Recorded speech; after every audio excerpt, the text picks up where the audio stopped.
Log in.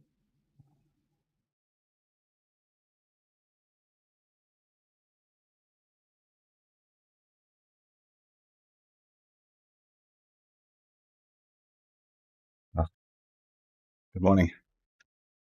Log in. We have some blasting to do. How's everyone doing?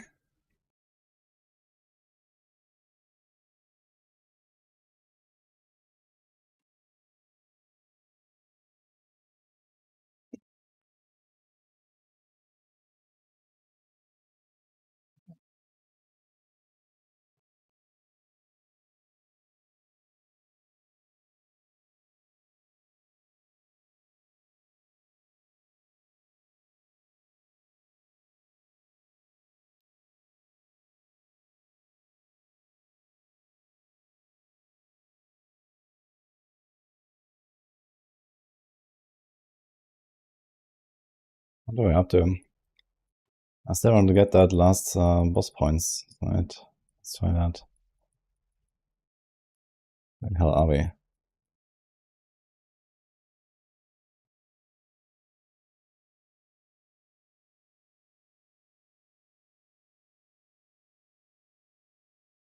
My boss is already so big, man.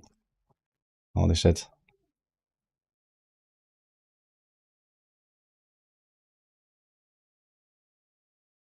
Okay.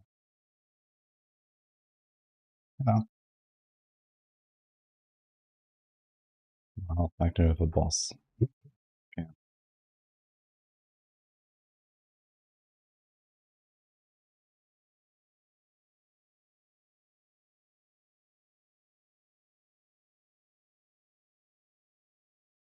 So do I have to fix T60 maps here?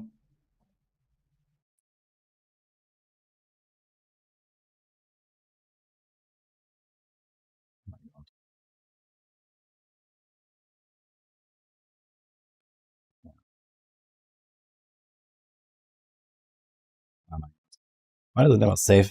What was it? Wow, factory T16, that's gonna be fun. Trying to get the last points, man.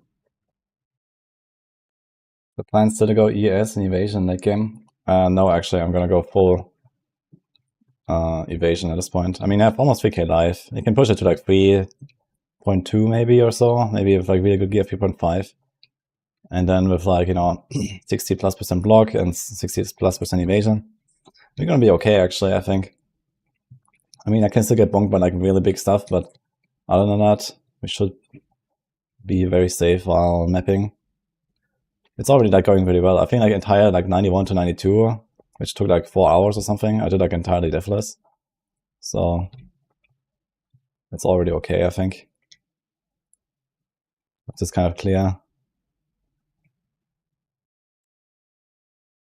Yo. G Hoffman, thanks man. Appreciate this up.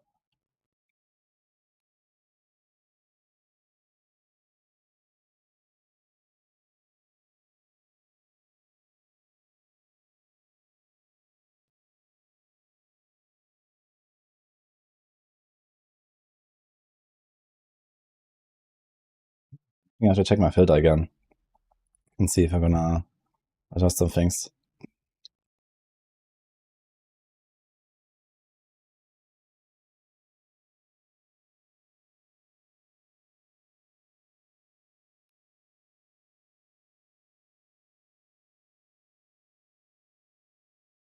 Hi J Rockets, how's it going?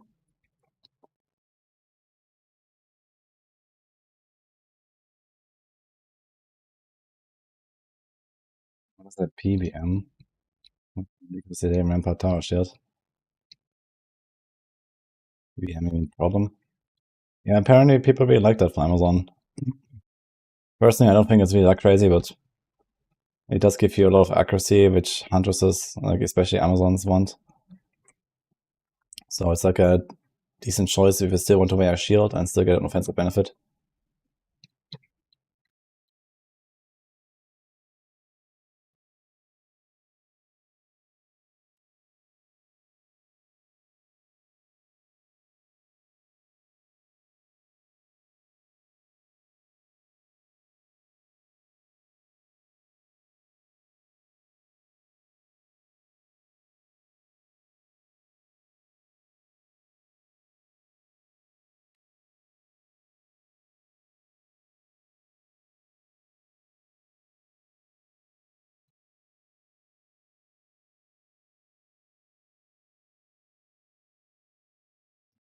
Thingy boy.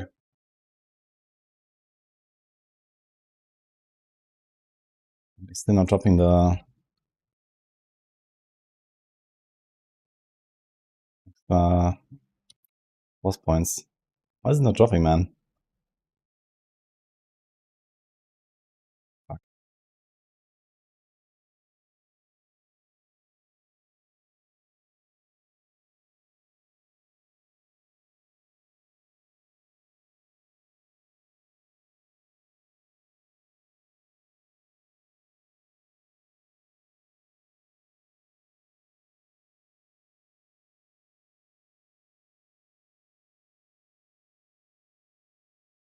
We can do a bit of a crafting session later as well.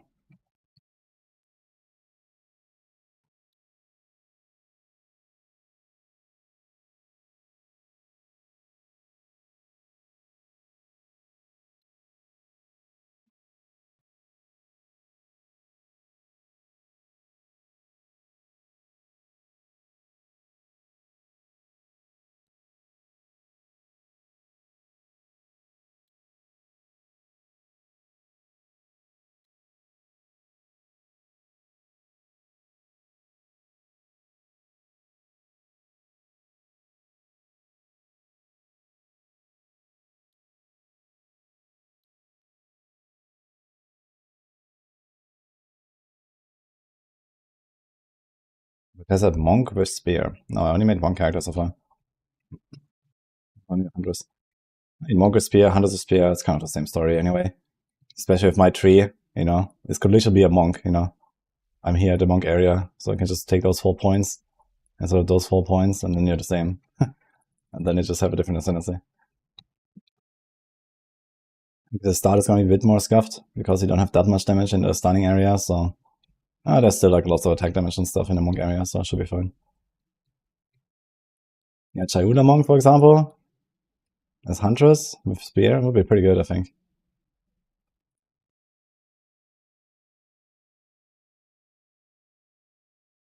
Boca 2 probably.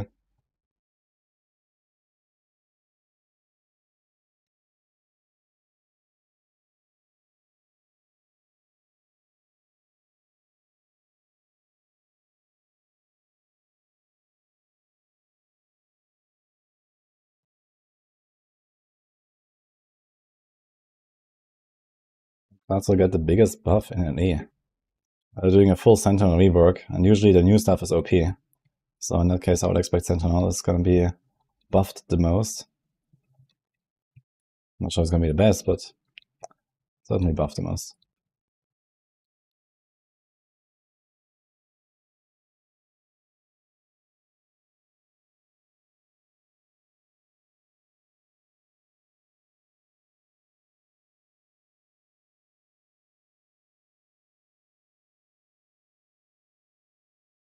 Better go Frenzy Chances Generator, because Spear is way better that way. I don't think so.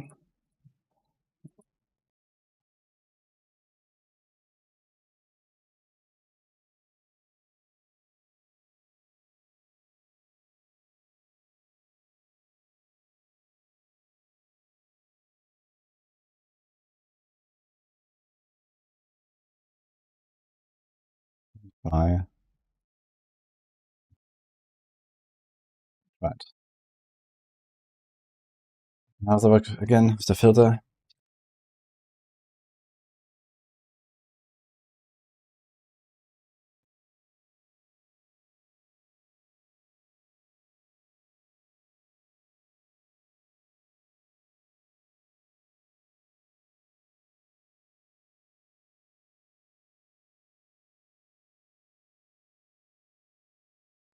More class. Okay. Let's go.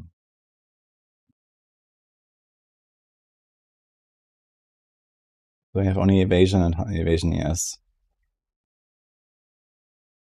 Now for weapons.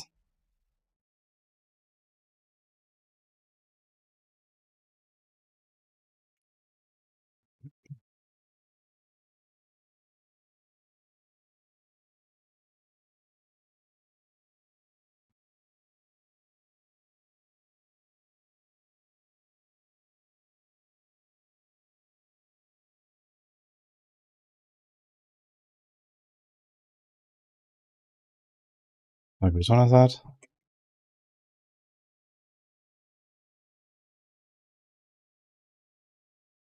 Let's just see here. E-class. It's 10 crit, 27 to 50. Kind of low on the DPS though. But it might be worth showing because of the 10 crit is kind of big. It's 65 int though. Doable.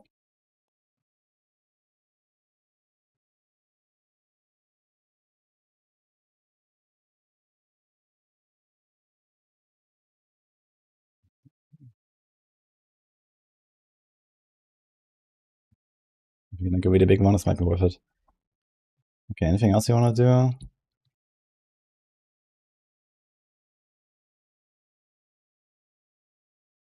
Evasion.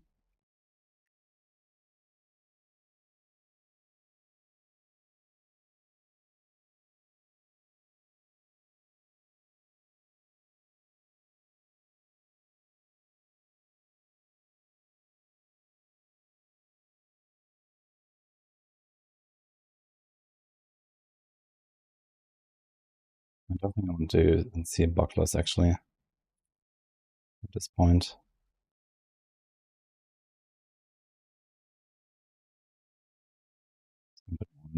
Let's see. I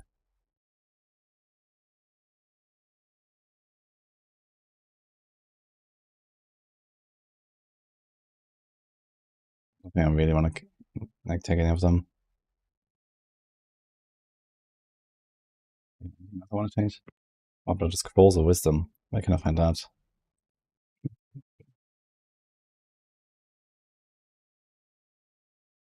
General currency.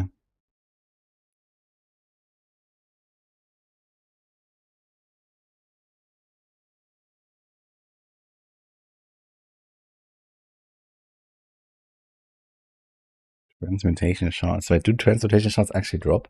I don't think they drop, right? That's not a thing. Can I make some rule?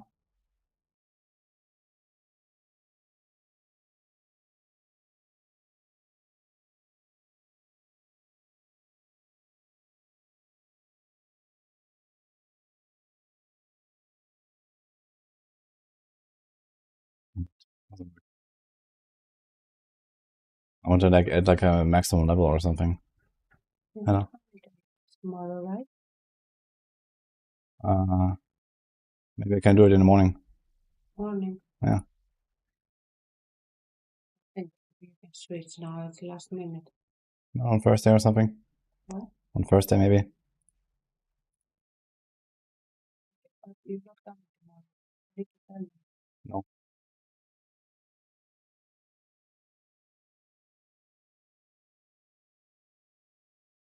I have a guide to modifying filter myself. No, I don't. I'm struggling hard enough as it is. You will certainly not see a guide from me for how to make filters. I can't even figure out how to add like some kind of level requirement to scrolls. It's horrible.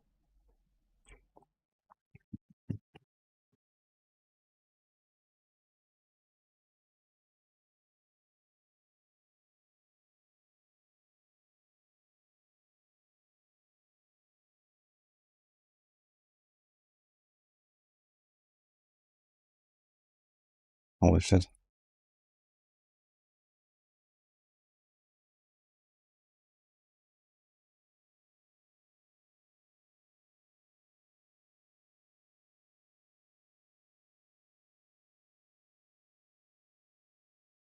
Maybe we can.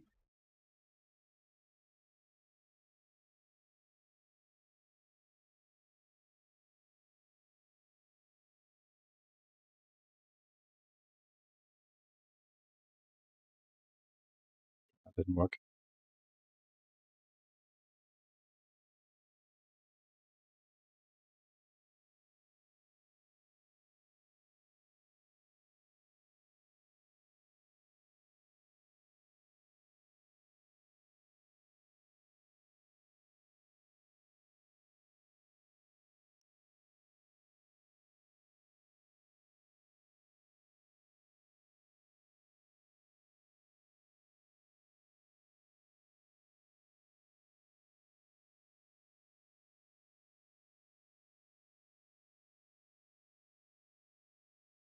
This maybe?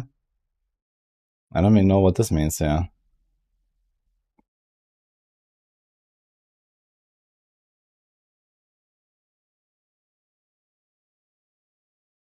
Just scroll. Okay, I'm gonna delete this again, I guess.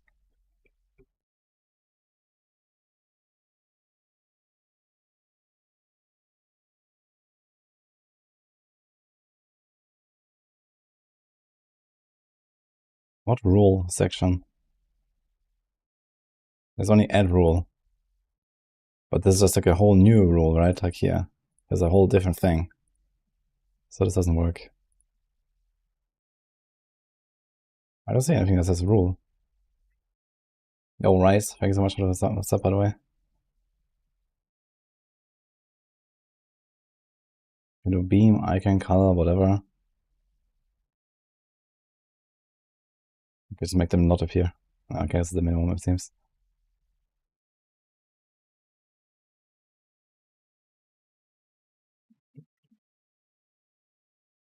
No one is playing Merc, no new builds on Maxwell. I mean, there's not really much new, I guess, but I mean, there's tons of old builds.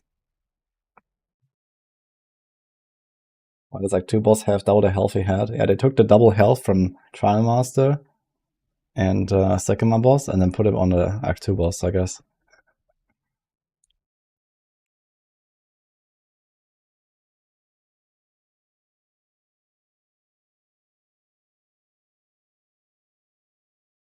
Why are you dying 2-3 hits on tier 15 maps? That's because you're playing a Huntress. Doesn't have much to do with your gear. But maybe it can help a little bit. Okay, guys, I have no idea how I can hide scrolls, man. What do I do? I want to show them in the campaign, but I do not want to show them in the maps. I'm just gonna press fucking hide now. Fuck it.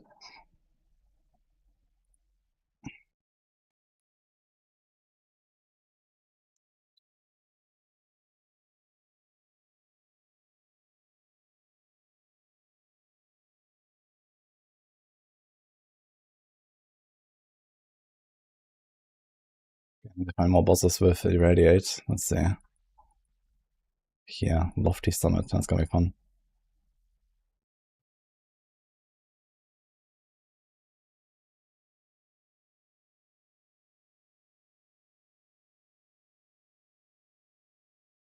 Tough boss.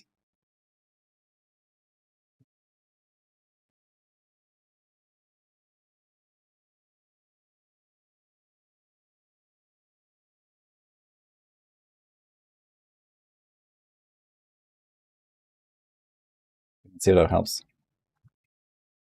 Press alt a little bit.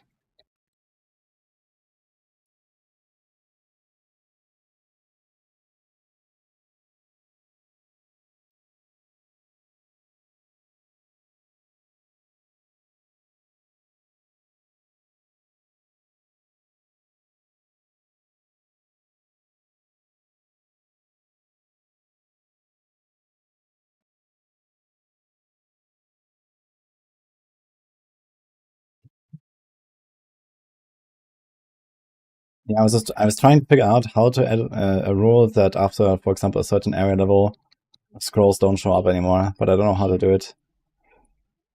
So if someone can explain that to me, that would be great.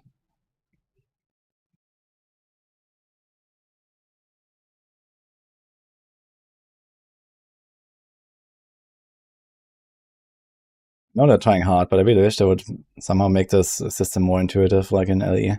In LE, it's like very intuitive to make loot filters.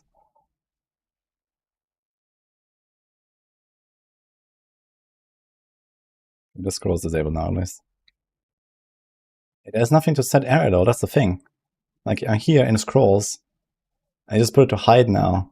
But if I press show, there's nothing I can do for area level. You know, what should I do? I can do stack size. That's the only thing I can change. But there's no stacks. You know, there's only single scrolls anyway. If it was stack size, then I would just set it to like 10, and then that's it or so. But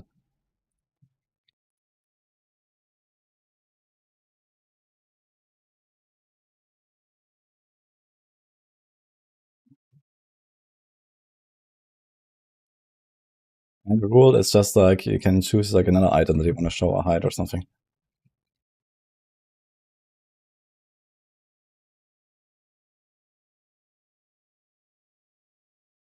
Nauseating time ever already, what the fuck? Okay. And now the boss is down there. I'm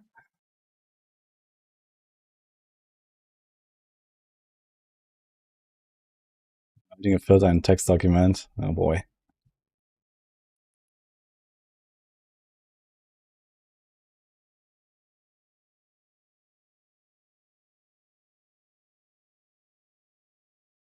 Watching Sister and it goes live with GGG. Yeah, of course. Gonna be interesting to see what they say.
But I still can't get it.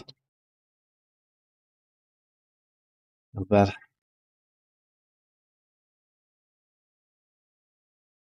So it's on a campaign and exotic currencies. Okay, but I'm not in campaign anymore. I'm in endgame now, so a campaign filter doesn't really help me. That's the thing.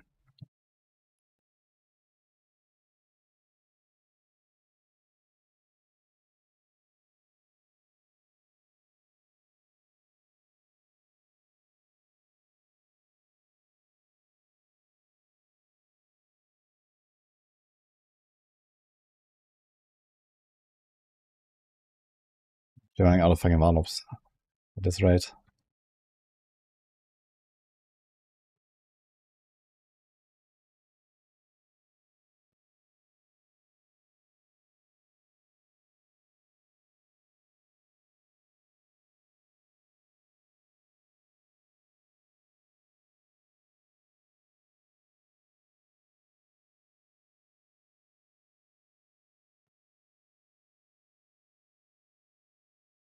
How do I refresh his inventory? Fuck.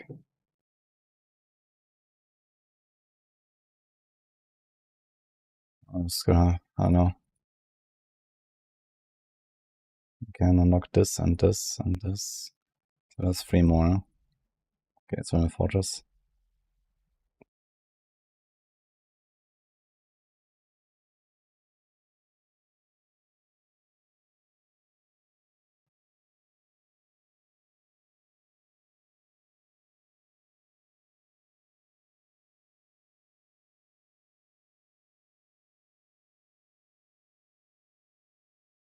Oh wait, we have one more.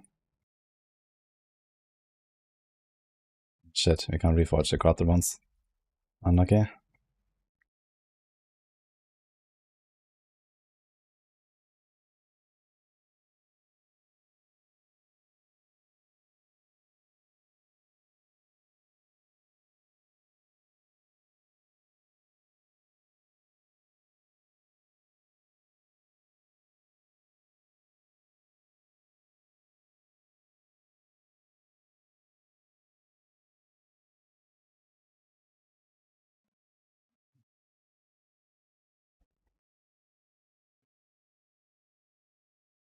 Okay, I guess in the case of the Scroll of Wisdom virus, it makes sense. Like if I say I only want to see Scroll of Wisdom in campaign and not afterwards because he was going to blind it from the window, then I just disable it and this means it's disabled in mass and then campaign has a special rules and it's fine. But I mean, can I not like set some kind of rule where it's like, okay, you know, some other currency, for example, let's say, I don't know, transmutes or augments or something, right? Where it's like the higher level you go, the less you want it or some shit. Is that not a thing? Because I can't really figure it out. Oh, this guy's hurt. What the fuck? What do I have on this map? Damage and lightning. So they actually do like roughly double damage. Okay, great.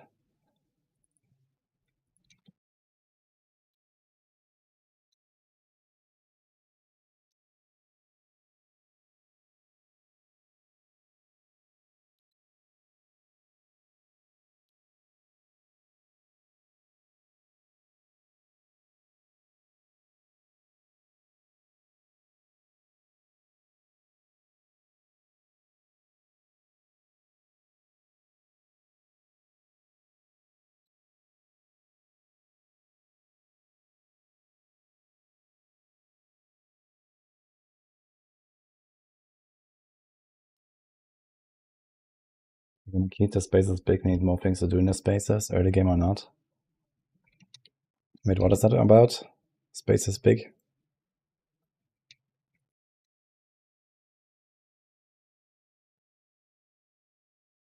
I think that something like this doesn't show up. I guess it's the wrong base after all.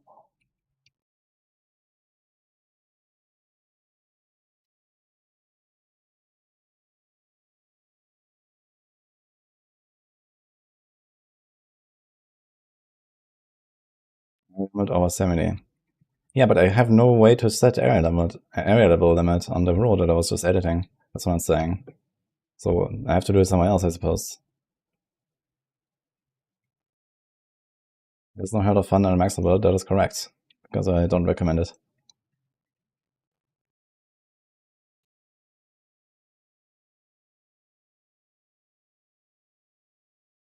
I think Vindancer is more helpful because you survive better. The damage is way overkill anyway on this build, and Held of Thunder does nothing on the bosses, where you would actually need some damage. And so Vindancer is just a better choice.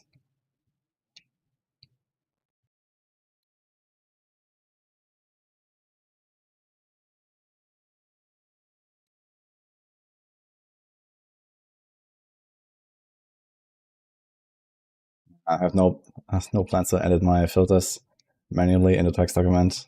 But thank you. Must be some way to do this. Like there's tons of stuff that scales with area level now. Like this can't be true. I can't edit this. How when you go higher zones, then the maps from lower tiers they start showing smaller, and the base types they get filtered out slowly and so on depending on the area level. Can't believe I can't do this for like currencies.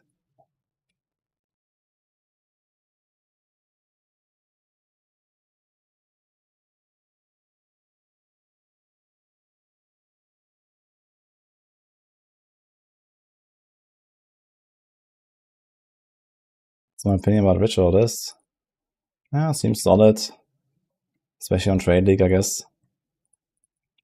The richer you are, the better it is.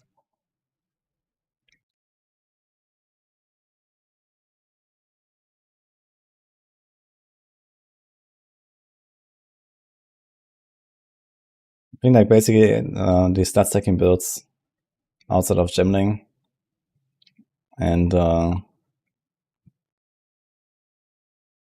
maybe like something that has like many unique rings somehow. Maybe that's like some weird combo you can do with only ritualist because of unique rings. So those are probably the things that thrive the most.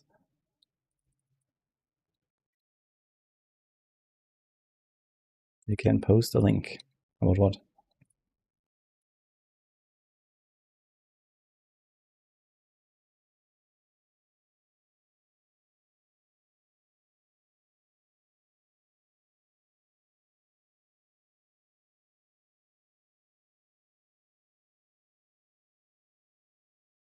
Do you have any T16s? No, but I found two 15s.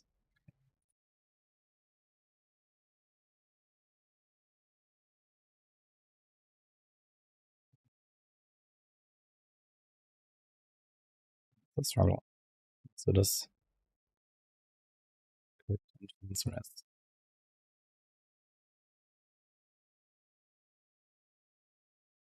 5 charges above my head. Spectral volley support.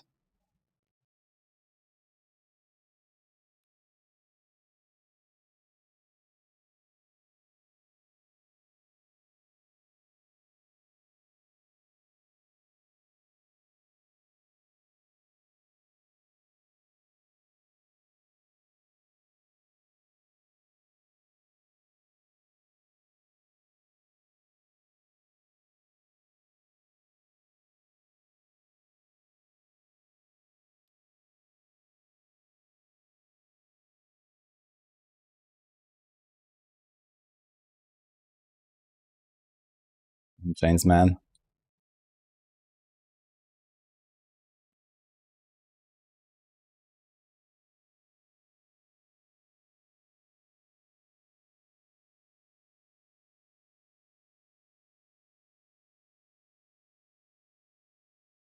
So that is up to date, yeah.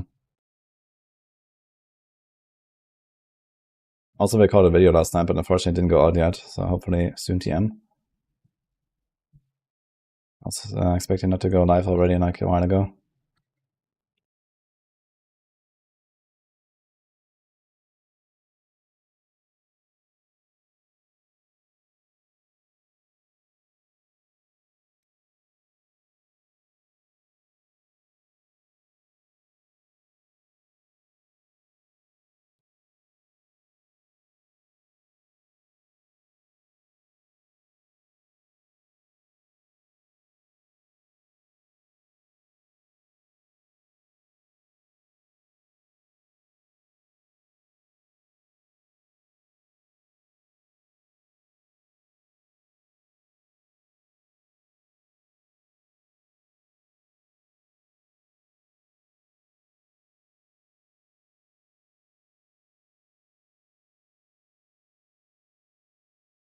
Volley is on the lightning spear. Dude, I can't wait to try Spectral Volley on Ranger as well. It's gonna be really fun, I think, for many builds.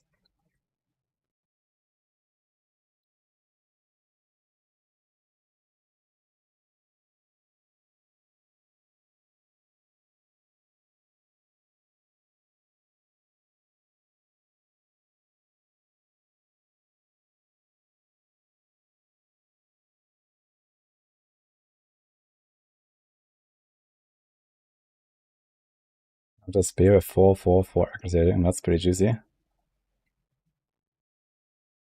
Dude, what the fuck is going on?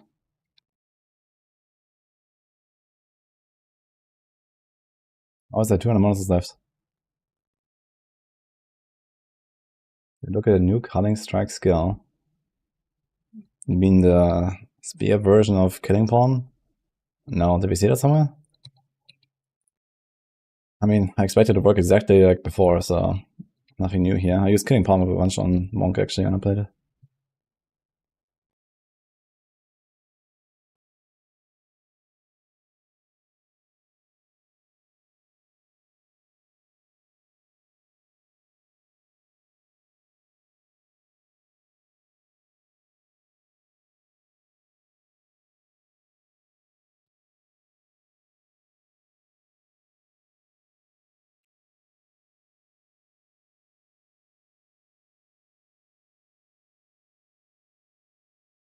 I'm going to steal rare mods as well. Wait, I wonder, can you do that with Killing Pawn? Because I don't remember doing that with Killing Pawn. But I also stopped using Killing Pawn pretty soon because Combat Frenzy exists. But I guess on the Hunters this might be useful for longer.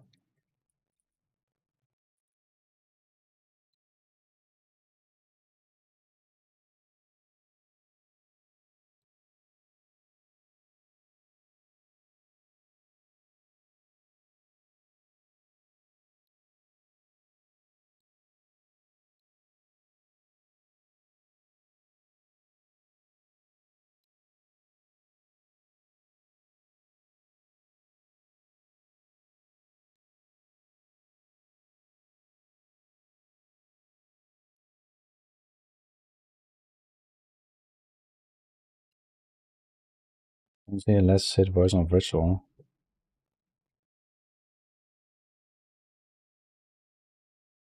Ritual? I mean the blood sacrifice on ritualist. Are you playing ritualist? Not huntress?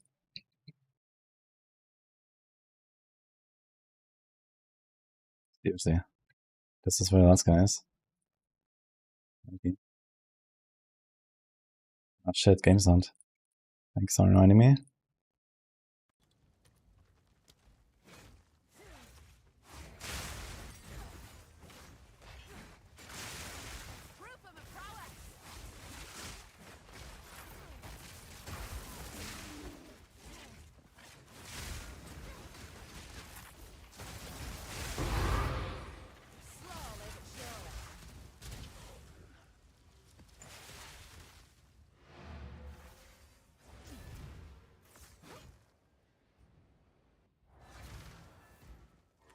Yeah, the game always turns off the sound when you launch it.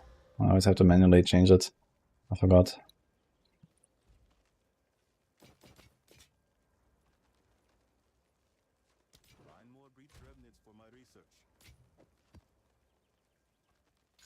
Only one map for this fucking run. Oh my god.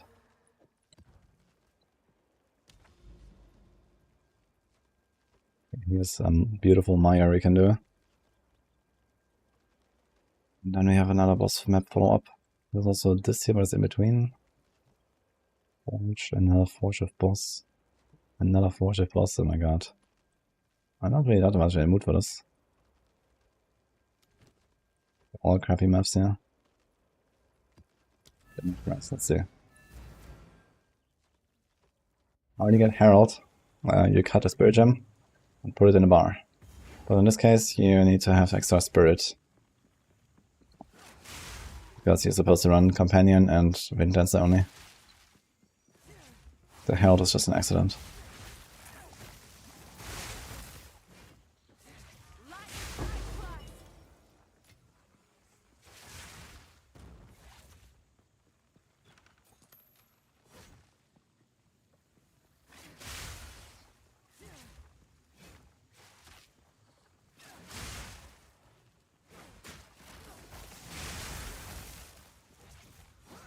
Maybe if I'm farming like this, I should go for Hasted Aura again on my pet.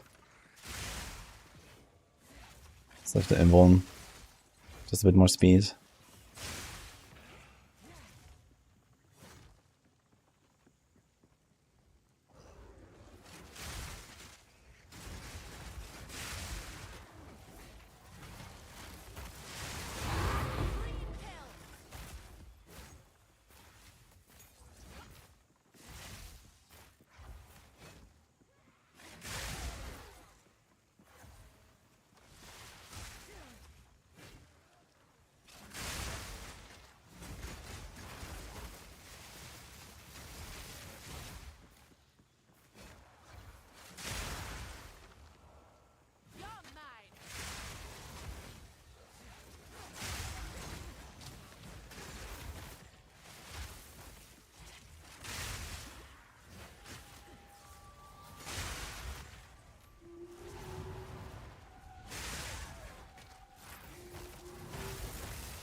In time of need, you're dying too much.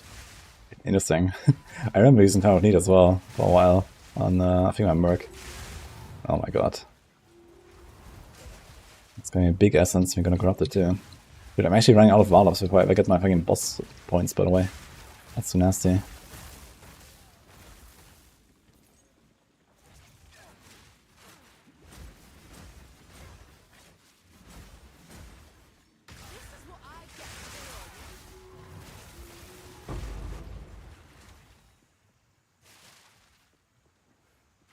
Should I hurt? These tornadoes hurt quite a lot.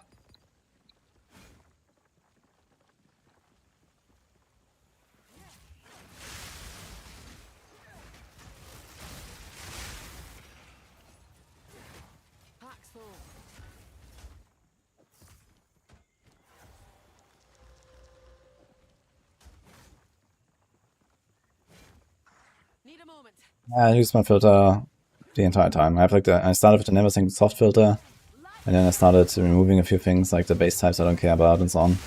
That's basically my filter. And then I made like slightly more strict over time, but it still shows a lot of stuff here. So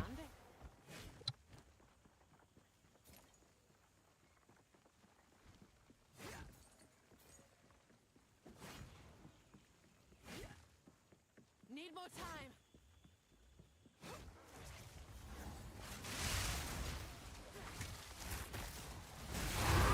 Almost a challenge. The lack of map tops is actually kind of wild. Like, most of the time you get like one map back, even if you're on like a juiced up plus waste don't drop map. Which means trying to get to 60 maps is like so hard now. It's actually crazy. Look, like, all these nets are corrupted.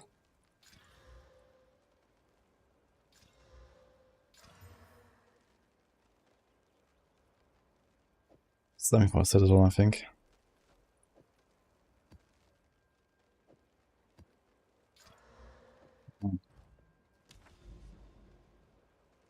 Backwash. Sulfuric caverns. So that one.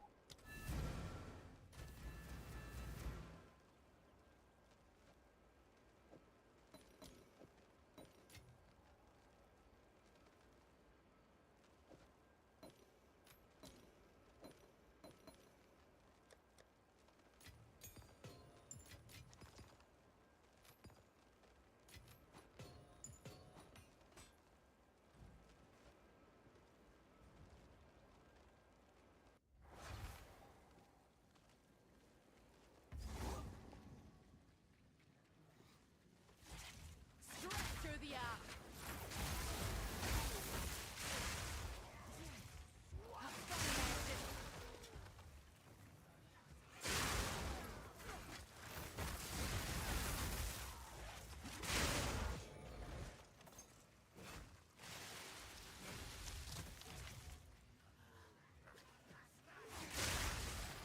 External tangibility negates Infernal Legion's HP drain. That's kind of funny, actually. But only if they're, like, not close to you, I guess. But I mean, isn't the point of Infernal Legion that they die, like, on purpose? I thought that's the main reason to use that gem. So you can explode them or something.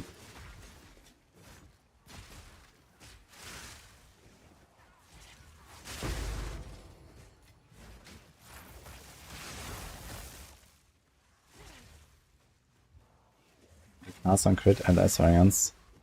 Someone asked me about Javazon crit stuff, but I don't know what I should be casting, to be fair. I mean, I'm not scaling any spell damage or something. I need a moment to prepare.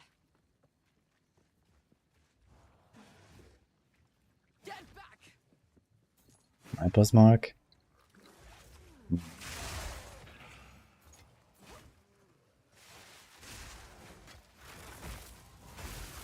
Get some planner. What did they want? What jewels do you use? I didn't put any jewels, I guess. I know, just get like some random elemental damage, lightning pen. Evasion.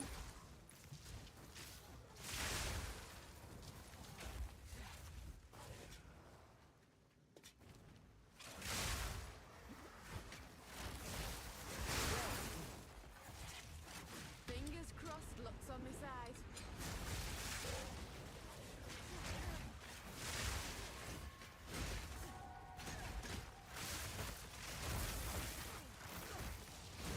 He's a rare right here. But the wrist just goes a completely different direction. It's kind of funny. I wonder if I can actually finish this chest before the wrist disappears. He's another chest. I didn't see that. Hold on. I'll add some jewels in the planner.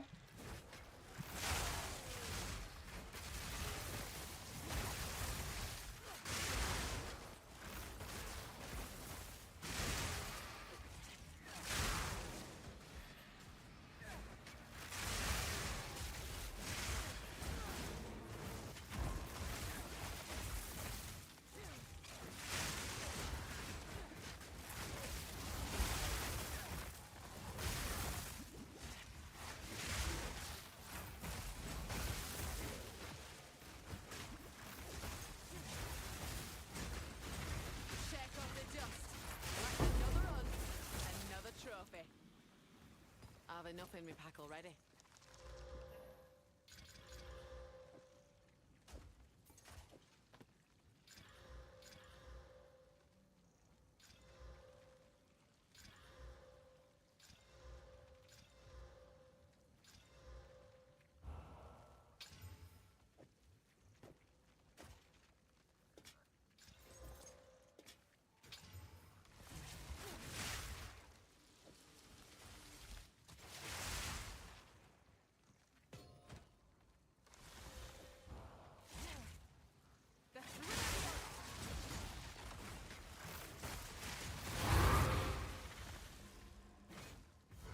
next time. It's gonna be fun, man, against a 5 million HP fucking princess. Is that survival for endgame? I've seen some good stuff with Twister, but I'm not sure, like, you know, what that means exactly.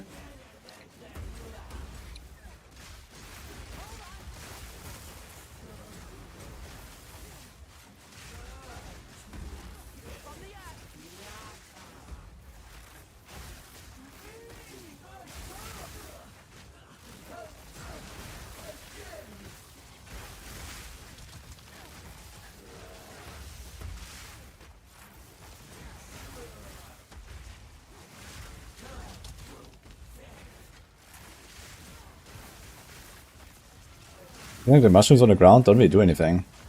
Only in the campaign.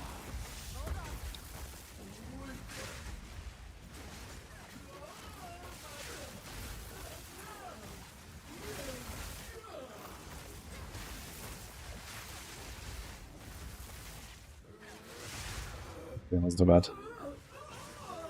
And the mushrooms do literally nothing for some reason. Dude, I just can't get it, man. It's crazy.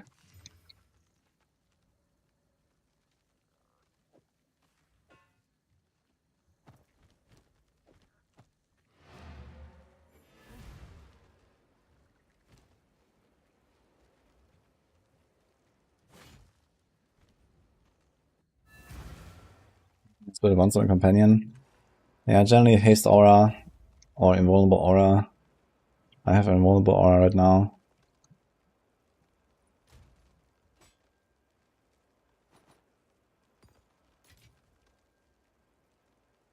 God. 25 pen, that'll be fun.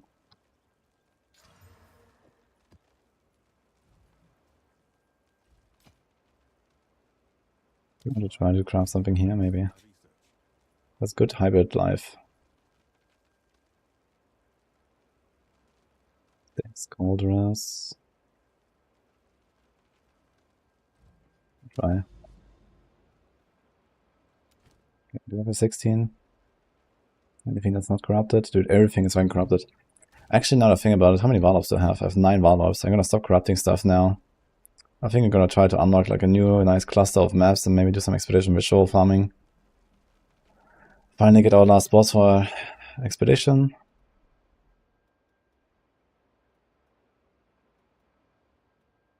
I'd really like to try extreme archaeology at some point. That could be really fun.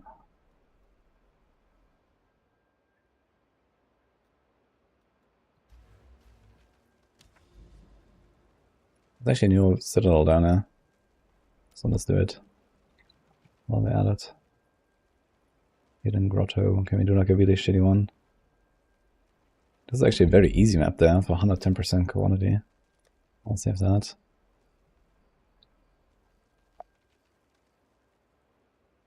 That's a giga brippy map. Let's do this.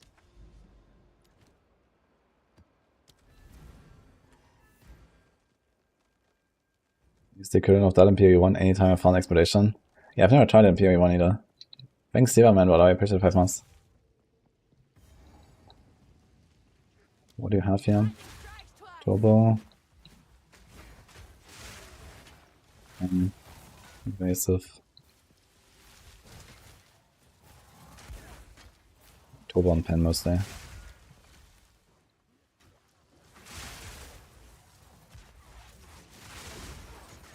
You get 1 wall up. I have an ultimatum to get plus 10 Varlops. So I'm gonna try to do that, I guess.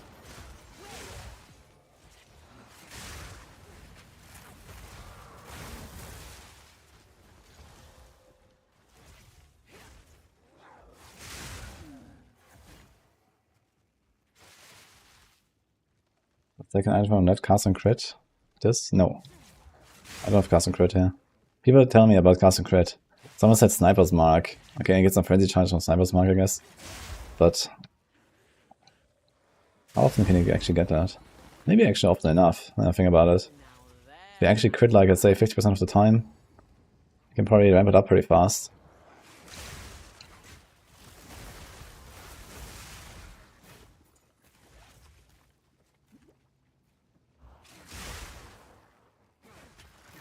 Let's see 100% uptime. You mean like every time you throw Lightning Spear, you get another Frenzy charge to throw another one with Frenzy, or what? Is that what you mean?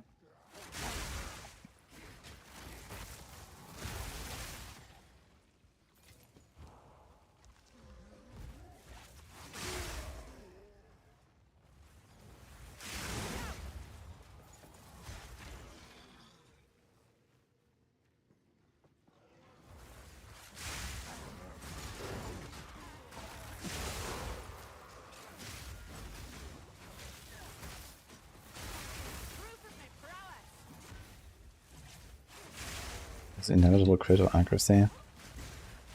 Inevitable crit. I don't think this is really gonna be a good choice here. The thing about inevitable crit is, I think that, at least the way it sounds, is that as soon as you get a crit, the crit bonus disappears. So I expect that the crit bonus does not even stay for the remainder of the attack. So if I have like my spear, and then the spear hits something, and then it crits, then all the other bolts that come out of it should not be buffed by that anymore. At least that's what it sounds like. In that case, it sounds like a pretty awful investment.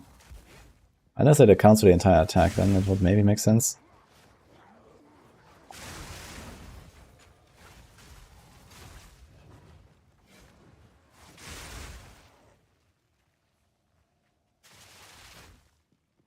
Right a bit and see, I guess.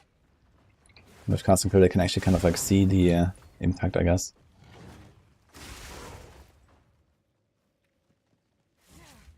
The order I use my skills is Barrage before Lightning Spear.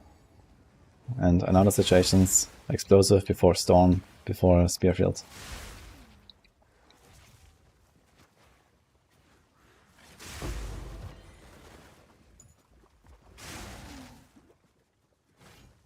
Need a moment.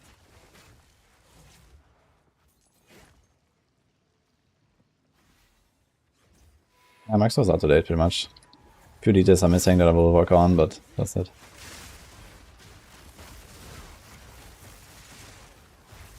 I guess I can add a link to the filter. So people can follow that.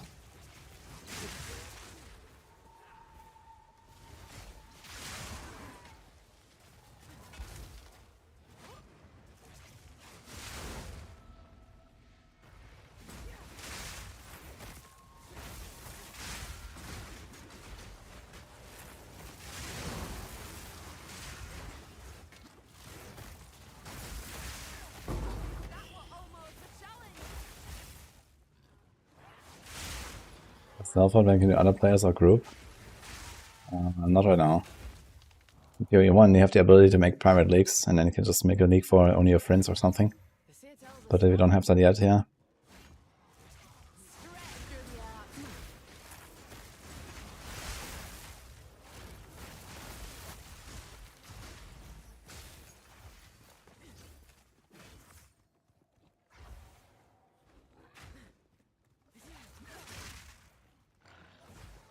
Subbolts could be snapshotted with the crit bonus from before you got the buff. Yeah, that's what I'm wondering. Like, if I throw Lightning Spear with an inevitable critical, will all of the bolts also have the crit buff? I mean, it would make sense if the entire ability is buffed and not just the first hit of the ability. But it kind of sounds like only the first hit gets it, at least on the tooltip. So I have no idea if that's actually working or not.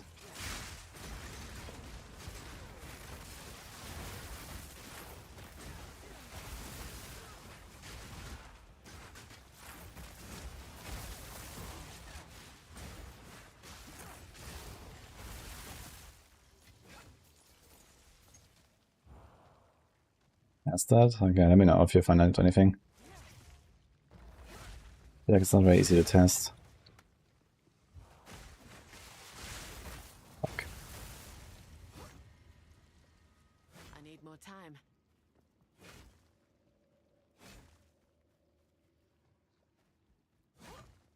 The economy is already broken in softcore season? Wait, what happened there? I mean, because of the ritual stuff? I guess they fixed it already, right? Did they fix it? Or not? GG sleeping?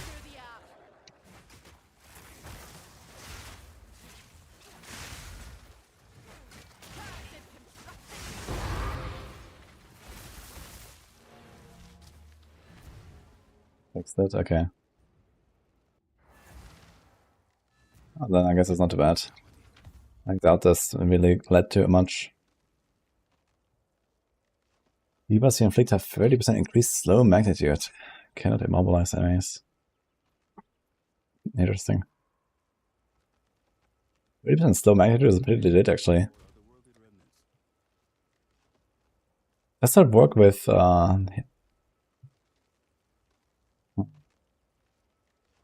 doesn't work with my pet Cinder Aura, for example, right?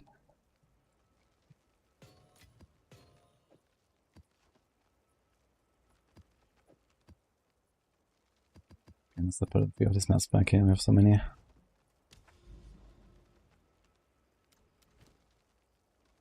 Let's build login.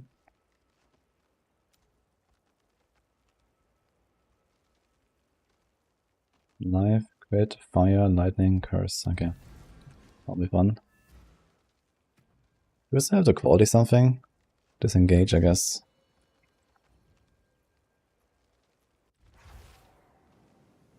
Is supposed to be removing the welfare generator according to post. Interesting, okay. Yeah, guys, we introduced these omens for you. That's gonna replace meta crafting and the crafting bench. Oh yeah, by the way, you will never have any of those omens. Enjoy. GGG.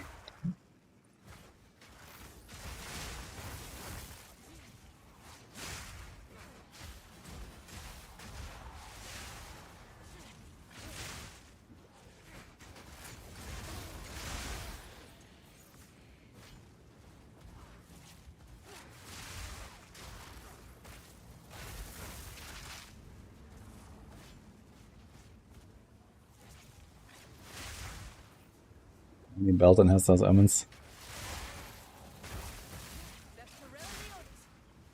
Is he like doing lots of like mirror crafting or something or what?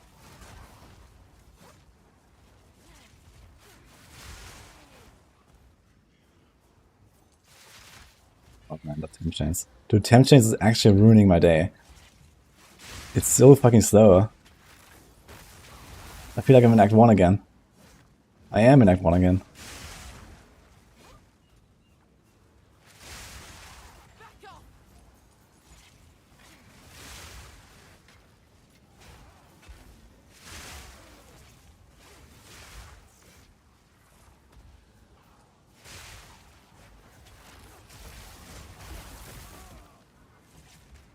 I'll do some updates on the planner soon.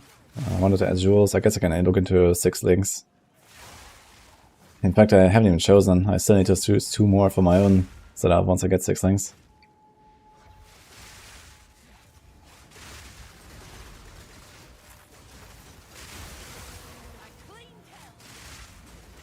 Now here's actually a very interesting thought. Temp chains makes me probably unable to proc momentum on my lightning spear when I walk. Well, I still see the green. Okay, apparently it still works. Even with the temp chains, that's interesting. Means that you don't need much move speed to make it work.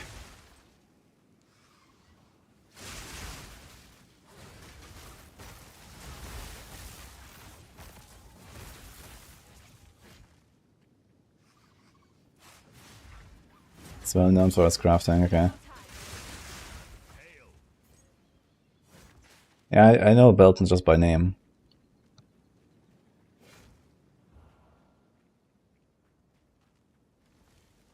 How does the upgrade of frenzy charges work? It's very simple in this build. You just ignore they exist. And it's fine.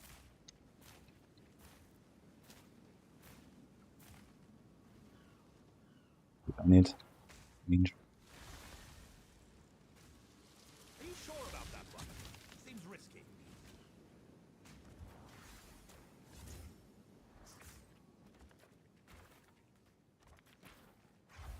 Let's see what shakes loose.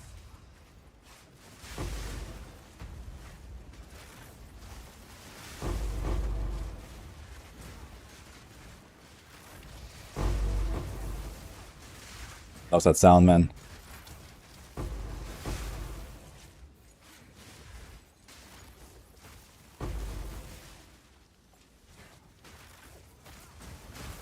Clear about.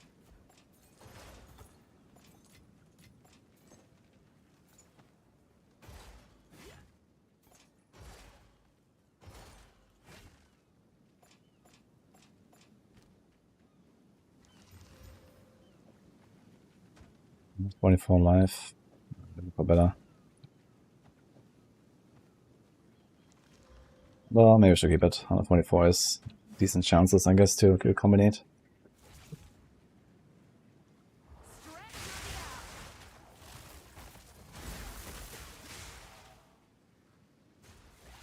The crit hit ascendancy nodes, they add their base crit that gets added to the other base crit, basically. So if you have 132% hit chance, you get a quarter of the overcap. So a quarter of 32, you get 8% extra base crit on top of the 5% from your weapon, for example. And then all that gets multiplied by your increased crit.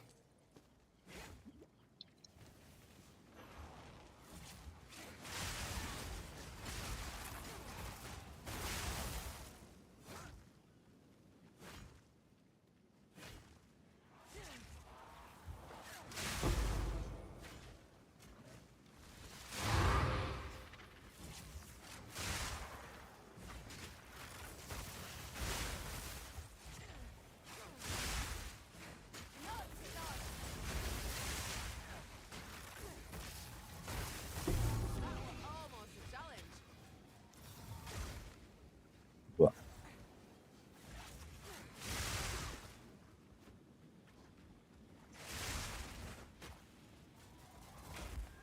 it's gonna be fun. Shit, I don't really we should corrupt it, because if it's the ruin, that's gonna be huge.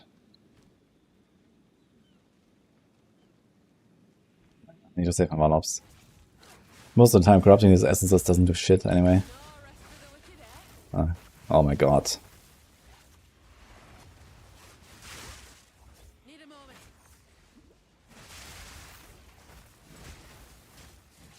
Stretch through the art. This is a fucking ghost.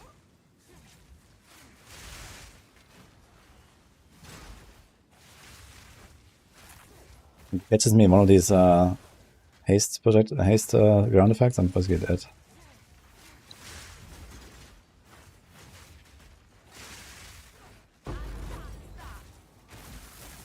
Pack's full.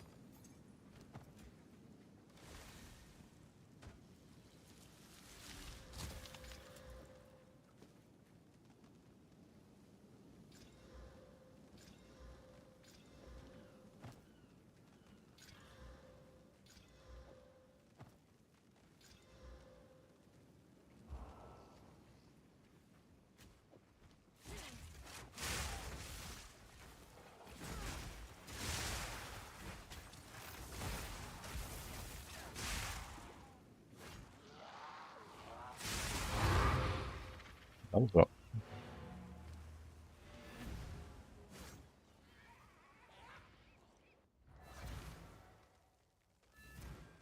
That's a spectacle, don't like how it doesn't auto aim. Yeah, you have to like turn around. It's getting a bit annoying, I guess.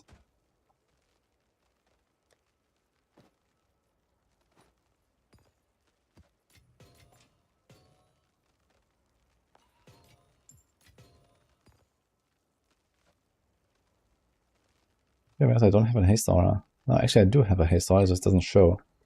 But it costs 47% spirit. Do I have enough spirit for this?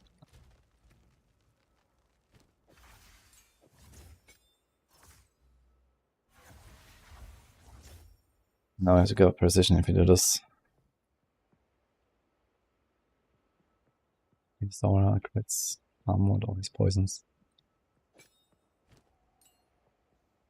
Haste aura for a little bit.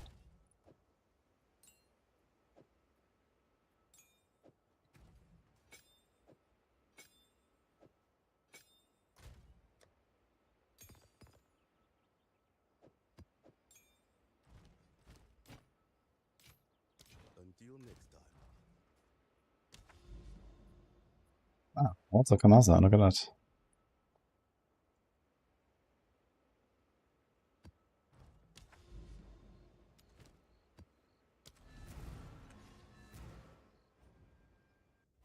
All manner of treasures in here. Just released a patch that changed a lot of the Act 3 campaign map to layout to be less of a pain. Interesting. Wait, do you have any info on that?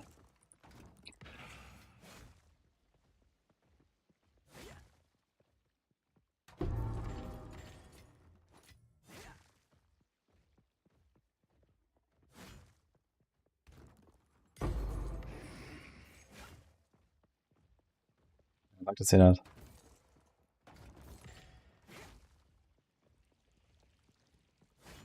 On the Steam page.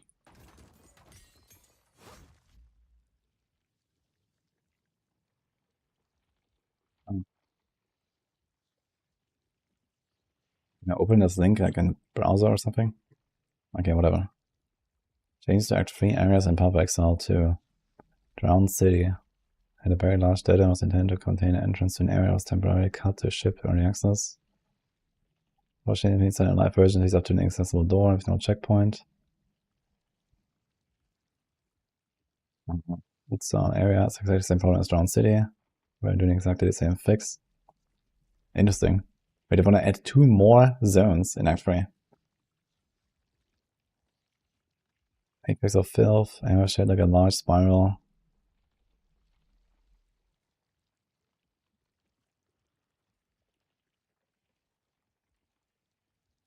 Breaking out continuity to make the area smaller, which will make the area better overall.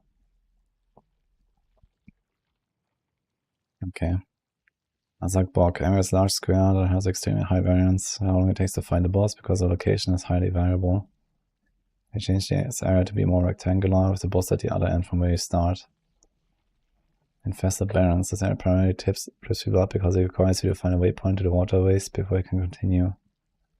We are modifying the area to have a bottleneck requiring to go past the entrance to the waterways. Jungle Ruins. This area had a problem where it was often hard to identify the exit to the Infested Barrens from far enough away. We have made the entrance more clear and moved the checkpoint further. Chimera Midlands. This area has some variations that put the entrance to the Cliff of Chaos very far away from the entrance to the Machinarium, requiring a lot of backtracking. I mean, this is what the checkpoints are for now. Chicanis Machinarium. This area primarily takes extra time to do searching for soul cores. You've added an extra soul core to reduce the average amount of time it takes to find them. Chicanis Sanctum. This area suffers from the same problem as Machinarium. Okay. General changes. We also noticed that a common issue is doing a side area and then coming back to the main area, finding that it has been reset. We have a more permanent solution in mind for this issue, but a temporary improvement we have increased the timeout of areas that side areas often.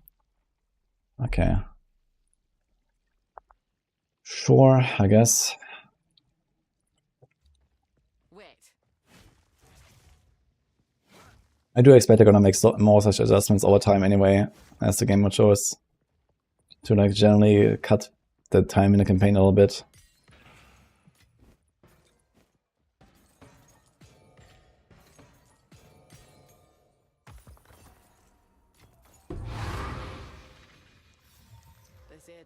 Use of the Phoenix.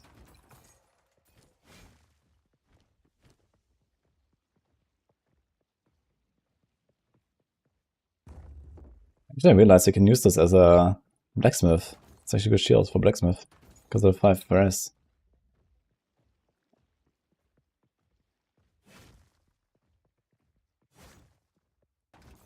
Planning to pin it down on the maps thing.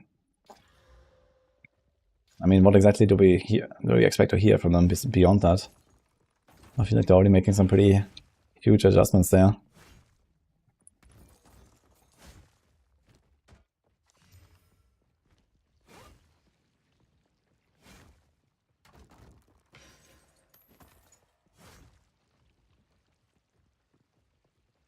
But he doesn't say maps too big.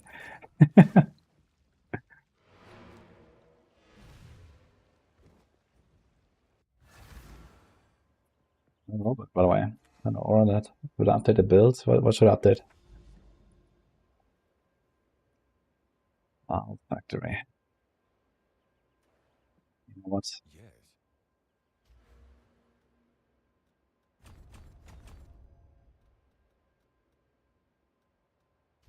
So that.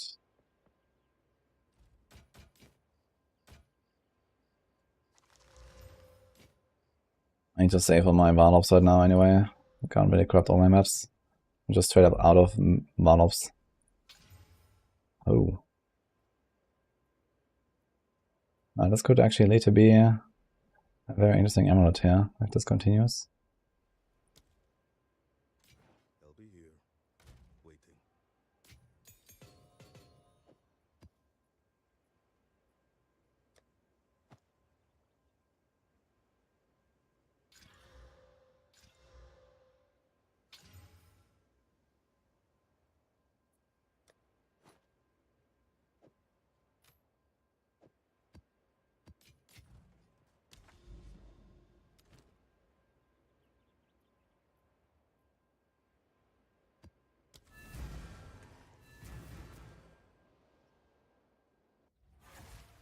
People has moved from tier 3 to tier 5.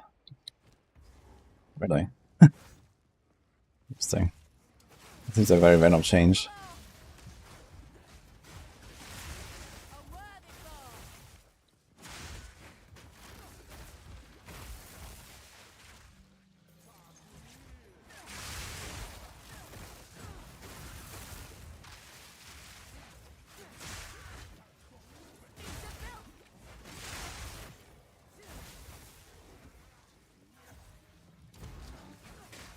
Need a moment.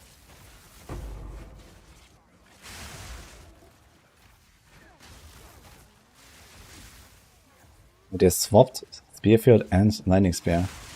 Wait, you get Lightning Spear at level 3. Interesting. Unfortunately, yeah, it's not that great in early game, I feel. If you don't have like Spectre Volley and a Vault, especially a Vault, I guess is kind of a big one. Although, if you have like more fancy charge generation, then Lightning Spear starts popping off, I guess, pretty early. They really want to give everyone a Lightning Javazon feeling, huh? Complaining about that. Wait, what is this breach? It just closes. Ready to hunt. Spirits picked its prey. Put it down. Finish it. Shake up the dust and let's fight. Spirits will be done.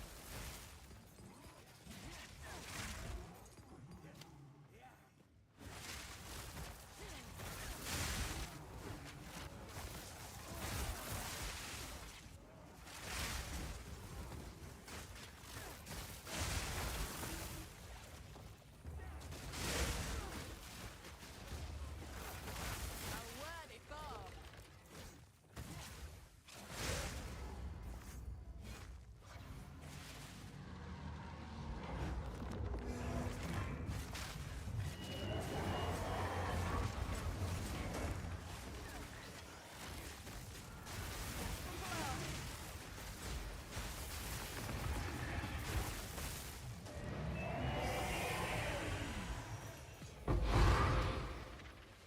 Tier 4 Overseer tablet. I remember last league, sometimes these like tablets, when I had like tier something mods, they would actually just not have any mods. Because there's no tier mods. You know, there's no tiers for this. Well, okay. Collect more otherworldly remnants.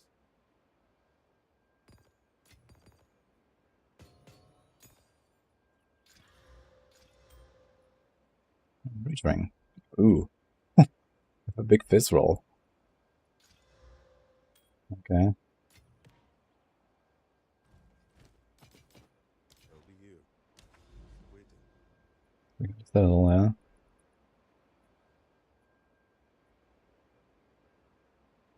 There's 2 copper saddles right next to each other.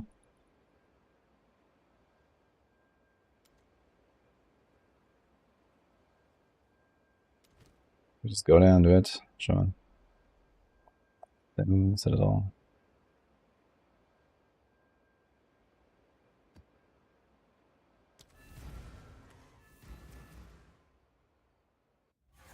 Oh, that's very happy.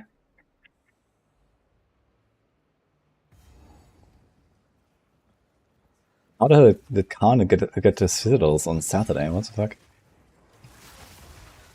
Must have gotten very lucky there.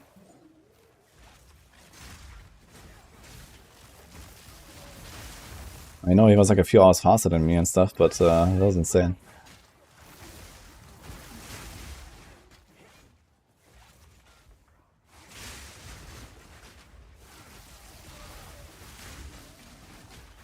I think like the Arbiter doesn't drop any items anymore now. Like the chest is like completely gutted. So he just doesn't have any loot. I'm not sure why I want to kill him actually. Just for rules, I guess. Warrior best class, we knew that already.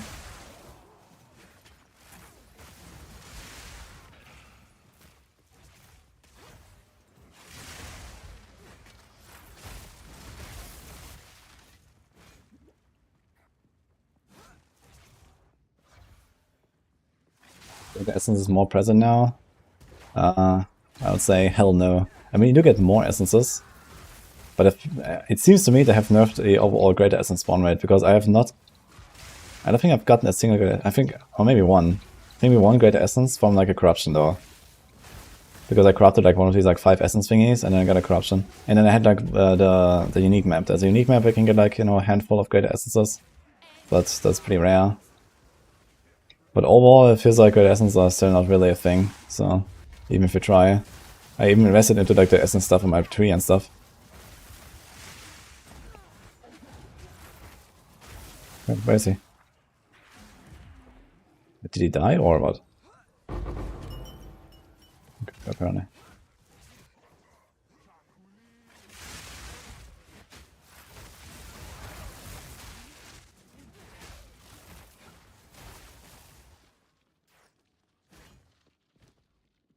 So, at the eve of the end, the demon of Vadzoatl has finally come for me.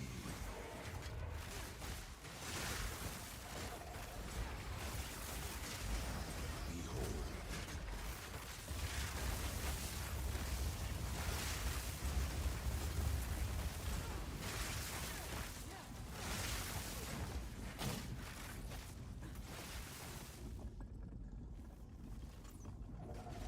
What's the sound?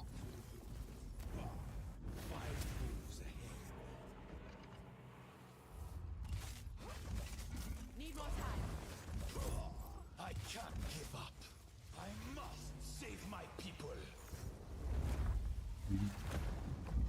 Dun. I will succeed. Burn to ash, demon of There Vadzoatl. goes my nuke.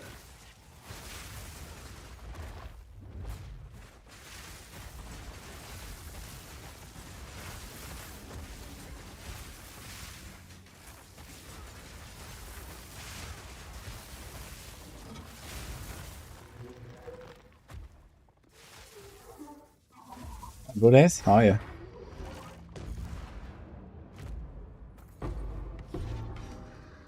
there's a nice surprise.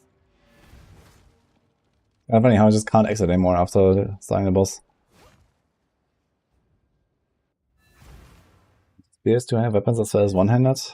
No, they're always one-handed. Although there was like a two-handed spear base in the data mine before the patch. I'm not sure if that actually exists, but I haven't seen a two-handed spear, I think.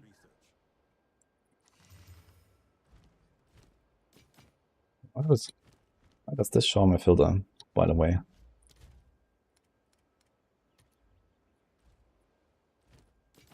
It should.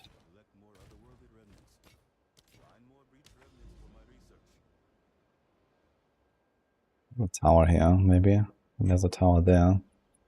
We can maybe overlap and then do some action here.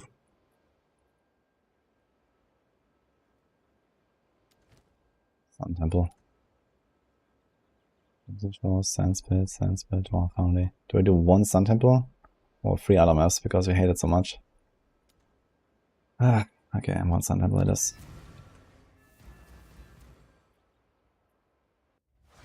The minion right now has Haste Aura.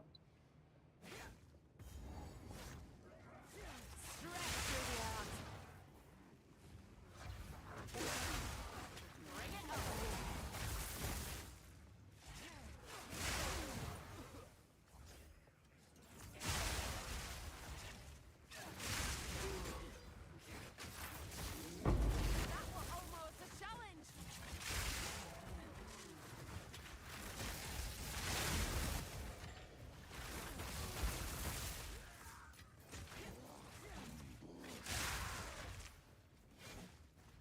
Wait. Actually, wait a minute, I just realized when you do Simulacrum now, you have 6 portals, right? You don't die out on the first death. So Simulacrum is actually significantly easier now on softcore. Let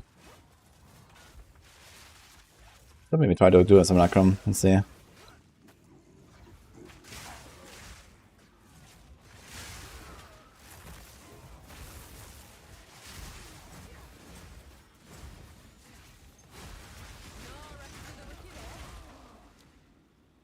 Nice freeze. How did it insta-freeze me? What does haste armor do? It makes you faster.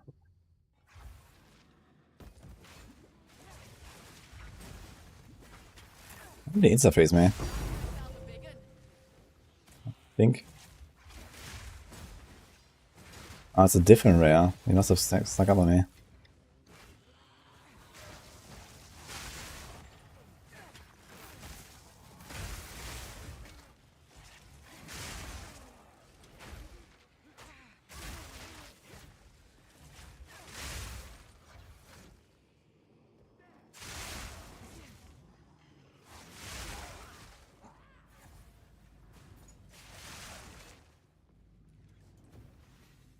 Logging out and in architecture. Most importantly, it pauses the game so that you have an easier time reacting to what's going on. Because, you know, I was stuck there, but it allows me to kind of like, you know, make a conscious decision about what to do next so I don't die there. Like in the past, you used to be able to just escape like this, you know, you would log in and back in your hideout and you're safe. But they changed it now, and you're not safe anymore. But it can still allow you to save yourself.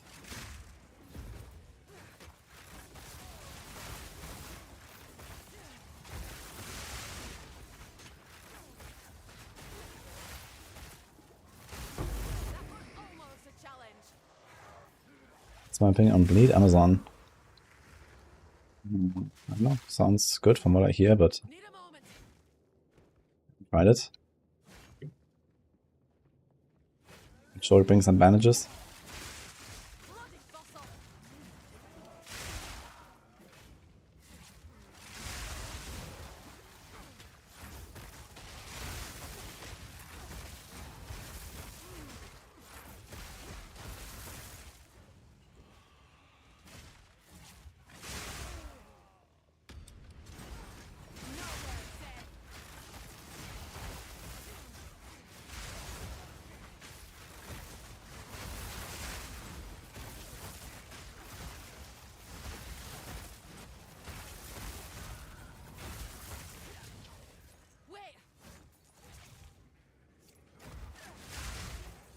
I have to leap now. I'm going to normally leap over there.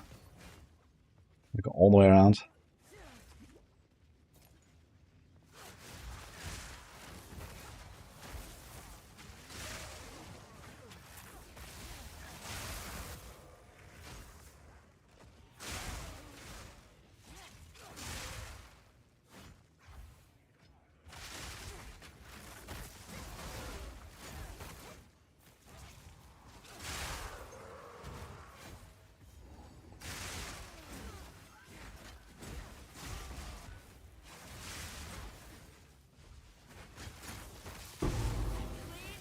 Oh, this is a big chest.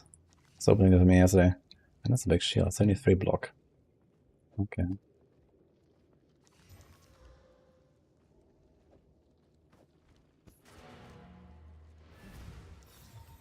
Increases and reductions to mana regeneration rate also apply to energy shield recharge rate. 32% of maximum mana as armor. Kind of interesting. A home away from home.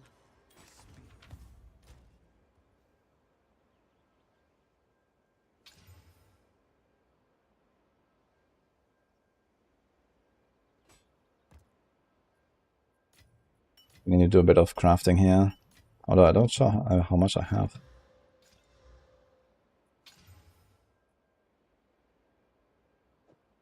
Okay.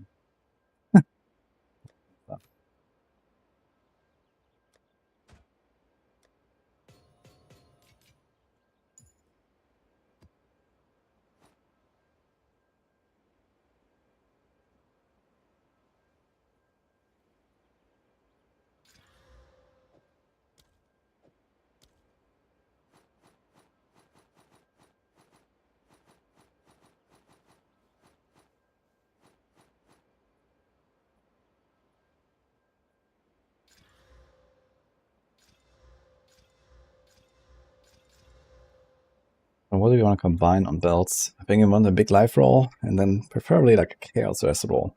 How many chaos essences do we have? I actually have 6. So I could do stuff like that.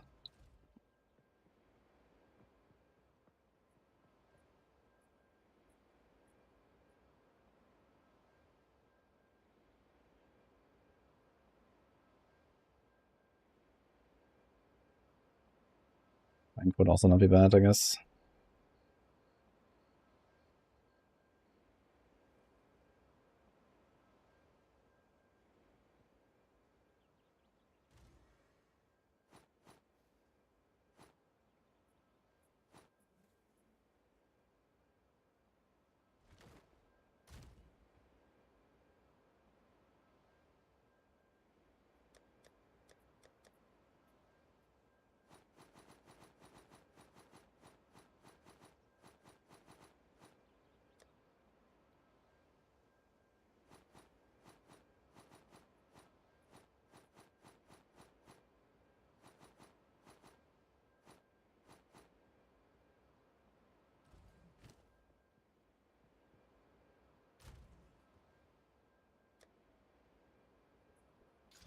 Mm-hmm.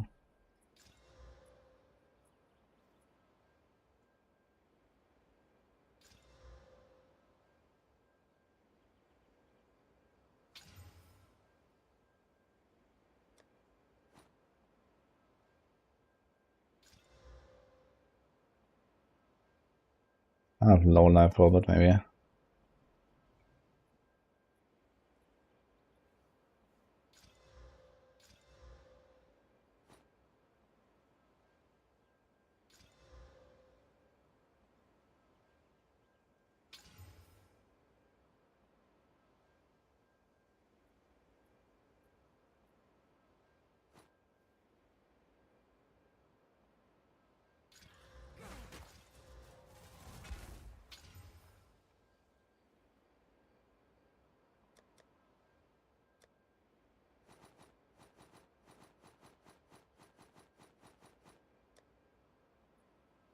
More builds.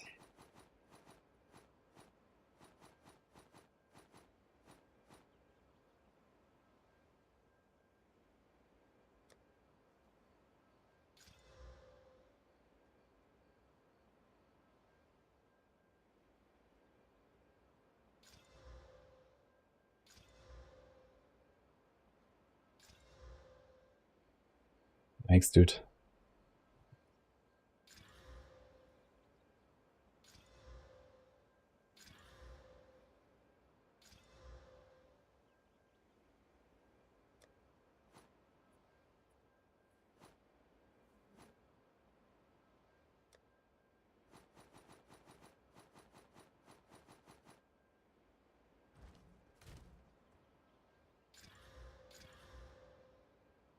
Okay. More belts.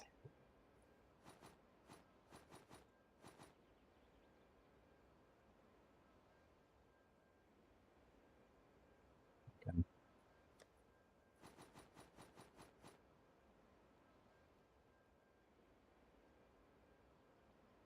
2, 3, 4, 5. Let's go. What is better? Act 3, stun or ailment? I took ailment, but both are fine, I think. Oh.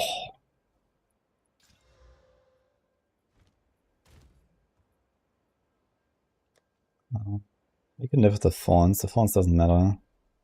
As long as we still get life later.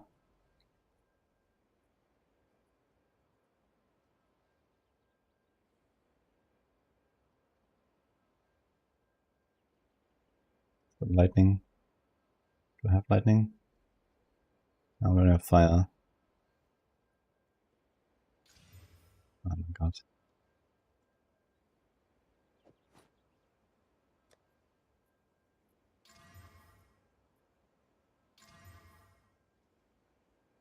Fuck. Combinator this.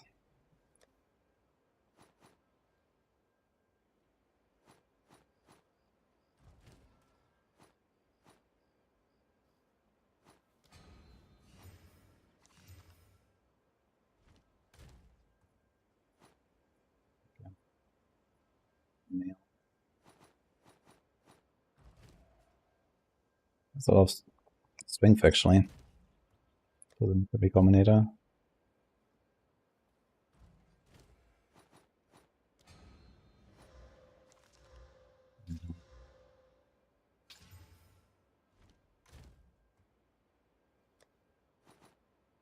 Okay, that's wrong.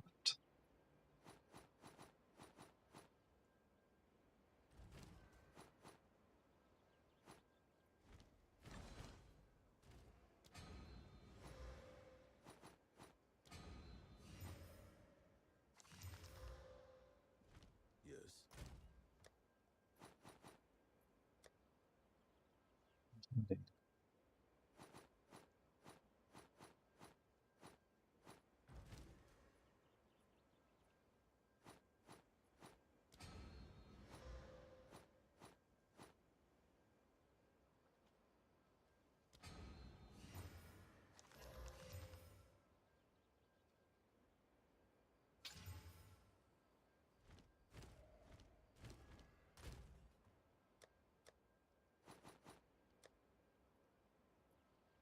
Ornate.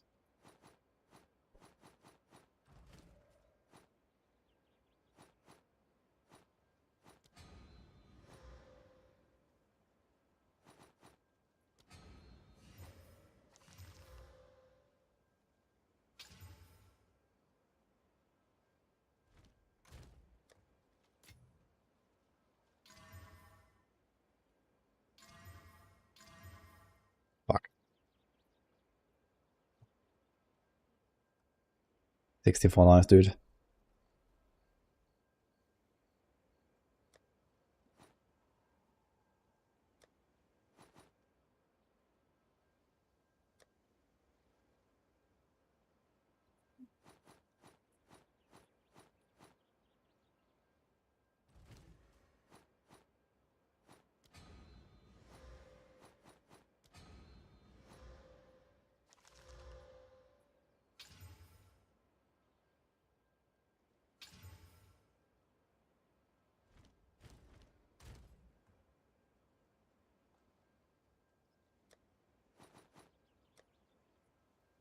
Double.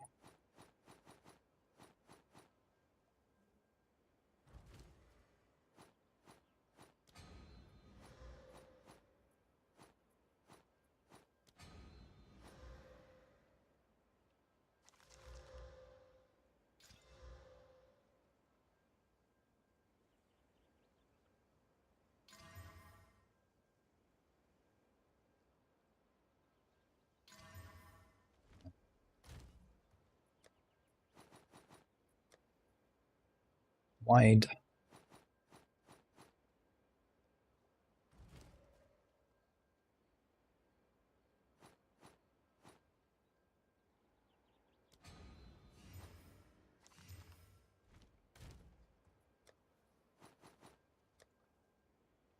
Man.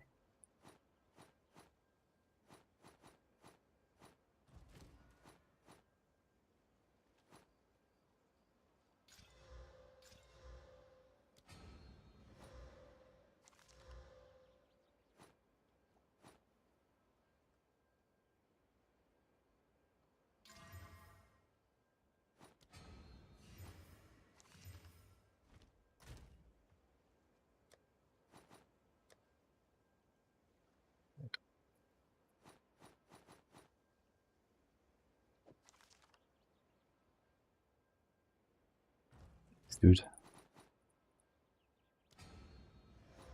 None of them even made it to rare.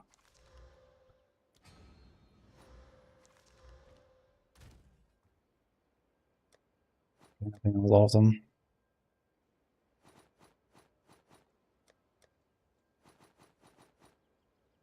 Okay. What to do? We recombinate.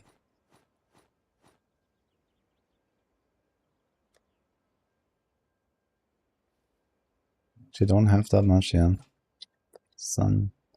A bunch of sun artifacts though. Well met.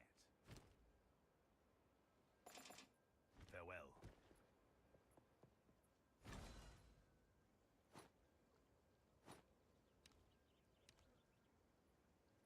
Enemies and chance.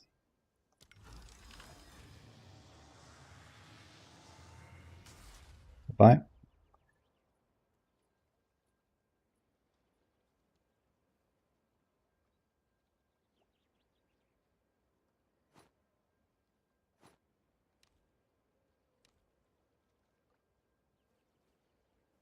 8% chance, really? Because his strength is so high, I guess.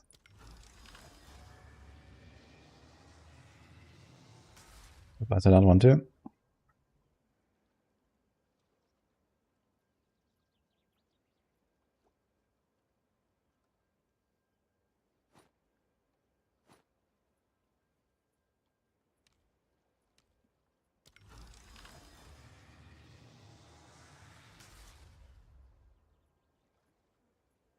Nice.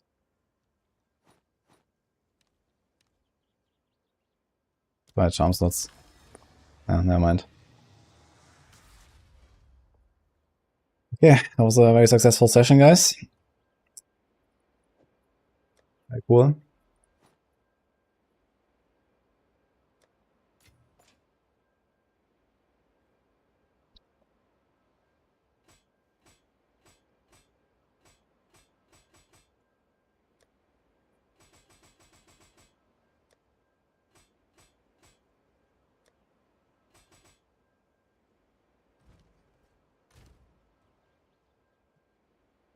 Thanks.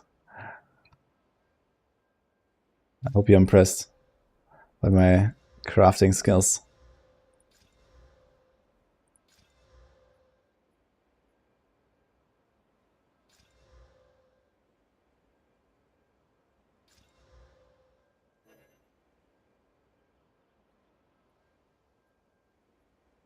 I guess 26 attack speed.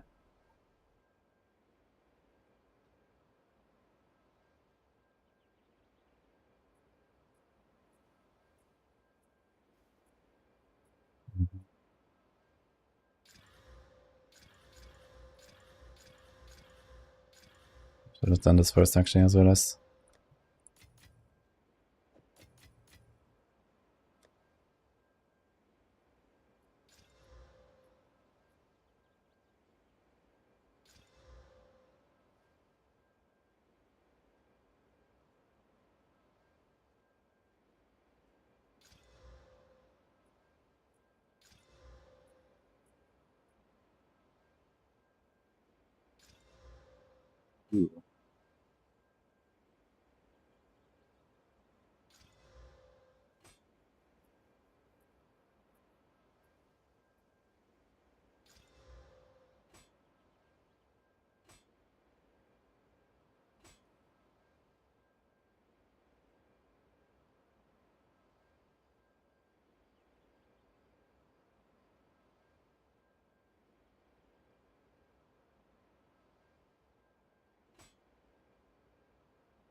Alright, what do we have here? 99% fizz roll. Bit of a hybrid. Let's take that. It's a stalking spear. 25 to 37. Here's 30 to 40. Grand spear. Okay, how much do we have from Gwenon? What are they called?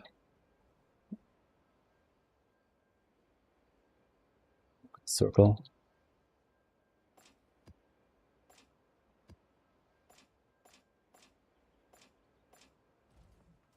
Spiders. 19%. Okay. Goodbye to that.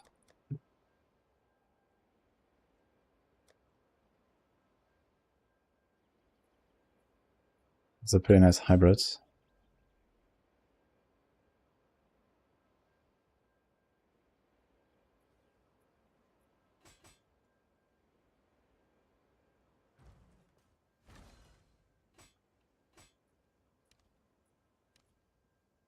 20% chance.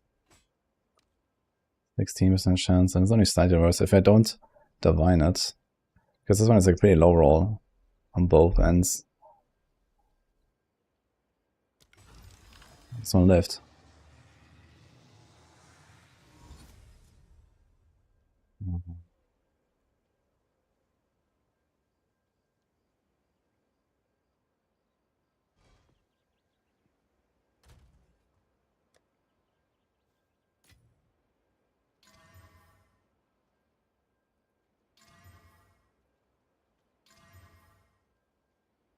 Not. All these weapons have flat damage here, and so has accuracy. 125.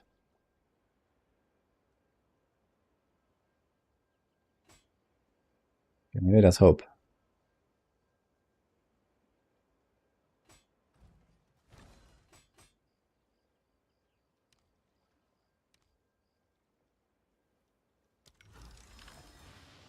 There was hope.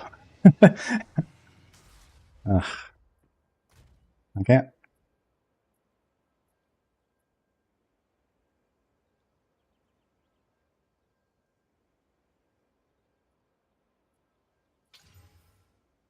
%, attack speed. That's a lot of accuracy. 444 accuracy. I should try this. I wonder if this could beat something that I have. 233.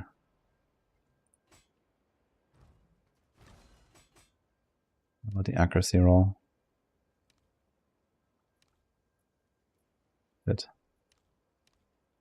Should just try both.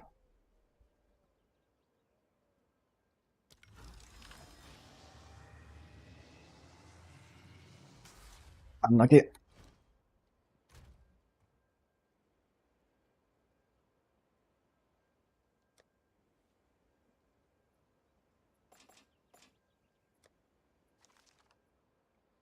Right.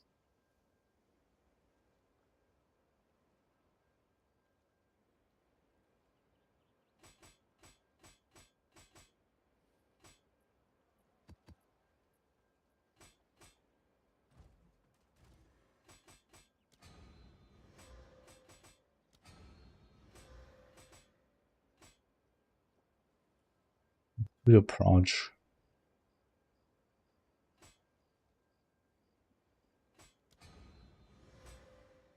How many beagles do I have actually? What can I do? 9. That's not very promising.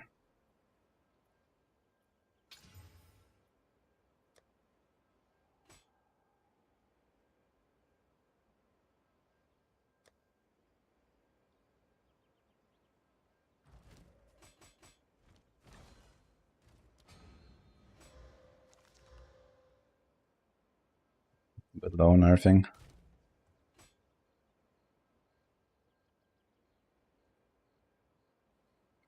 Lying.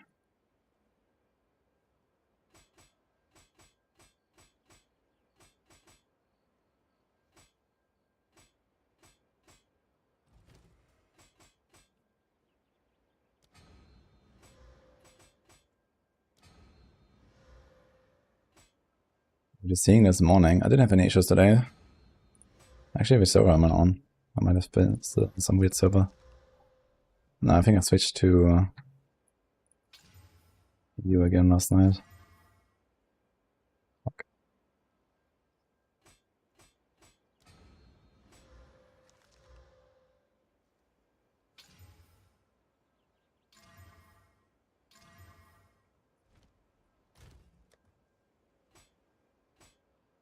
We combine them.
I'm not supposed to filter them anymore.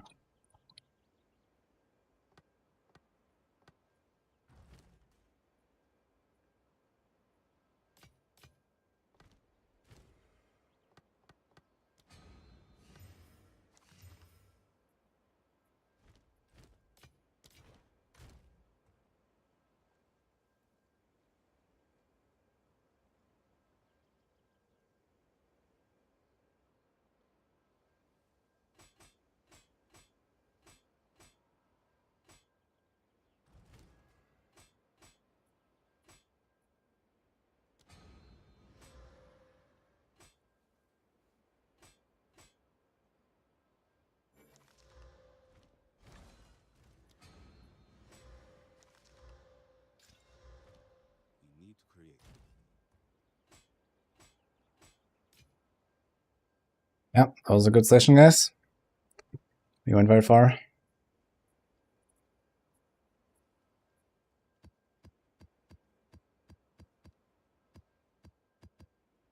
I can try shields while at it instead of those.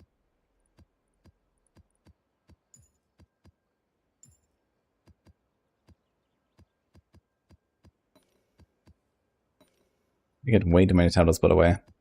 Like, they moved all these towers, but they never reduced the tablet drops, I feel. Look at that, this is so much. Fucking hell.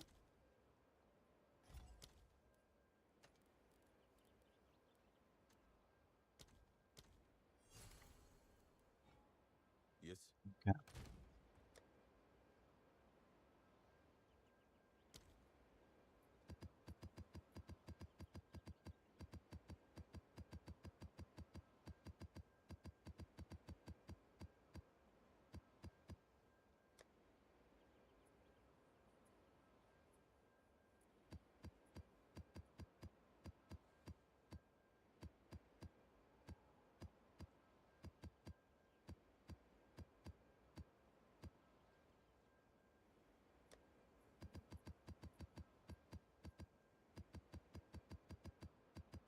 It's not. Okay.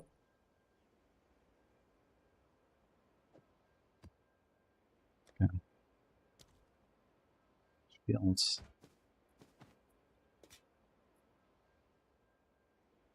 How many exiles do I have? Sort of like 50 exiles.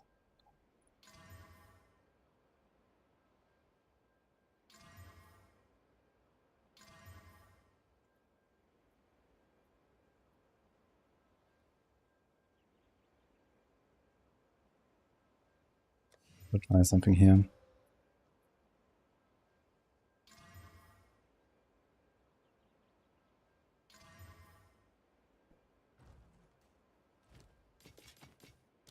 Collect more otherworldly remnants.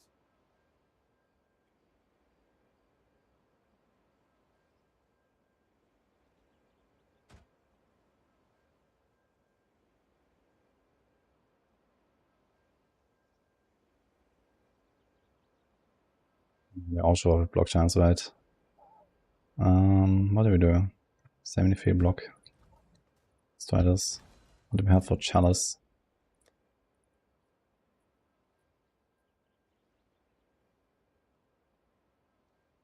A lot, actually.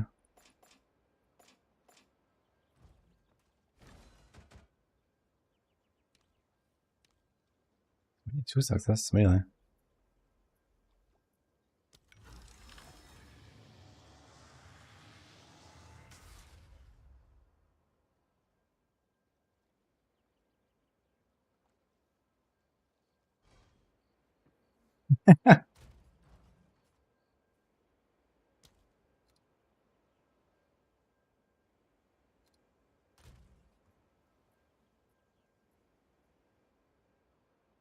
Accuracy increase a lot of DPS? It does, yeah. On the weapon only, though. You want the accuracy on the weapon, not on the other item. I mean, you can also have it on the other items for the extra crit, but the big accuracy stuff is on the weapon.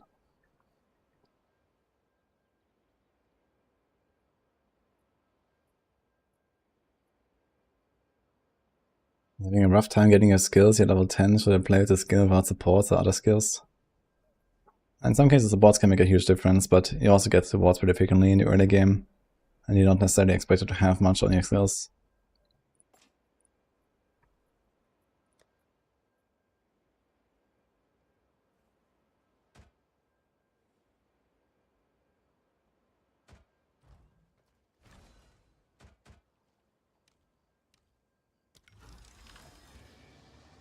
Nice.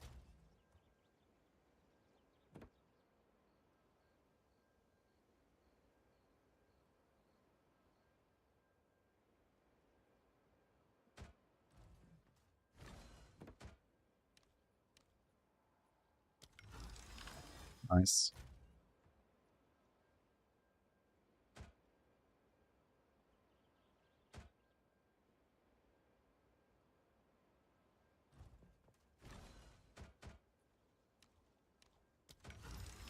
Oh. You found more wood.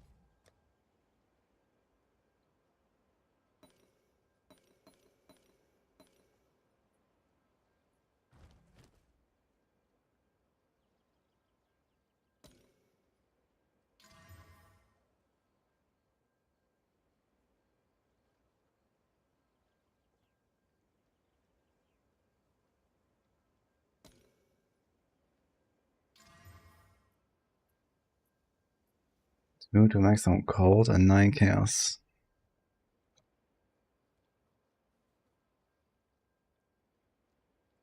Don't really want the maximum. Chaos is okay. Lightning, distance lightning. Fire is slightly overcut.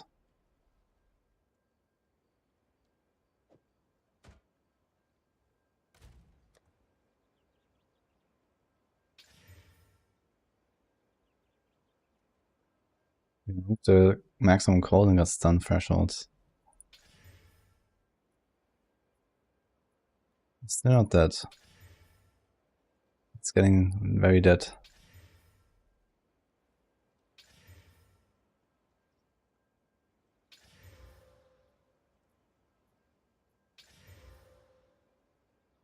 Replace 100 life with 160 life, and that's kind of funny.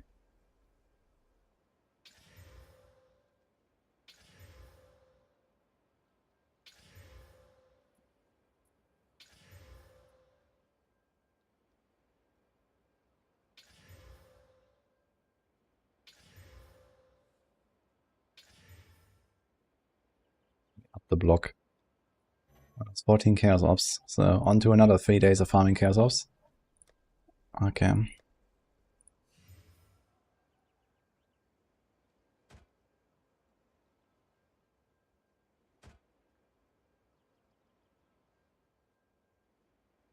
Let's see, maybe just take this again.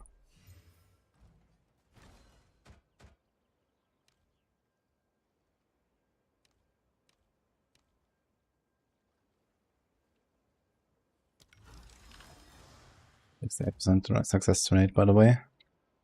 Alright.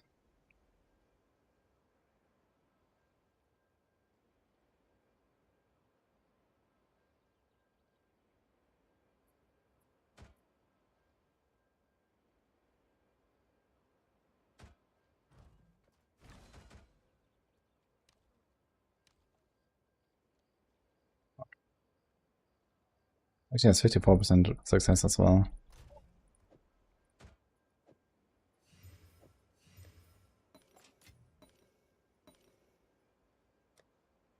Okay, this was an incredible crafting session, guys. We've made great progress.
think I definitely need to add a lot more stash affinities, like stuff like this here. Would be nice for sure. Just store them directly into some tab. Have I done any of the cleanse and corrupted stuff? Oh yeah, I still have to get some of them, it's actually. I need more time. Build Arbiter, but I have not done the quest line for cleansing, which is kind of funny, and I'm not even close to finishing it. I need to do 6 more. I mean, the new maps and stuff, they're kind of interesting, the new monsters, there's like new bosses and stuff. I got like a few fracturing orbs already, even. Although that would really matter for anything.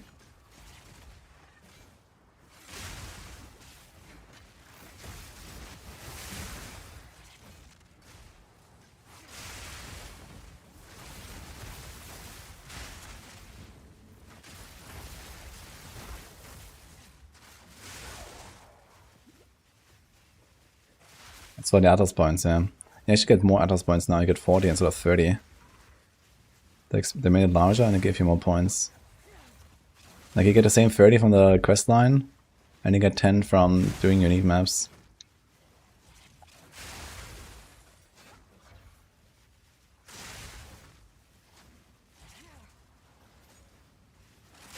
You see compilations of everyone else complaining about the lake, but where's my stand? I didn't upload a video about it or something yet. I guess I can do one after today. I just had 2 streams and, you know, a bit of sleep in between, and I was basically it, so I didn't even have much time to like record a lot of YouTube shenanigans. I know everyone's complaining.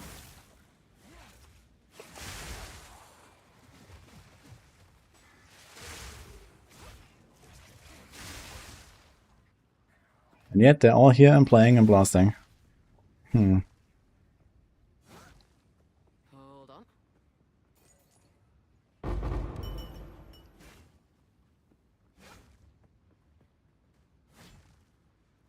That's way different from when I ended my stream yesterday.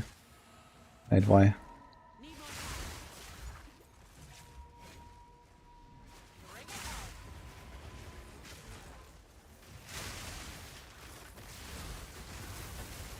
Generate life, that'll be a nice thing to get on a tamed pet, I guess.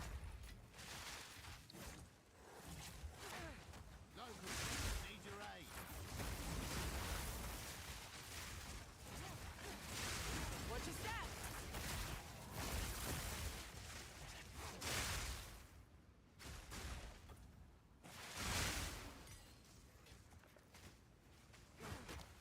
Reach it. Ugh. I can't.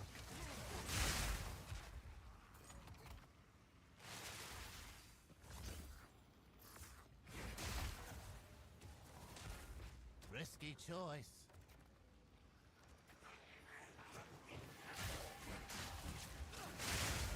Light him up. I need a moment to prepare.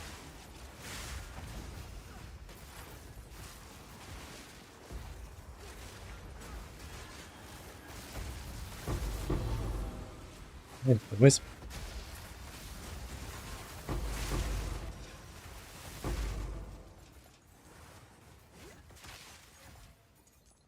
I think I should check if the crafting for Expedition is better now as well.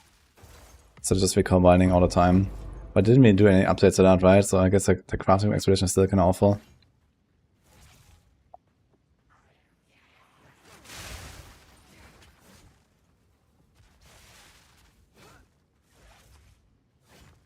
Yeah, I think a lot of people are complaining about the patch because they haven't actually played the endgame. I think the endgame is much better than before. And it's just like, oh man, I'm nerfed, everything is hard in the campaign, I'm slow. And I get it. But I don't think this makes the whole patch like really bad. Like the overall updates to the game are very good, I think. As long as they get the balancing a bit better, it's much improved. I think when it comes to like all these complaints that people have, they usually focus too much on balancing instead of looking at the grand picture, you know?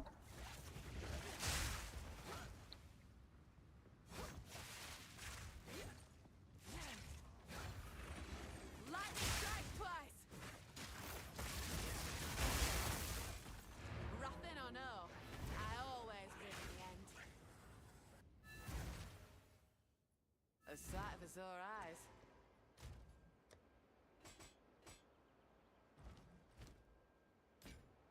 Find more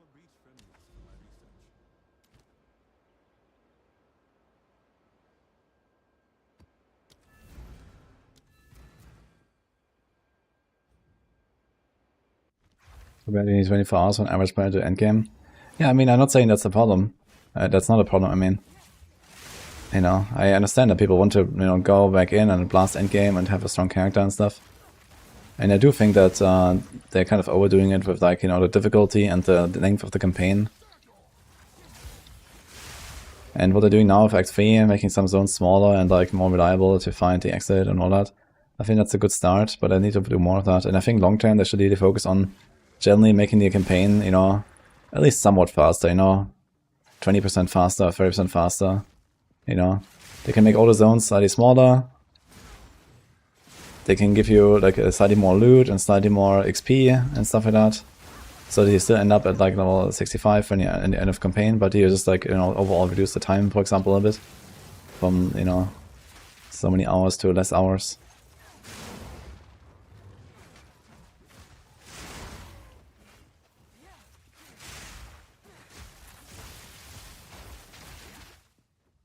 I need more time. Make campaign scalable. Nah, that's not the way. Not in this game. What are you gonna do? Like, what is the alternative to campaign? You wanna start maps at level 1. And then what?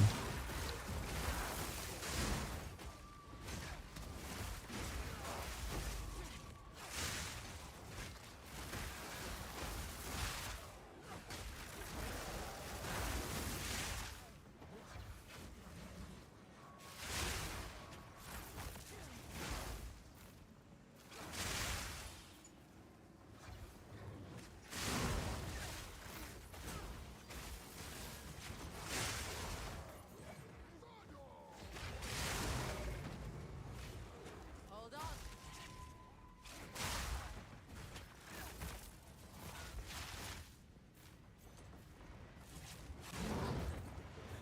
Heart and soul. A front against nature.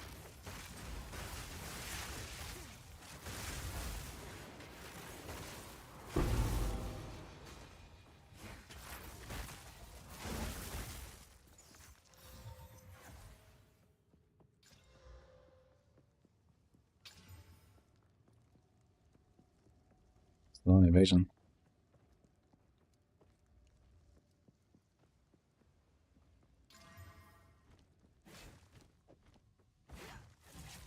Hold on.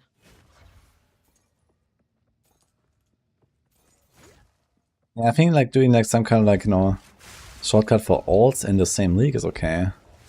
But even then, I think the game is not really going to be, like, it wouldn't feel good, I think. People say they want campaign skip, but I don't think it would actually feel good, unless they do, like, a lot of work to actually give, like, some alternative. But there is no alternative right now, you know. Map start at level 65, what are you gonna do with one character? Yeah, I can scale everything down. But do you really want to, like, have a level 1 character and then, like, I don't know, start farming fucking tower maps and whatnot? That seems kind of weird.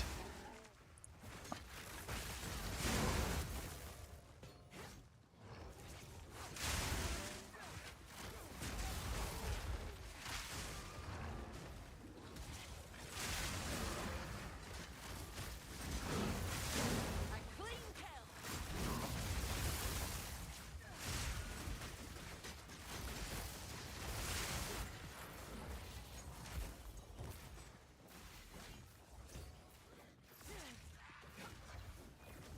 The hunt is on. Most people are bad at doing the campaign, and then they magically become better in the endgame. Shake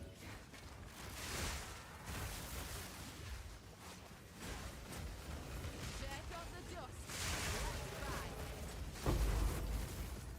Back off. Yeah, I agree the campaign is too hard for most people, you know, if they, especially if they want to, like, bring people in, and then, you know, start a new league and have some fun. You need to motivate them somewhat to actually keep going, and it's good that there is some kind of difficulty and they need to, like, overcome, like, you know, certain minimum requirements and stuff. But it seems like a lot of people are struggling too much. So, for example, if they, like, went back and, like, I don't know, maybe reduce the damage and the life of most enemies by, like, 10%, that would probably be felt already pretty noticeably. Because there will be, like, less of those one-shots, or, you know, people will just kind of, like, win a bit more.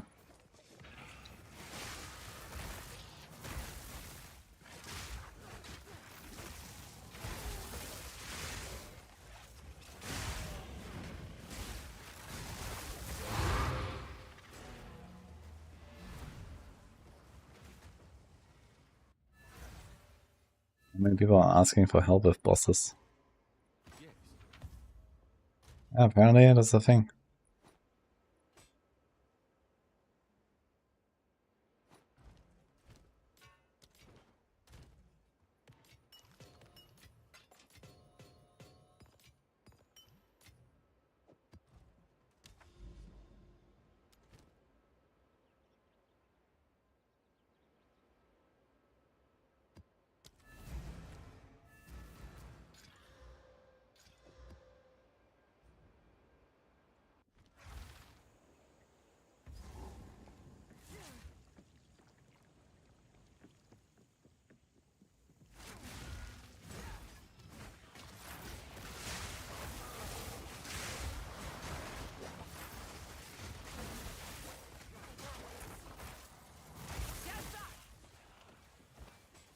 Either way, I feel like this discussion about, okay, can we skip campaign or not, is kind of like irrelevant. They will never change that.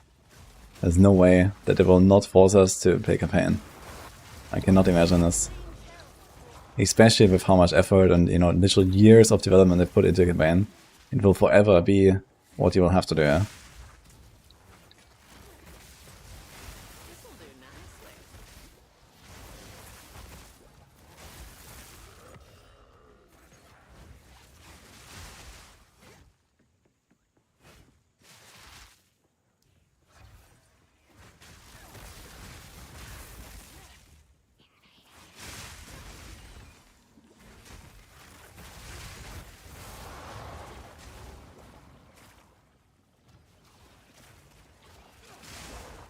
Personally, I'm also quite a campaign enjoyer, to be honest. The campaign is very well done. I'm actually excited to see the last acts as well. And I don't know, I feel like it's always like kind of a nice little, like, rite of passage, I guess, or whatever you call it. You know, like you do the campaign, you get your ascendancies, you know. You learn how to play the video game. I don't know. And then at some point you're done and you're ready for mapping. Need a moment. I kind of like how that flow works.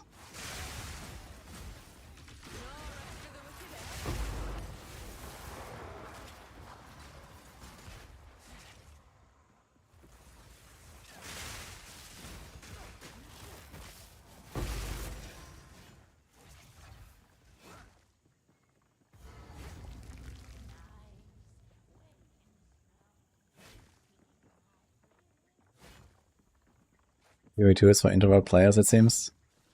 I think that's absolutely true. Lots of, like, you know, basement dwellers and nerds in this community, I guess.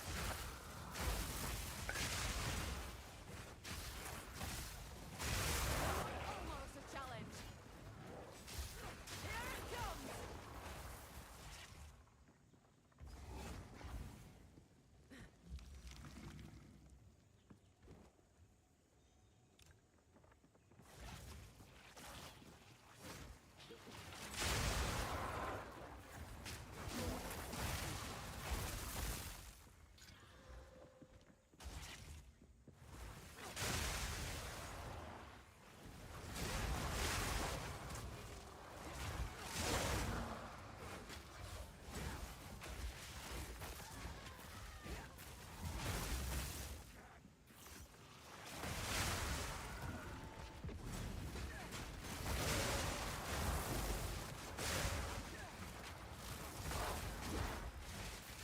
You need to check how many prismas I have. Need a moment.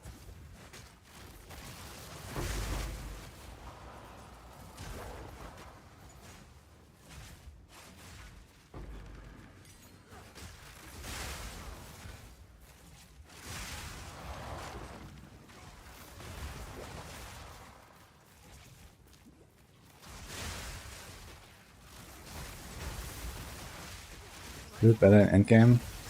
Campaign is not dropping loot. Yeah, you get more stuff and high level stuff here.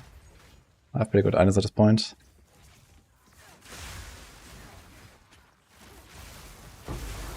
Bet double as is.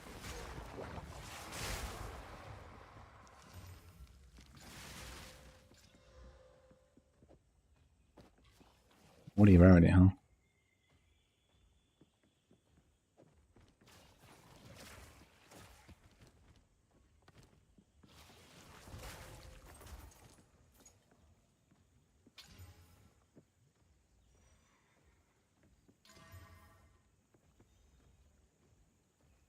They're like a big percent now.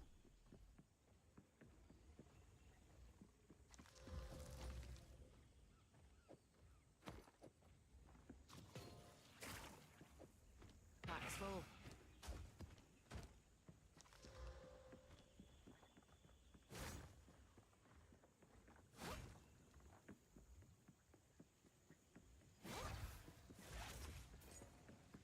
Lightning strike twice. That was almost a challenge.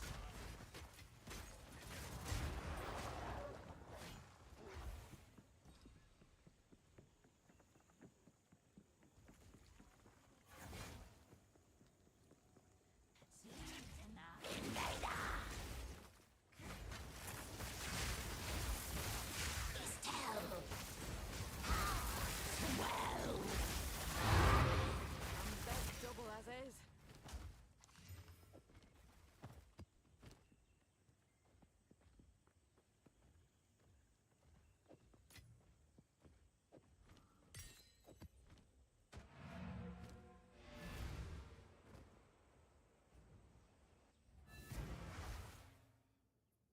A home away from home.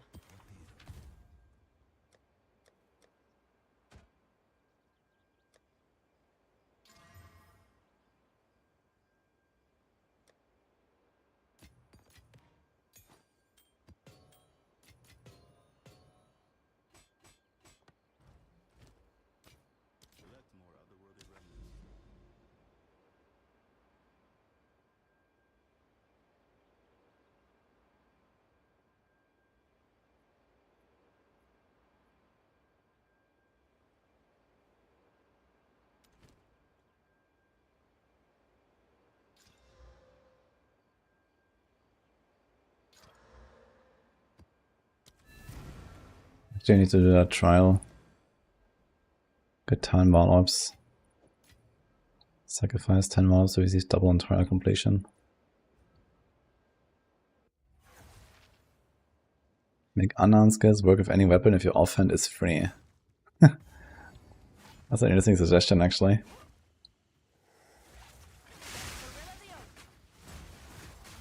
So it actually allow you to do is killing palm. Wait, okay, does killing palm only work with quarterstaff? It is an unarmed attack, but I think you need to have a quarterstaff equipped anyway. I'm not sure how that works, actually. But I could get power charges, cull, and also dash around, or shattering palm or something. Could do some funny stuff. I mean, I guess you could do it anyway with weapon swapping, to be honest. This is what weapon swapping is for. Now I think about it.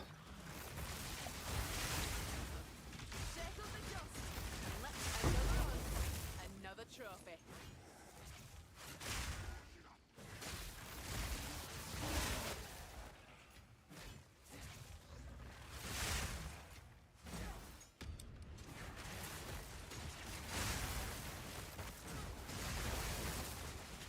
Let's have our free hands.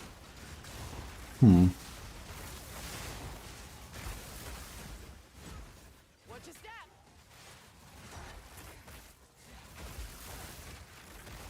Wait.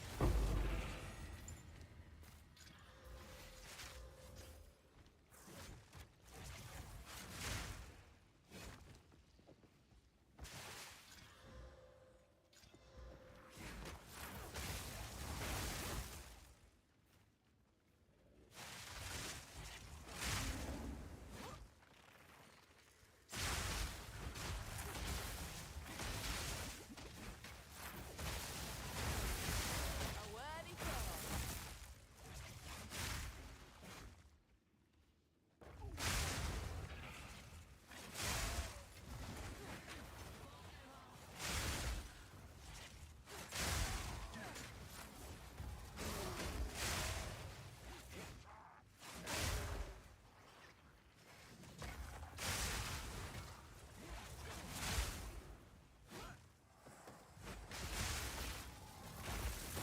Mostly the affixes matter, but the type of beast also matters because some of them are very squishier and slower than others and so on. So depending on the behavior, this might be good or bad.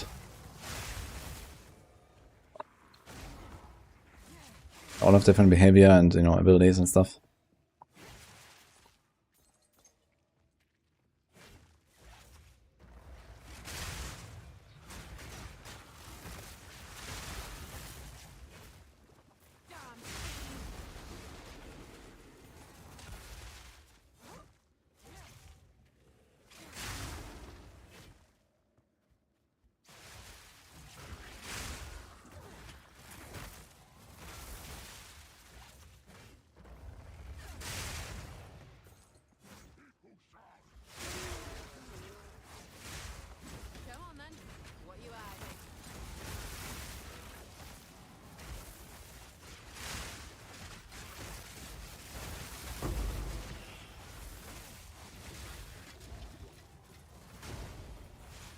Yeah, it's strange that an Alp Alchemy shows as smaller on a filter than like a Exalt.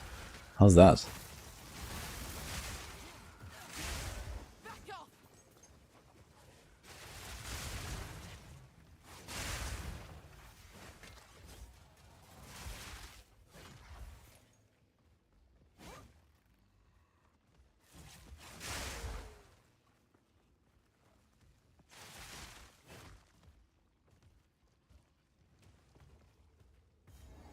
They move the map with arrow keys.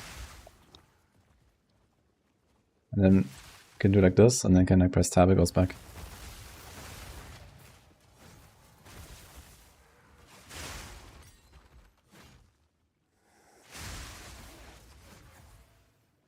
Like Hidden Grotto is not a good map.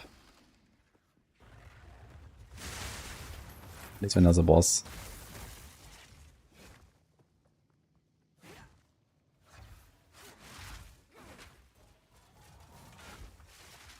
Dude, I really want to try Chronomancer with Unleash. Sounds really cool. I really loved Unleash in PoE1. Okay, we somehow managed to clear all the rares, and I still don't know where the boss is. It's kinda hilarious. The checkpoint just appeared here.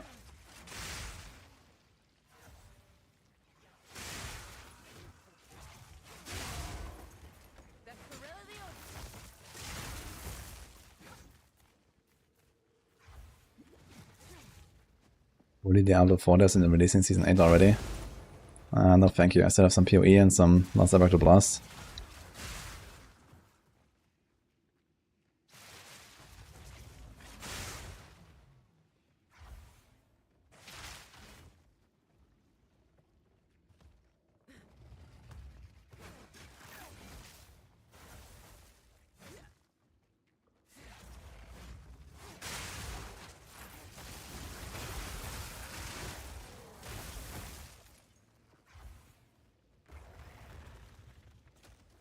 Wait, seriously, where the hell's the boss? How is there still 200 minions left?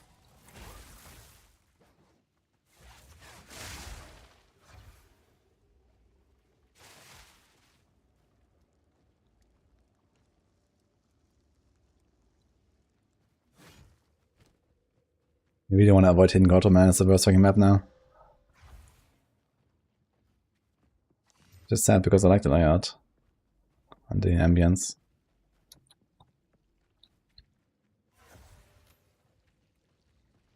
Pretty good actually.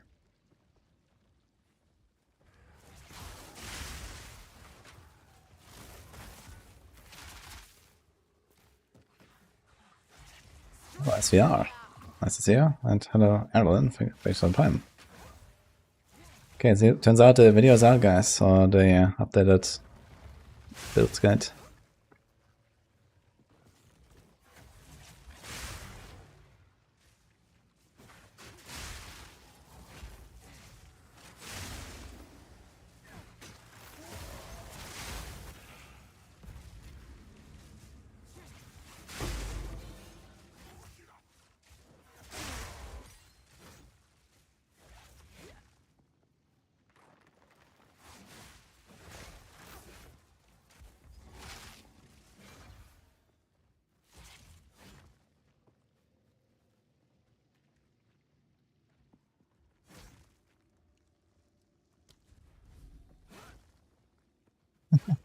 Yes, yeah.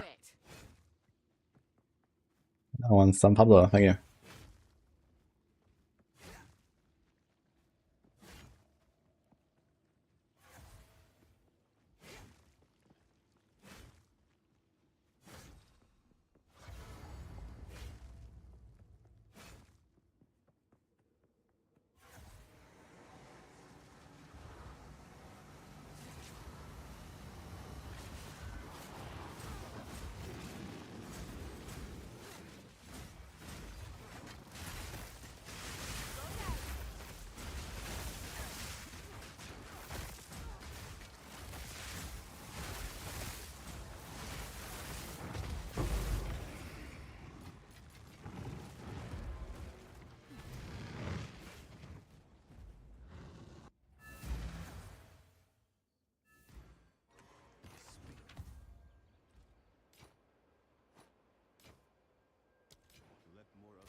Progress the Atlas tree. I have an Atlas tree in my build planner. You can check there. I mostly went for the rare and magic monster stuff on the left. And then I went to the bottom right for essence and stuff. And spirits.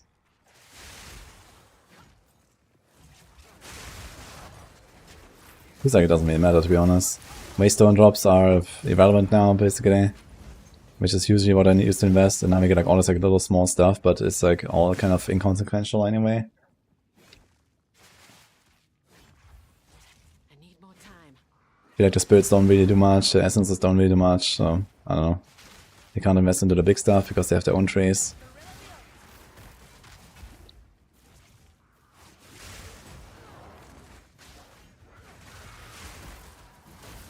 So I'm gonna go for like item quantity, rarity, and pack size, I guess.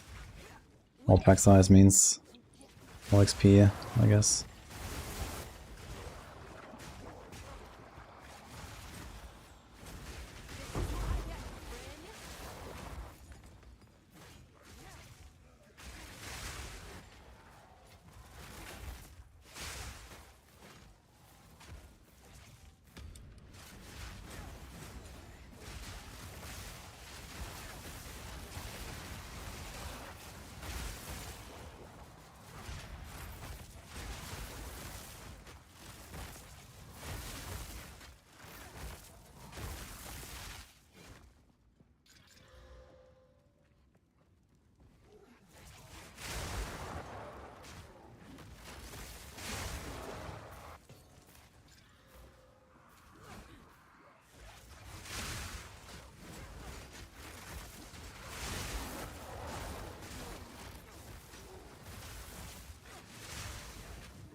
And there's no uniques in his builds.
I'm supposed to dodge this case of a Zinnia?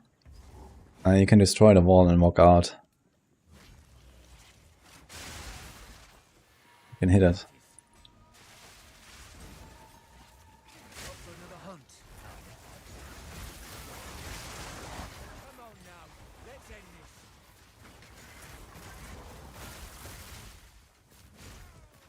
I gotta say, like, whenever I see these wisps and they go into like the rare, I don't really feel like it really adds much to the rewards or something. Like, I don't know. I kill them and I feel like it's always the same stuff. Already.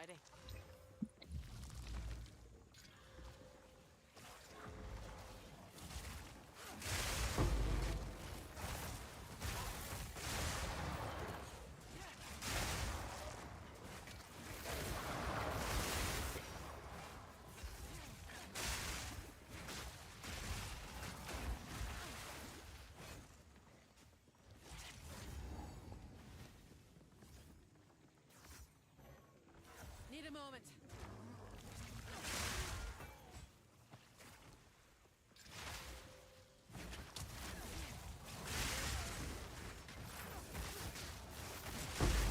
Clean kill.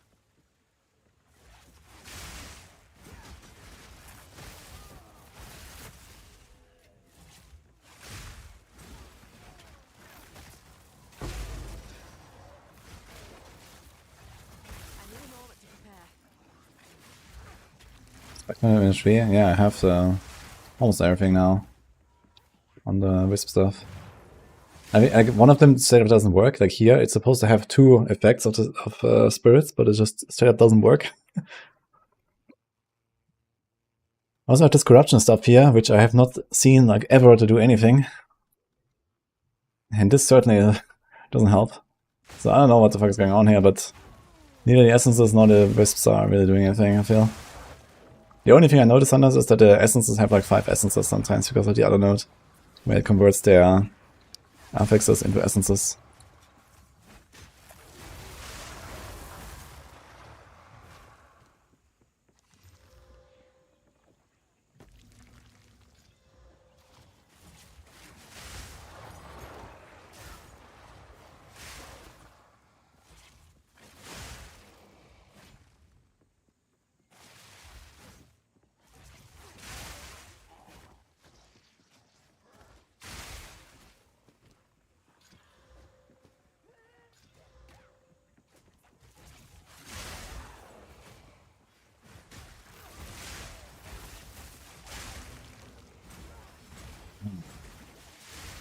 There's one. Same thing, guys. This works every time.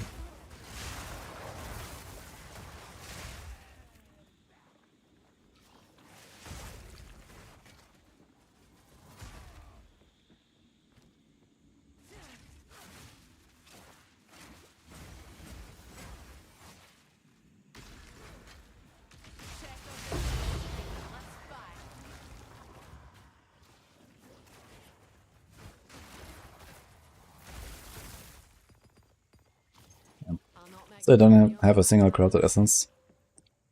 Okay, I guess.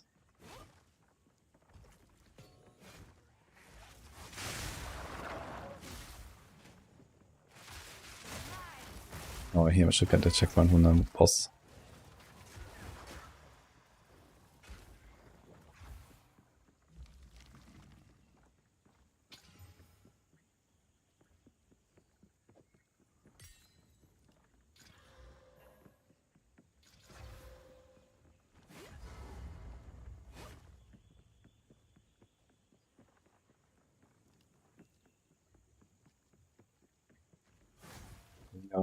Putting Hero Siege on max roll.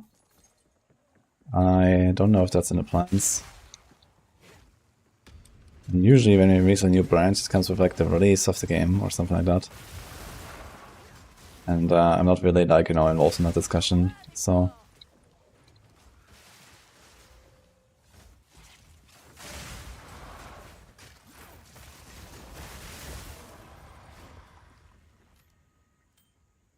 A lot of rings, what the fuck?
Yeah, Nice to put my feet I don't know much about Hero Siege. I haven't played it or something. I just watched like that mods for like 1 minute playing it at some point. That was basically it.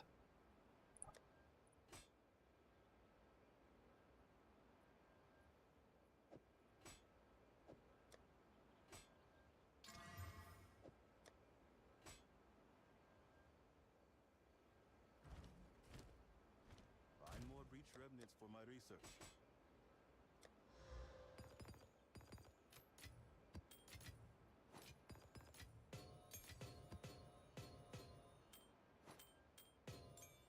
Good.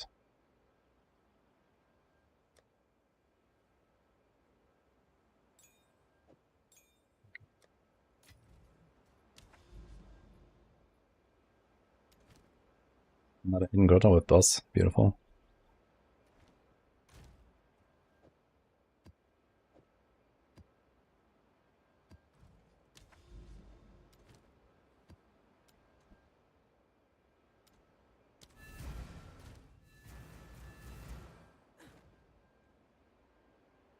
I have an annoyance. Primal Thundering, which gives me an elemental pen. Not really sure what to put there, it's just what I had, and I throw it in there. But it can go for like anything that gives you like, you know, attack damage or projectile damage or evasion even or something. back off. That was almost a challenge.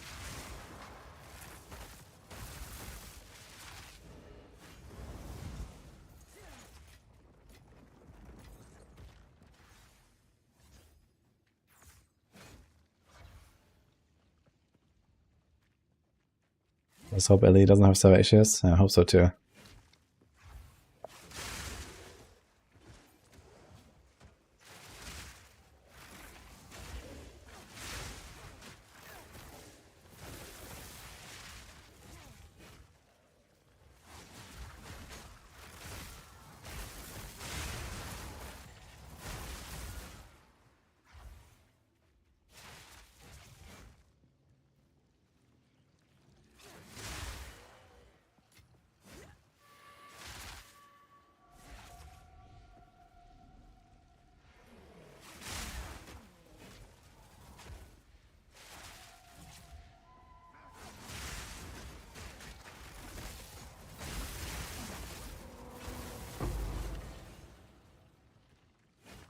I'll take that.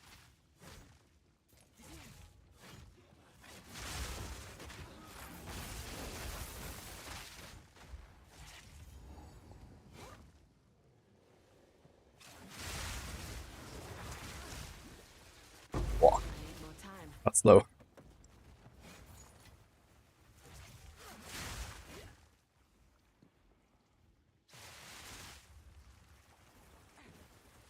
Come on.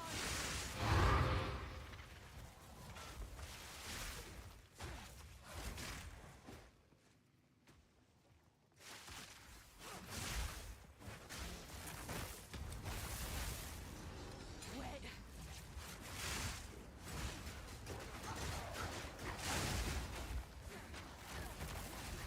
Dragonkin favors the bow.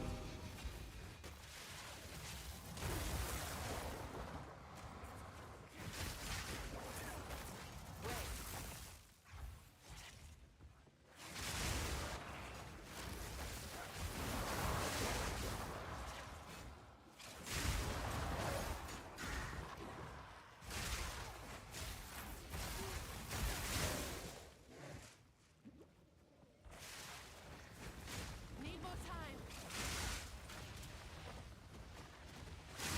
Sitch. Use HLF, you mean Herald of Thunder in the early game? No, I did not. I'm only using it right now because I have Exile Spirit on my neck. Challenge. Otherwise I don't really care about it. It's nice to get innovate buff sometimes though. Or if you generally want to make your setup a bit more offensive, which I think is pretty irrelevant, then you can also just use it over Wind Dancer.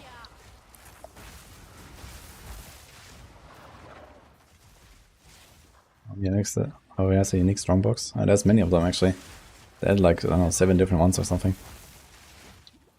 You do find them.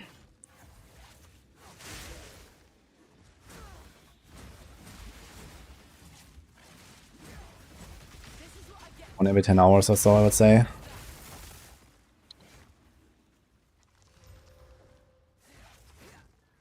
I guess if you want, you can invest more into strong boxes and then get a lot more from the Atlas tree.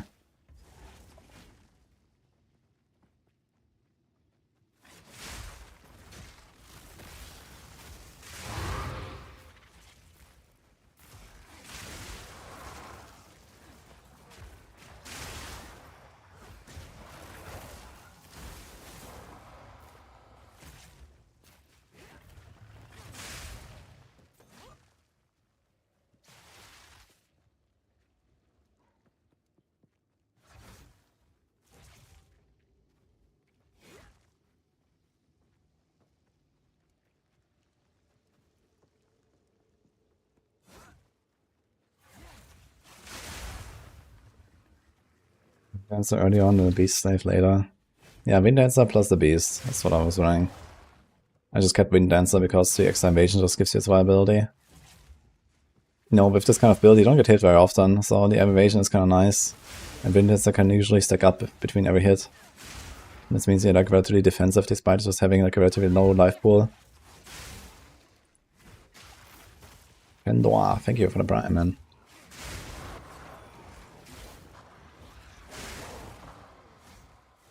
I need more time.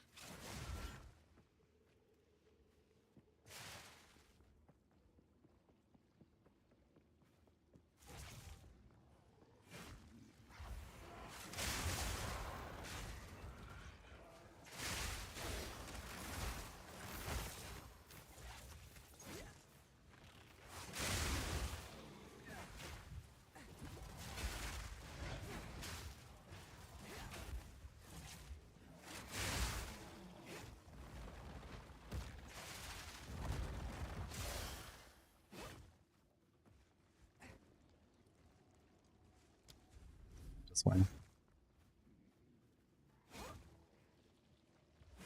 Whatever. Oh, the Vic is actually kind of nice for leveling in camp. Wait, is the skill already in the game?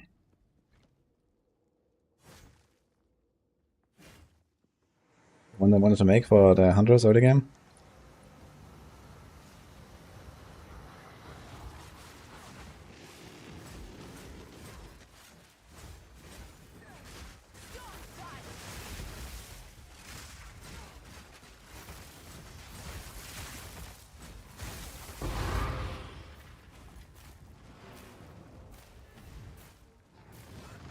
Oh, I didn't realize that you are testing it already. I thought this was just like something that we saw they would bring or something. Huge ones.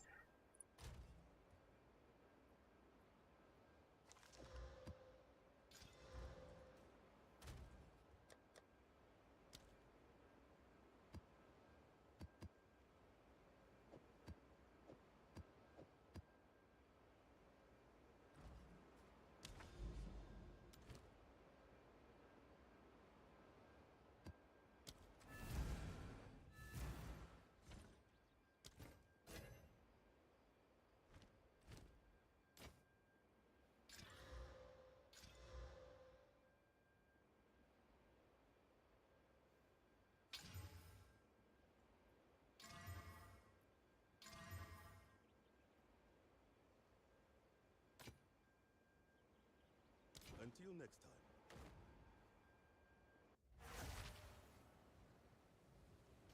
Oh, what's that? What's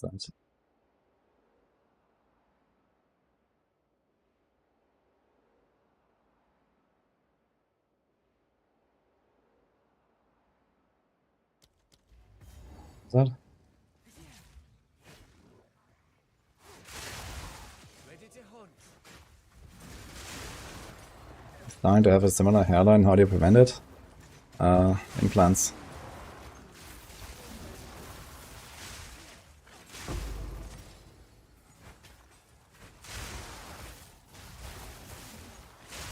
A worthy foe.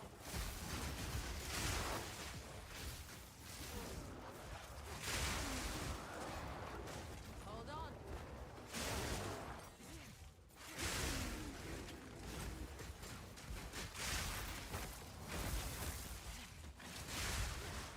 Yeah, I remember there's like a color node here, but I didn't see it now. There, okay. Yeah, this makes it pretty easy, I guess.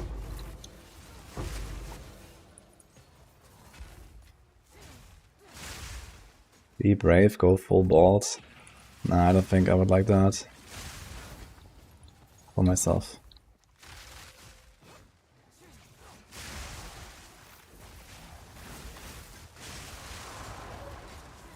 I enjoy having hair. Need more time. Here it comes.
Have you written guides in the season on Maxwell?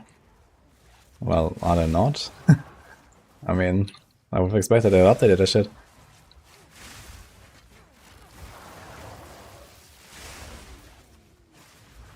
It's usually the idea, at least. Because league start is when everything matters. I mean, it's a bit of a struggle because we got a patch and it's like, you know, less than 24 hours before start or something. Not for Huntress.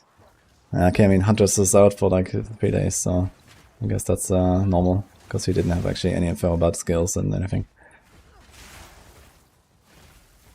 I guess by now will be the time to actually put something out.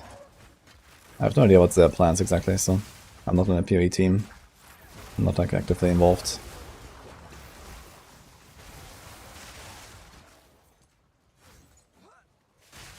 I was considering to also do that. I could have done a Hunter's Guide, I guess, at this point. I mean, I have my own like planner there and stuff. You can check that if you want.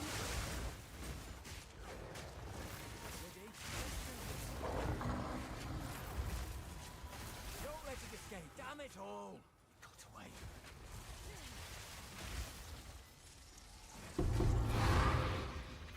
Our grisly war. Enough in the pack already.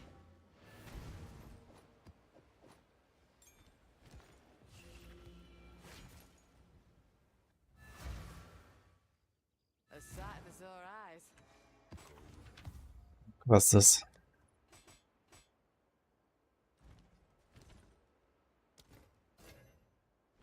We need to create.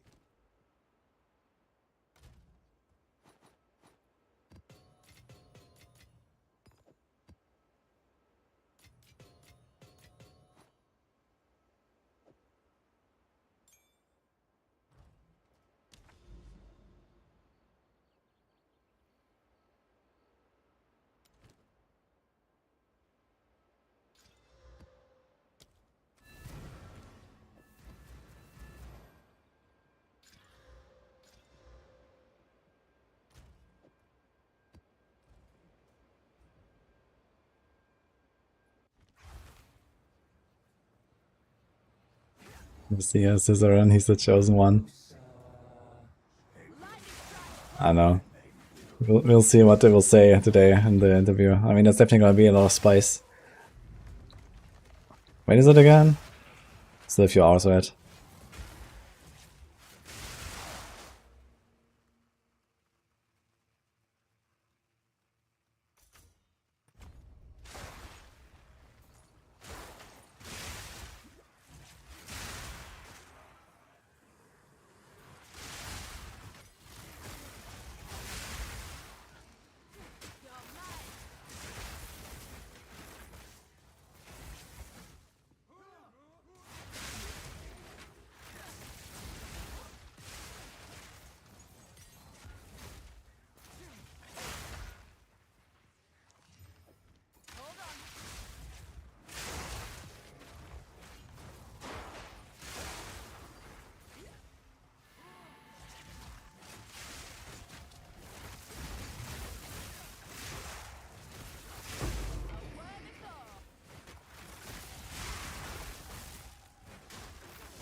Still have the delirium going.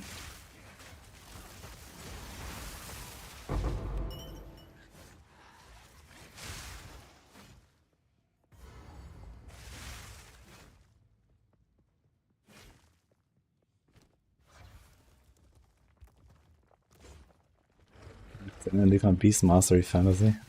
Holy. Like what?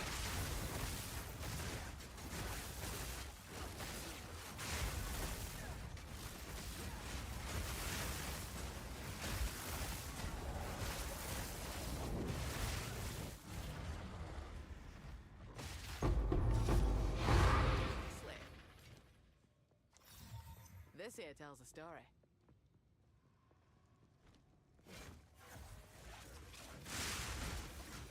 He's the bubble evasive. That's actually a beast I would like to capture, but it's not a beast.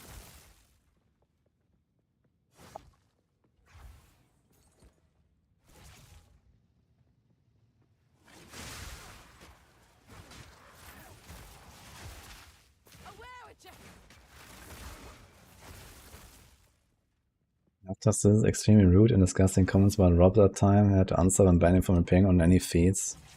Lost all respect. Wait, why? Hold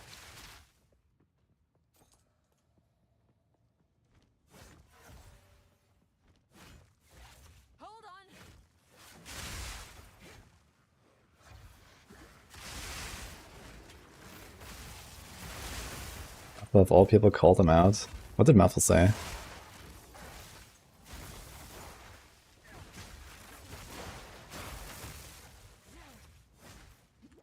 Wait. You there, local. Come here.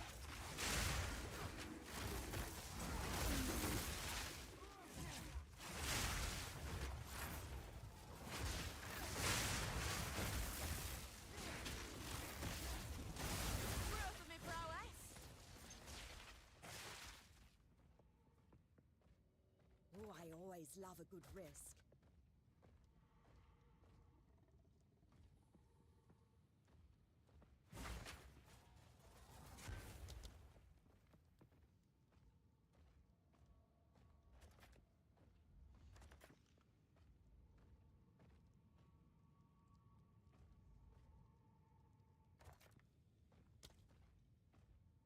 Oh, I always love a good risk. All of this. Okay. Light him up.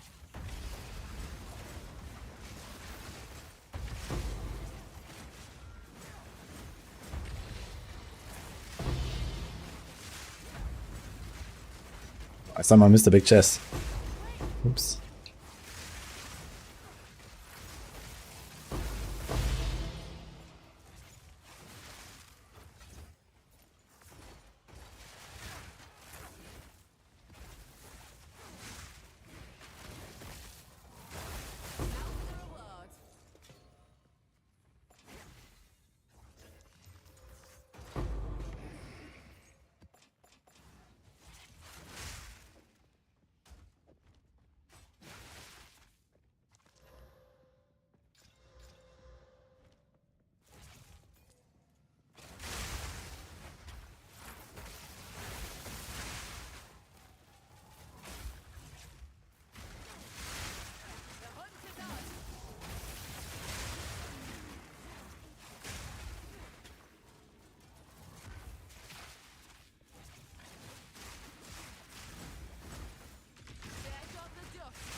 I've enough in my pack already.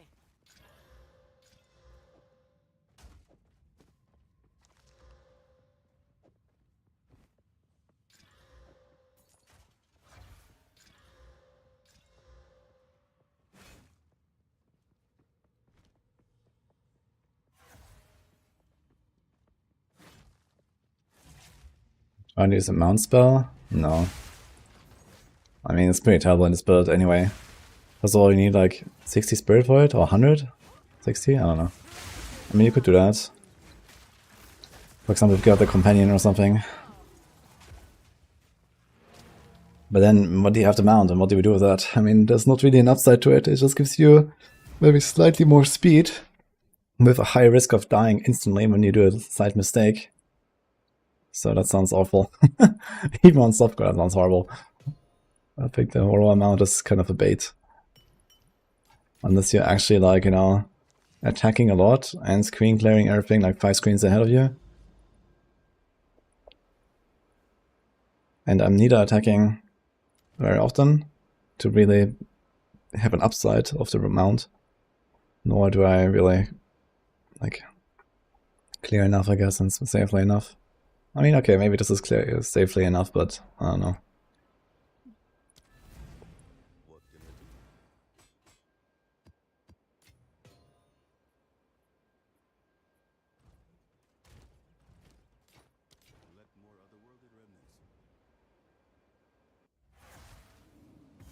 Good luck, Giant Rockets.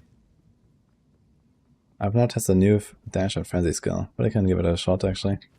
Gonna wait for a drop.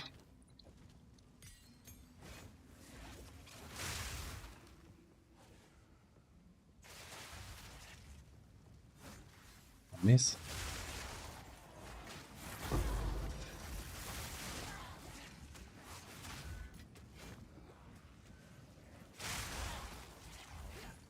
Yeah, the thing is, I would not actually be faster with the raw amount, right? Like I attack like once every... Wait, can I even use barrage? I guess I can use barrage on the raw amount, right? But yeah.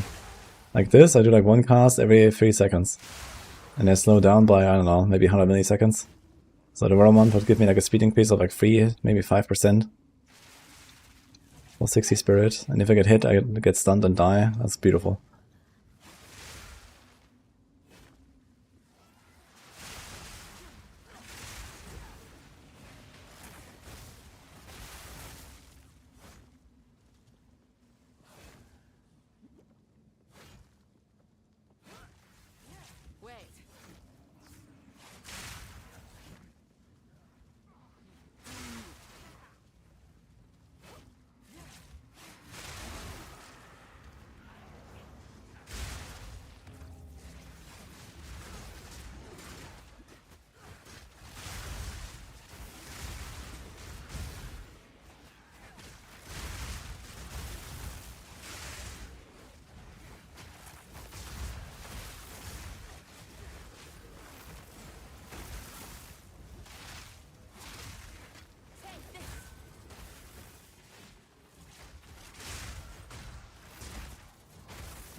Wait. Weak, okay. AoE, melee, strike, dash enemy, and random through. Counting enemies if their life is low enough. The attack kills at least one enemy, grants you a frenzy charge. And his amount can be count will be highlighted.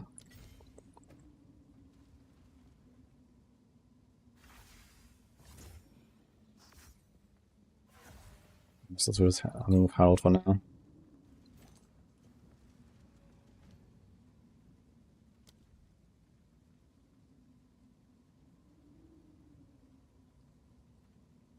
%60% attack speed. That's kind of cool. You can get tear for the on kill effect and have like a chance to get an additional charge. You can actually get like 3 charges. That's kind of wild.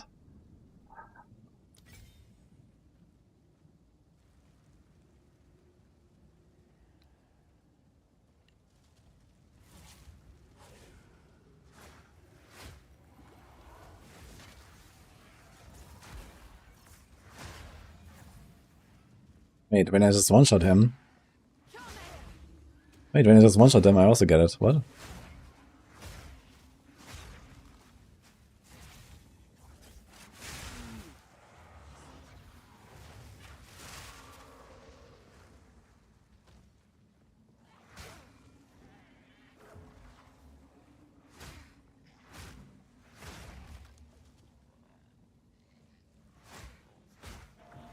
Do I? Cool.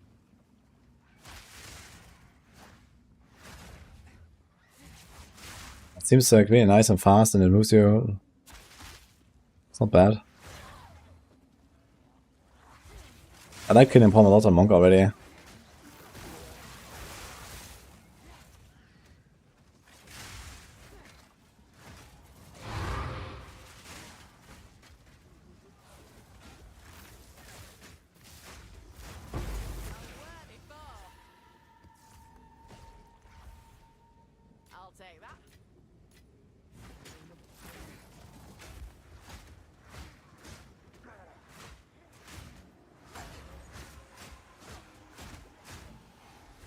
My spirit.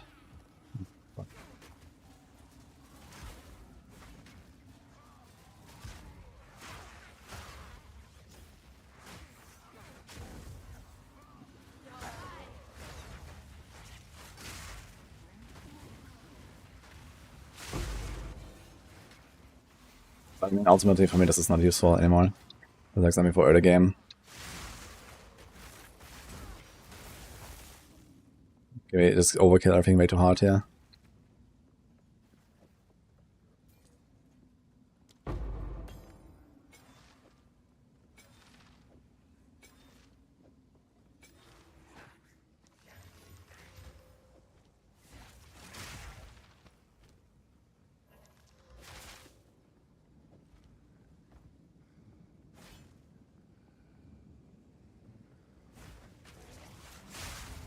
Wait, there's all here.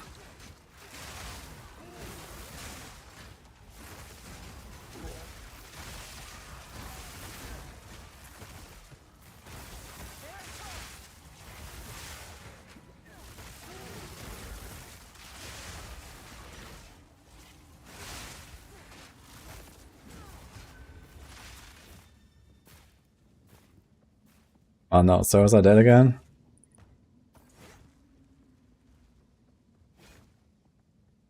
Fuck. Where are you guys located? I am on Amsterdam realm right now.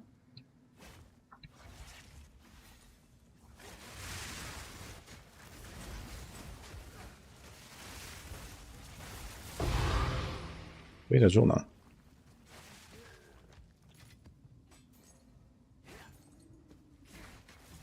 It would be nice if, like, you know, it doesn't show the rares, but also, like, where's the last visual? Because I have no idea. I have to go find it. Do we still need, like, any? Oh. We need any 5 links still? Disengage. And a pet. So I can start saving 5 links for pets, maybe. Not like it's gonna improve my pet at some point.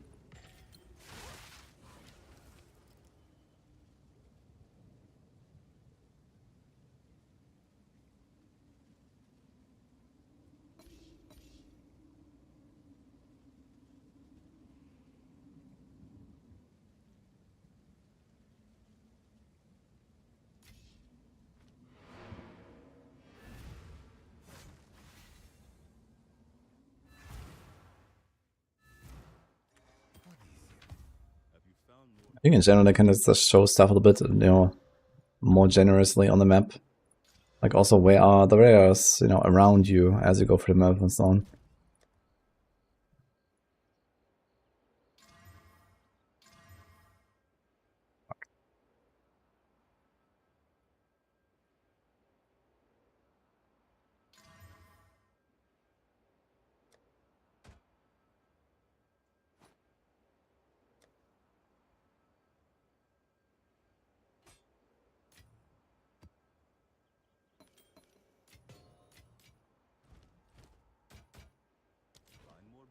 I'm saying to a trial.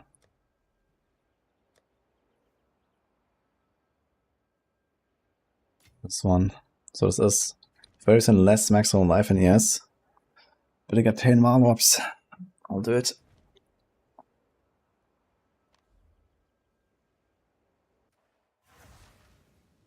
God, the Nexus is not bugged. If you look closely, it will tell you need a map with at least 4 modifiers.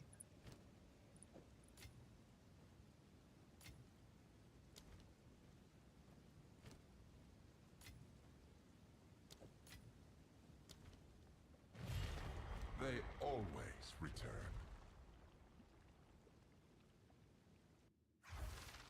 Modifiers on a Pokemon. Haste Aura right now. Will this Although, cause your downfall? shit, we can't get out anymore, right? A drought for the thirsty. Your challenge awaits. Prove yourself.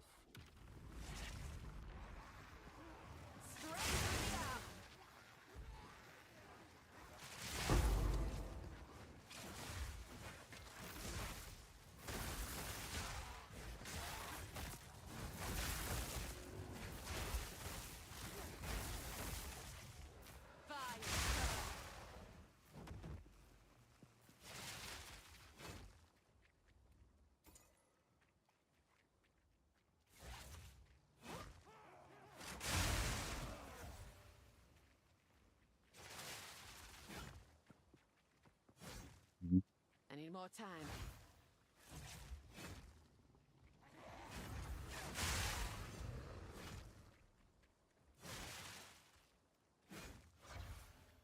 I shouldn't have started this run here. Because if you see now, this one is over and my 10 Varlops are gone too. So I'll lose 20 Varlops. Yikes. Not funny.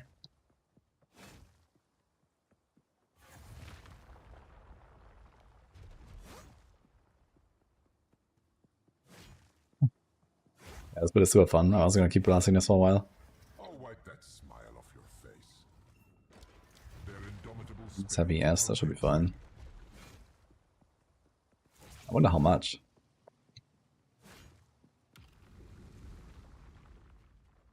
survive.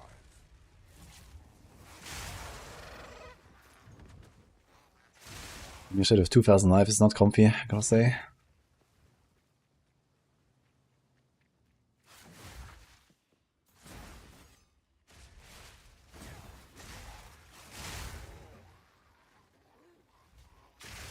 I just realized that a spear field, it actually consumes my Herald of Thunder. Look, when you're walking into it, you see the little lightning strikes.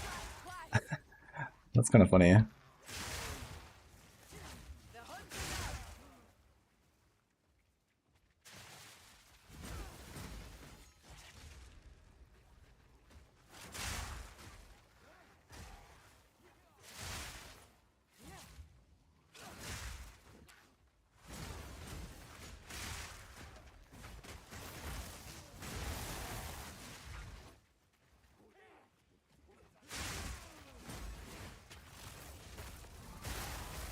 A worthy foe.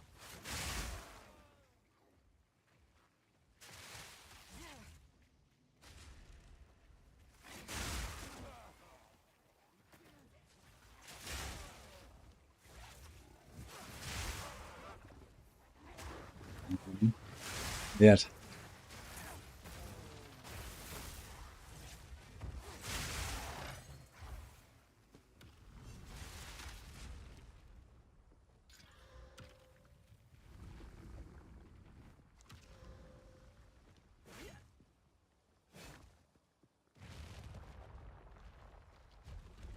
Oh, on console, it doesn't tell you they need 4 mods. Like I saw when I tried to put the map into the Atlas, then it tells me that it needs to be rare with perform modifiers or something like that for the crafting nexus. Does it not say that? Ruin seeks you. Interesting. Follow the path.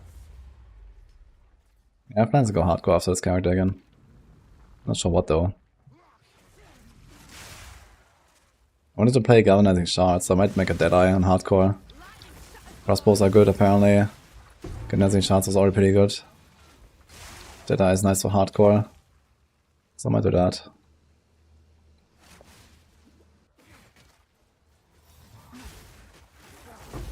Or you got warrior. With some smith.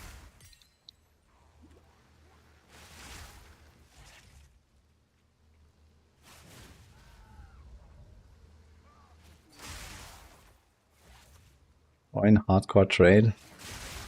Maybe. Need more time.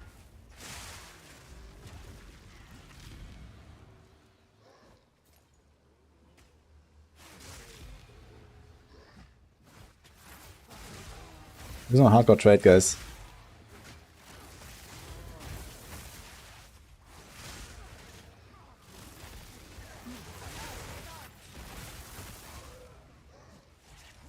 Yep, they group found with the boys.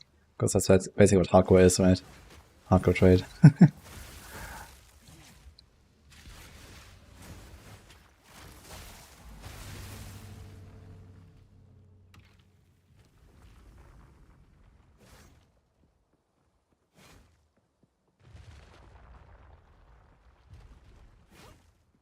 Okay, sorry, it was good to know that's not mentioned on console.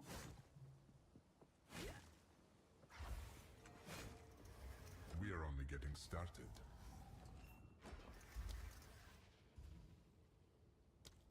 Lacking both depth and precision. The slow-mo lightning spears now, watch out.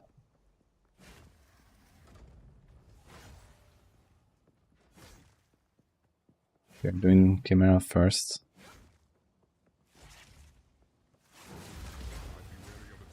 Lightning shatters bones.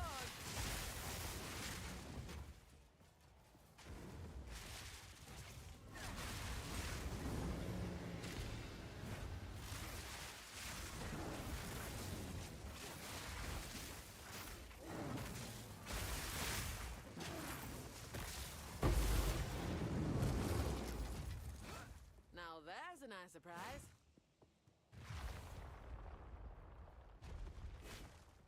Yeah, Wastelands always stop exactly the tier you're doing. You may possess strength after all. Feel their And you get higher by killing bosses. There's a +1. slay them all.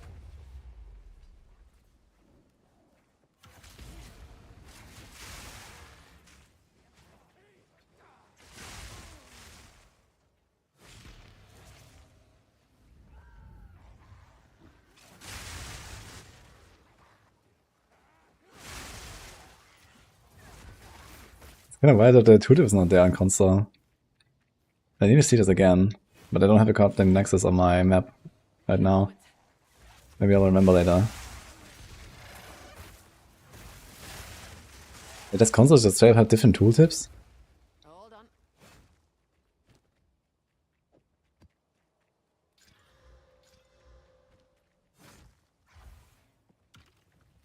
Yeah, I can do 3 to 1 also to upgrade your maps, I guess.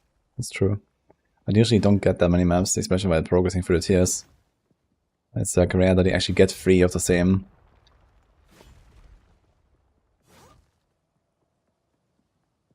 Did I build on Maxwell? I have no plans right now, I just want to add some jewels. I think you'll like this next one. Because people were asking. Lightning descends. Powering the monument requires souls.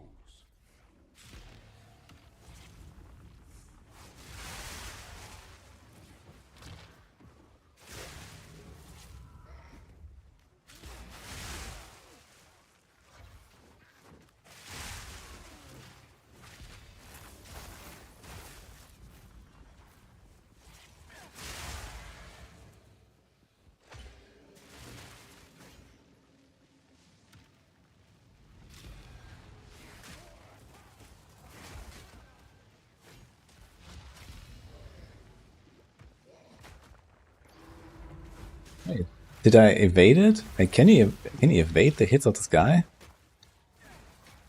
Or am I just immune while clicking this thing?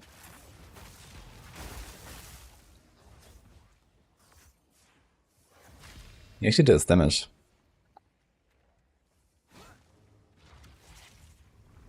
Sneaky.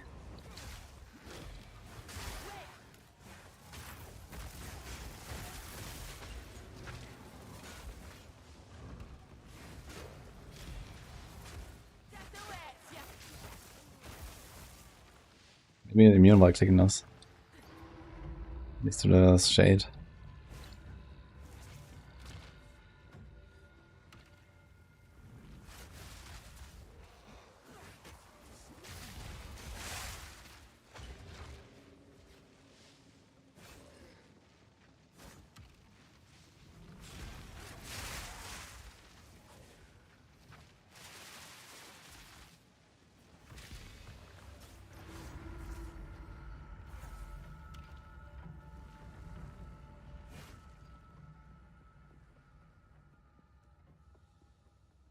You can just transition to this build or should I farm gear before switching?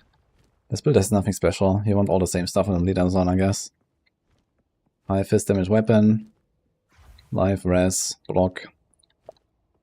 Move speed. I think you'll like this next one. There's nothing really crazy here. Fucking hell. Be careful where you stand.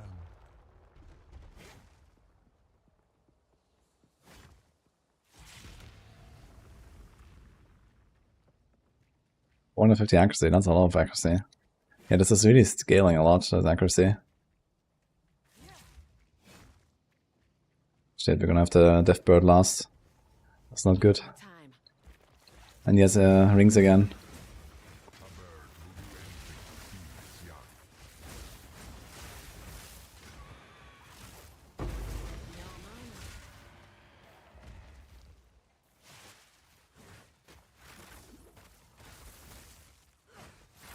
Dude, how long does the ring take to explode? What? I think they made it slower, and this is why my hardcore character died. Because this was the first time I saw the ring, really. And then I walked into the boss room, and it just took fucking forever. You may possess strength after all. Your protection decays.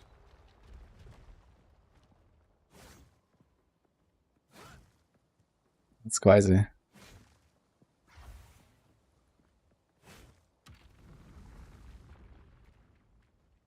Nah, I've done my Fourth Sensei long ago. I'm getting 10 Warlords on this run. I have a 10 Warlord thingy.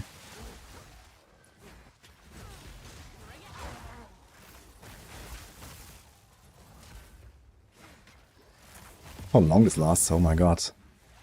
I feel like the ring is like the worst affix now. It takes forever, man. And this really gets on your nerves. Look how long I'm standing here. Gonna die some random bullshit.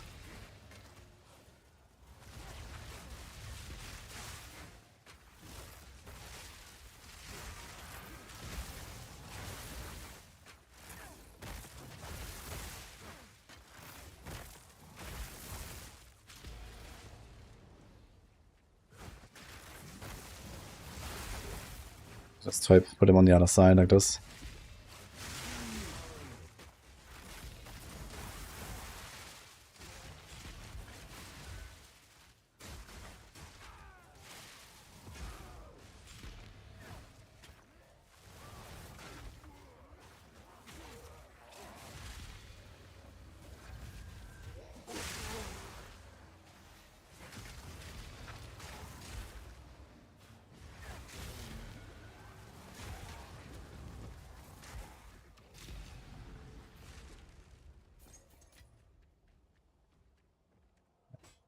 Really shitty mods here.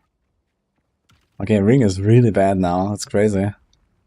I feel it's so much worse than it was. Oh, 75 block.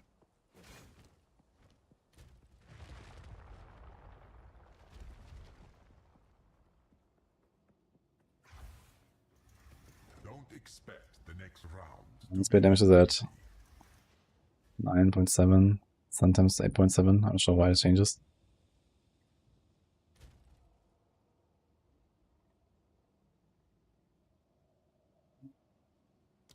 There's 40 res, I guess.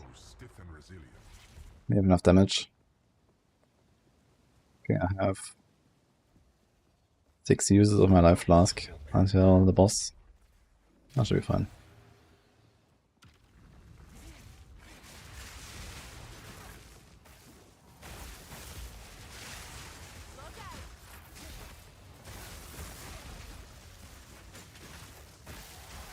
We have an energy shield plus 40 res boss. That's gonna be cool. It's fucking ring. And it's a death bird. Gonna be great with 2k life.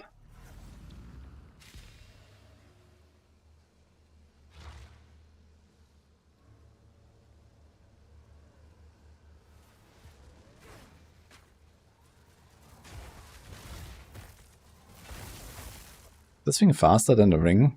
Actually, it is faster than the ring. They made the thing expand so much slower now. Oh shit.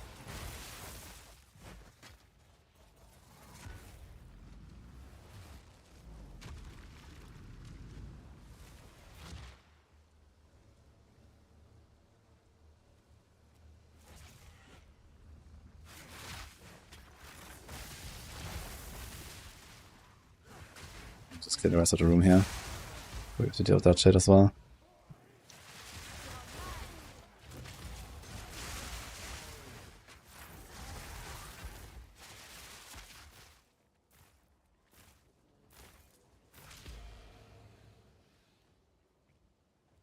I really don't like the ring.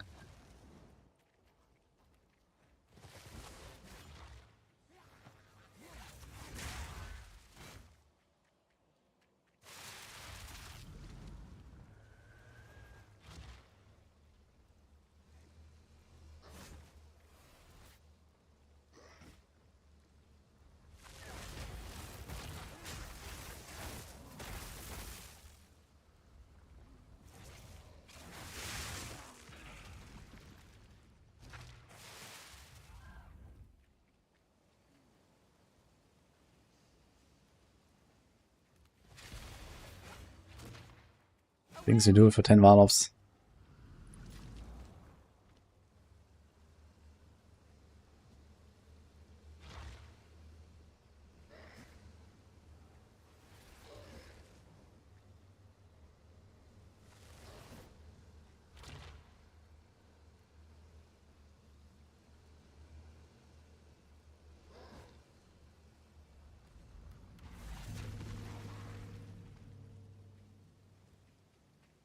That these things are coming down before this thing actually, like they don't even reach the ground before this thing is done.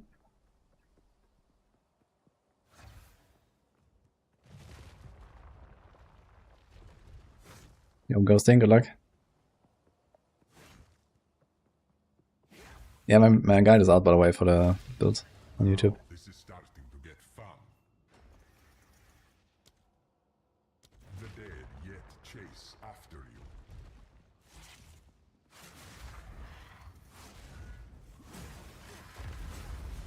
Prove your might against this man.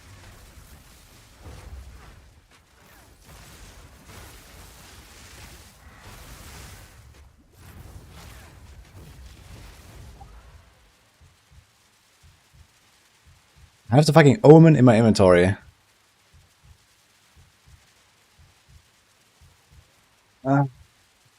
I never bleed on me, so it should proc and give me full HP. But I don't really trust it.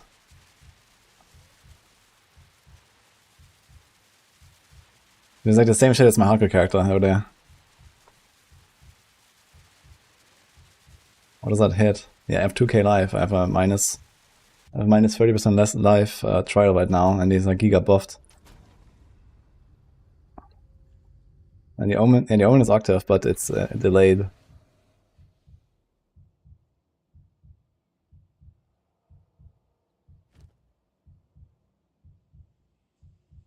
Wait, I don't have the Omen. I have 2 times the XP loss. Wait, what? I put the wrong Omen.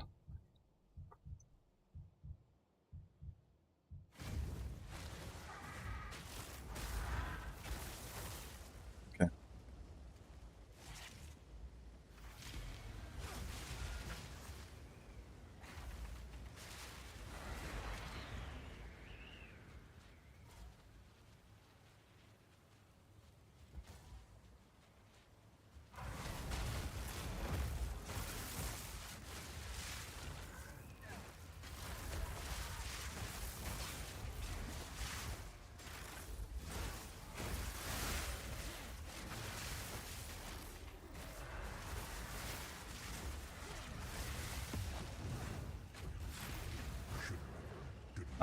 Oh, dude, it's insane.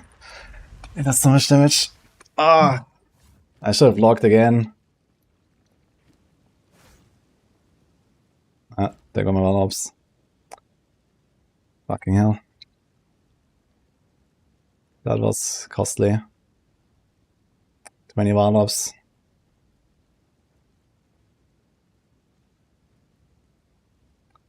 Funny part is, 20 one-ups are worth more than my fucking level 38 hardcore character that died in the same way. Holy shit.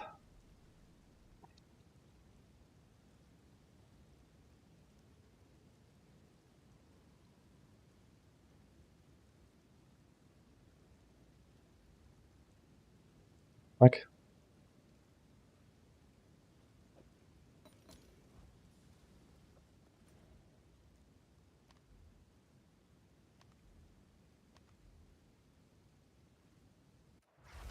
I like it here. It's That is not hardcore. But this is worse than young hardcore. So 20 Warlords on the line. Actually my first death since... I don't know when actually. I think since level 90. Fucking Deathbird, man.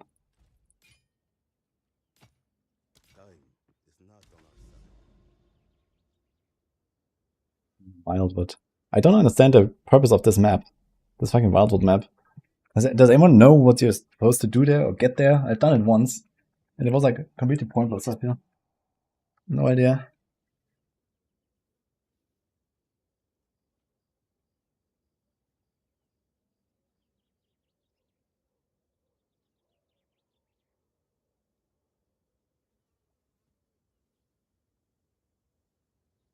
You don't ever pick Ring of Doom. Yeah, I didn't realize they changed it actually. It was really easy last patch, but they made it way harder, the Ring of Doom. Although I don't know if I can survive it. I haven't tried to survive it. But I'm currently not planning to. Maybe after level up I will try it and just like try to do like some runs and to pick a Ring of Doom and see if I can actually live it. Okay, get a big tower here. Do have like 6 mods map.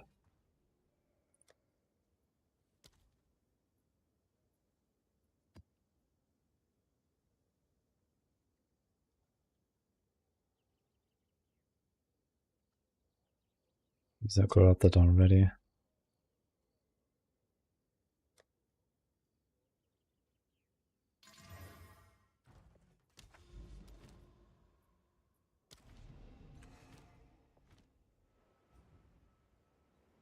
Ring of Doom is a one-shot. Last patch I was able to survive it sometimes on tanky characters. Kinda wild. I feel like Ring of Doom was a fairly balanced mod, and this is the only one they changed, it seems. And they made it really crazy.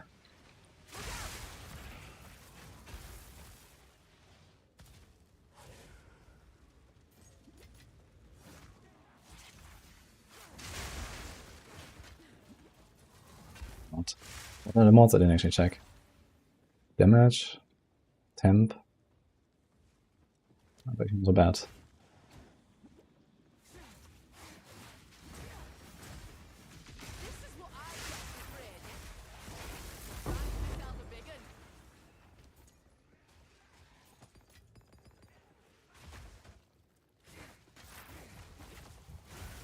Oh my god, I think that's my freaking Omen. Yes. Didn't take long.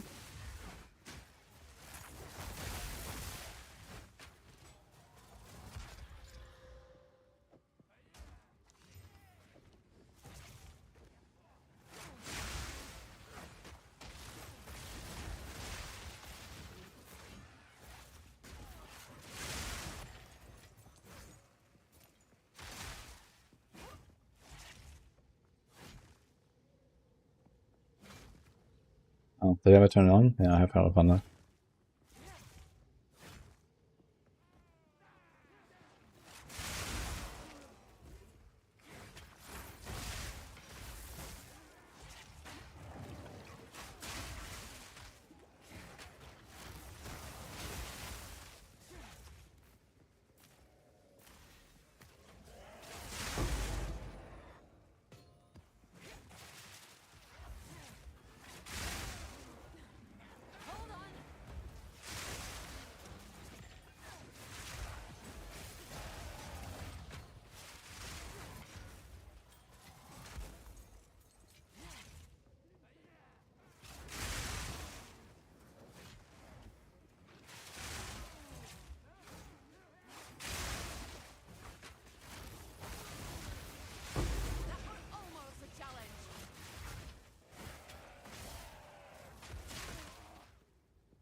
I don't understand why sometimes the circles despawn when you kill the pack and sometimes they don't.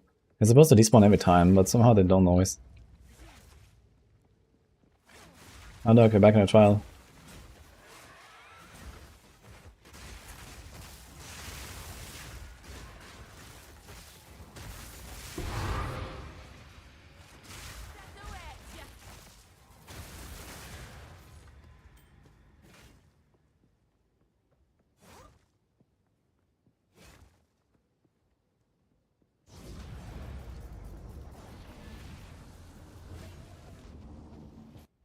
Last map to Enquiries 2 is 17.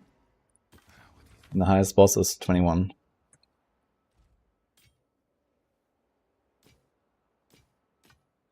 17 is like a 16 from corruption.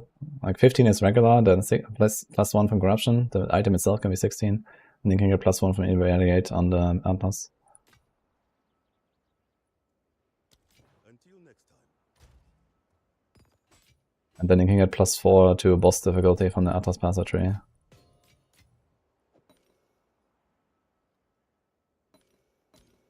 Speak.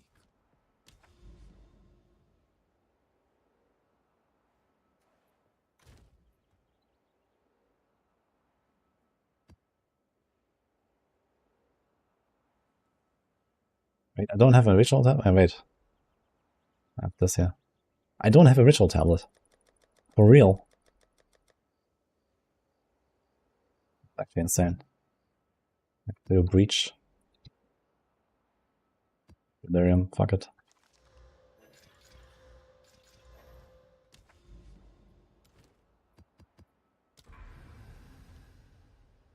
Ready? Okay. 1, 2, 3.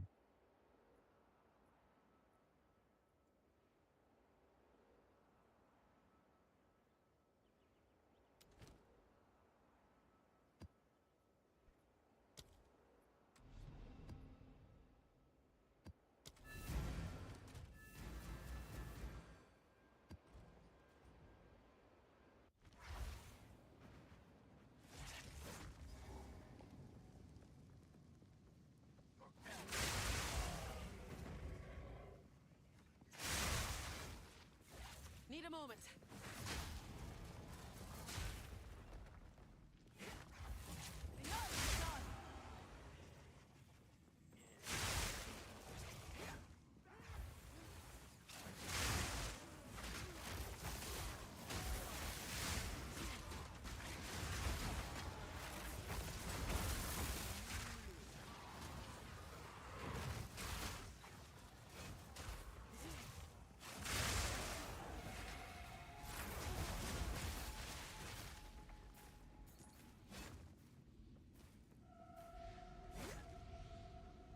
Where the hell is this guy going? Wait. He's showing me the way, actually. What the hell?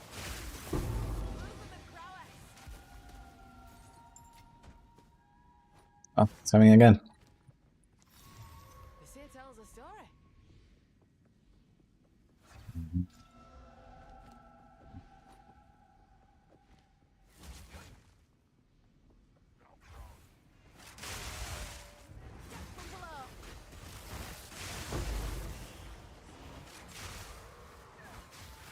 Look at this. Dude, he's coming out again. He's going over to the other side again. What is he doing? Oh man.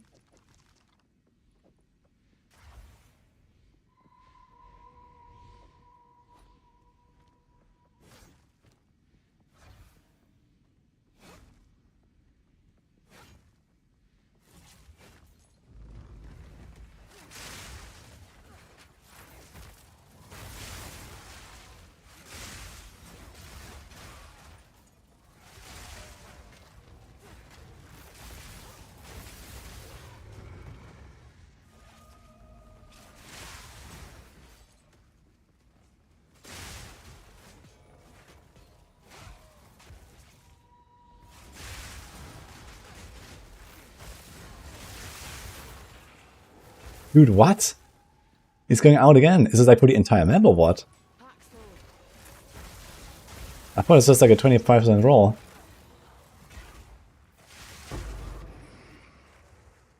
Oh no, he's done. So I just got it like 3 times in a row. Okay. Wild.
for a fight then?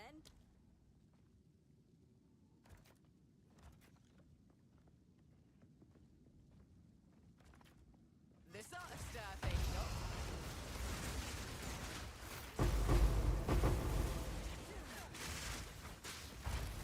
Need a moment.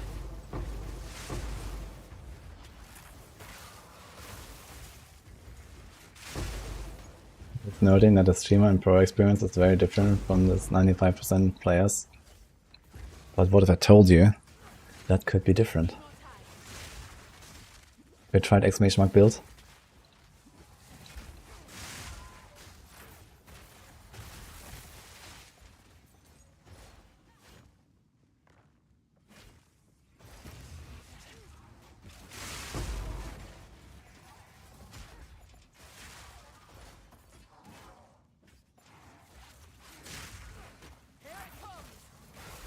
This stands with depth of leveling while you don't have a good shield.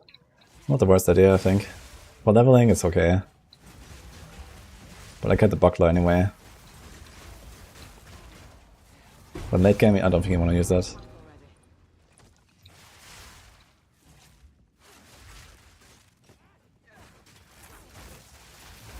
here tells a story.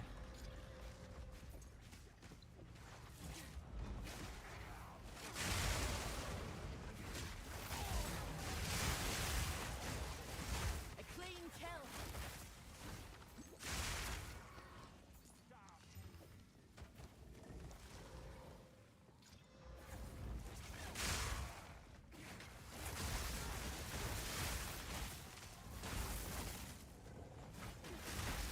For some reason it says the expedition is not completed. What? You got all stuff, it's fine. Look out. A home away Applied from version, tactician, bannerman for added difficulty, thorns, and caltrops. Go on. Are you trolling? What is that? Until next time.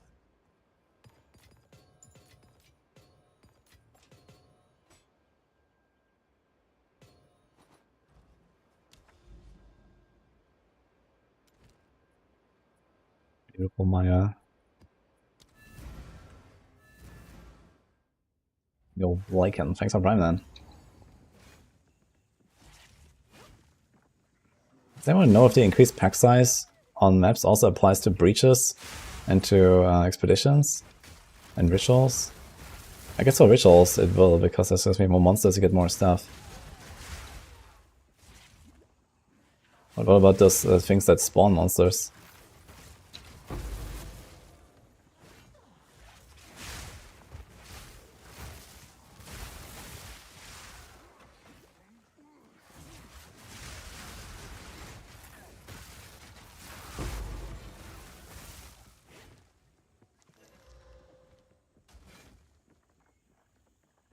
Area of Thunder has Innovate, Elemental Focus, Lightning Pen.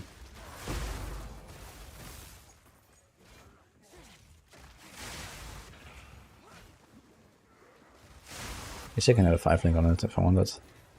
Maybe I will.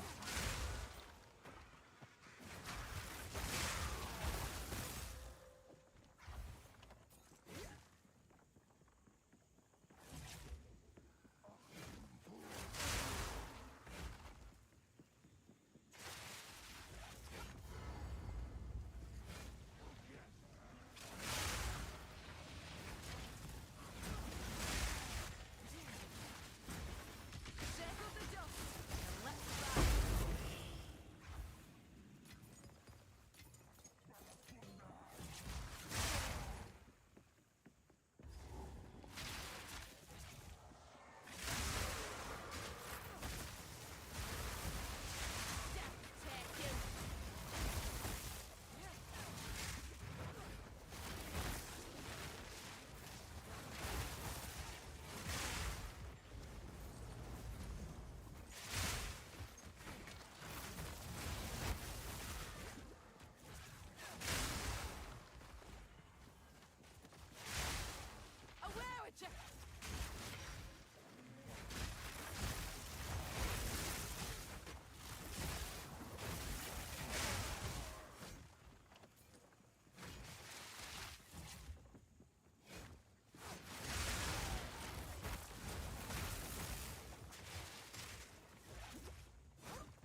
I kind of like how the wisp just turns red more and more.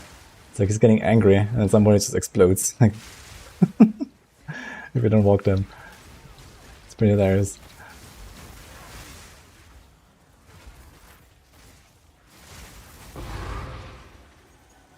Oh shit. Wisp came out, and there was no more enemy, and he instantly exploded. He was very angry now. Wait, is this a reworked Maya? Oh, it's much smaller.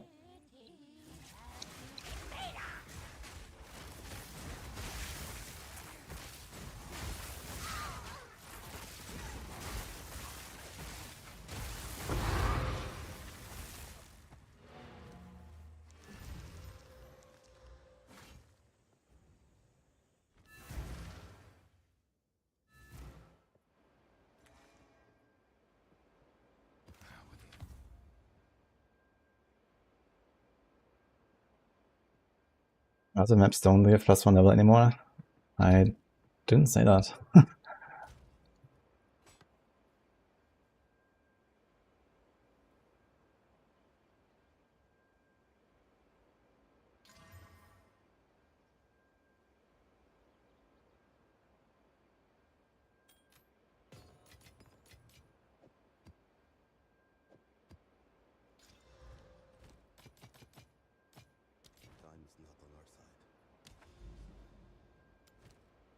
Shit.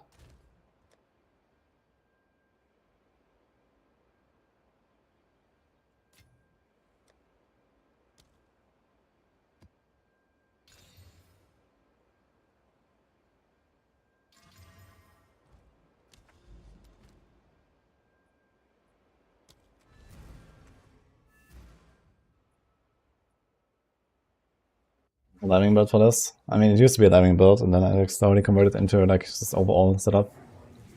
There's some notes about what you do in the early game, which is mostly explosive spear and stormlands. And then you wanna swap your supports around a little bit as you progress. But otherwise, yeah. Like early game is like much more explosive and stormlands, and later it's like more and more lightning spear basically. But I still use the other two.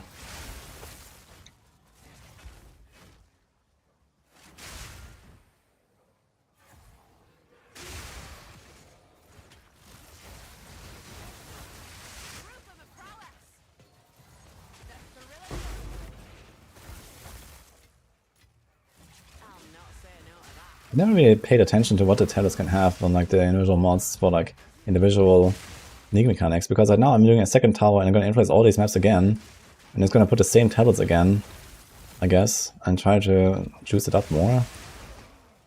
I need to check what I got and what I can get.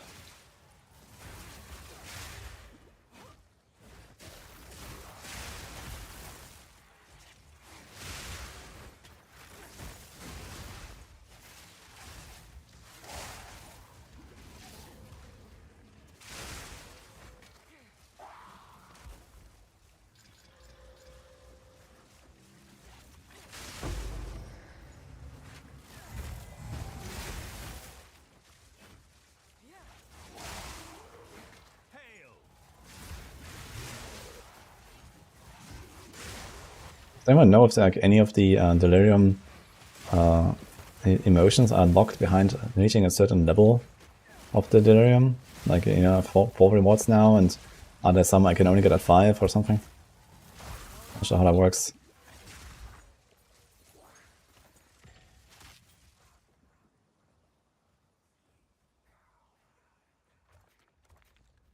That one'll bring up some worthy baubles.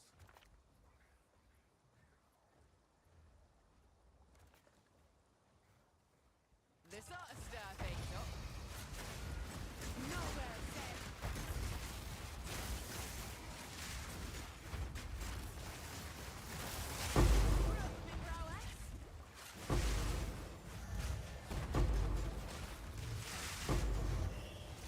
See shit here.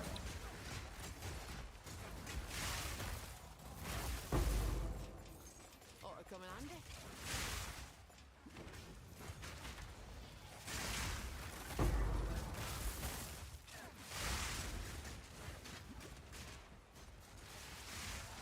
Delirium doesn't care. Home like that. Oh, you almost get a 5 actually.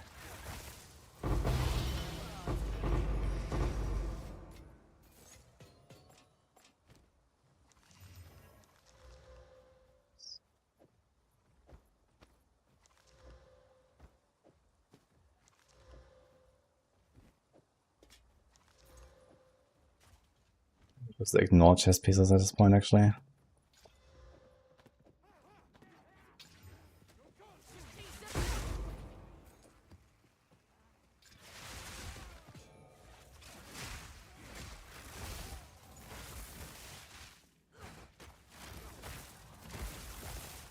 This build works in early acts. This build works from start to finish.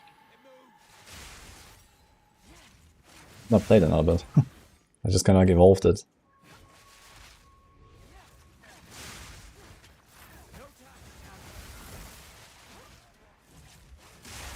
Coming out of the water.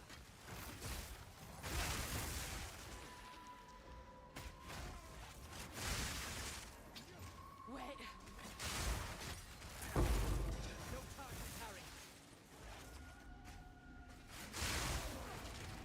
These two wisps.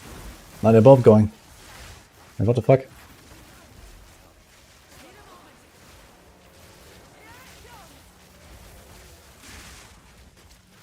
Wait, are they not like influencing the...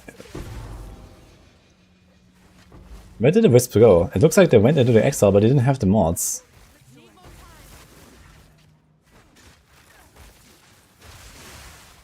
Or did they go into the Breach monster?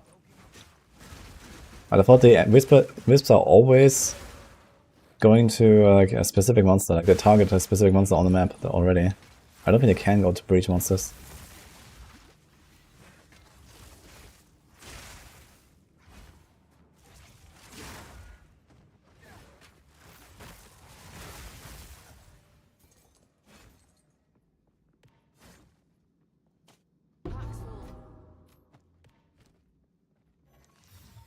This here tells a story.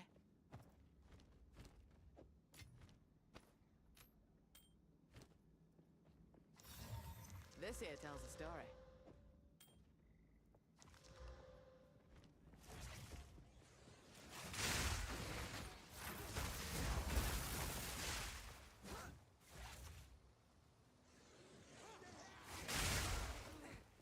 The learning looks different to the planner. What is different? There's nothing different. Have the same tree, the same items. The only difference thing is that I have Herald of Thunder, because I have too much spirit.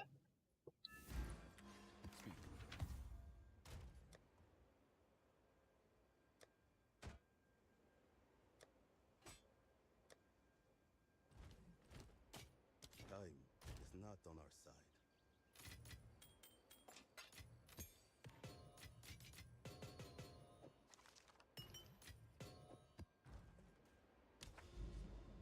Yeah, same.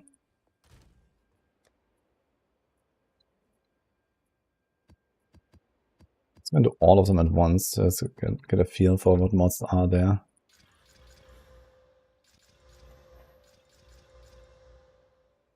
Quantity of artifacts, going for items. Logbook. Rarity, okay. For the 5 quantity, yeah. Rare monsters. Artifacts. Dose of radius. Okay, I like the logbook thing.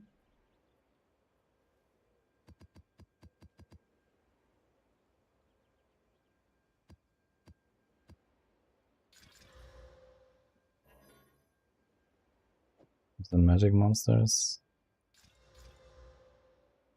Additional rare monster. Breach splinters and rarity.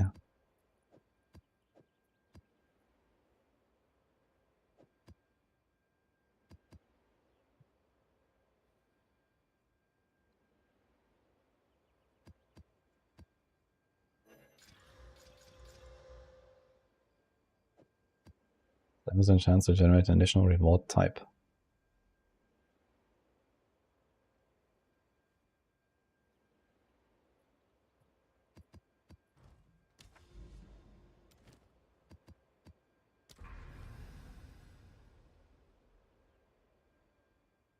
That's a lot of things. There's a third tower.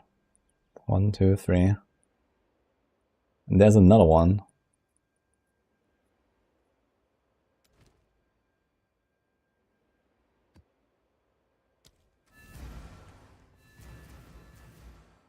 Yeah, see that? Integrate another character before LE into a 48-hour stream. I mean, LE is 9 days away. That would definitely sound like another character since we're 92 already.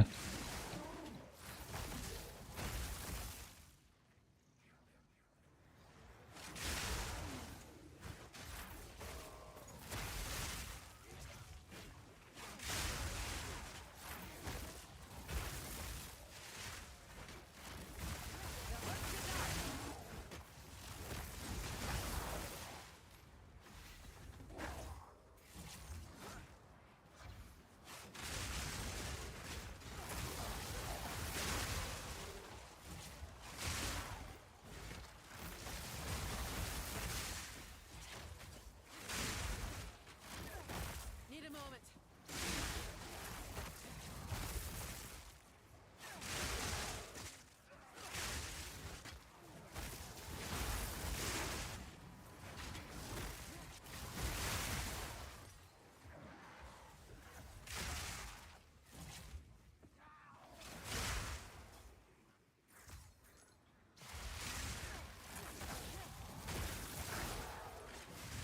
Kind of crazy how you can now farm these league mechanics with these towers.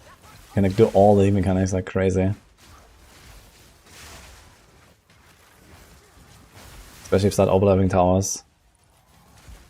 Like, if you really want, you can also just like Giga juice one with like, 9 overlapping tablets of the same one. If like, juicing it up.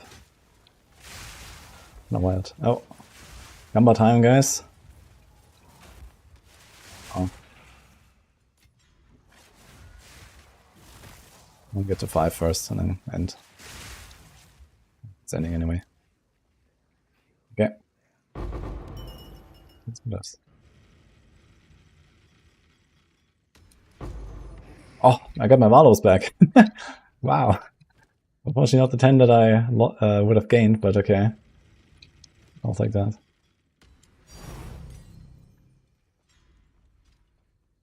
Okay.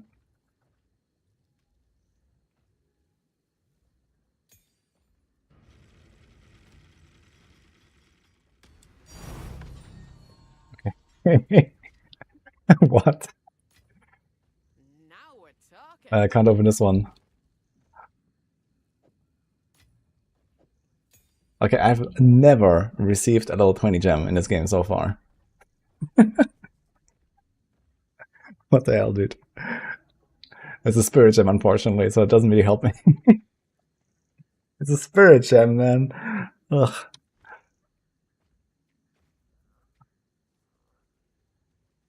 Well, I'll take it, I guess. I'm not complaining. But it's a spirit gem.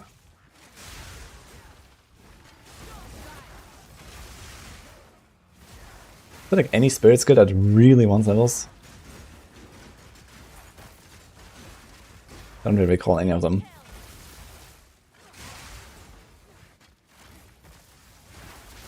Sell it. Yeah, okay, let me do that real quick.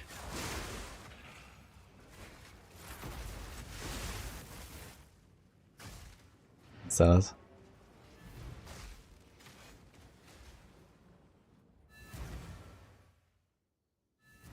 You mean to this guy, right? What is it? 25 gold, actually.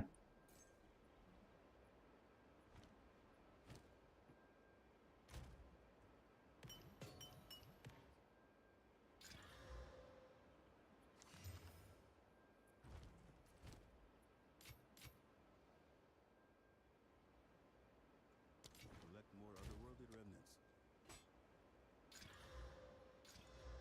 Really bad. Oh, Turn is very strong. But it's hard to actually fit it into a build. Until next time. You need like a build that constantly does like all 3 types of damage types basically. Or use the gloves that can do that. There's like a have gloves.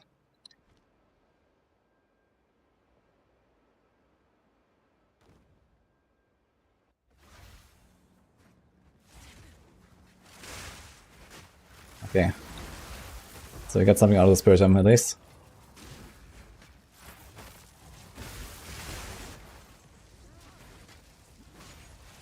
What's that chest called?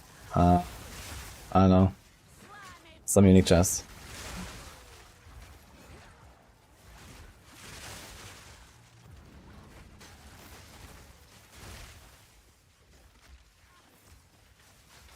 A way to choose to mess for this. Yeah, you can invest into strongboxes on the Atlas tree.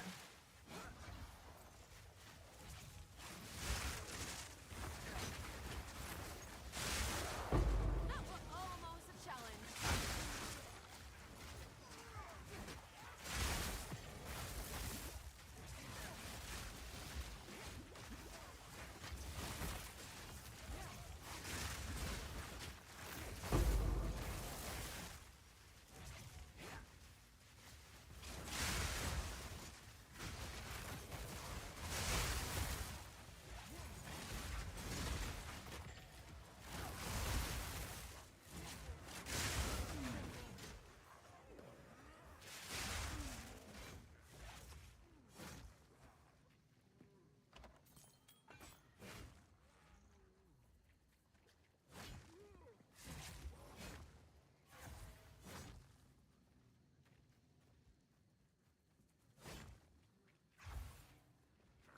Watch your step.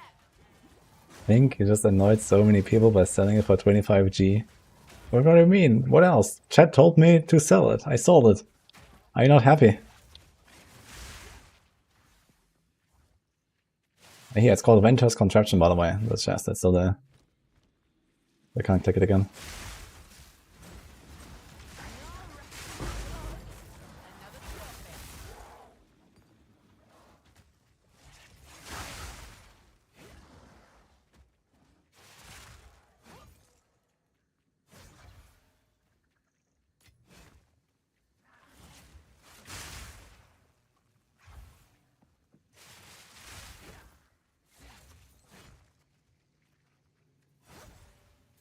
Yeah, multiple aura beasts do not exist, I think.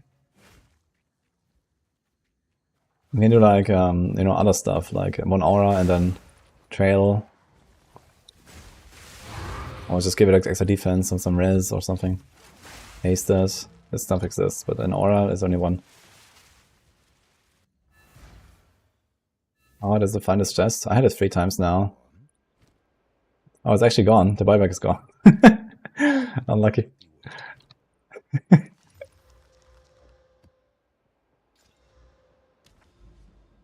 Well, I saw it, guys. Let's do the Wildwood map.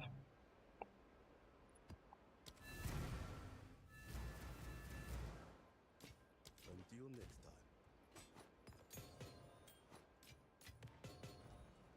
This was a perfect all. Actually. All man's time, I guess.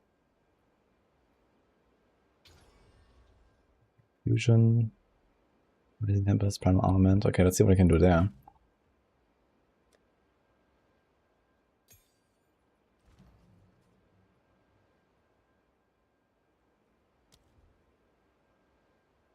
This thing has Hourglass. What the hell?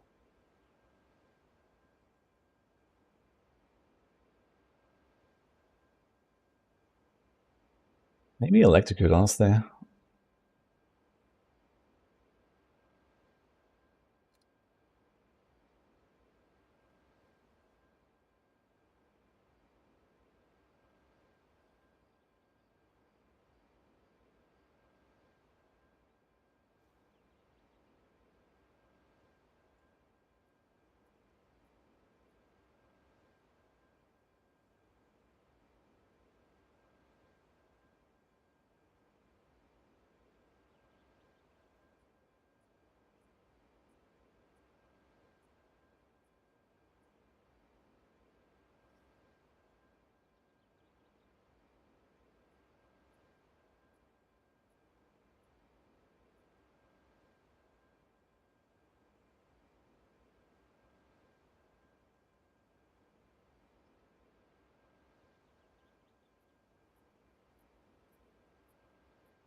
When you have Avatar of Fire and Volatility, does it actually do fire damage to you? That could be pretty strong.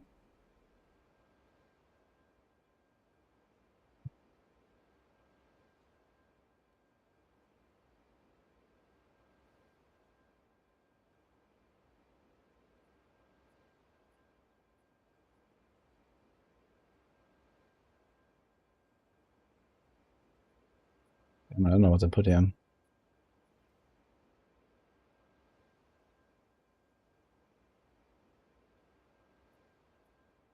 What are those that I already have used?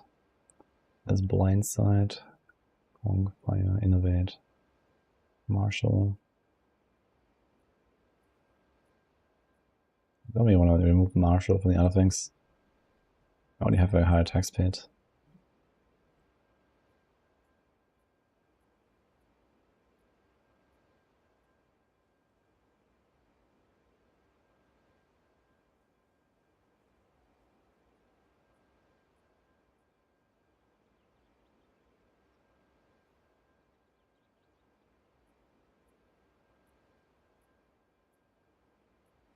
Represent more critical damage bonus. Maybe this.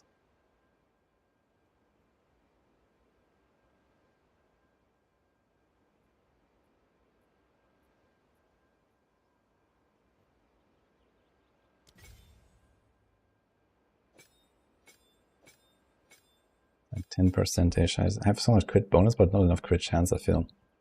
In general.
Probably better go Executor for example.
Didn't know this actually.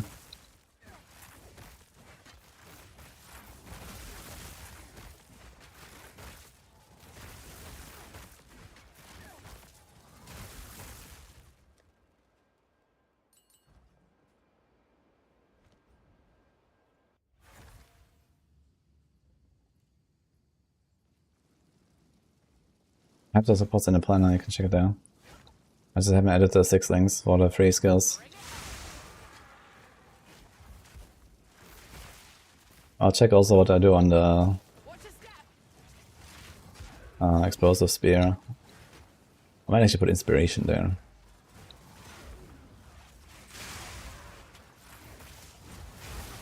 So like help with the mana a little bit.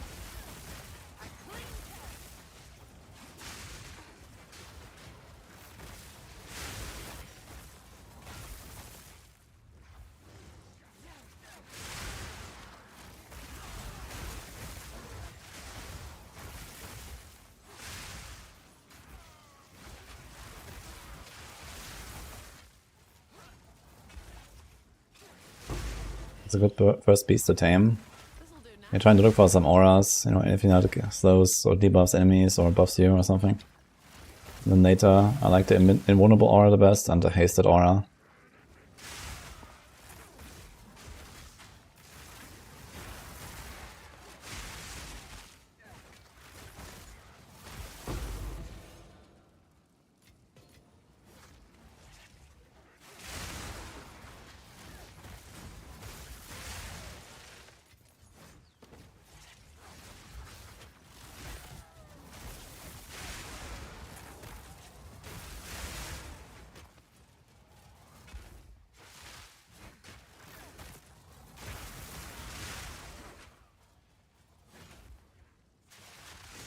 You don't stand a chance.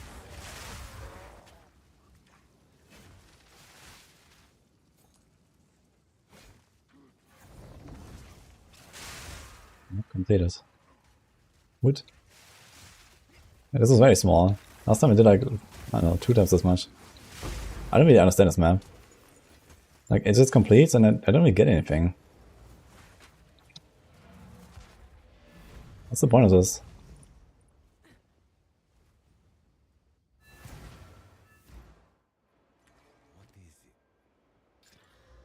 What is it?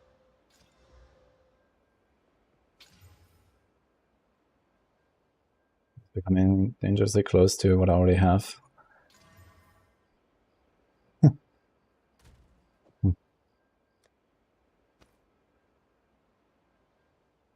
does have some things in here. Maybe gonna do another crafting session at some point.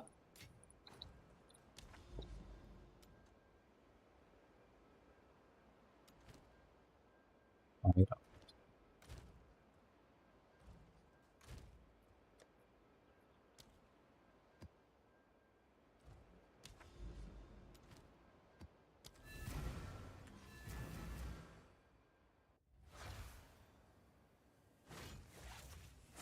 Through the art. Guys, when is the Scissoran interview, by the way? Later. I wanna watch it. Or at least listen, I guess. A worthy foe. Was really a reason to watch.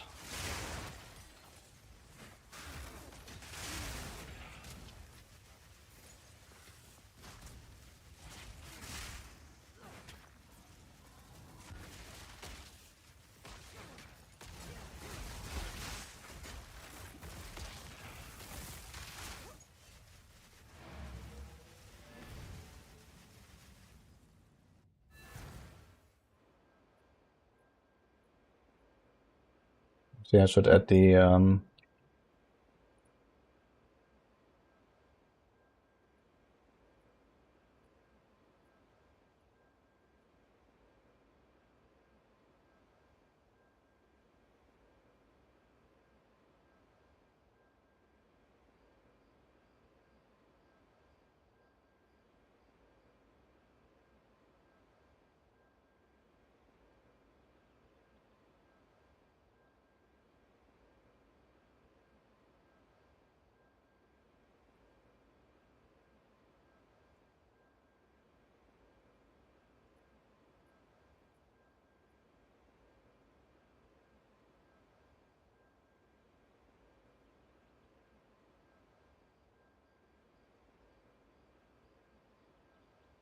das exclamation and build.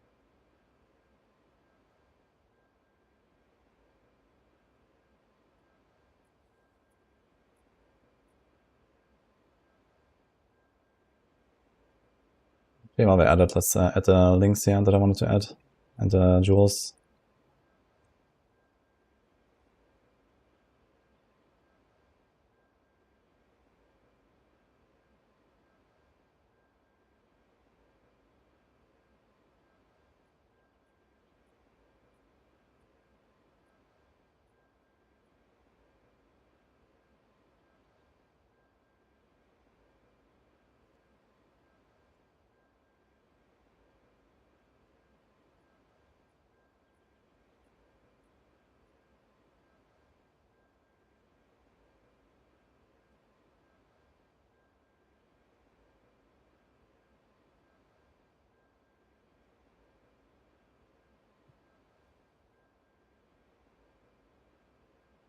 Did add... What's that going called? Deliberation. So does... We have blindside there. Actually, how's blindside? Maybe I wanna change something here.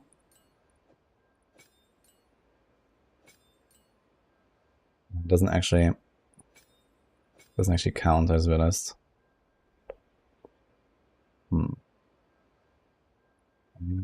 Retreat. I could also do this. Do like the crit ones here.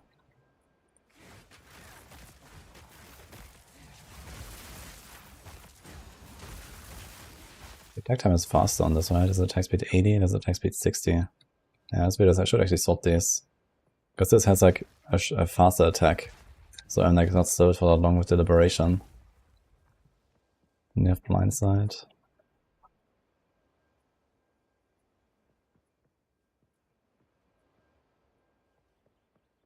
I think it's okay actually.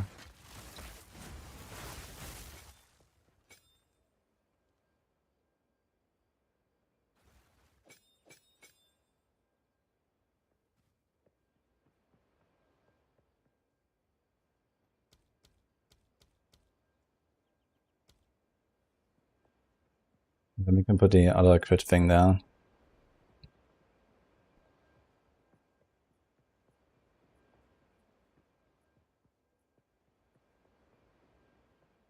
I need to keep blindside here, because this one doesn't hit very much, but the other skills hit a lot.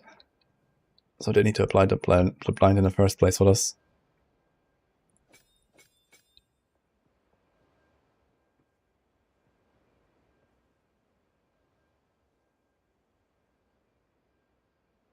Okay, so we do expedite, retreat, fire fusion, blindside.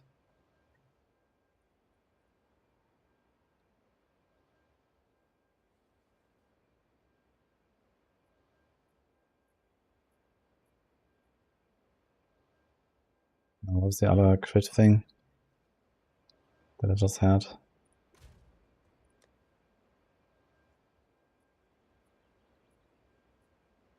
Overextend.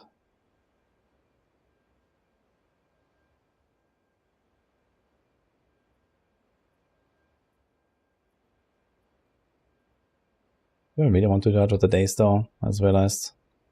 Okay, find something better.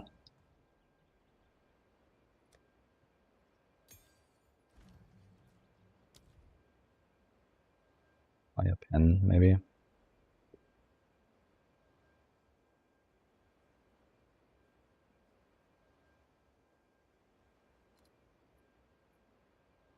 I only have blinding pen and stuff. So maybe I'll do fire pen. Or inspiration. Maybe. I think it's gonna put inspiration as the last one. It's fine. We can just get like a bit less mana cost there. Costs 45. This costs 76. This costs 109.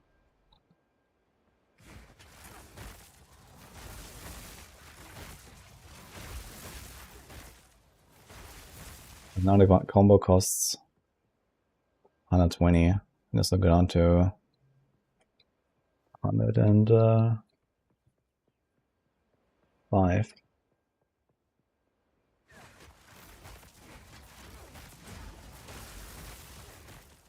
Fine to put inspiration as the last one.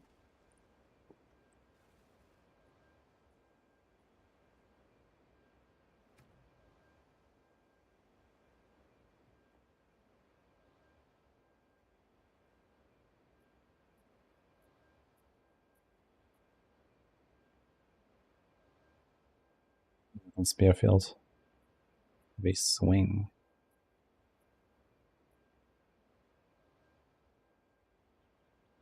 We'll see what about the 6 thing there. Stormlands. That's what we got. Spear, on and exposure, long shot. Momentum there's the last one. We should move the momentum from the sleep. List of war, close combat. It's going to ambush.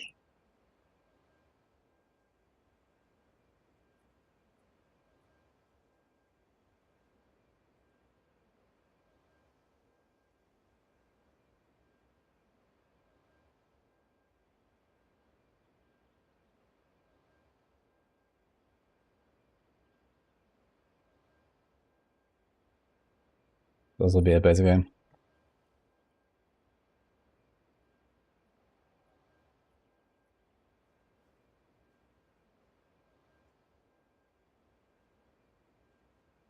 Let's make a jewel. I guess this would be like elemental damage and then attack damage or something on the prefixes. It's like just straight up 30%. Is there anything else? It has pen, blind effect, magnitude of shocks. 50% of magnitude of shock would be pretty good too.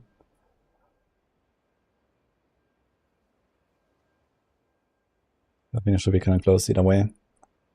And then there's attack speed.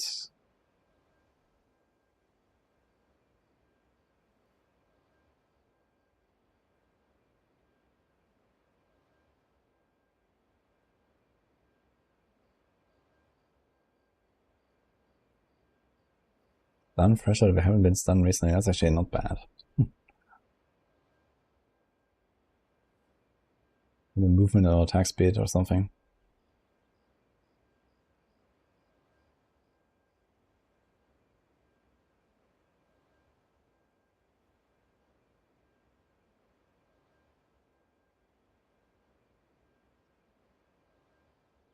Let's do another one here. So other options are, there's accuracy as well, there's projectile. I guess that's all kind of the same.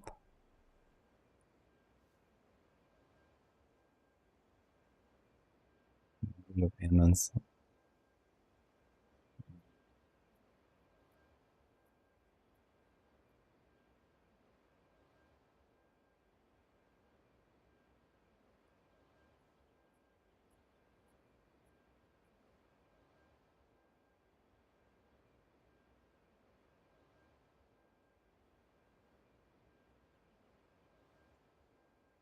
I think there's like 2 times the same value. There's magnitude of ailments for everything and magnitude of shock, and they have the same numbers. Kinda wild. Just here, and then there's accuracy maybe. Life recovery from flask is also not bad. Cooldown.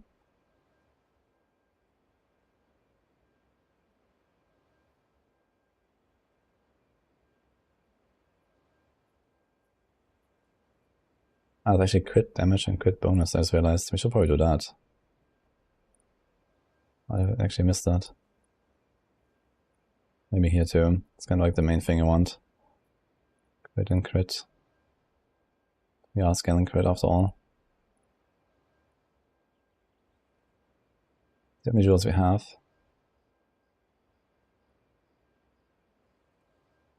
I wonder if I should like cut off basically this entire part. How many points is that? 2, 4, 5, 7, 10, 2, 4, 6, 8, 10, 2, 4, this is 24, 6, 8, 10, 11, 32, 3,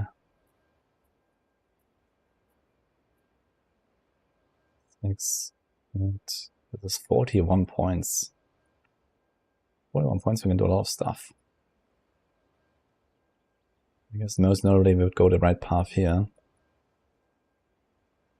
There's also the reservation. You have to reduce reservations a lot. So allow me to add some things. Also need to edit this video, I just realized.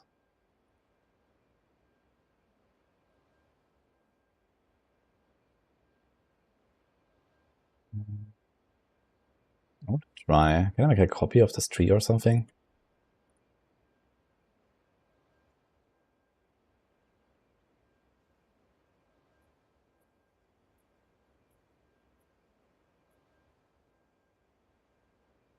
Oh, I realized we have edit history now. That's a nice feature.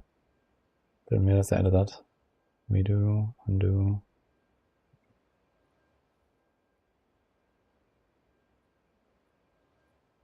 Why would you need a loot filter in PoE 2? Well, I recommend you try it out and find out. Play without one. I think it's int, strength, x, and well, it's basically the same thing. 1 base crit, 35, 25, 30, 20. But it does this nice part. So I could take this stuff. This stuff. And this.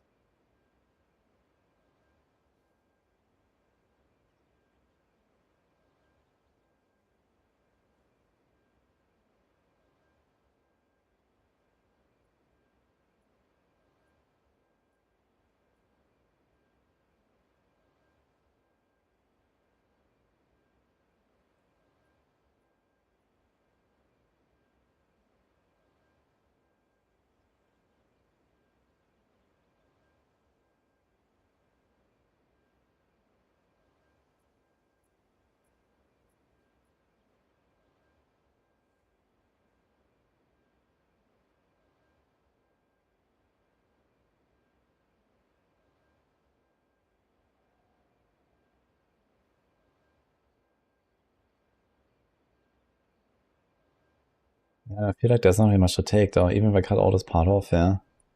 I can take this, and maybe some evasion here. And then what, the companion nodes?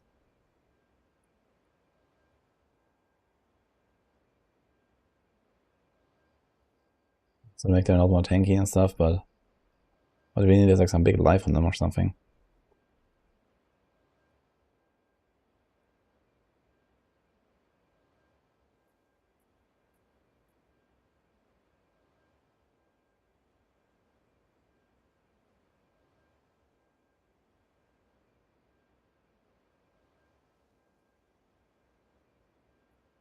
How many points is it actually? 2, 4, 6, 8, 9, 11. What is the grid? And then this here will be 16.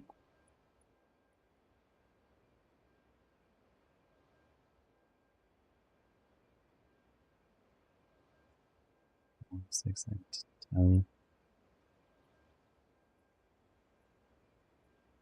So if we cut off the jewel, and we can't cut off the jewel actually.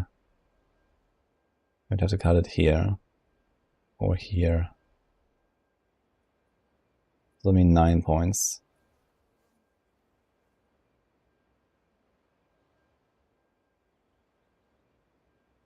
It's 80 additive, and this has 20, 20. This is 70 on the 12th crit. So it's kind of comparable. But here I need 2 more points. These nodes are slightly bigger.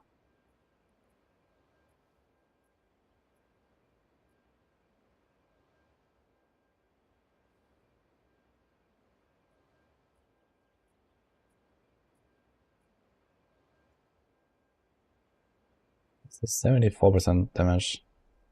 If I include Herald of Thunder, but it's only lightning damage. I mean, most of the damage is lightning damage, so this might be worth. Coming Calamity. Get some damage there.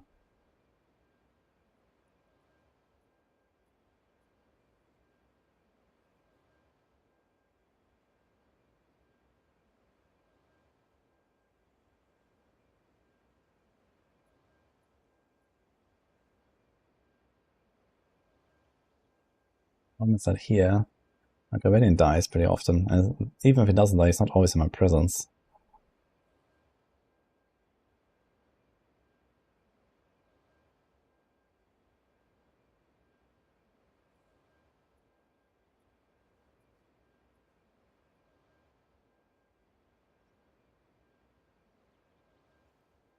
I'm going to take these block nodes.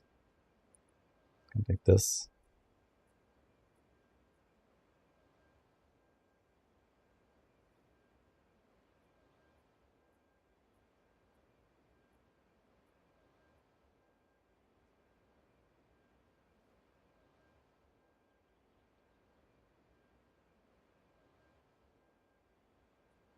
Let's get increased aggressive rating equal to the crit chance.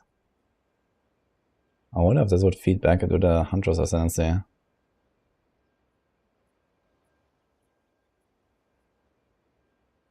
It's also not bad. I think we should be lucky. I think this doesn't matter for us. Ah, maybe somewhat.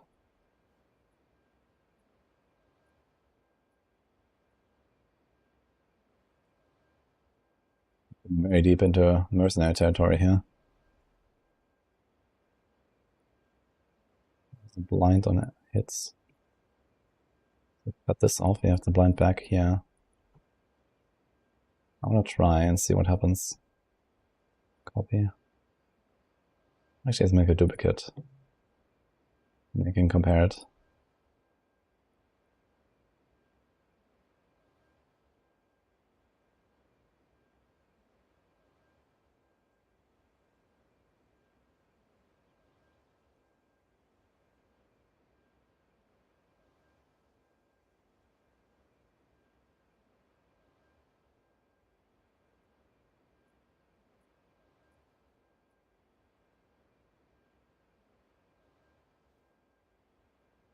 So I get a jewel back here as well.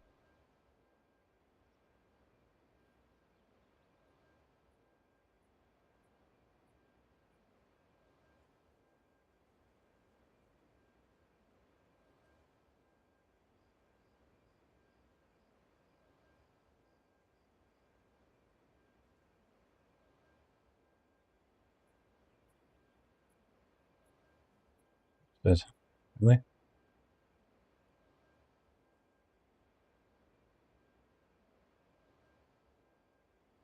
I guess we can't do unlucky stuff. We could if we like take out something else. Well, let's see what we got here. 95, 10 attribute, 10, 35, 100, 10, 80, 130, 30, 80, 29, 116. Okay, let's compare this here.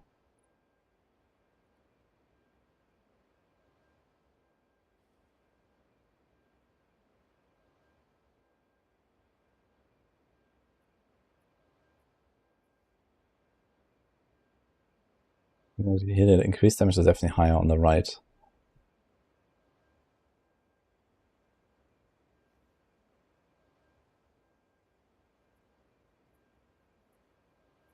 Although we have the Herald here.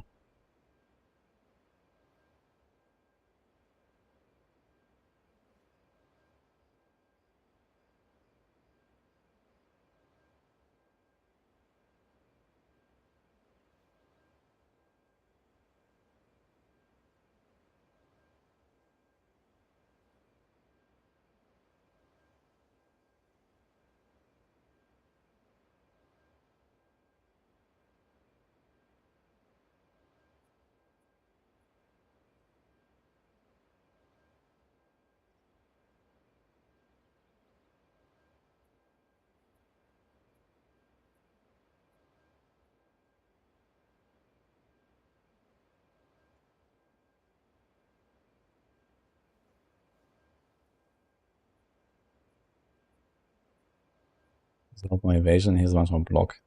Which is basically almost the same thing. Since we don't really cap out on either of the two.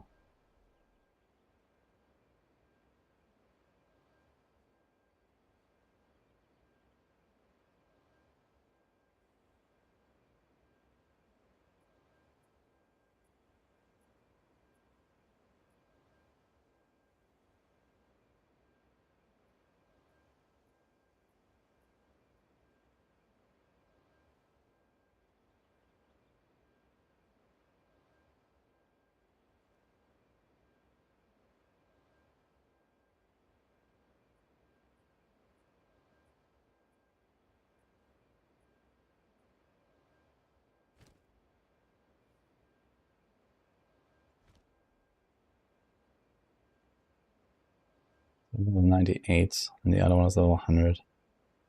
So right now I'd have to leave out a few points. Now first of all, I'm not really sure what this will do. I could just check what happens if I take it. I think this is like an important consideration here. So we need 2, 3, 4, 5, 9 points. Yes.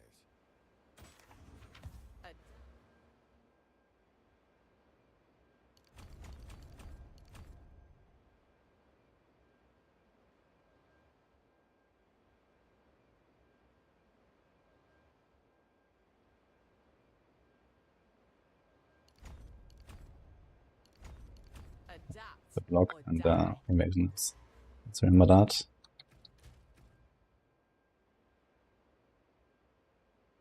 And 693. No.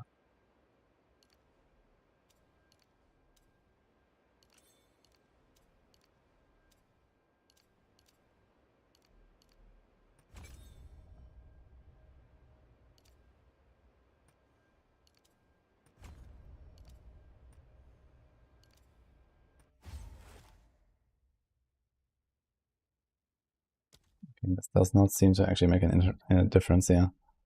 8,200.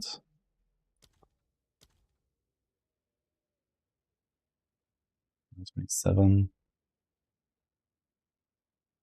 I guess it only means this crit chance and not this crit chance.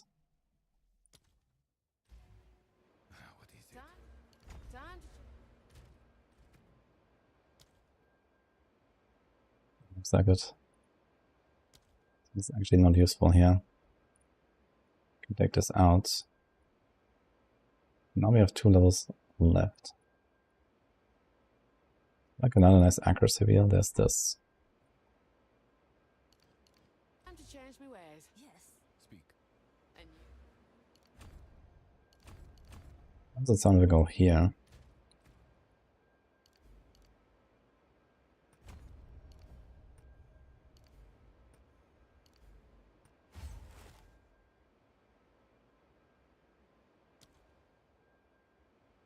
a new day dawns.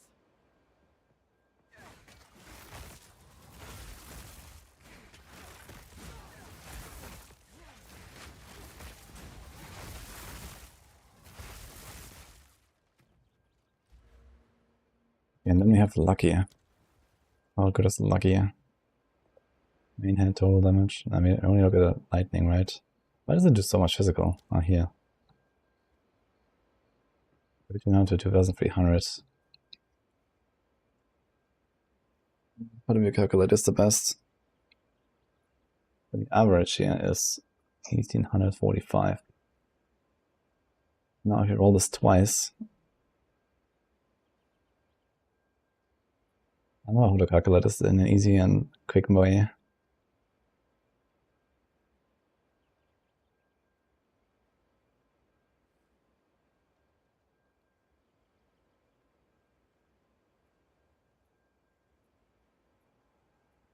I guess it would go up by something like 10 to 15% more, if I had to guess.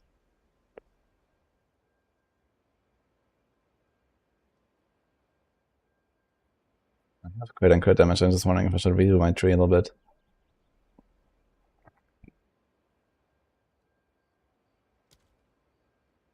And yeah, part of that will probably also be investing more into crit chance, especially because my crit damage is very high, my crit chance is not.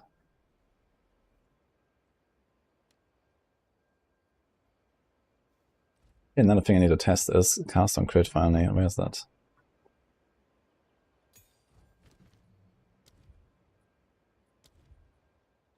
Actually show here. Doesn't even show. Cast on crit. Wait, that needs a fucking fuck ton of int. Yeah, no way.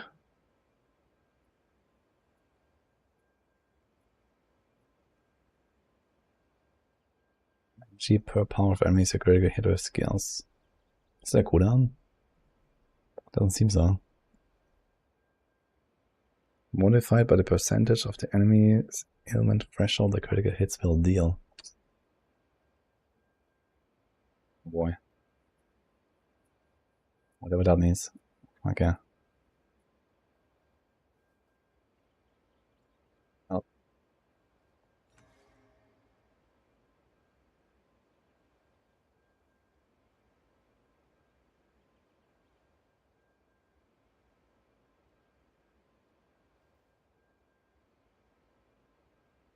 I think I'll leave my tree as it is. I'm kinda happy.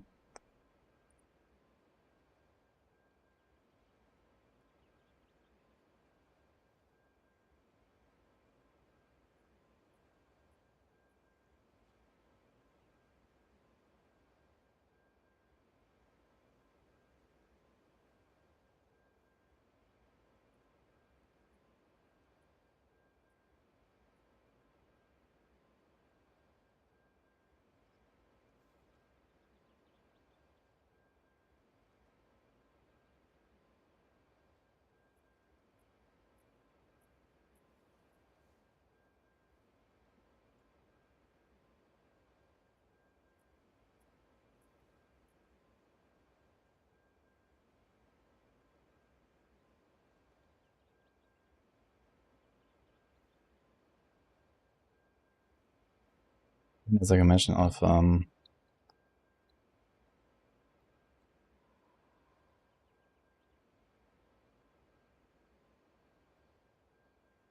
this.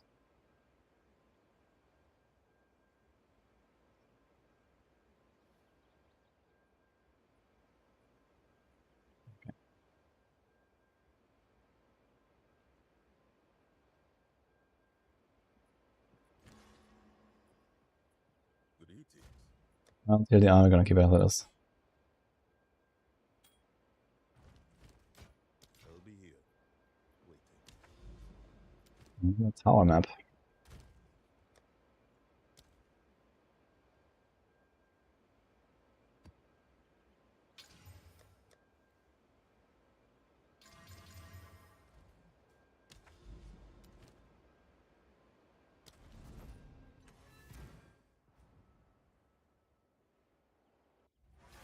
Oh, my tree. Oh, true. I changed something. Place to put my feet up. What is it? Adapt. Adapt. Speak. Now.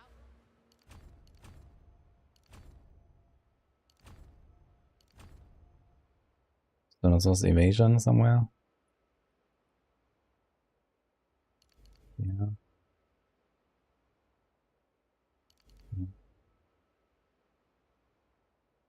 Knock stuff. Not wrong with a new approach. Yes? And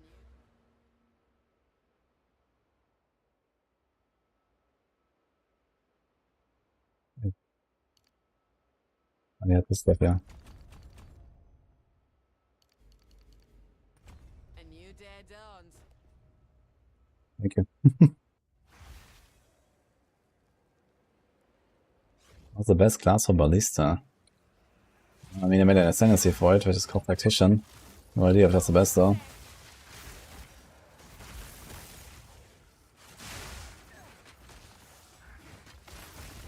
Oh, now I've got Ballistas are now. Has anyone tried them?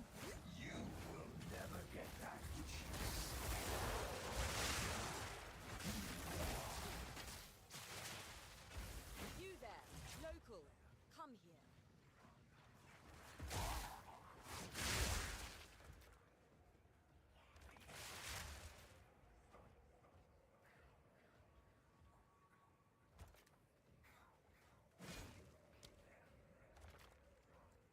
Let's see what shakes loose.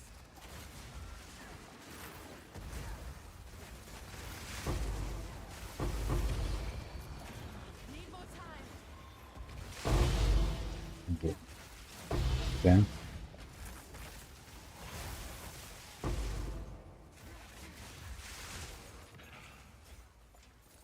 It's gonna be so much fun once I have extreme archaeology. Just blow up the entire thing in one go and then one lightning spear kapow. Then we're gonna be expedition farming, man. Watch out. Cleared 'em out.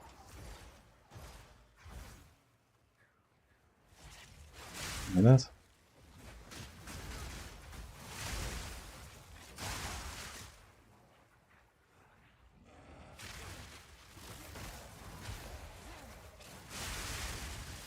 Yeah, it is summer hardcore. There's not really a reason not to. Because you get to league now when you die. Instead of going back to standard. Which is very nice. So you can always just start on hardcore if you want. Hold on. Did that motivate anyone to actually try hardcore? After learning that?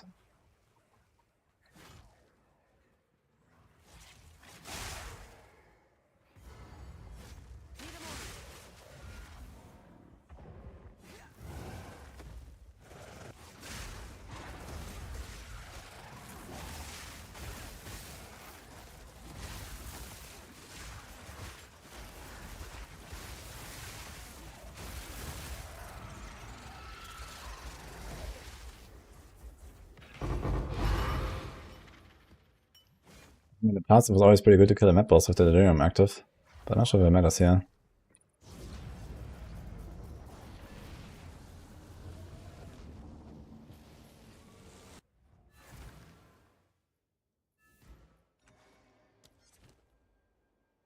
Yes. Good eating.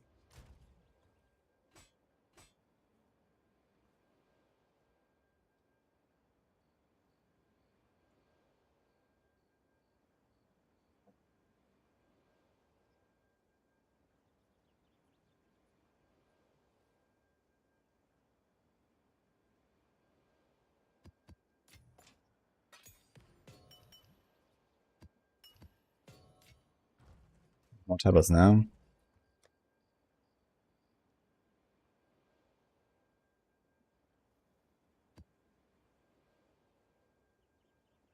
Ritual. Breach. Wait a minute, shouldn't the tower also have... Yeah, we also have the breach here still in the tower. I should go back and find it. Breach, yeah, expedition, delirium.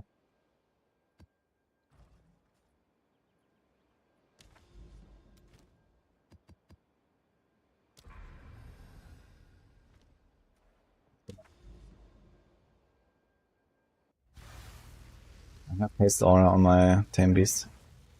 Hold on.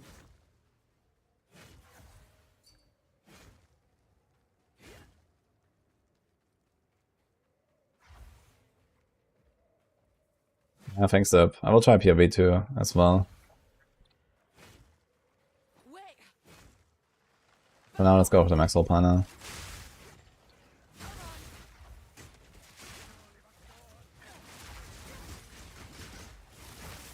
Clean kill. Seriously, I need to take care of Melanie real quick, guys. 1 sec.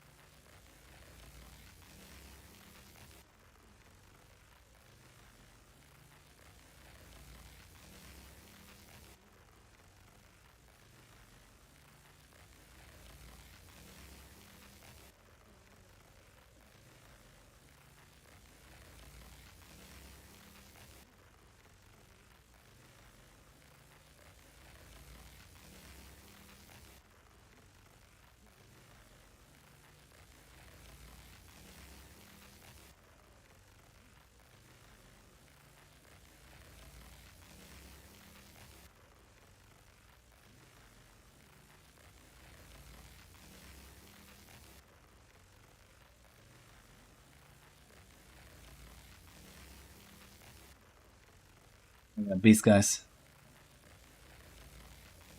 Yeah. Constantly like running around and throwing his little toys around here.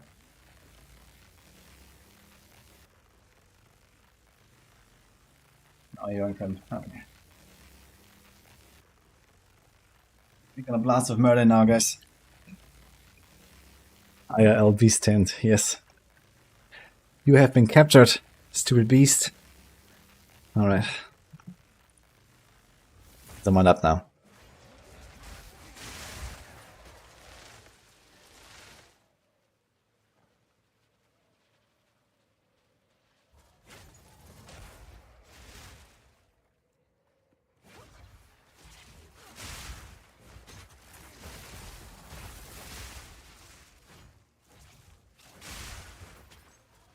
His mods are hasted, increased accuracy, Need more time.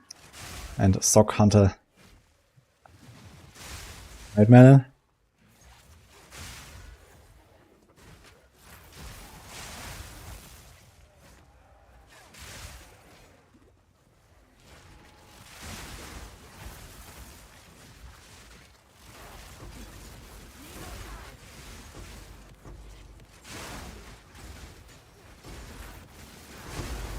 Almost a challenge.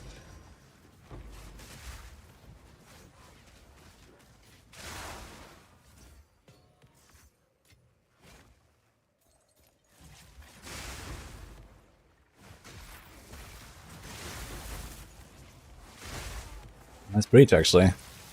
Look at them splinters.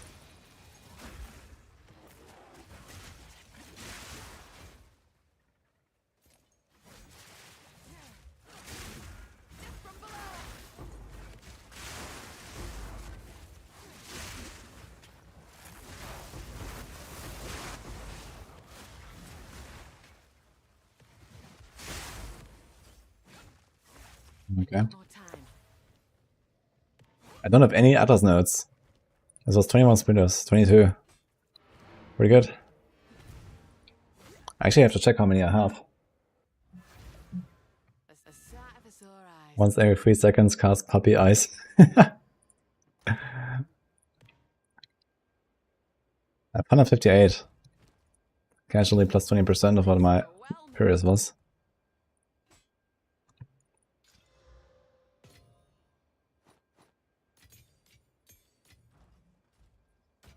Find more breach remnants for my research.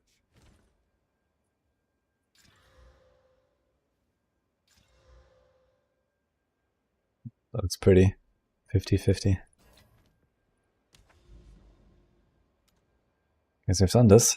There is another tower here. We can overlap even more shit on this stuff. And there's also the Citadel. Let me just go there first. Channel.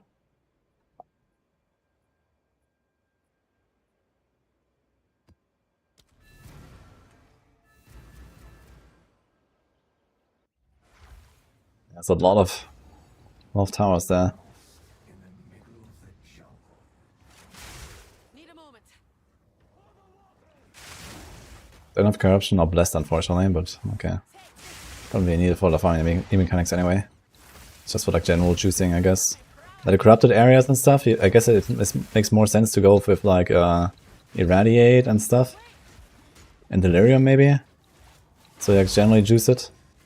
And then for the other maps, you just do like, you know, ritual, breach, whatever. Actually, ritual might be juiced up as well from all the extra monsters from corrupt and stuff, right? So ritual and delirium is probably what you want to farm in those extra monster areas. And breach and expedition.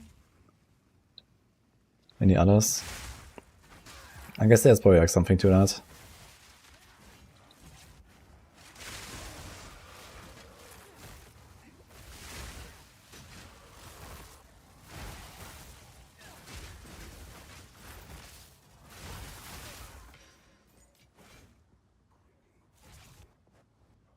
You pick the bottom path and then the middle path, and that's an SSF, Polo Drag.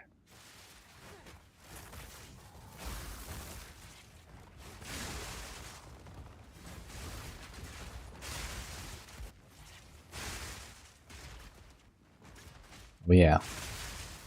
Oh, I thought everyone would do one shot, but I guess I don't hit enough. It's too many targets. Delirium as well, I can attack you now.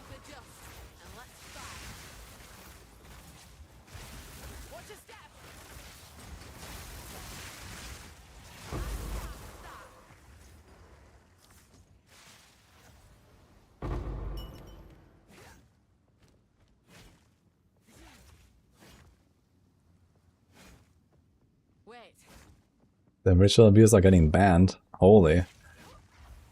I didn't expect it would ban people for that.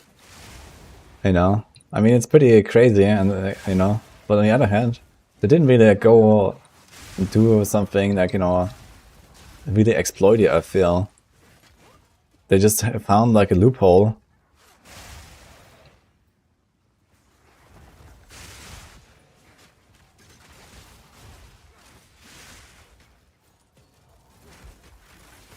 Clearly an exploit.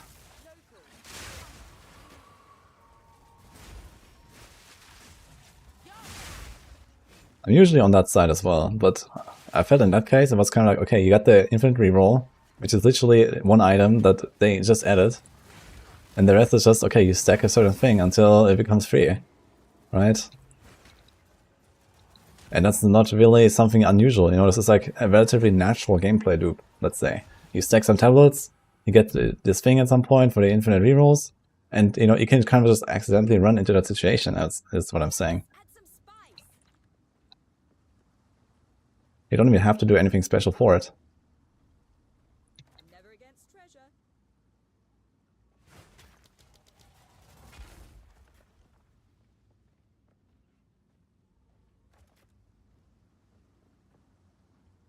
Gambling with our lives.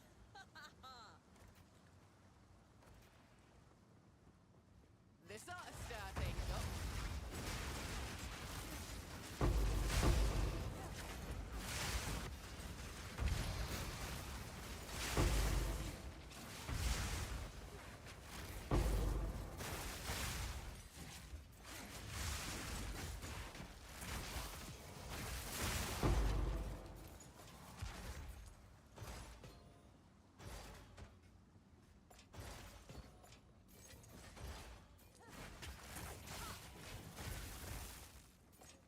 I've enough in my pack already.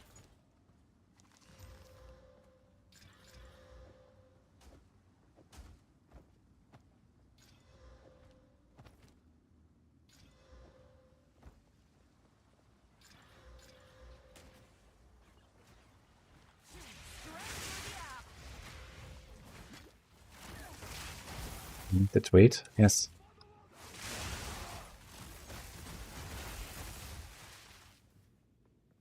People having an entire window full of divines is smaller. Yeah, okay, I mean, that's kind of correct. People actually sit there for hours rolling that shit. I mean, it definitely is an exploit. But it's also like, at least the setup of it can happen by accident. With not even a very unlikely scenario, I think. Hold on. Outside of the unique tablet being really rare, and someone actually wanting to farm ritual for whatever reason.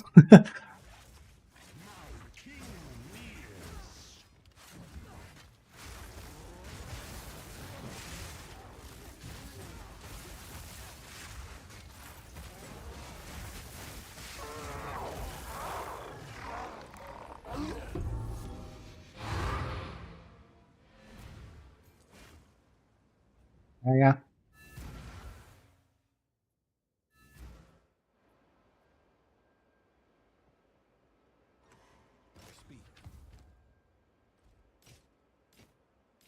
I wonder like how they actually track this kind of data and how they find the people that did that. I guess they can probably track by, you know, certain items found or something like that, and then they check for the omens or whatever, because that's a pretty clear sign.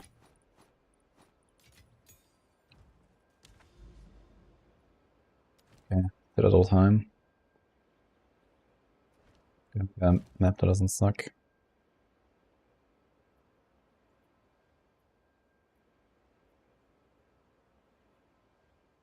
That's actually a very easy one. It's more settled.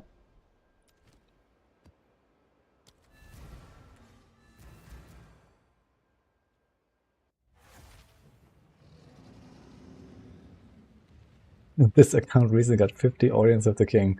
Munka, Real screenshots on a fresh leak. You can currently infantry roll airshot altars. Yeah, that seems good. What do you mean? It's fine. Just keep rolling. Like, what happens when you actually defer so much shit that it just fills the entire screen? It doesn't even roll new items?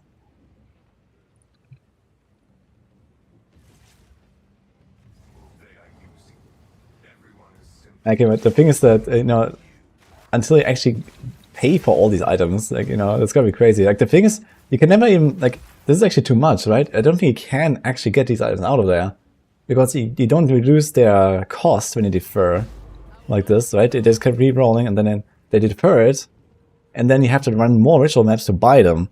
But the problem is that as you run those maps, all these items will show up again, and after, like, you know, 2 or 3 rounds of not deferring them, they will all vanish. So you need to run some giga juice up rituals after that to even have a chance to defer some of this stuff again. But like, you know, all this stuff is like super costly, so you won't be able to buy it. And then they just, you know, disappear again. Because you have to like basically defer all of that again in like the next like 2 or 3 maps, and then defer it all again, and then okay, it becomes easier and easier because the cost goes down. But it will take you like probably dozens of maps to even have a chance to buy this stuff out, basically. If not, half of it kind of vanishes.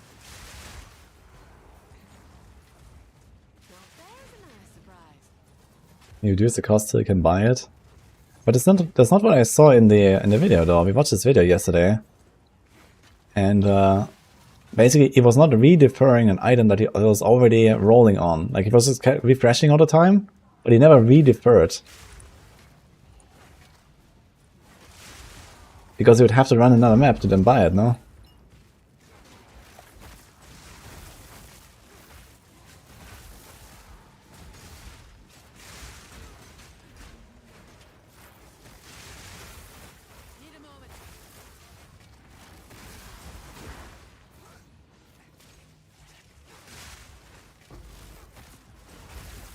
It does reduce the cost. So, okay, so when you have this tablet for like reducing the deferral fee, it also reduces the cost of deferral to like the actual, like, you know, the tribute you pay off from the item is also reduced at no cost. Need more time. That was almost a challenge.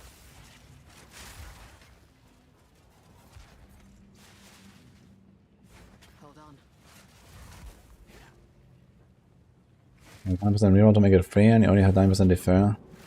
I also have only 100% for both, which makes it all free. Yeah, okay, and then that's crazy then. I didn't realize that this deferral stuff would also reduce the actual, like, you know, the cost of the item, basically.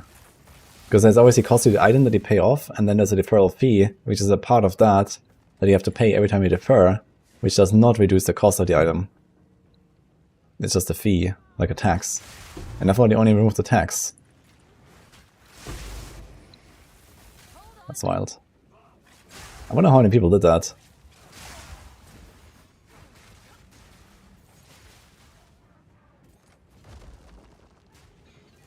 I think there's only so many of those tablets, I guess. I have not found a single one of those tablets.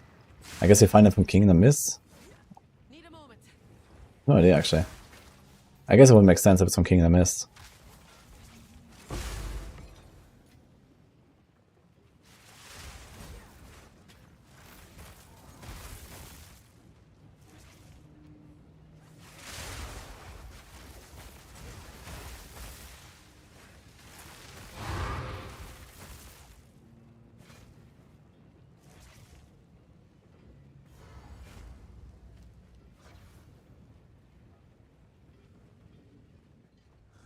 Oh, I'm gonna avenge chat now. Avenge chat. All the Act 2 devs, guys. For some reason there's like the wall here, see that?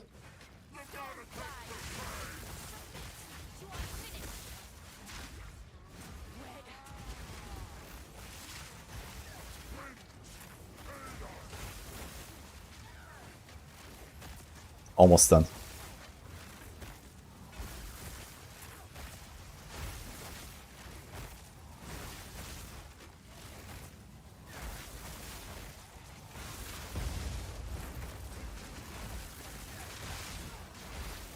More time.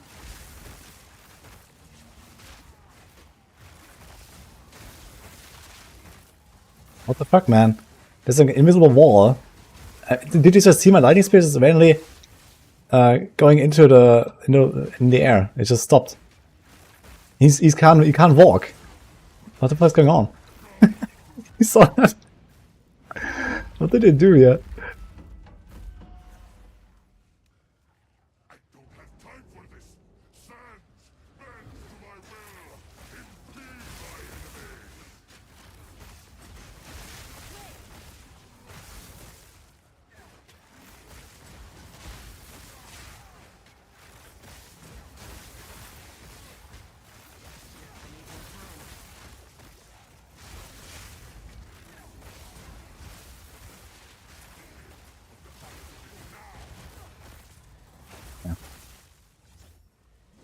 enemy. Asala.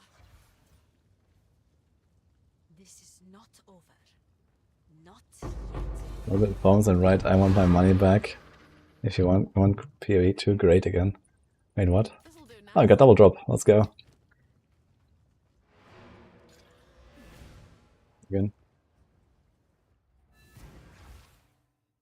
Stage. I like it here. It's quiet. Everyone's right here.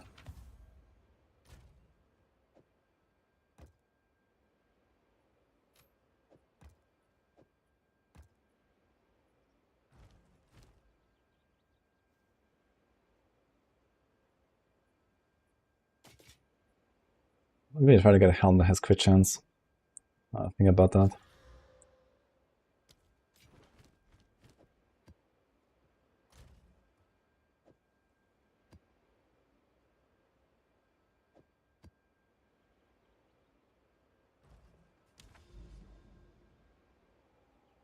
Okay, so I cannot go here, even though this map is completed.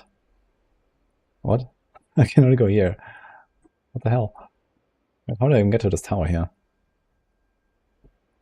So we have to go there, but in order to get there I have to do this, this, this. I mean, they're all juiced up already anyway, besides those two here. We can also... Wait, I can't do this either. What?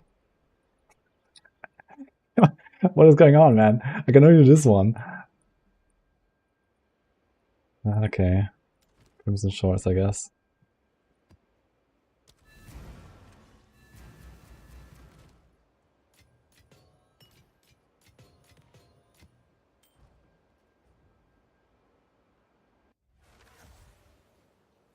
You know how many people I banned? Is there like a list? Dude, I wanted to post a list on the forums. That's what they did. The Chinese did that in D3, actually. Whenever they did like a ban wave in Diablo 3, they posted everyone's battle tag that was banned on the forums. I found that was awesome. But the Western the guys did that, unfortunately.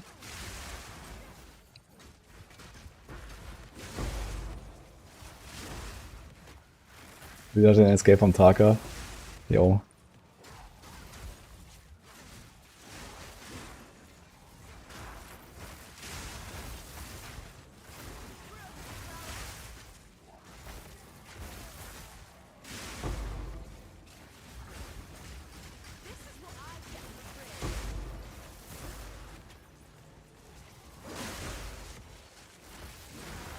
Reach. That's a good one.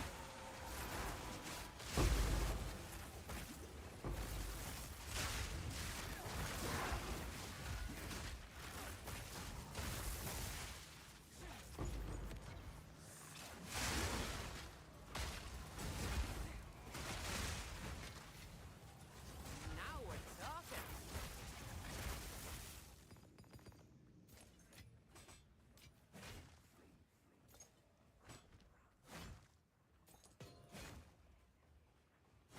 Okay, 5.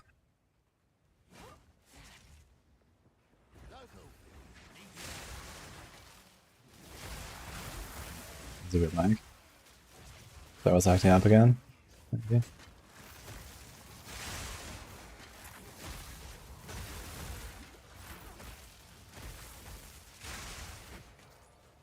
We can get to 5, but do this here fast enough. That should make things interesting.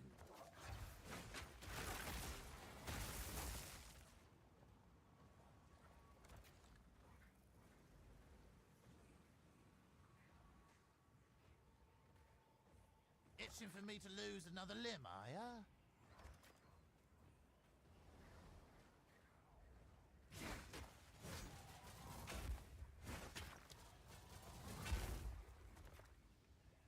Ready? Let's see what stays loose. Finally, knockback again. A clean kill. Might be the last all rough you have to do. Watch your step. He's done it 4 times, but once I forgot to add the passive points, unfortunately. So I only got 3 times rewards for the points. I've enough in my pack already.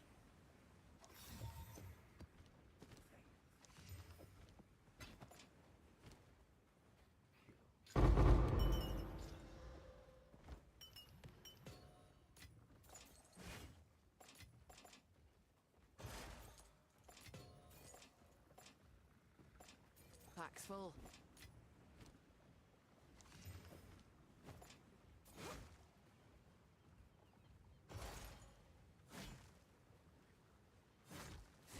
I need more time.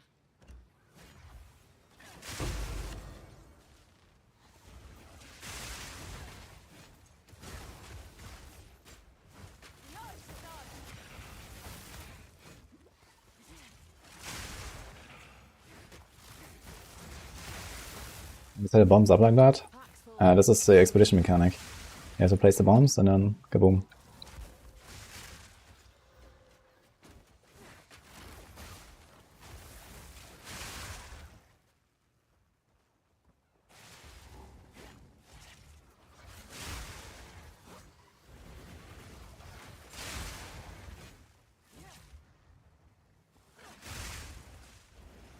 Scanned by 1 lift by the 4th Ascension Helper.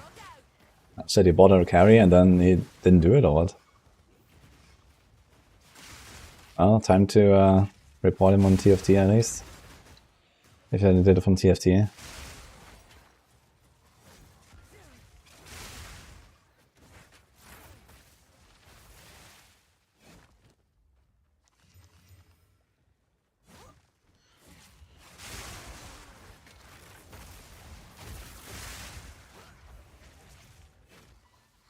Need a moment.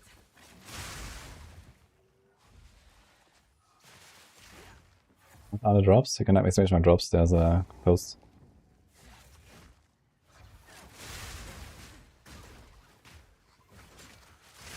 That was almost a challenge.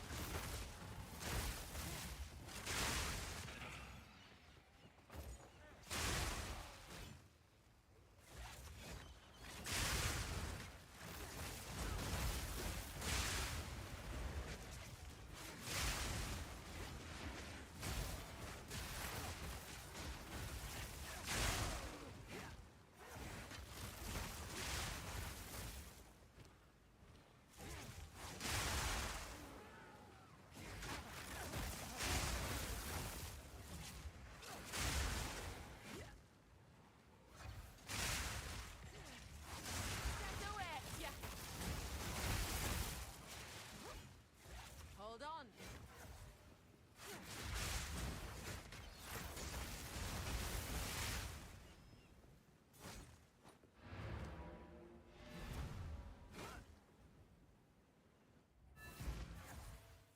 I have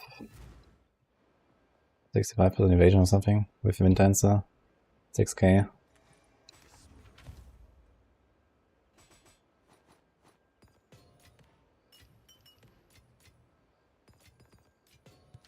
Maybe we should do the logbooks right now, actually. Logbook.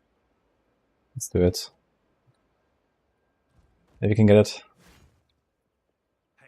You don't lose XP when you die in Seems that our forebears scouted a few islands before settling on the mainland. the boss encounter at least.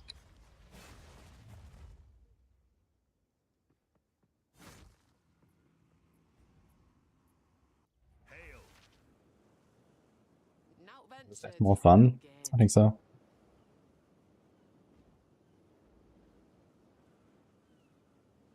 Damn it.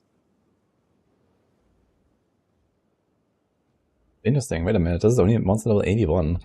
Shouldn't it be 82? The logbook was 79. We got +3 difficulty.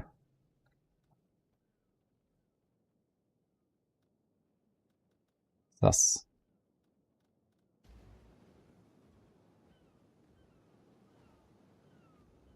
Just double check.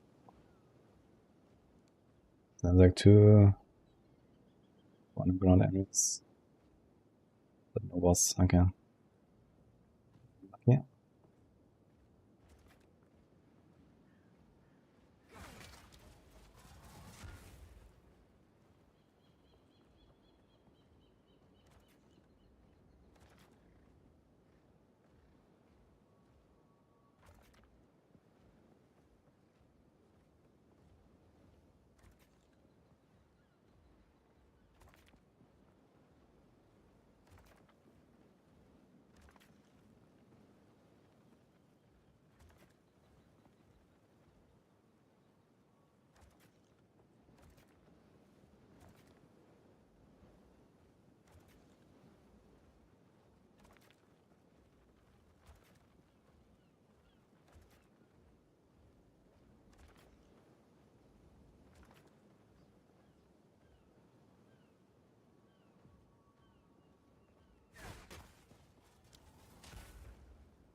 Wait.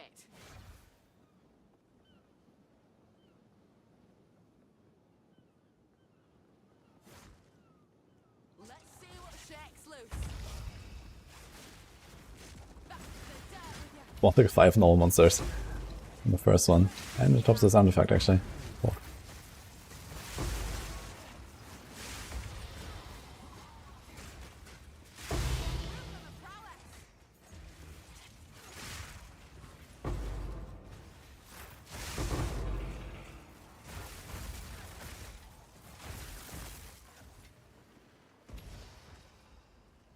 Enter.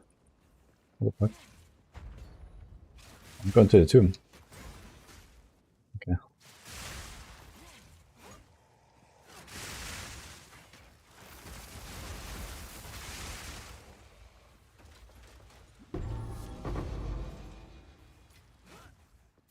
more time. It seems like a lot of chests in here. Usually it's like 3 or 6 chests and that's it, and here's all 6 already in one corner. Is that like another corner?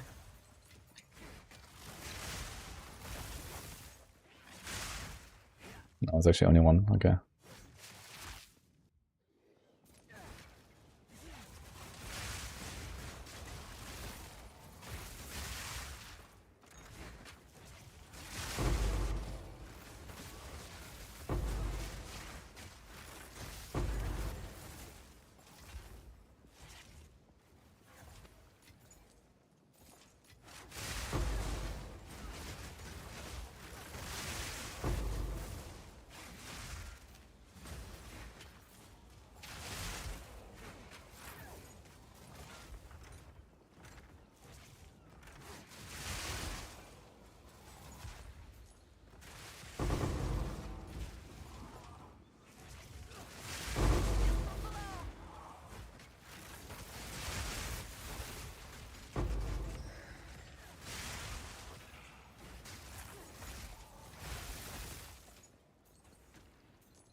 Almost a challenge.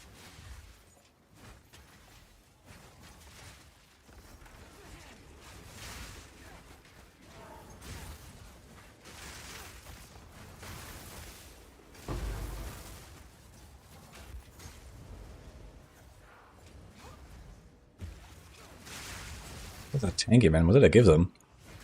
Lightning resistant. They all have lightning resistance. Cool.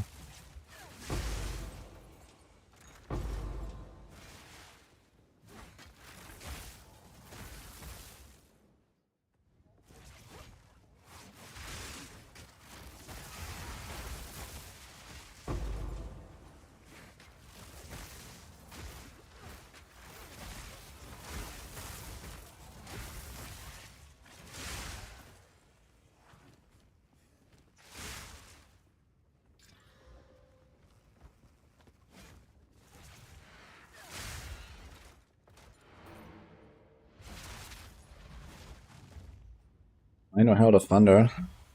Because the build is way too strong. You care about defense way more than offense.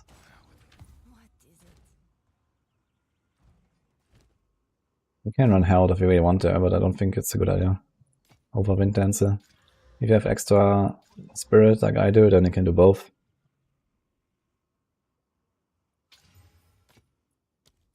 Find more breach remnants for my research. Collect more otherworldly remnants.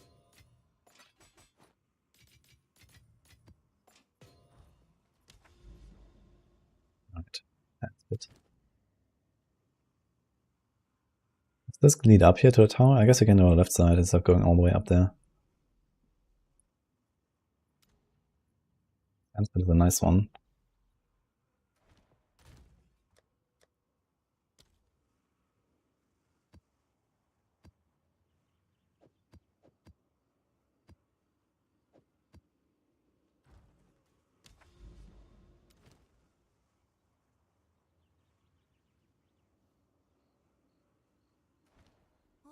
Do like a bit of a harder map on Sandspad since it's like a relatively easy map. Yeah, let's focus on that extra chaos, I guess that's relatively hard.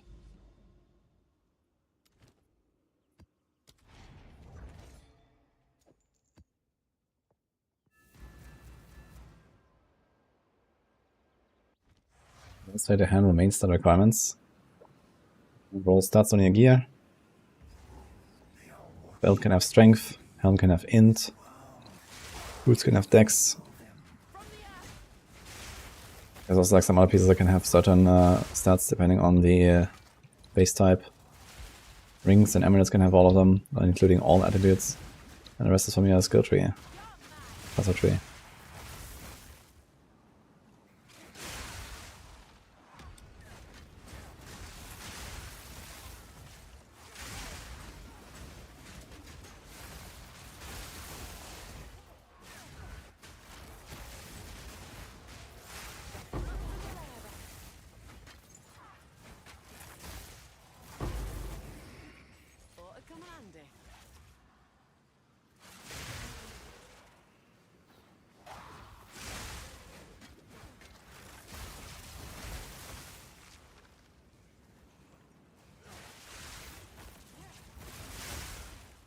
Yeah, the difficulty is not the same as area level, it's true, but I thought that each difficulty increase also increases the area level of logbooks. Because whenever I saw it, it went up. But I have 3 level difficulty and it only goes up 2 area level. So I guess the first 2 increase the area level to 81 and then it doesn't go higher or something. Because I never went to like full expedition tree last week, so I'm not sure. But I guess it might be like it's capped at 81 or something. It still makes a pretty good resource of the 82 bases. Where's this been going?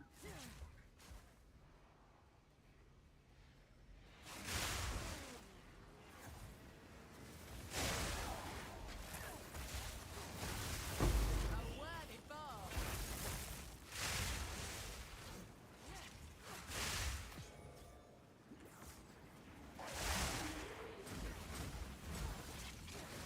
No rest for the wicked, eh?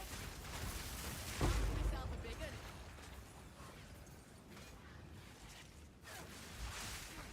Hello.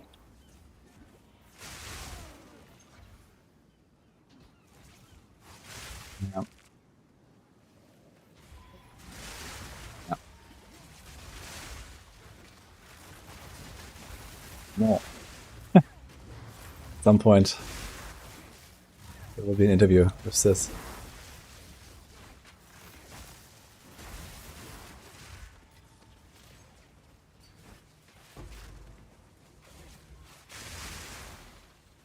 I had position, but right now I'm missing 1 spirit, so I don't. Actually, can I divine? I can check if I can divine my amulet to get 1 spirit. Now the funny part would be, maybe I get +1 maximum spirit, but then Tame Beast eats it up anyway and I stay at the same. That'd be pretty hilarious.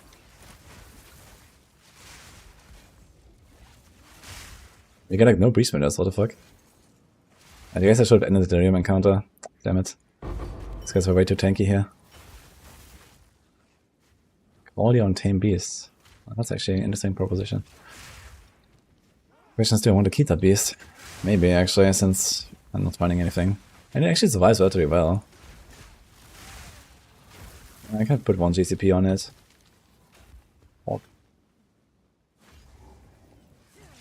I wonder if it's reduced or less maceration, actually. Because on a tree you can put that reduced maceration.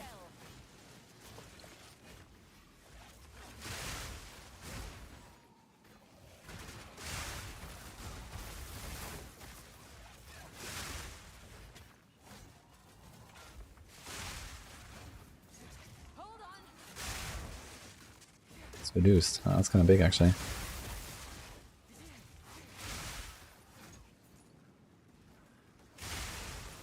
It's interesting because you can't really invest into spirit or reservation very much, right? There's only like a very few things.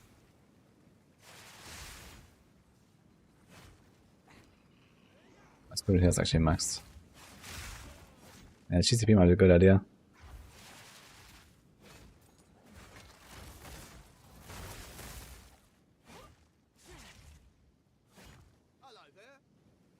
Yeah.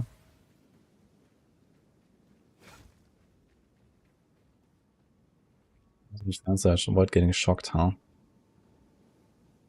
think it's fine.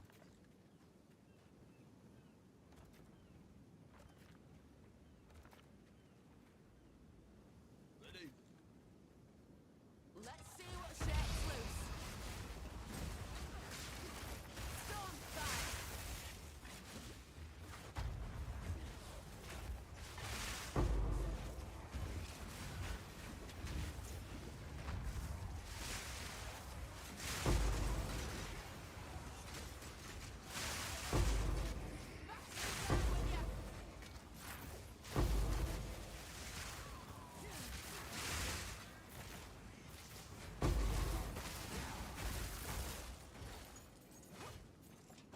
I'll not make the journey home like that. Another one.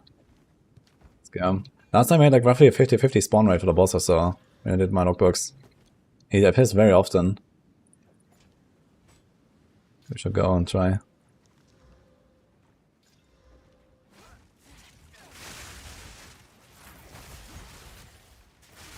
worthy foe.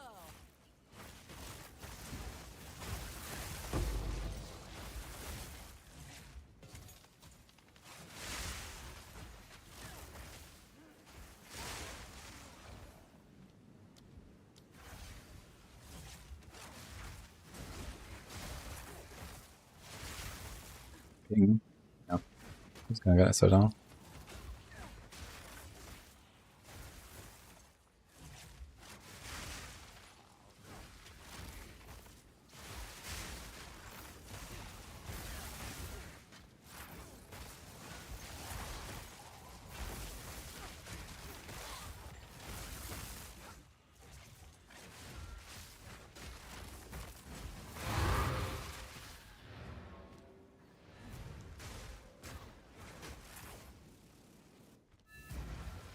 They're in the race today, yeah. I don't know what time though. What is? Time is not on our side.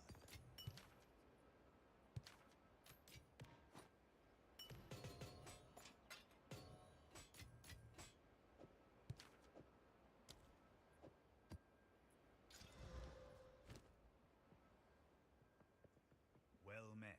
Okay. Another round. Let's go. Remembrances attached to the Knights Black of the Scythe Sun or remain let's over. do a panic.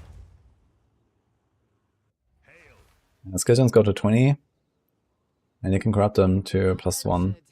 Actually, I can start corrupting, right? Oh, I got a boss. Oh, shit. Alright. If I kill him, I get my final points, guys.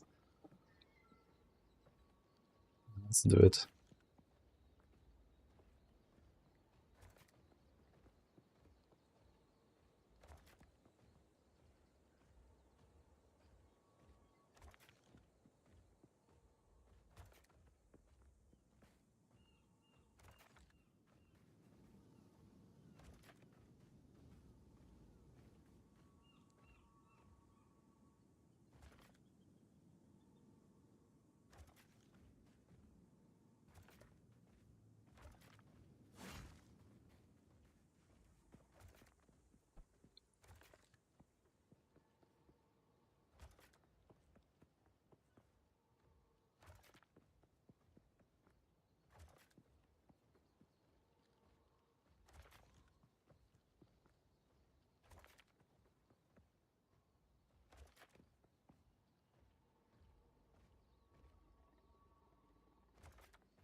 What's time? Hold on.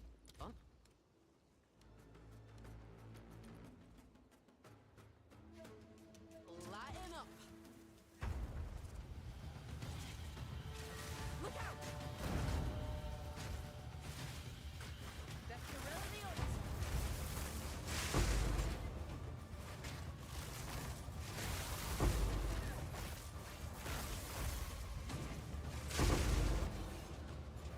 This is all of +3 we're gonna do here.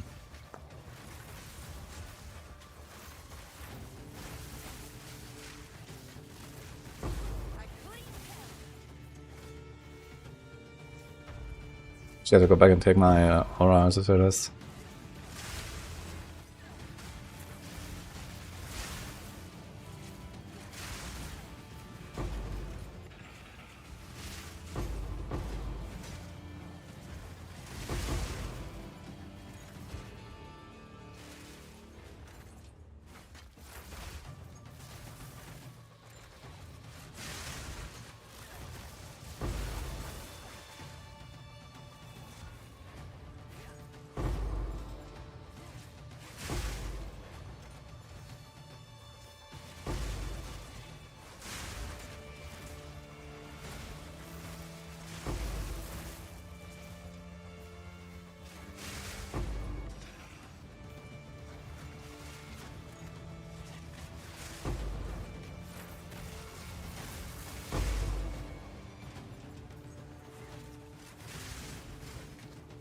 Oh, it says that there's no XP penalty when you die, but I wonder if the Omen is still consumed when you die.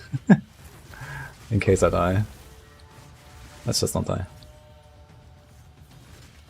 Like for the boss fights, you don't have XP penalty. It's very nice actually, that's a good system, because you can just do them.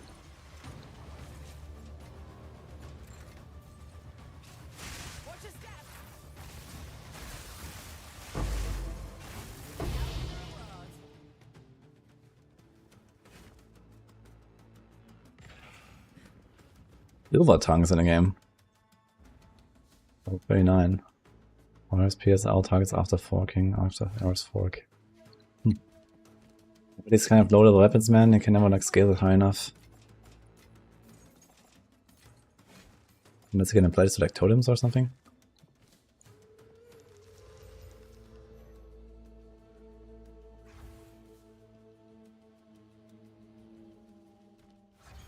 And water. A home away from home.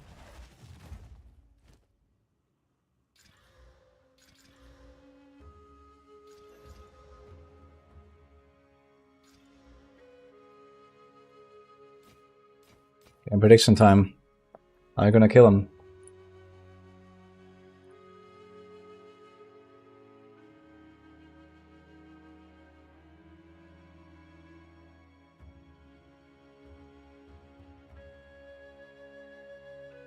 +2 was not too crazy, but it was getting a bit tough.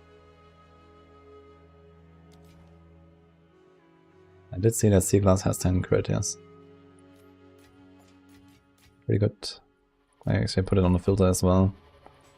It wasn't on the filter at first.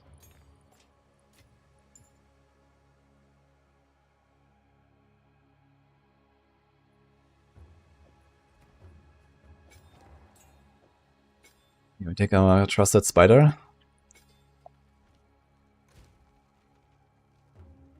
Detrition.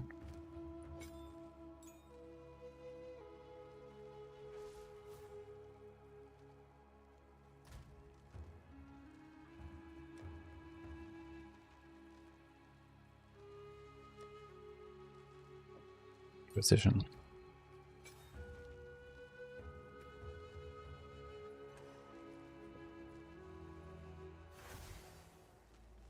One says yes.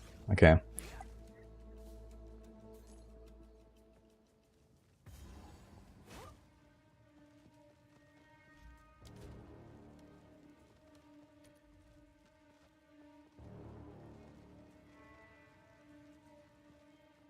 I think we have 2 attempts.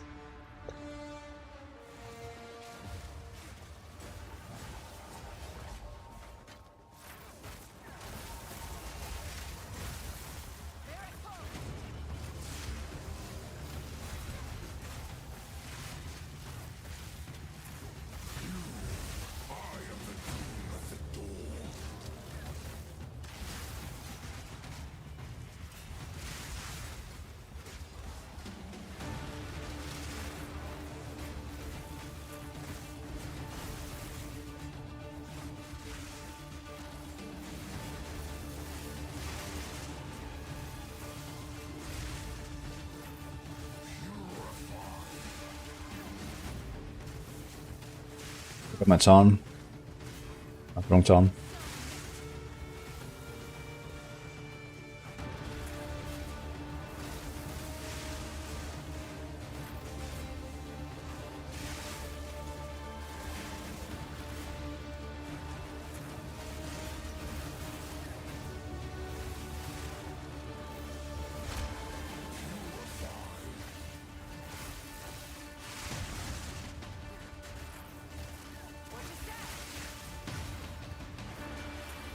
Yeah, man.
Yeah.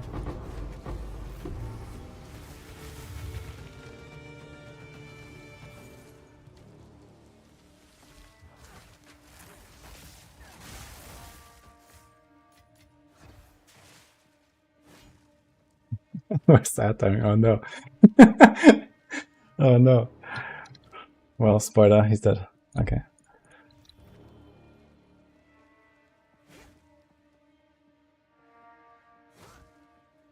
So, is it time, guys? Extreme archaeology? Oh boy. I'm gonna try it. Actually, we want to respec something here. Expedition logbooks. We don't need the logbooks nudge now. So, 3 chest markers. Expedition chest is a respawn after 5 seconds. Oof. So I have to like clear everything and then run in and click them. Artifacts. Number of rare monsters. So we can do this path, the extreme archaeology, and ruining monster markers. I think this is not a bad combo.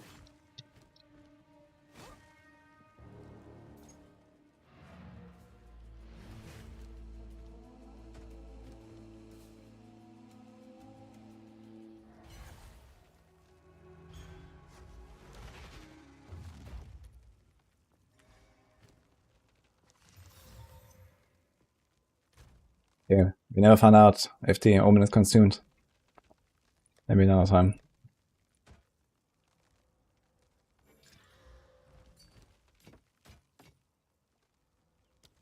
Find more breach remnants for my research. Orc.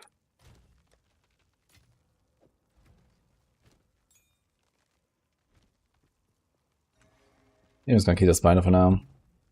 But I have to remove the attrition again.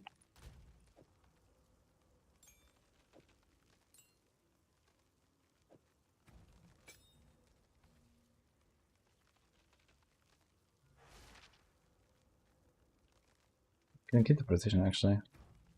So that.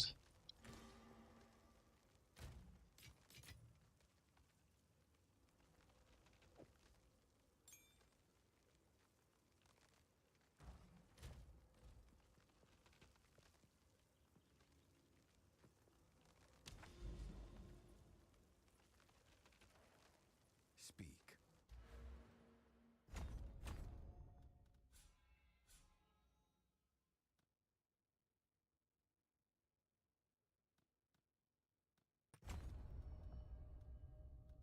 Okay, 50% rare monsters, 50% artifacts, 5% ruining monster markers, and then kaboom.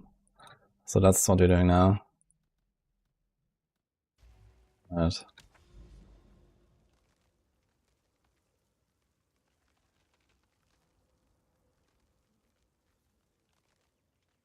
So we can do the savannah now.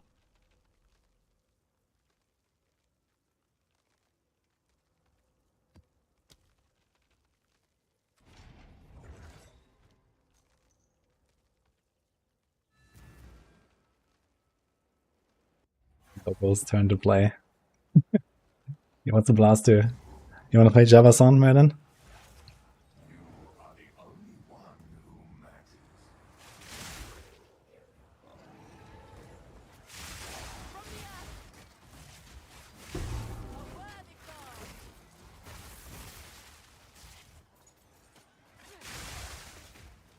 Okay, here it is.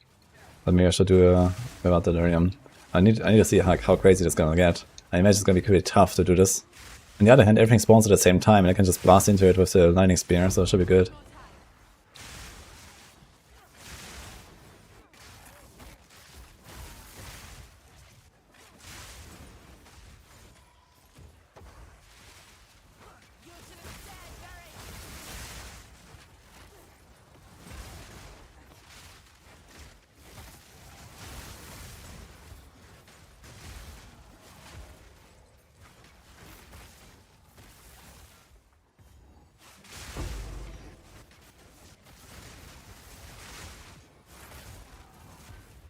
Yeah, actually has lightning exposure. We can actually get a pet of exposure as well as.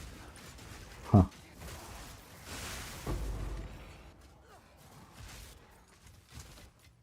A right bounty.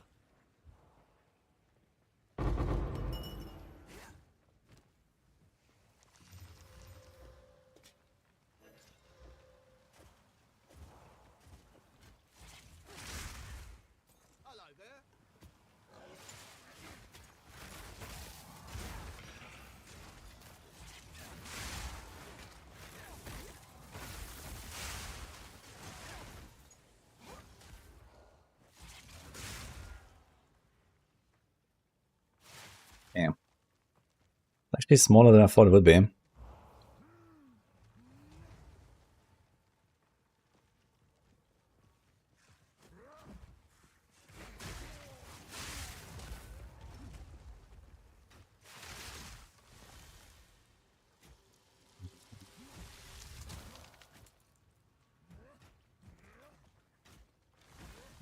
This ought to Yeah. start things up.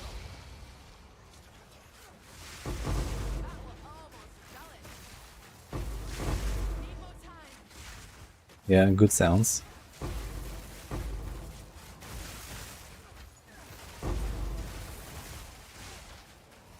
It's actually pretty chill. Like it.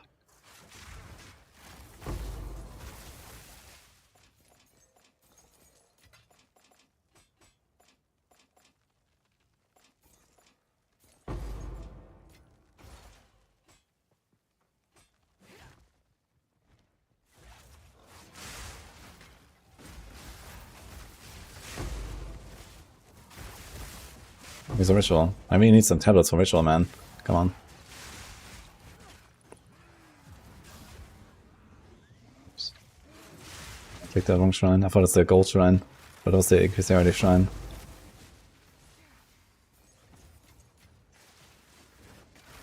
Yo! Ryan, thanks for Prime.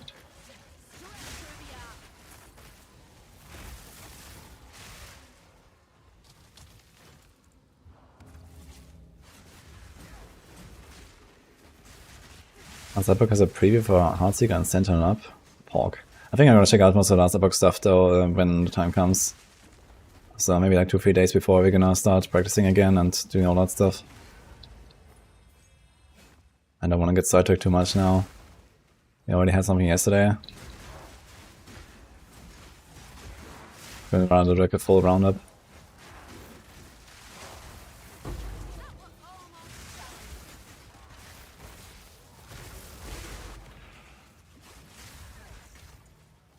I've enough in my pack already.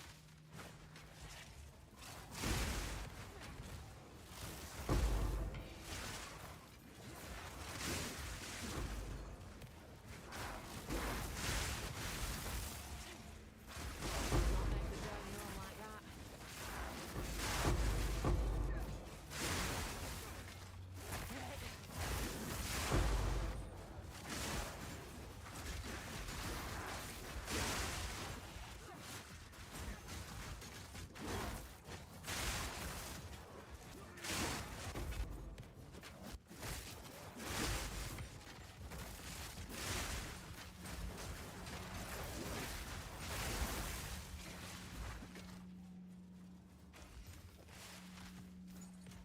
I feel like the catalysts have become so fucking rare, it's insane. Like I remember last season, it was actually relatively realistic to get them. I have like no catalysts. Even fucking 40 per ring on breaching, or even 20 on normal ring.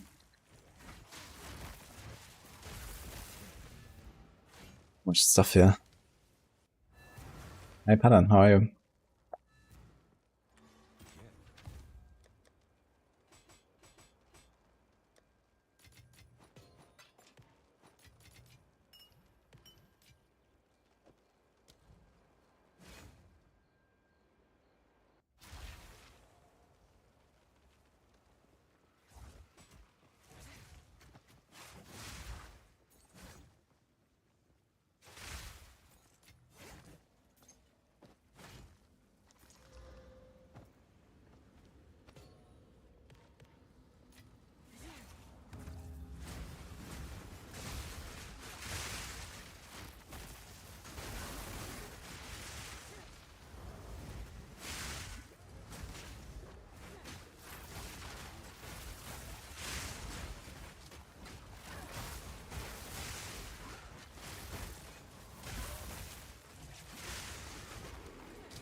Would have been I get my first king in the mist.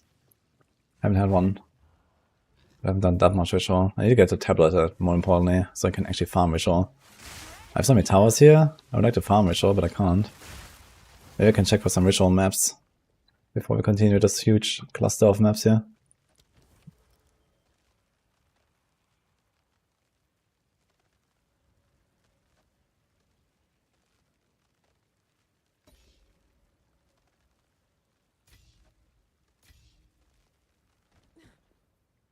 Exalts and a double exalts. Actually 3 then.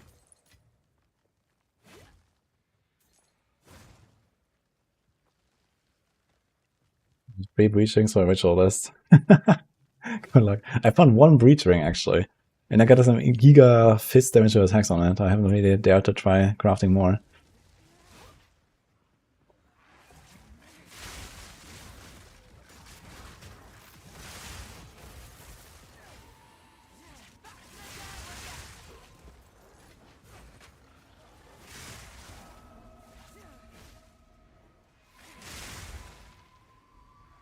You got 2 wisps now and going in opposite directions. Seriously.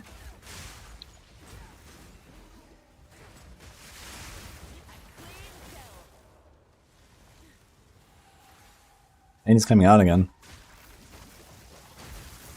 Okay.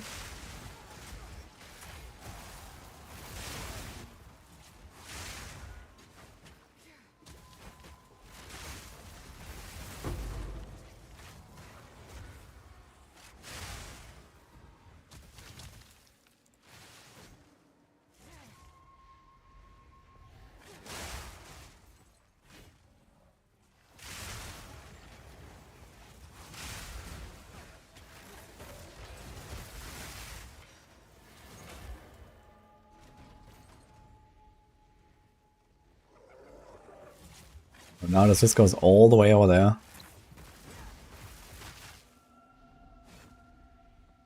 What if I'm out of his path? Can I? When I'm in his path? Take him.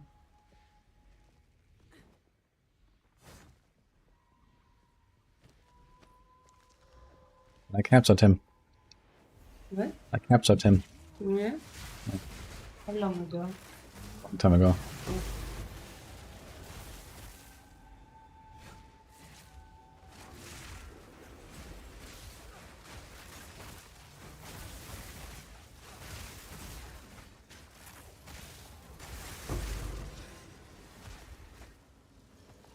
Ought to come in handy.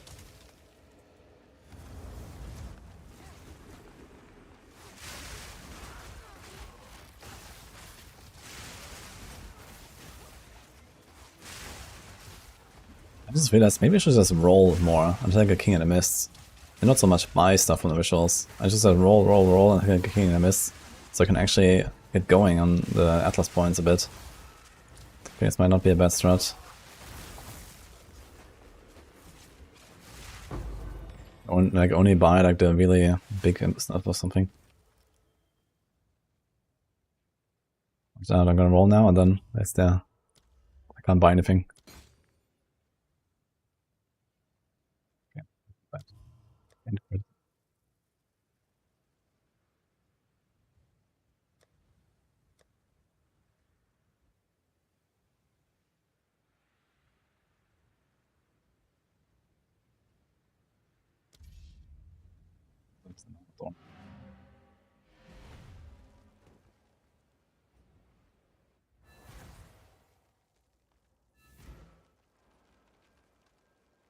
4 hours.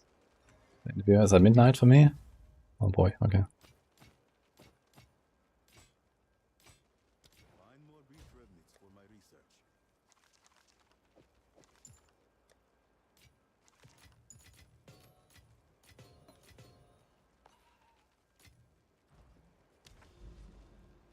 Do I have any maps that have ritual? Here's ritual, for example, on the crypt.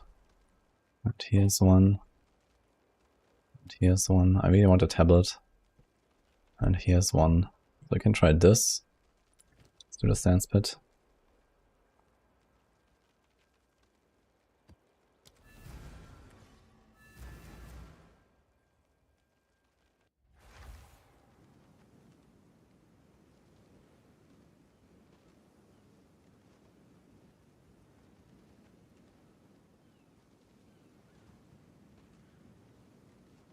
No matter what, unless he pulls down his pants and shits on Jonathan's head, Red will be unhappy.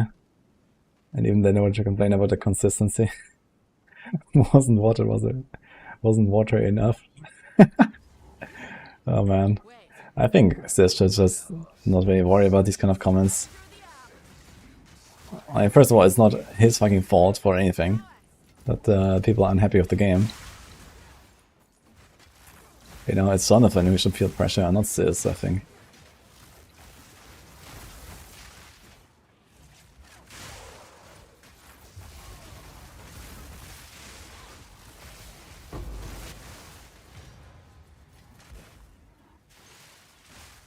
Omni, yeah.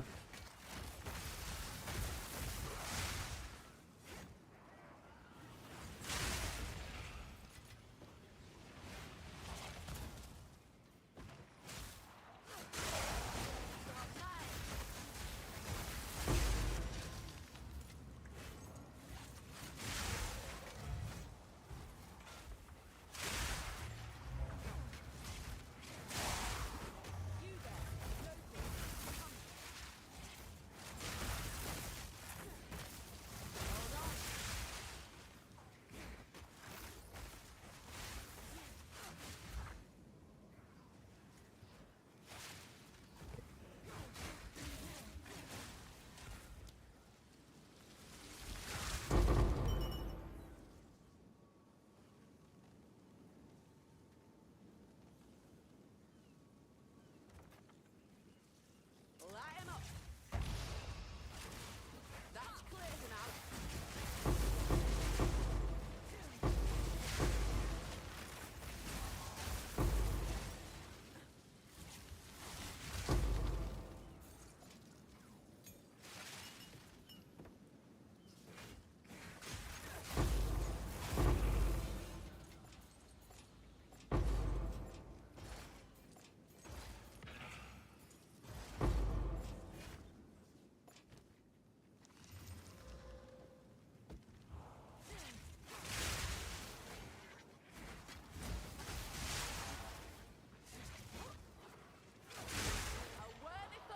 I have full evasion build, yeah.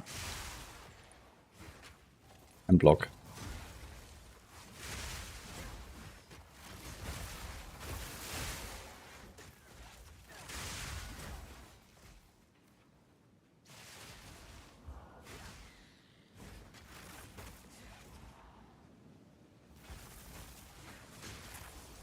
Need a moment.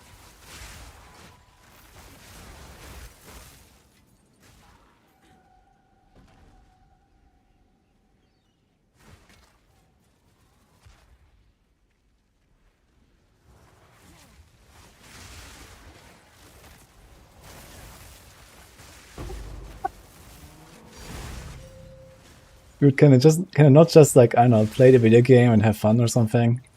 Like, I don't know. Think, you know? Now we're talking. What should I complain about? It's just thinking over here. Wait. Watch your step.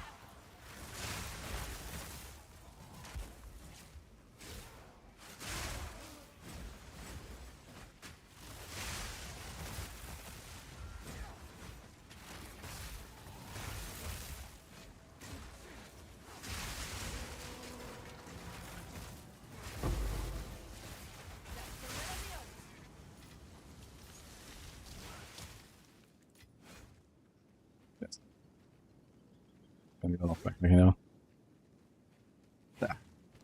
Fucking Wisp, man, she baited me. Let's go this side. VGN. That is a company.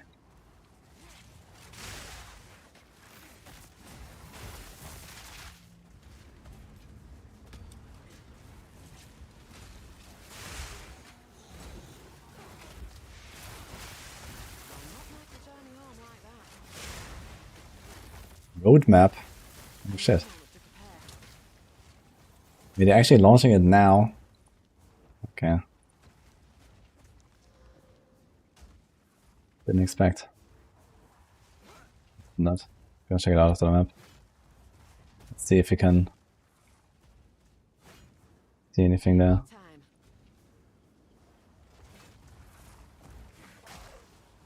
Let's do it. Thanks for the prime, by the way. A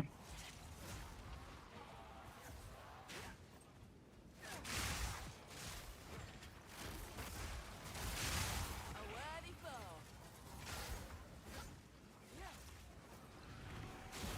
We did fix the visual sheet, yeah.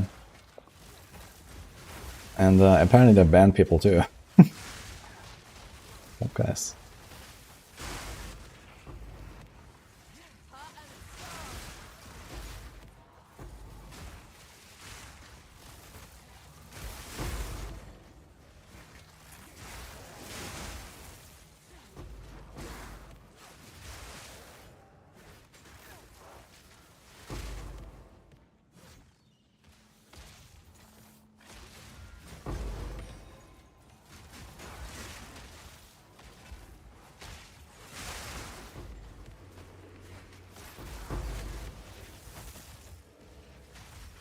Reach can still go pretty crazy, to be honest, in some of those maps.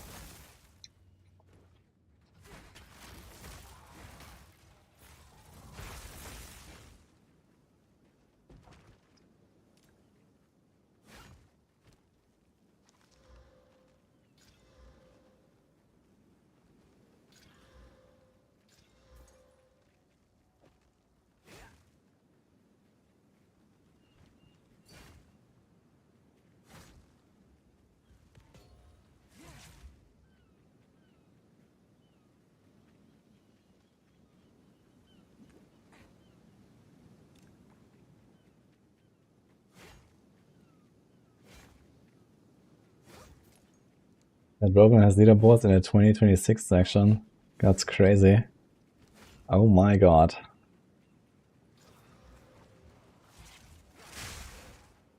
Fine guys, it's already April. Just 9 months until you have leaderboards in D4. Copium. Okay.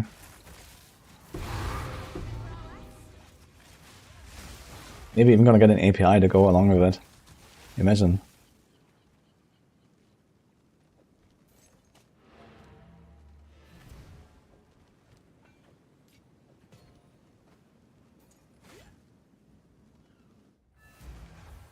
It only costs 40 bucks more by then.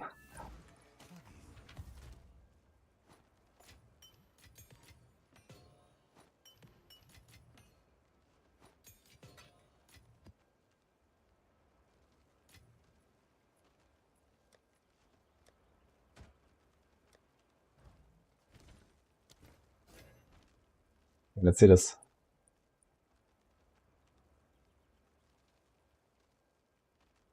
Diablo 4 Roadmap 2025. The Age of Hatred continues. Okay, January, April. I mean, this is what's already going on. Okay. April, July. Belial's Return. Boss powers, quest, blah blah blah. Apparition, okay. Rebel Feline Pet. New IP collab. 2-year anniversary. New IP collab? Permanent additions, new lair bosses, blah blah blah. Okay, so we've seen basically all the season 8 stuff. Okay, so now it gets interesting. July, September, Sins of the Horadrim. Horadric powers! Yay, another another borrowed power kind of inventory window with some stuff. Quests and reputation board, dungeon escalation. That sounds relatively interesting, but okay, earnable pet. Seems like they wanted to give us a pet every season. New Nightmare Dungeon activities. Wait, are we gonna get like juicing?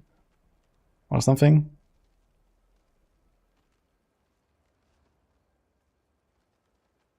Console, keyboard and mouse support and more.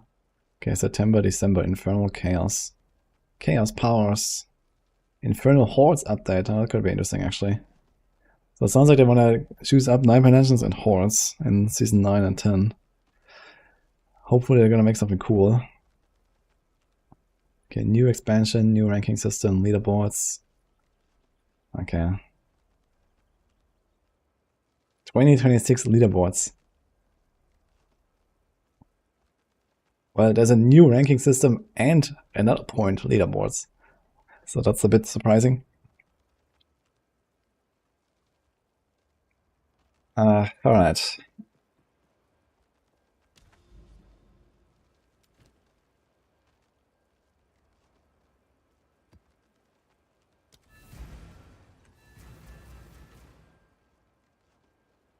On these updates now. But there's no mention of like master working update, tempering update. Ay. Maybe this Nightmare Dungeon stuff is gonna be interesting. Maybe they're gonna actually finally do something like, you know, an Atlas passive tree. You know, imagine like Nightmare Dungeons with an Atlas passive tree in D4, and then, you know, you can also like spec into some of the old season mechanics, like you can get the vampires back, the constructs, the Millennium dudes, or whatever, and then they all have like their own rewards. Like this could be some interesting stuff.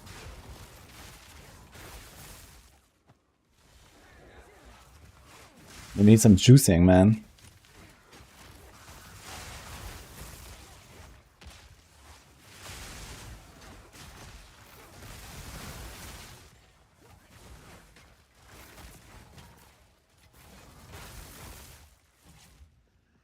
Eight taps of powers. Yeah, they need to not just give us like weird random like extra powers, man. They need to, you know, I don't know, give us some cool stuff that we can craft something on our gear. You know, give us something like a Val Orb from one of them or something, you know. Imagine how cool a Val Orb would be in D4. When you get like all these like thousands of copies of items anyway.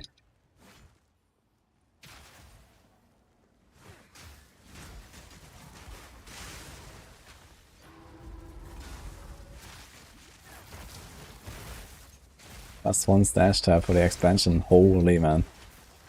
I will pay money for that.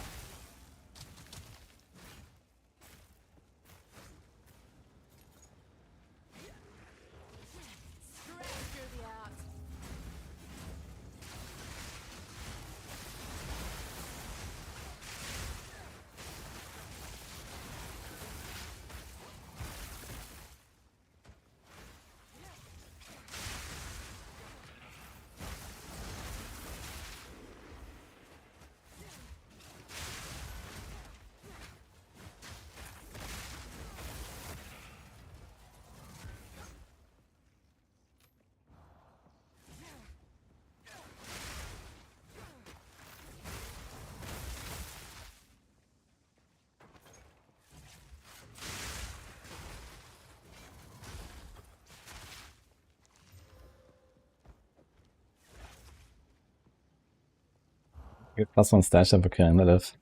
I think in general they need to do a lot more stuff, like, you know, you get like a little perk for doing something in a season, you know, the first time. Kind of like how the Altar of Rights works in D3, right? You unlock the Altar of Rights and it just kind of feels good, you know, get the auto salvage, auto pickup, all that kind of stuff. And, you know, I want to get stuff like this that I also unlock in the season. And then it just stays for the rest of the season, you know, for doing like certain things. Just kind of like these feels good man moments. Ah shit, I should have not opened this, I think.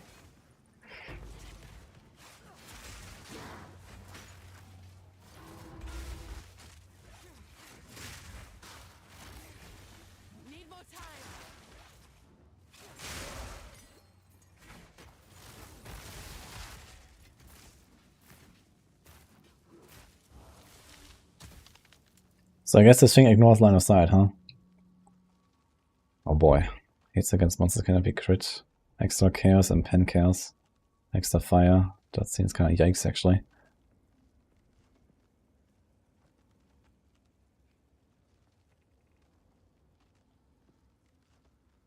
I don't freaking die.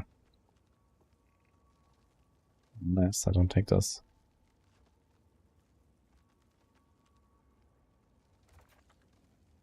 Well, I didn't want to live anyway.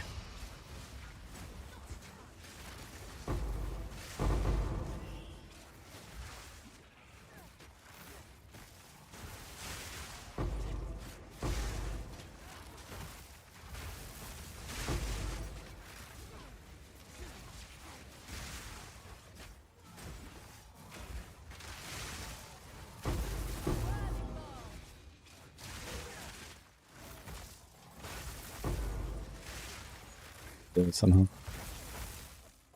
I'll take that.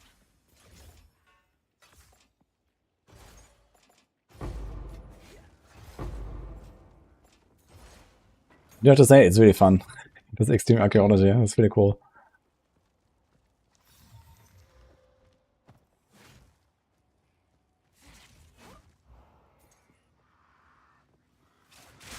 I've not found a single ritual, have I? I have one actually, okay.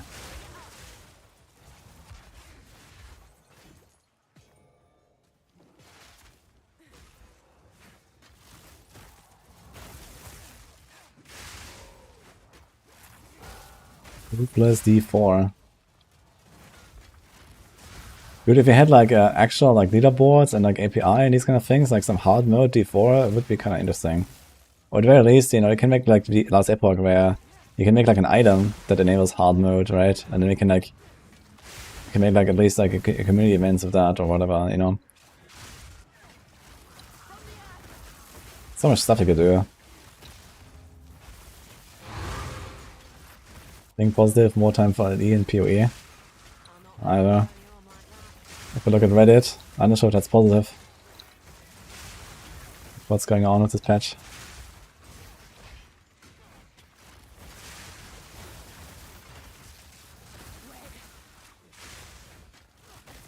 Every time I say a bad word or think about it, something bad to say for Path of Exile 2, the game drops me another divine, as you saw earlier. It's like, I think it's like hard-coded or something. They want to make sure that streamers have good opinions. Just subtly, very subtly influencing your opinion.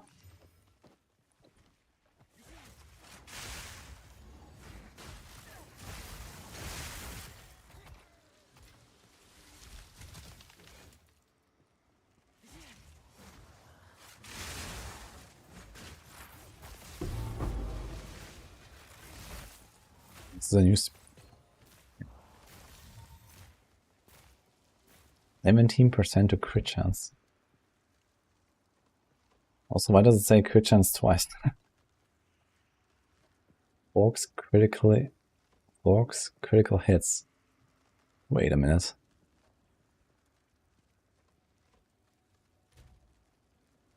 What?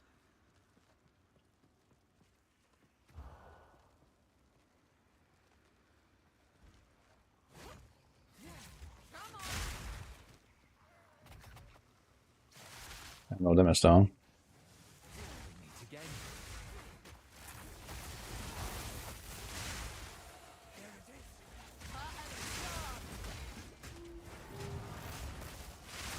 This will be some interesting idea for something like a cast on crit setup, I guess.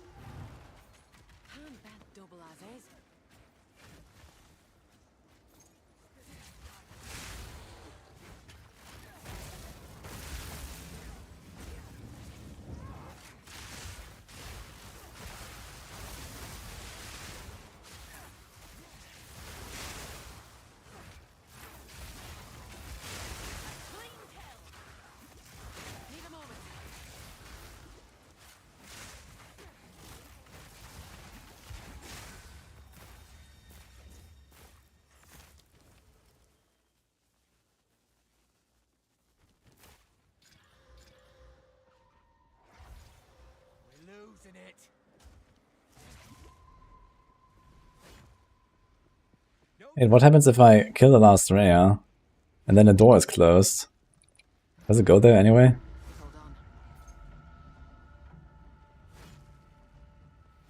I don't think I can kill the rare before he catches the door.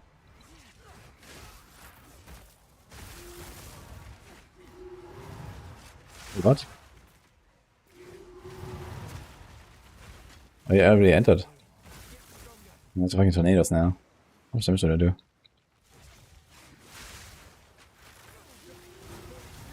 I'm scared of them. But I want to test how much they do. Actually not too bad. They look scarier than they are. Don't give it a chance to recover.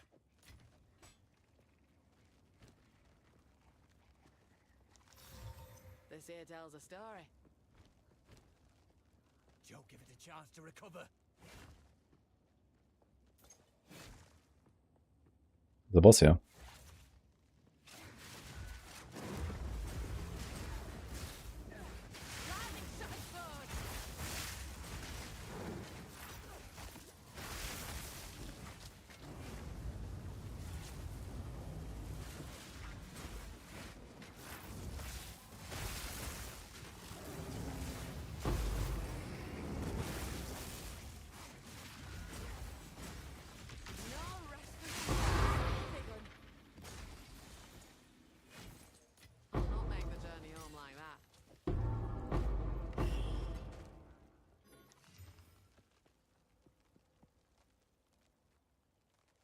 Need to carry this home.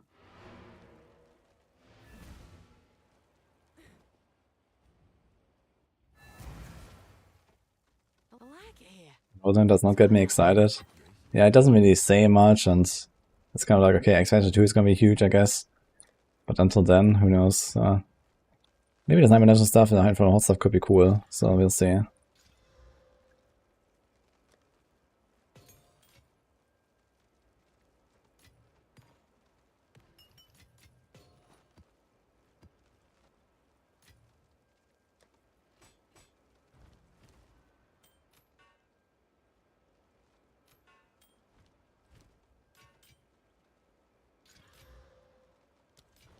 On with the work.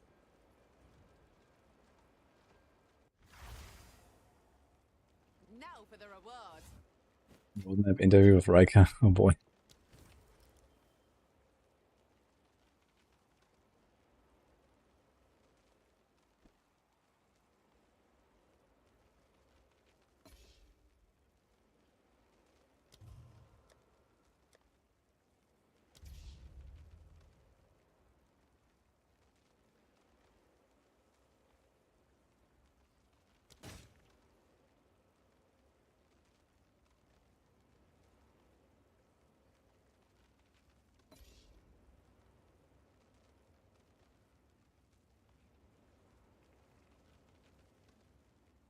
Yeah, this is just a bunch of random shit loot, right?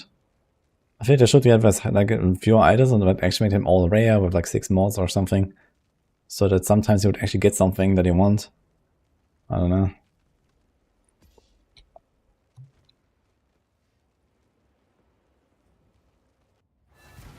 Does LE cost the same as the key for PoE 2?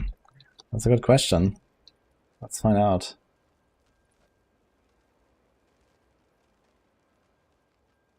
Currently a bit more, 35.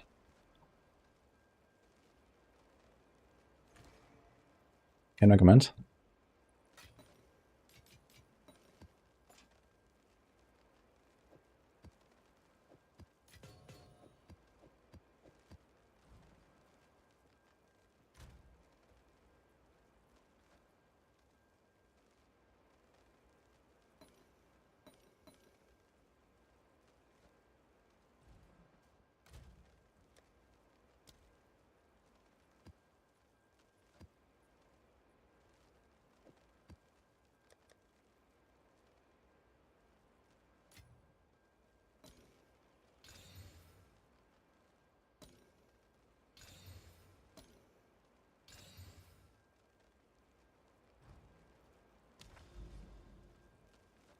No visual tablet, unfortunately.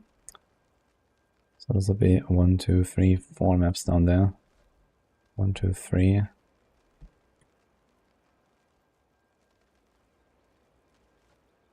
Actually, 1, 2, 3, and then 1, 2. Okay, we can do that, I guess.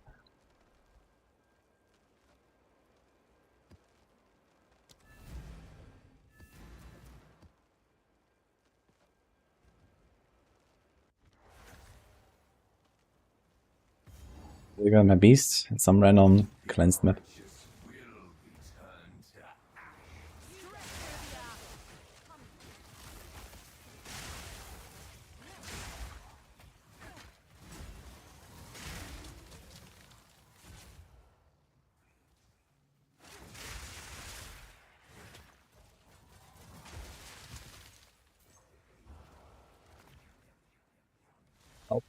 This ought to stir things.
I need a moment to We're prepare. losing it. Don't lose them now. This were well made.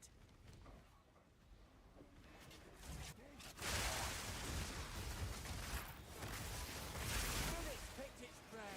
Put it down. Need a moment. Finish it.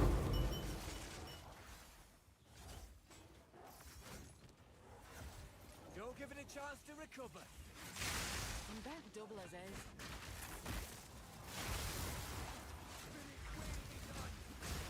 This is what I do, really.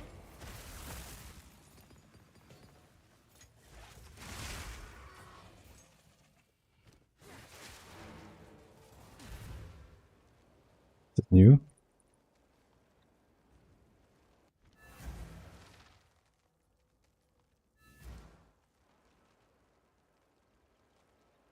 Enders always have maximum valor, minus 20 maximum valor. Interesting. So you just cast them and then okay, they're gonna be like 40% weaker. Actually not even that. Less than that. Like 25% weaker or something, I think. I'm saying item.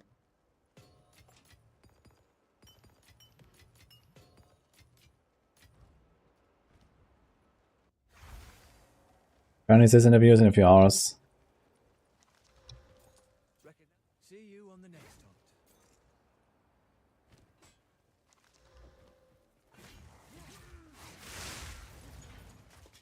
Come on. Lightning strike twice.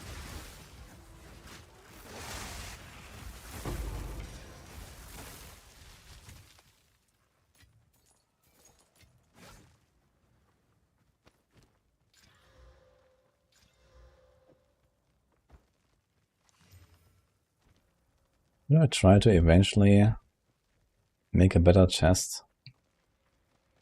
Poor. Good actually with something like this.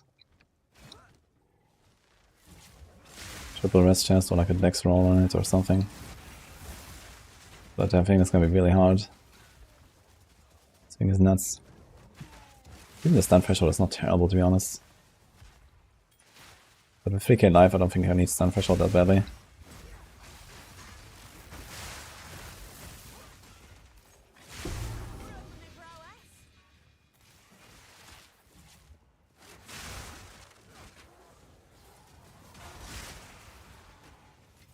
You don't download the filter on that site, you can like follow it with your profile. Like you log in with your account on the PoE website and you follow the link. Press on follow and then it will show up in your game.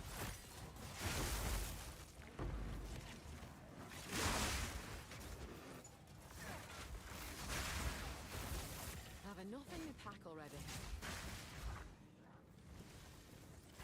Need more time.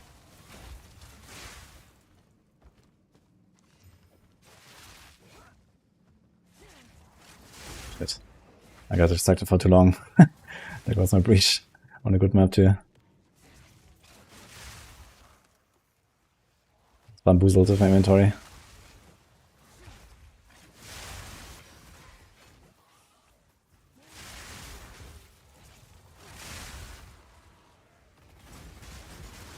Got my fingers crossed.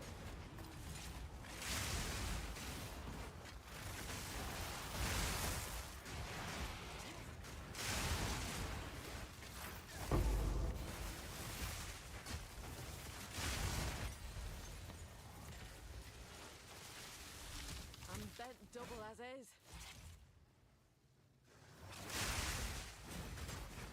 Black Insignia helm dropped. Is it any good for this? I don't remember which one it is.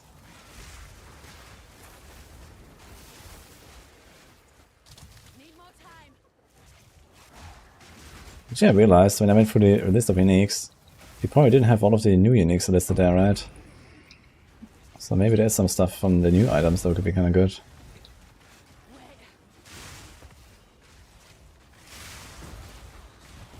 What about this helm with the lucky hit Clean kill. and low life stuff?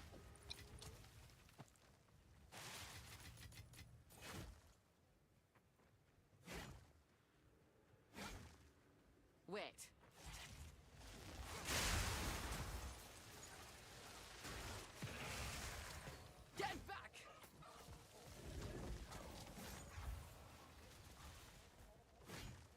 This damage on a spear is the way stitch. And also a good accuracy roll is nice because of the ascendancy.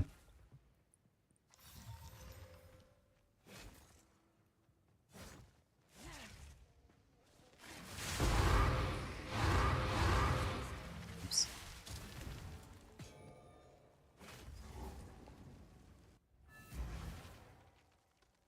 War gives you immunity to stun. Sounds like it does quite the opposite. What? When you get hit, you do get stunned and then you die. Because it's like a heavy stun.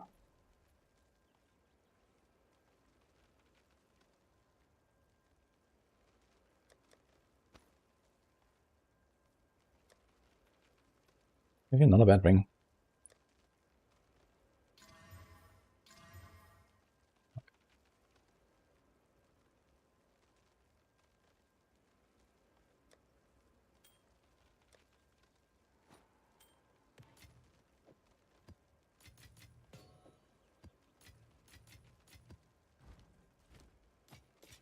Find more breach remnants for my research.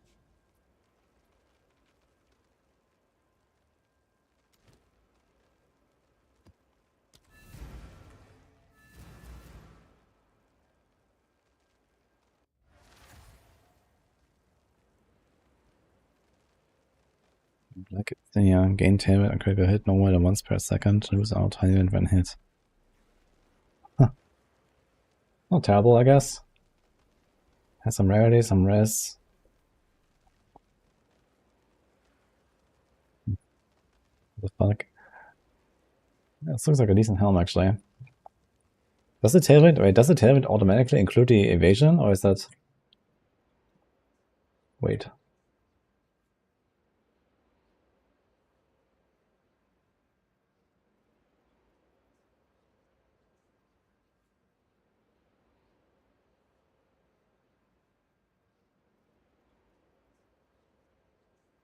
Yeah, it includes the... Okay, it's kind of nice.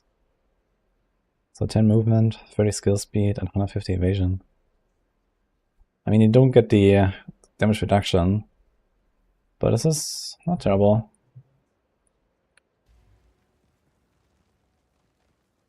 Oh, thank you. Oh, that's bamboozled here.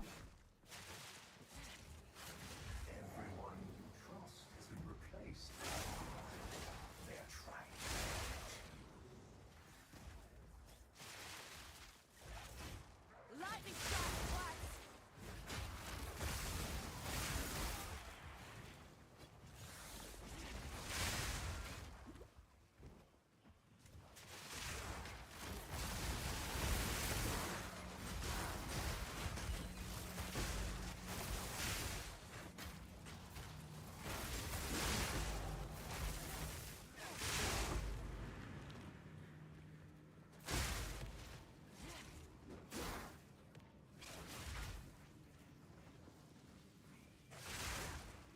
Way.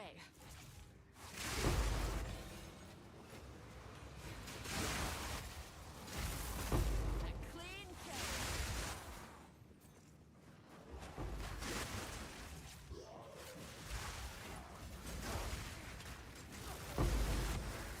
I wonder if we can like, tame some of these like breach monsters or something that are considered beasts. I wonder if that's a thing. I guess they're probably not considered beasts. Should be able to respect them though, no?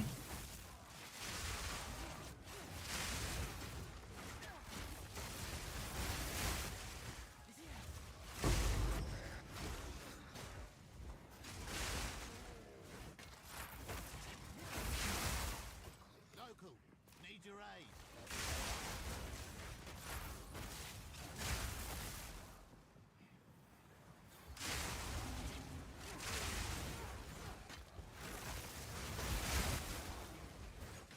Foul thing.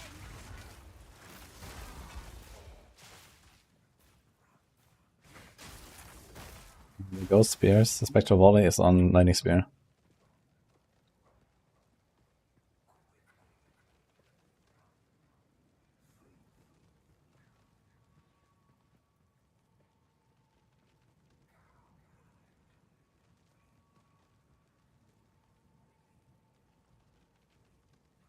All placed.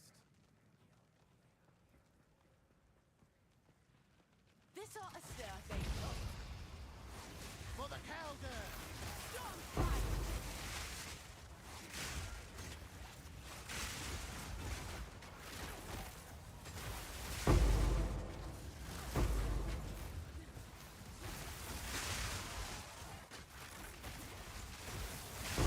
Proof of prowess!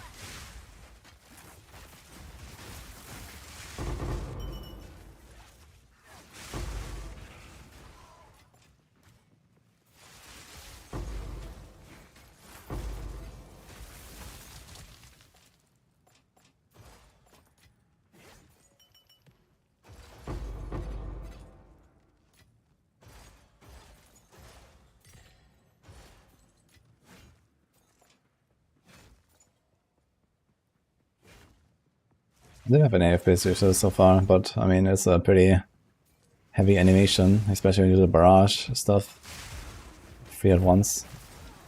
Could imagine it might cause some FPS issues for people.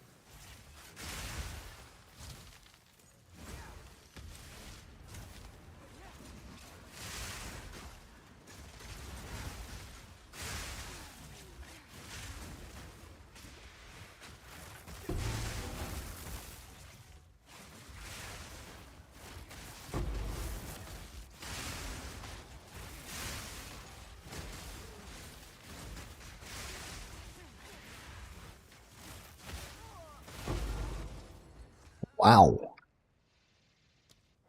I actually got one hit by a pulse explosion? For real? That's nuts. I want to see this again. I didn't expect that.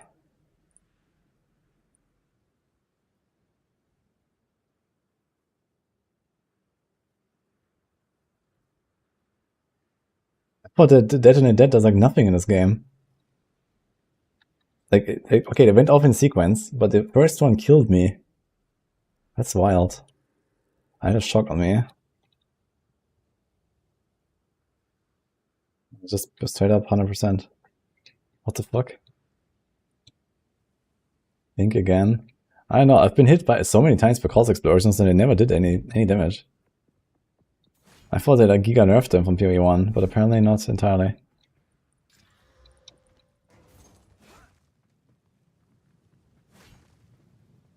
Want me to talk about the D4 roadmap? Well, there's not much to say, I guess. But yeah, I mean, hopefully it's gonna be good. I don't know. It doesn't tell us much.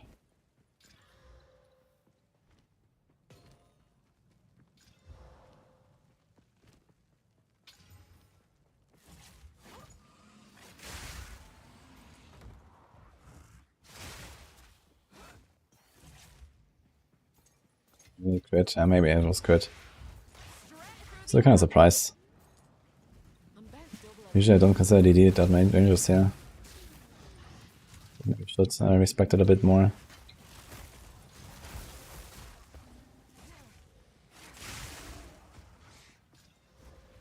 Need more time.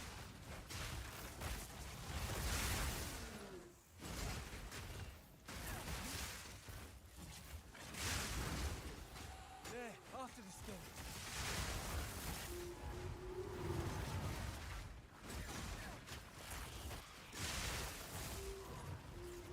Return to nothing. Stay on it. Draft and flip. It's stronger. That was almost a challenge.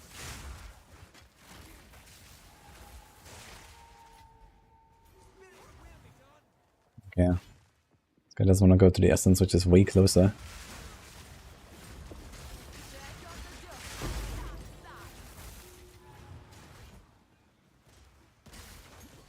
This guy still has the tornadoes for some reason.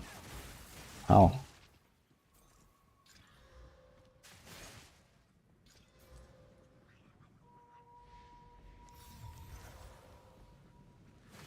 What? The wrist just vanished. Did he bug out or something and he like actually went to the essence? Because the essence had the wrist mod.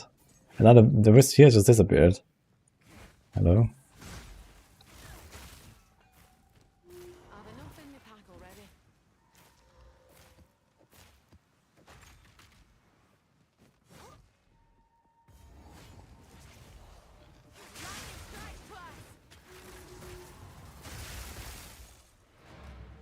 He was still here. I'm very confused. With what, Himakasi?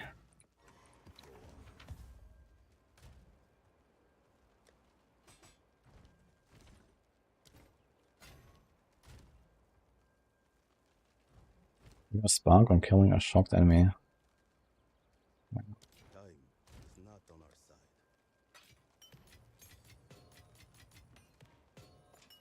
Well, this means we can do the breach post soon, guys.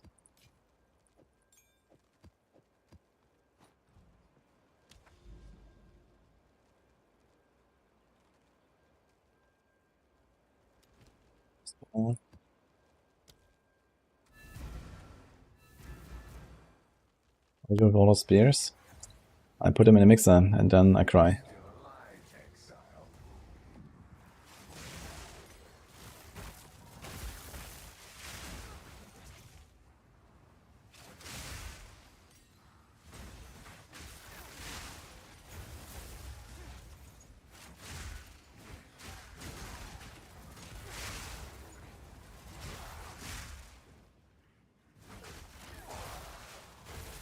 Redeem idea, update the planner, 100k cucumbers, go to sleep, 1 million cucumbers. Go to sleep, 1 million, holy. I think Nini's gonna abuse that way too much though, so I'm not sure.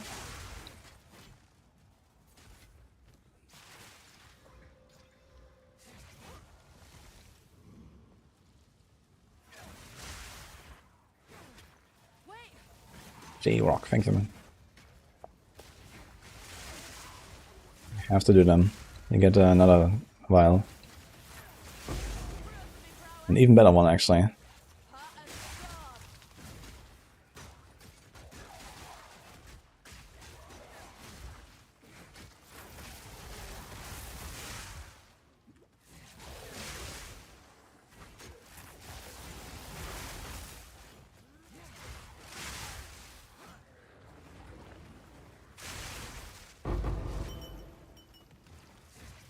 I'll do some Necrom today, guys. We're gonna get enough. We can actually do some Necrom, I think.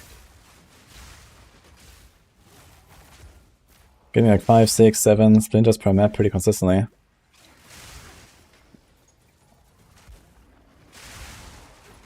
Let's see how this character fares.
Maybe even 2 breach loss.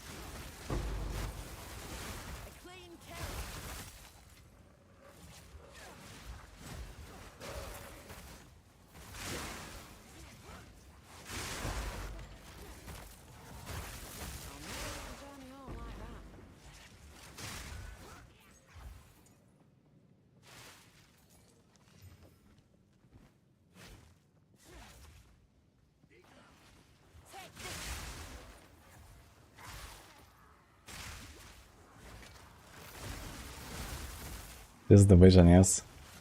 For Huntress, this is the vision.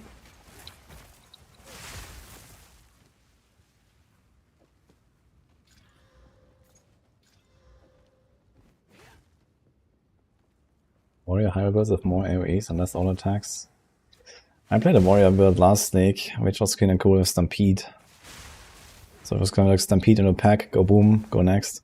It was based on like armor explosion and I don't know the name of the support, but it's like, you know, when you stun them, you get armor break, and when you armor break, you get an explosion. So that was kind of the combo. So for clearing is mostly what he did, he just stampede into a pack and kaboom. That should still work pretty well, I think.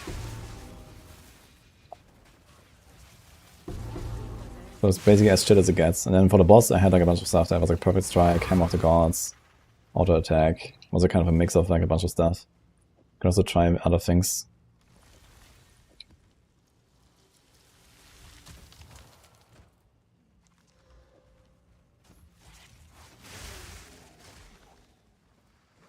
Completed. Thank you. Ritual time. Wait, Sis is playing Ballista on Warrior. Interesting.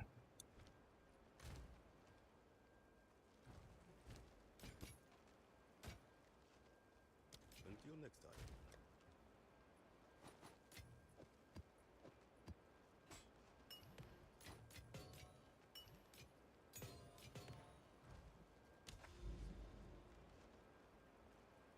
Interest with Ritual. Oh boy.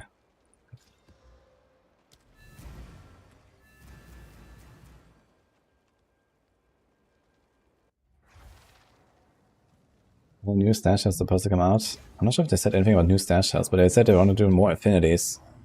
So I can like auto-sort stuff a bit more.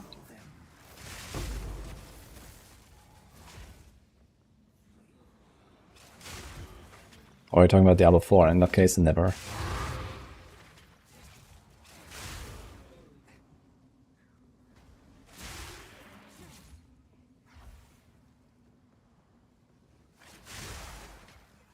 Stash for stackable items.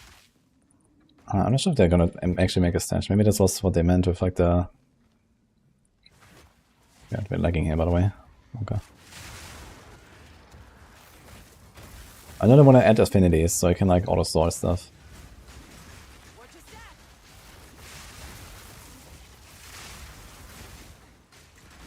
I think they're gonna make a fragment type or something eventually when they have like more stuff in the game. And then like all these like runes and random stuff can probably go there.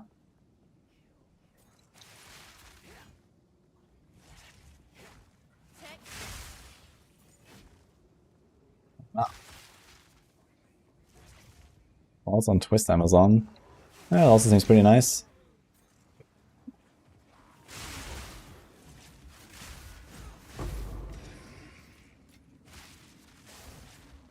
I'm not really sure how it plays like in late game with Twist Amazon. I could probably try to get like some kind of like shock ground or shield ground. Maybe even from the pet or some shit. I'm just gonna like blast Twisters through for clearing and then maybe have like some combo for the boss. I think that would be nice. Chaos, on damage, pen.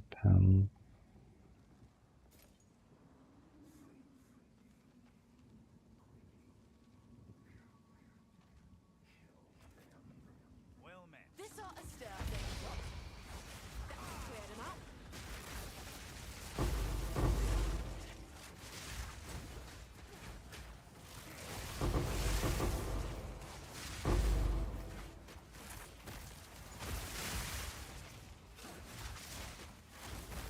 A worthy fall.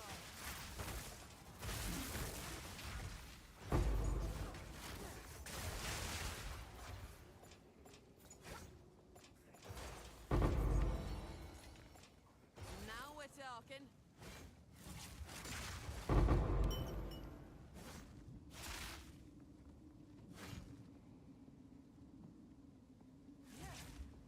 The main I dropped in Act 3 for me was Elemental Aim Threshold. You can do that or the Stun Threshold. I usually go with the Stun, but people recommended I would try the Elemental Aimant. And I kind of regret everything. On the other hand, it does mean I get less often frozen, which is kind of nice. I'm not even running a Freezing Charm right now as a result, so maybe it is good. I just missed the 2 points on a tree to get stun thresholds for myself.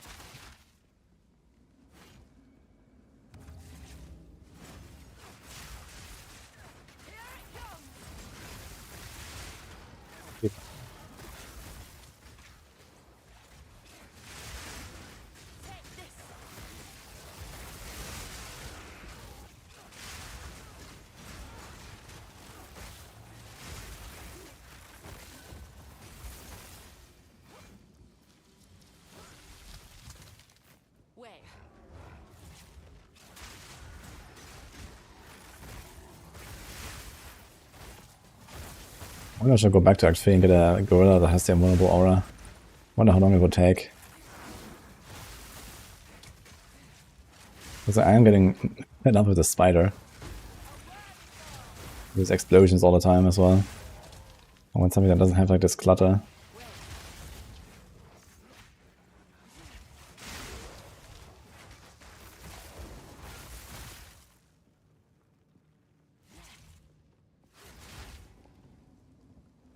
It's lagging as well on the EU server. It's bad right now. I can feel it. See those spikes? I'll not make the journey home like that.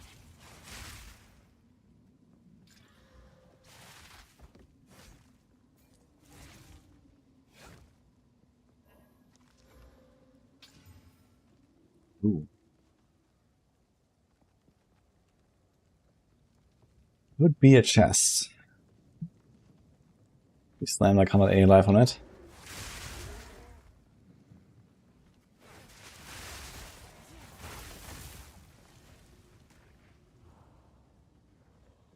Hold on. No way. Yeah.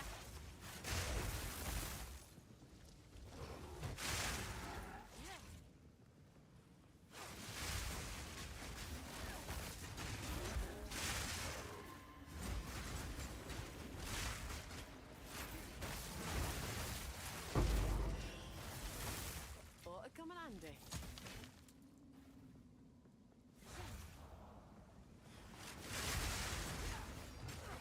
I can't get these tablets here. And now it drops a tablet, but it's a normal tablet. Ah, I want a ritual tablet, man. One.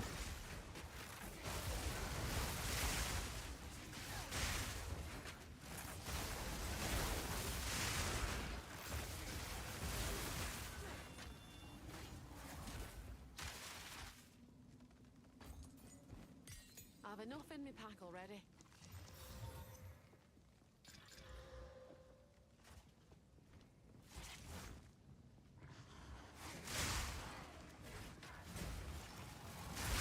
A worthy foe.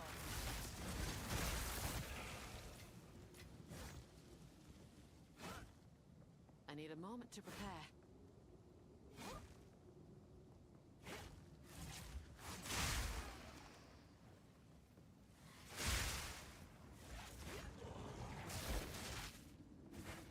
He hit me. Then the Wind Dancer procced Herald Thunder and I killed the entire pack. That's kind of funny.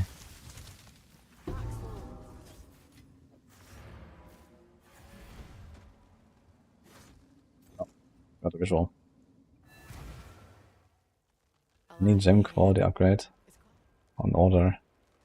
You can kind of ignore Stormlands, and then you start with Lightning Spear, Explosive, and then go the rest, I guess. This were well made.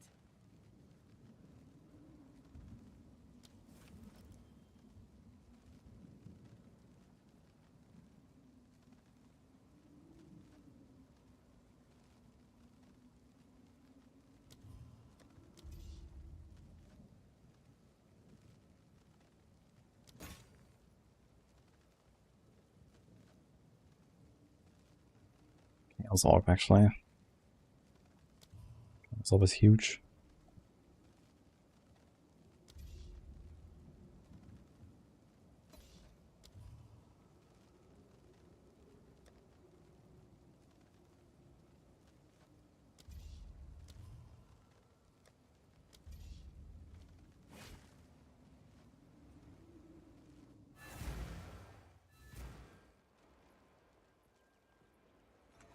Yes?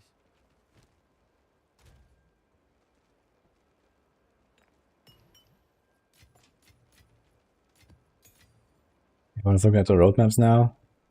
Really?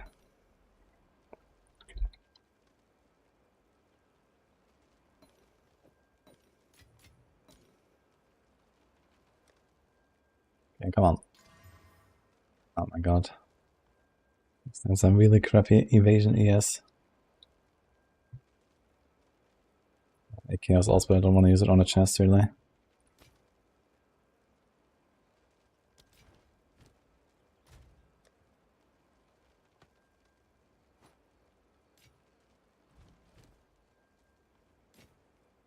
And it should allow us to sell white items. Or like disenchant them into like a scroll of wisdom or something. For my research.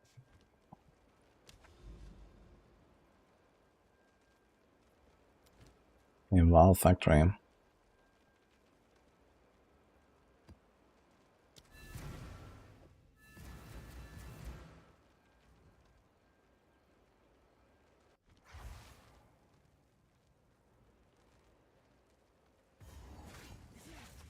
Thunder and statutory boosted warrior. That sounds very cool. I think Falling Thunder is a very cool skill. I really like that in like Monk early game at least.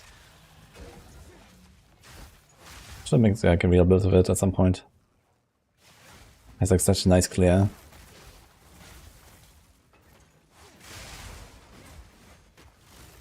It's Combat Frenzy now, so we'll see about that, I guess.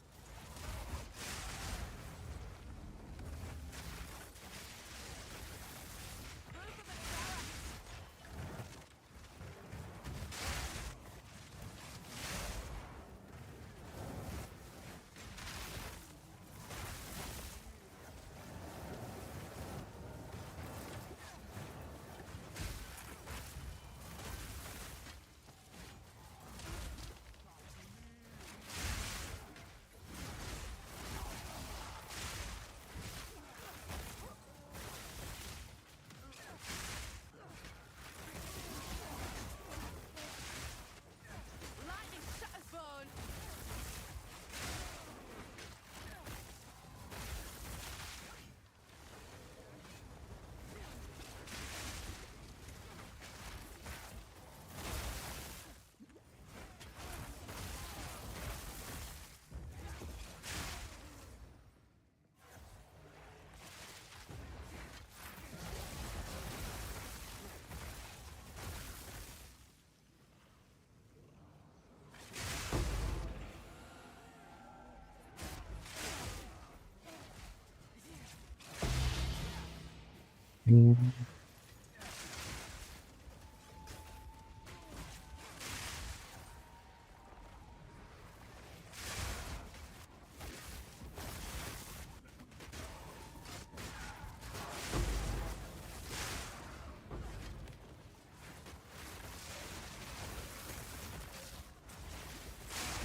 Federation Shrine for a breach is very cool, I gotta say.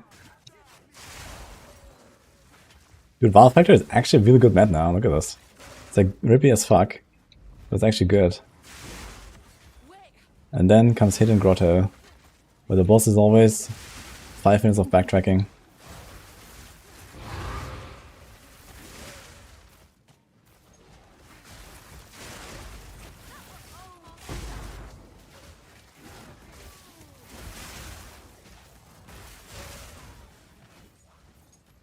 It's so laggy.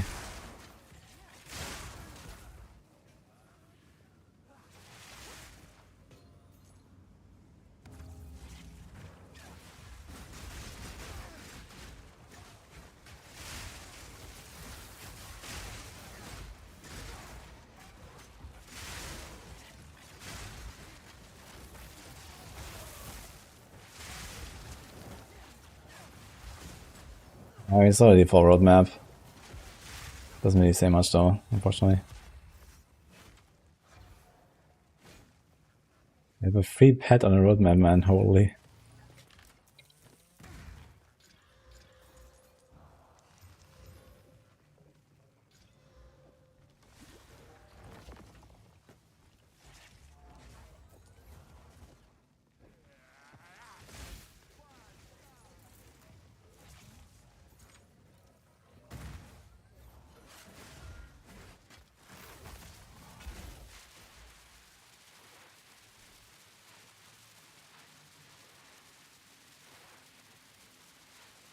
You're starting 100, so here's a wrong support gem, and damage is trash. Hey, what are you doing? Why explosive spear?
This was cheating, man. He went into this rare monster while he was invisible.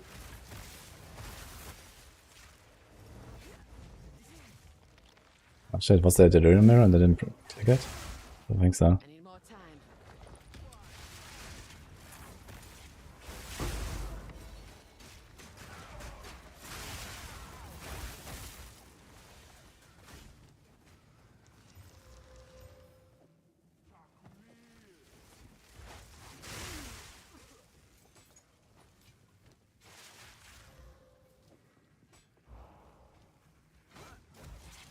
Last time.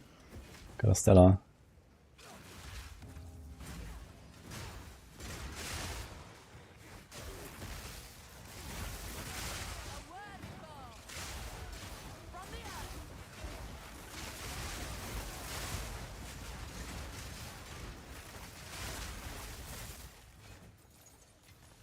Hold on.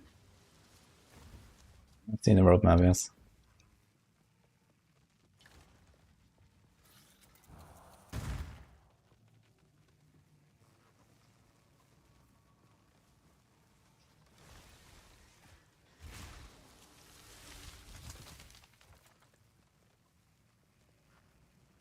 This ought to stir things up. You? Okay. What would you like to We don't have any options, do we? have? If you want. Okay. You want skewers? Any? Many. Yeah. Would you like a steak Okay, instead? okay.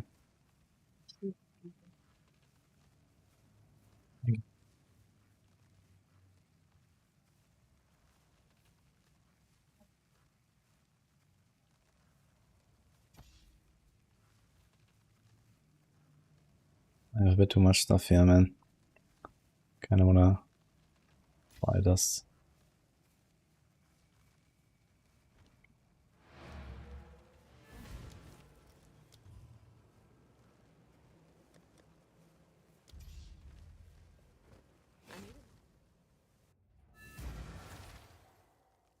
Wait today is possible.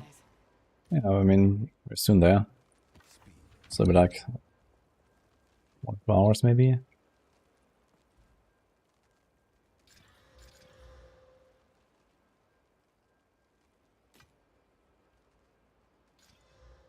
Oh. This is a better essence angle actually. Armor, yes, it's kind of a bad base, but 30 movement.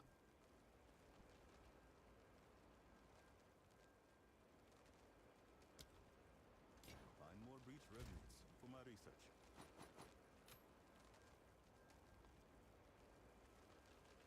What's that is? But only 1 to chance. And we have 10 chance lobs, okay. So this is settled.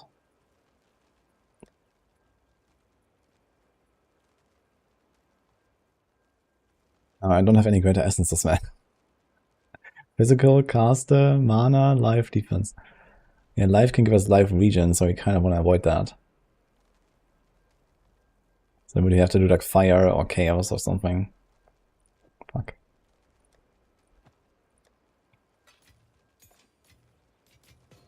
These boots here, by the way. I had them since like 2 days ago or so. Waiting for an essence.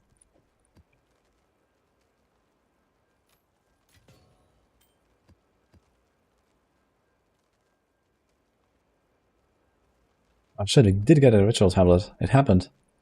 I wanted to make sure. There's actually one. Pork. Okay, it paid off. So let's go to 1, 2, 3, 4. I guess this tower and do the ritual tablet and some other stuff. Oh, there's a stone.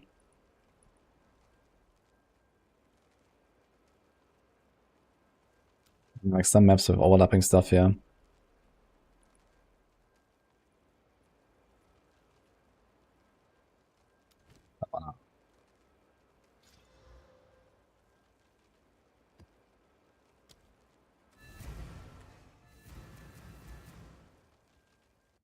We don't need to be Amazon for that, as you can also do rituals. Main difference is that accuracy on a weapon is not good, or, you know, accuracy stacking in general is like not as valuable, but I don't really put much accuracy on my tree or so. As long as you have a 100% hit chance for most distances, you're gonna be fine.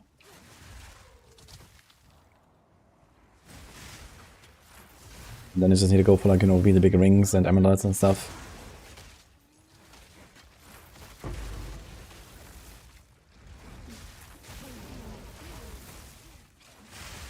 I'd say Trade League rituals might actually just be better, I don't know. Depends on like what exactly you can get on Emerald. I guess that's projectile skill ranks. If you get projectile skill ranks, wait, can you get 4 ranks and then get plus 25% bonus to get a 5? That could be kind of big actually. But I'm not sure if 4 exists on the neck. Not really, right? It's 3, I think.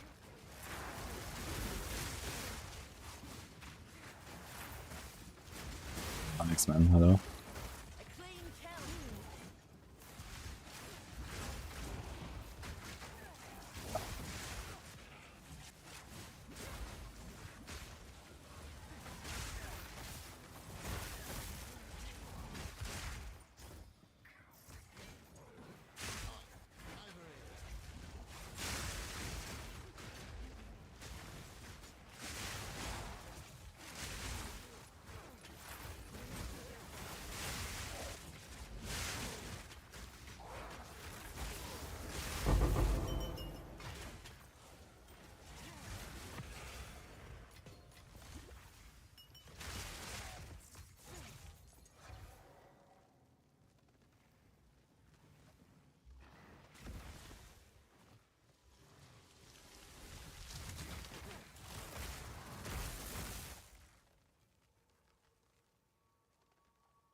This ought to start things up. Now for the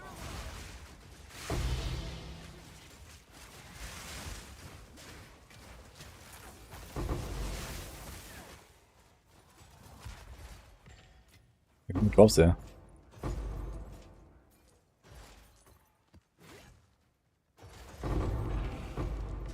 No poke there. I'll not make the journey home like that.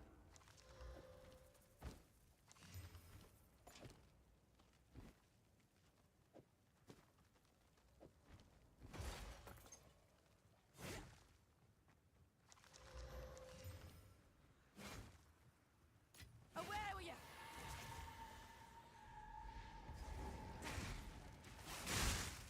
The map is so laggy.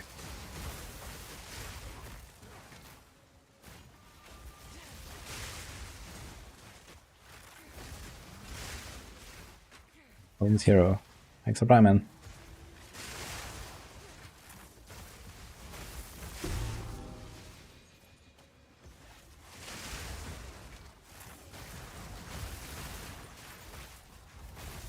This were well made.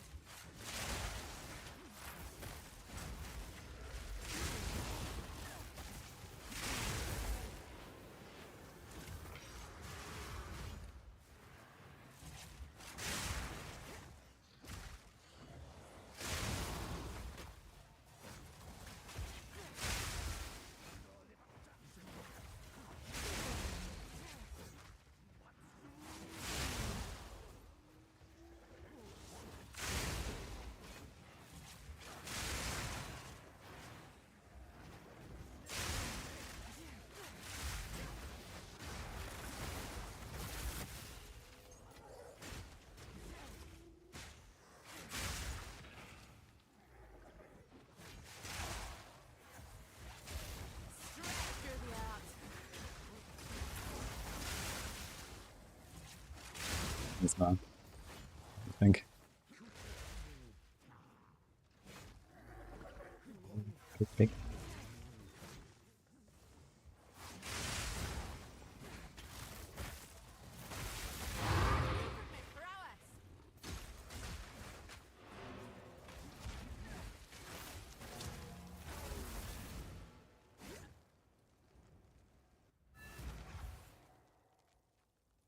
Are we actually? I slept very long today. Still 6. Okay. To speak.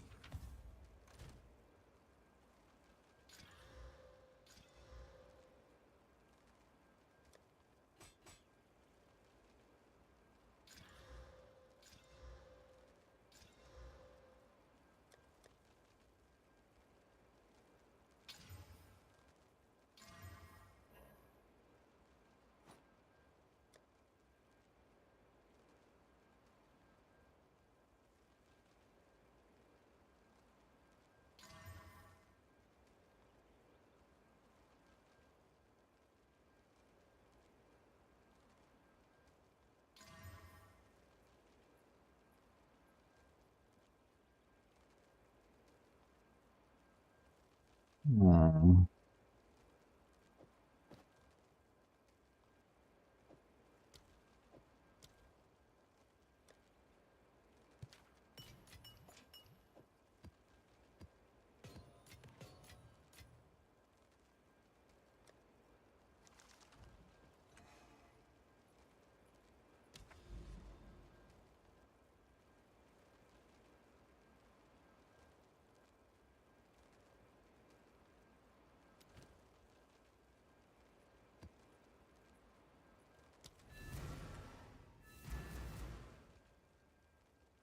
After I built that's the Spectre Volley, it's just a bug in the planner, I can't edit.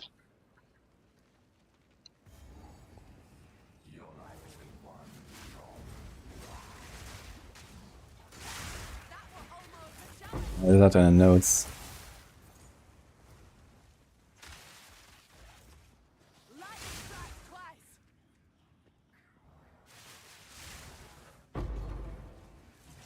You there, local, come here.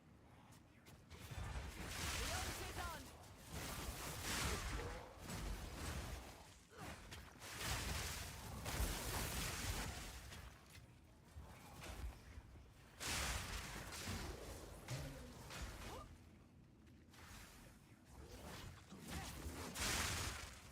I think just come back after Delirium. So next to the checkpoint. A bit smooth on twisters or leveling. I don't know, it was very smooth for me. I found the twisters somewhat clunkier. And I tried them in the early levels at least. Because I always had to make like the, you know, the tornadoes for, like the, what is it, whirlwinds? We talking? Then you have to like shoot the twisters through them and stuff. Yeah, you just blast.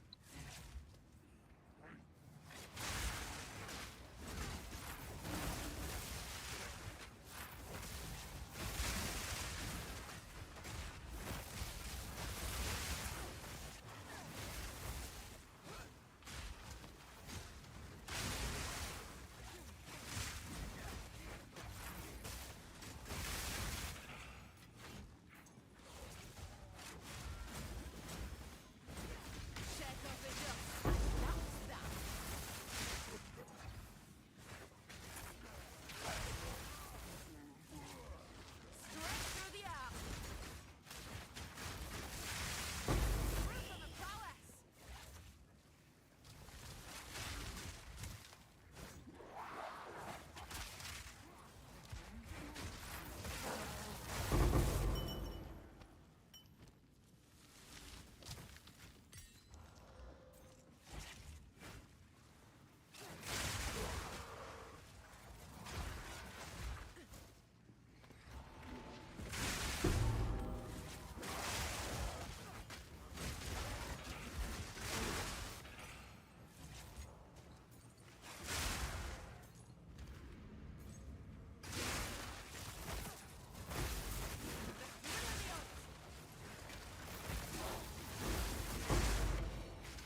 Post on LA phones about Heartsinger and Sentinel changes.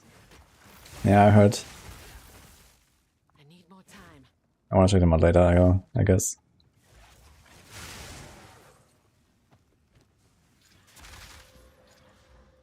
We meet again. Ready? Let's do this.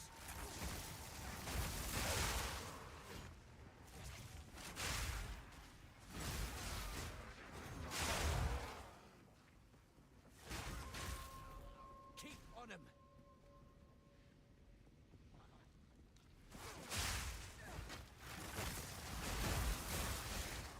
Look out!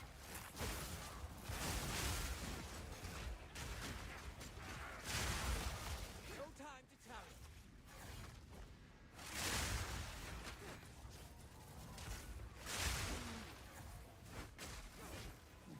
Look sharp. That beast is hard. That was almost a challenge. These spikes are crazy right now. I'm gonna try to change server after this one. This is way too much. On now.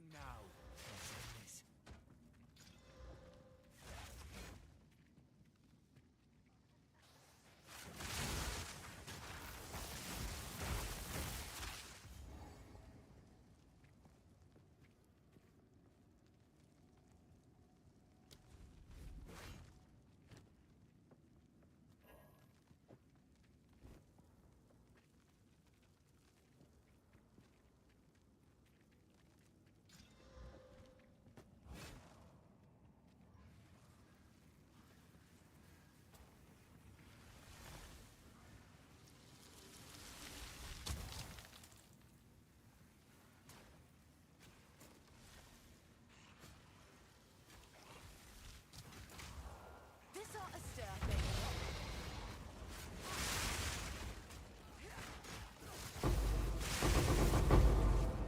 With the entire expedition. I've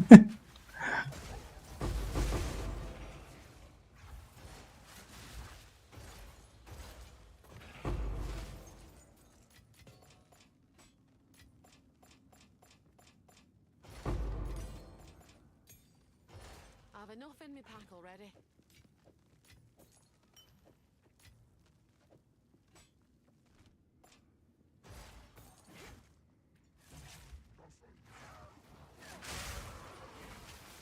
How Landscape details are hidden in the map layout.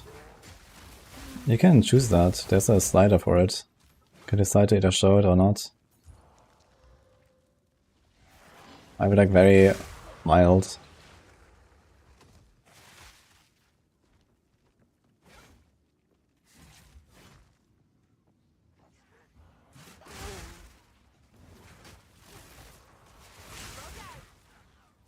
That's guys, yeah. Hold on.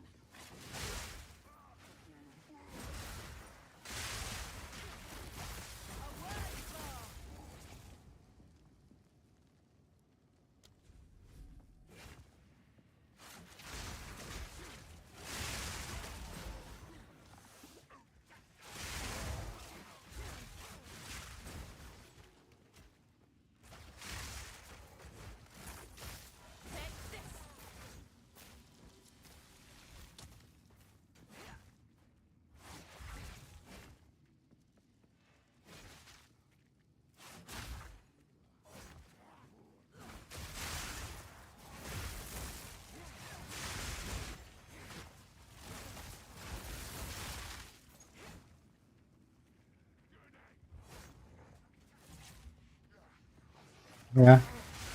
Thank you, Nini. Tier 2. 50 summers. I need a moment to prepare. I hear hello from the other room, guys.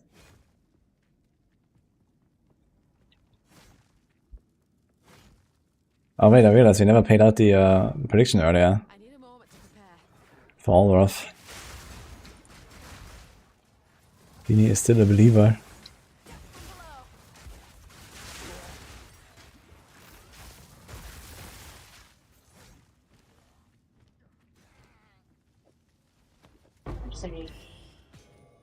Female person. I've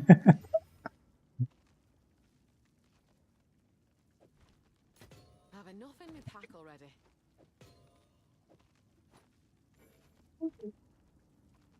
Oh.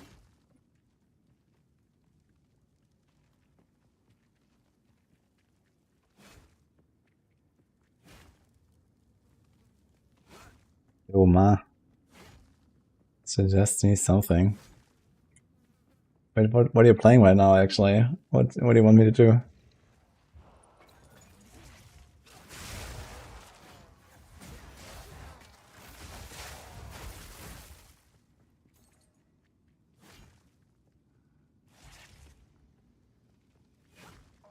If you have a boss on the map and you kill all the rares, you don't guaranteed get a wasteland from the rares.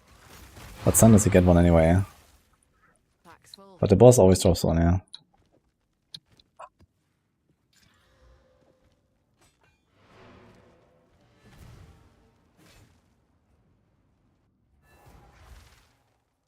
Won't say no to a spotted fish.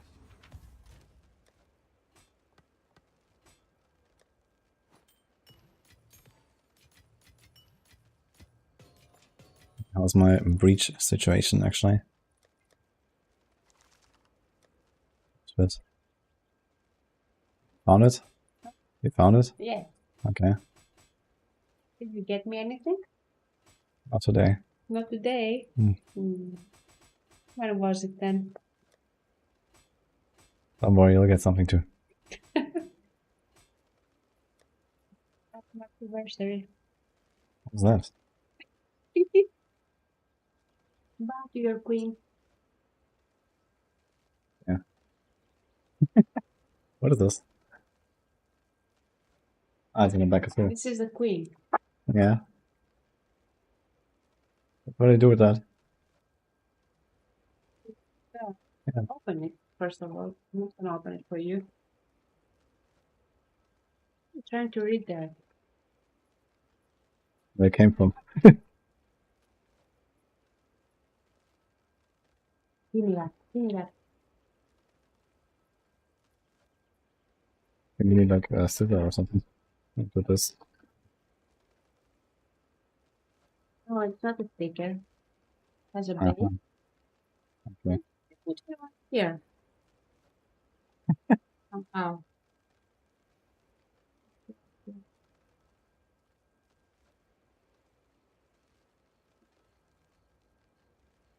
Shove it in there. That's what Of course. they said.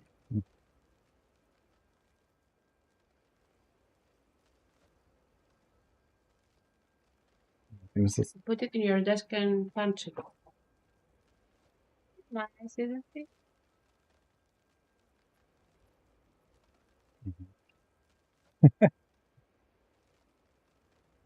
good timing. Blessing. What? Good timing. Yeah. What? Diablo. Season start. Put our multiversary, you know. Gonna put her there. Okay. Oh, here. Thank you. And both you with her. She already does that well enough.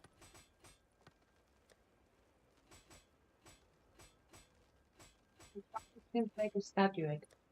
I didn't have much money to buy the statuette. That sphere is also very fragile.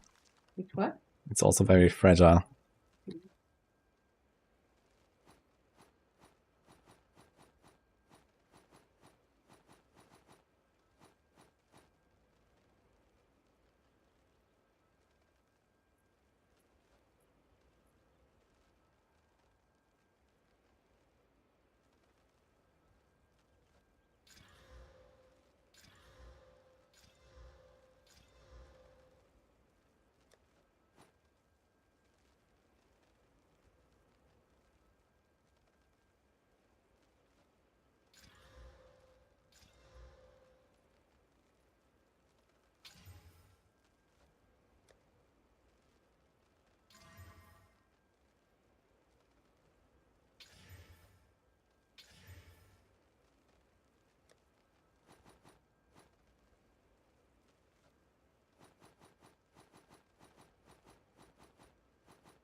Unlucky.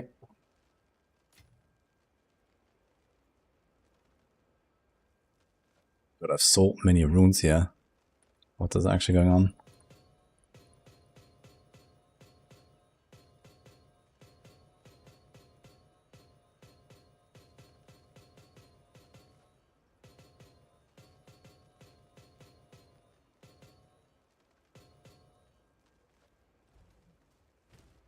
That's a little bit.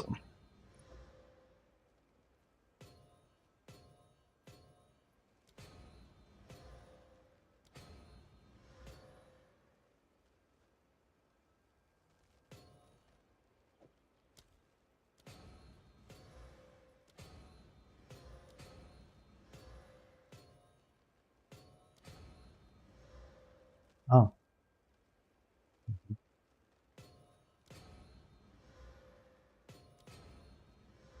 What's up? What's up? What's Mhm.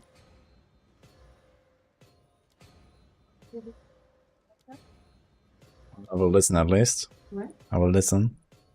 I don't think there's much to see. I want to blast as well. Apparently in 2.5 hours, I heard. 1.5. 2.5. 2.5. Oh, actually. Mm-hmm.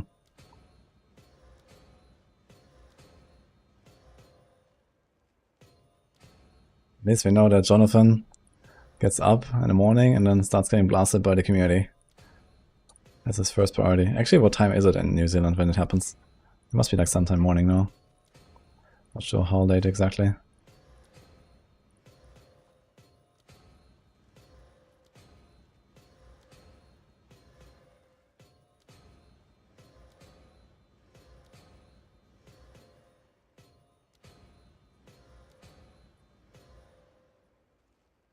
He said hello earlier, guys.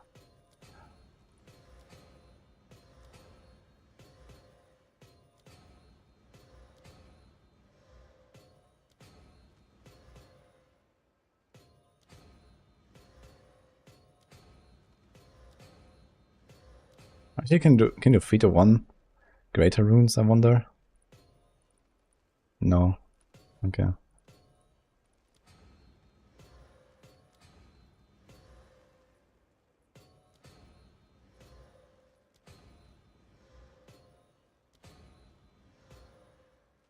Eight AM-ish right now in New Zealand.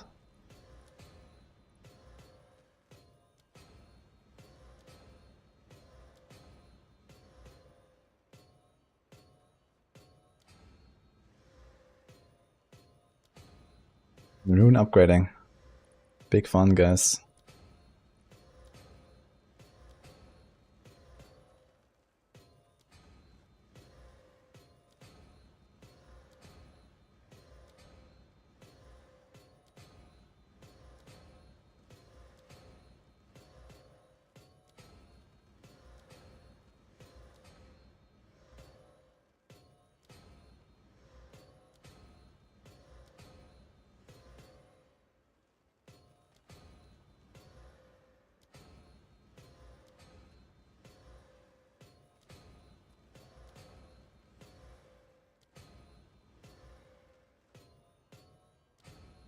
What am I doing?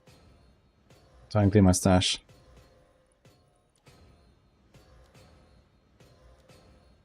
You may not like it, but this is what peak performance looks like.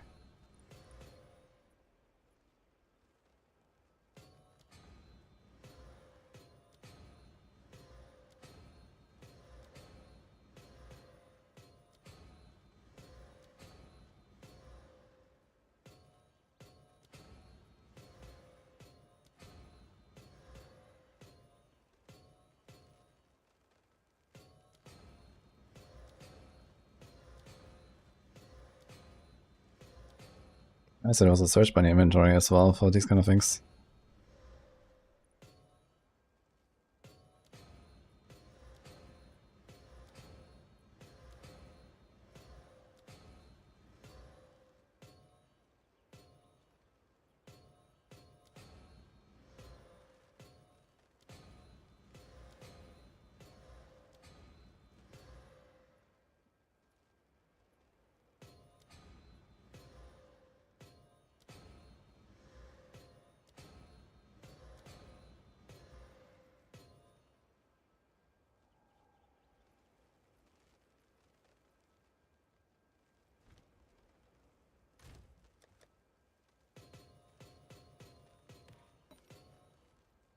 I guess I'm around breed spinners there.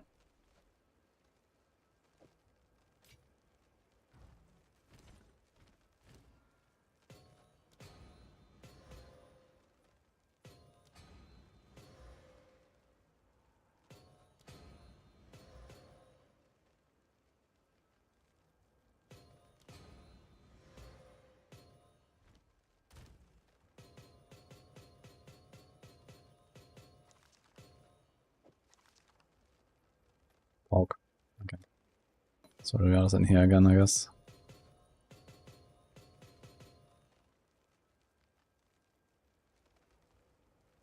We should do something with these here as well. My jewels actually suck really badly, so maybe we should try something here.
Was evasion and energy hybrid, this would be nice.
Nice.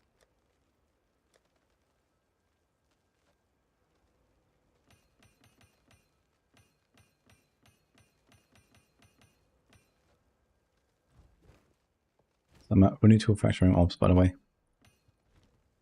this entire season so far.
Bad.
Okay, we go again.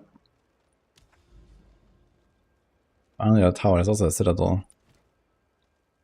So it's just a quick step.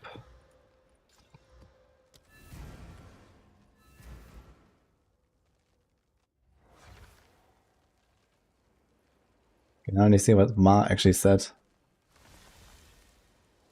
He said, check my profile. I didn't understand what he wanted. But it seems like nothing. Okay.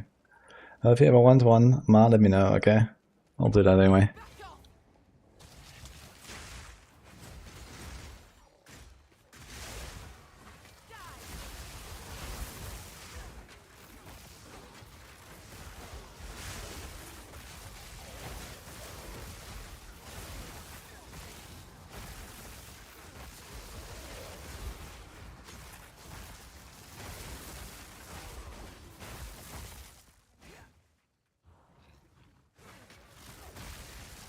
That's Kalashi. Kind of like it.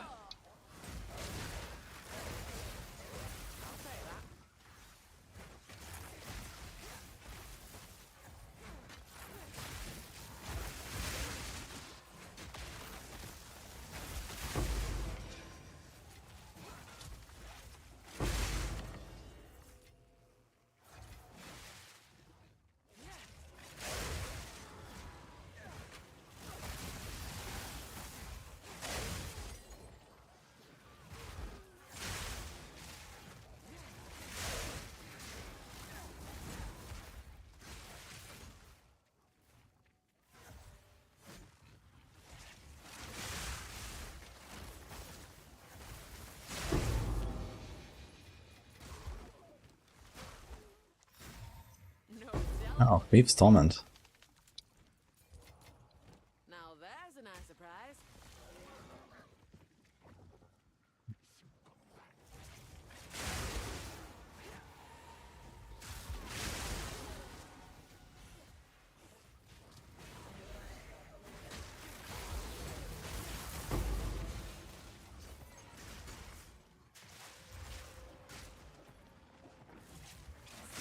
Through the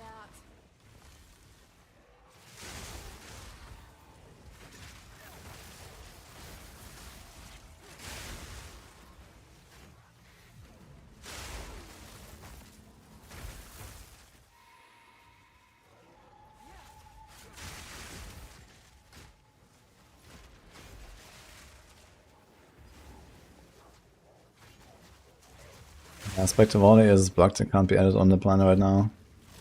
And the Heralds should not be there. It's just because I have Exile Spirit.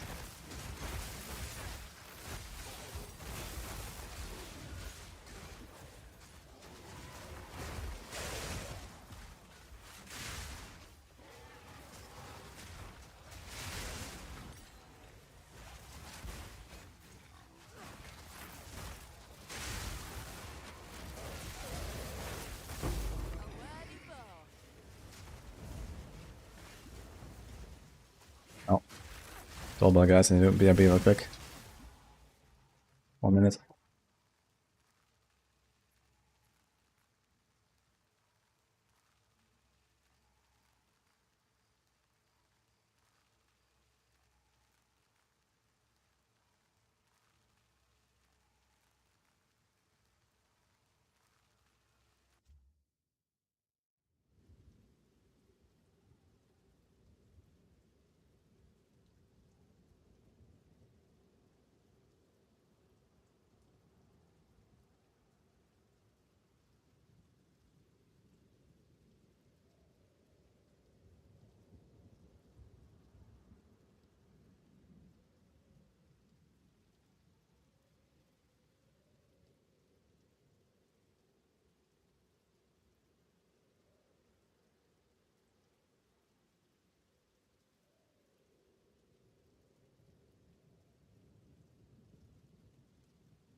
What the fuck happened here?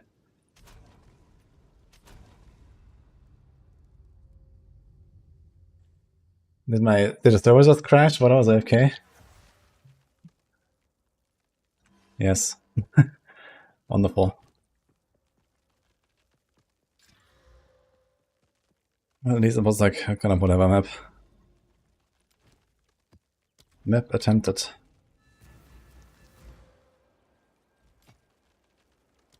I know you need for crafting, I think it's 82. I think for like 45 movement speed and maybe a few other mods, I'm not sure. Maybe some skill ranks.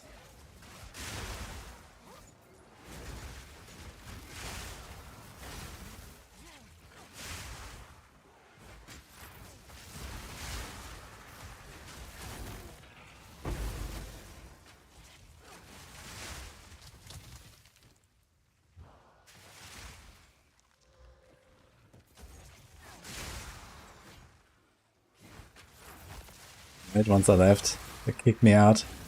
They're like, you are no longer needed. Goodbye.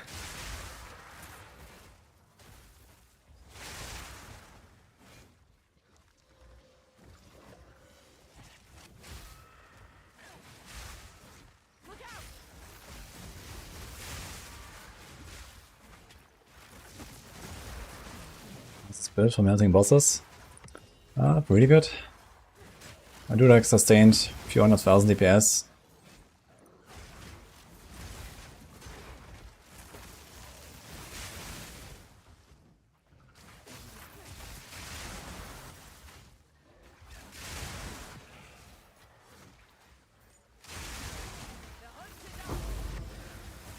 My big burst at the start of the fight is usually like somewhere in like 500 to 1 million range as well. And I can like prepare a setup.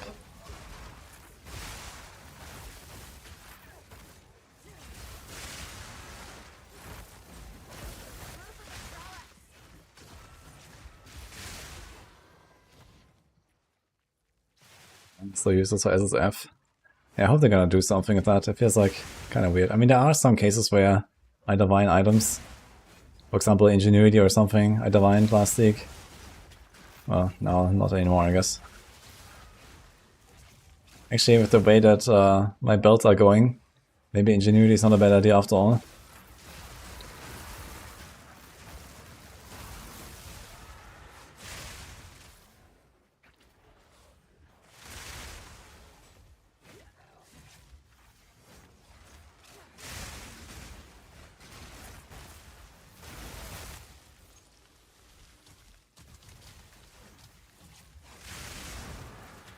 Watch your step. Ignite, it's a bug. Spectral Volley is in Lightning Spear. I can't put it in the planner.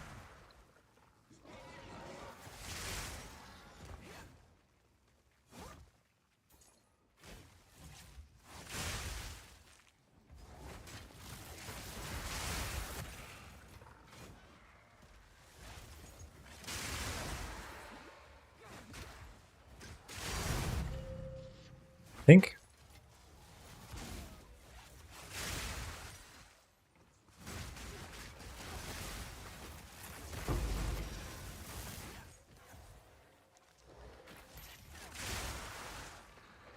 No, Spectral Volley is the first. It's the most important gem on Spectral Volley and Volt, since you have 2 sockets anyway, you just put both. And then the others for damage.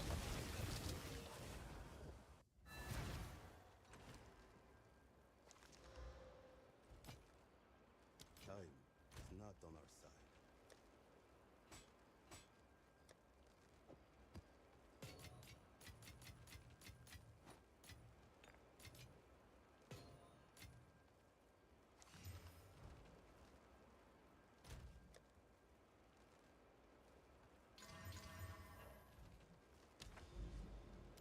One more time. Damage and extra lightning.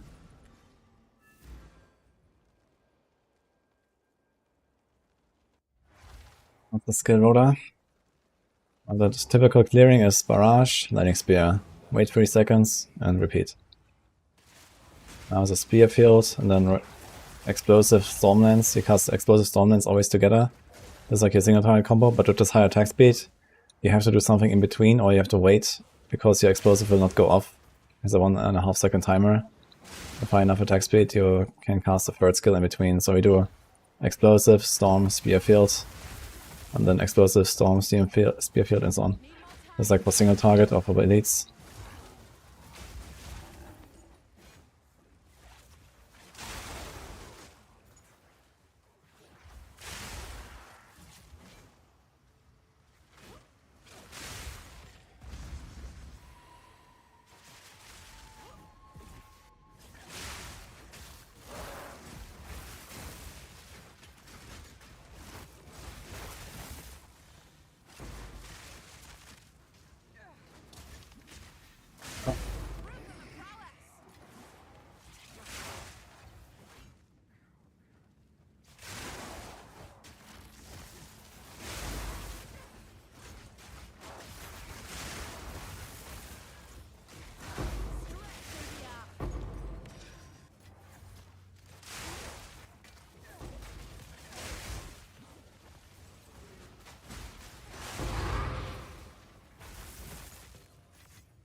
Gotta be careful, it's a very rippy map.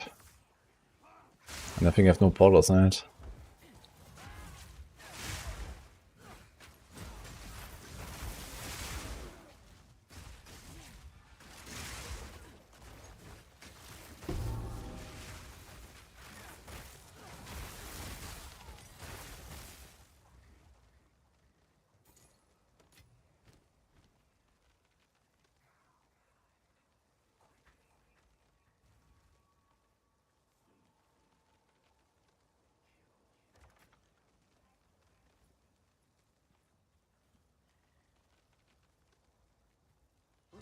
Come on.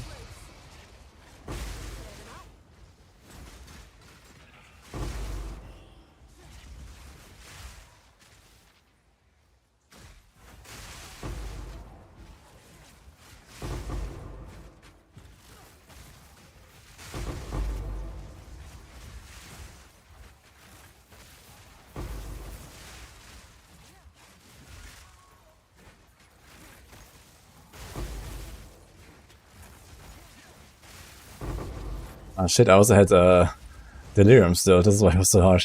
Oh my god.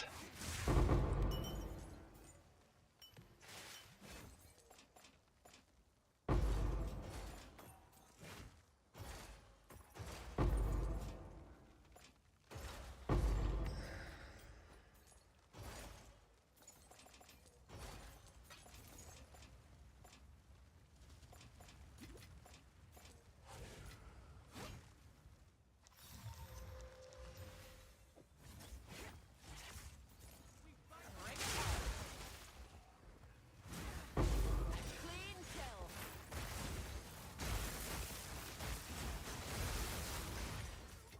More coming out of the water.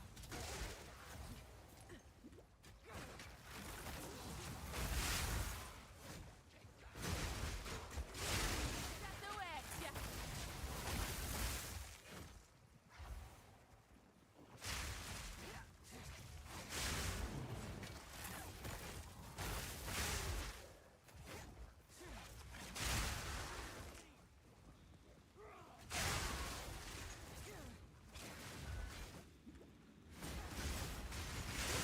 That's that.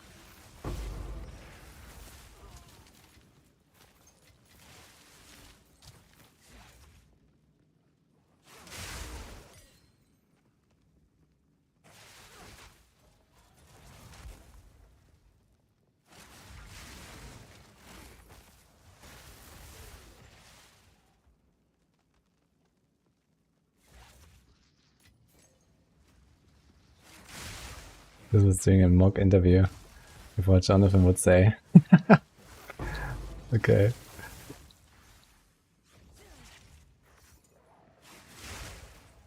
You good impersonator?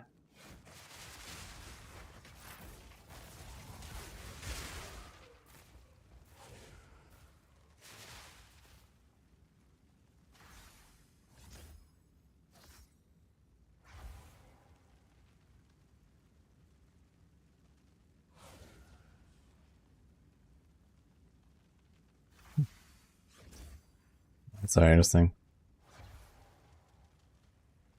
So 10% of maximum life loss charge is possible. Added physical damage equal to 5% of life loss recovery amount. So it's like 2k, 5% is like 100.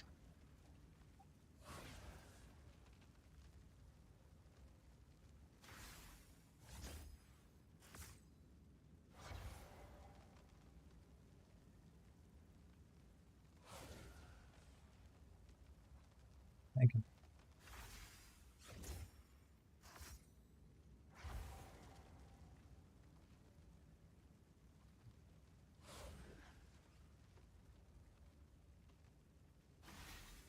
How the ally buff works?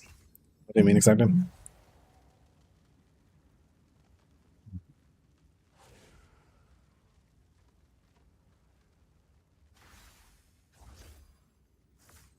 We're using Whirling Slash with disengage that high dimensional combo together? No, I wasn't using that. Maybe in the first few levels or something. What?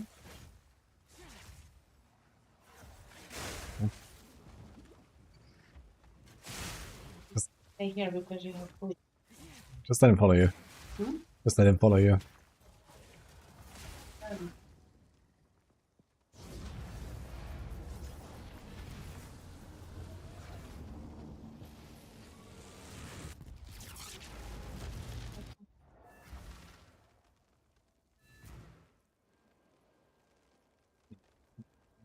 Take care of man real quick. Come here. Yeah, you did right now. No.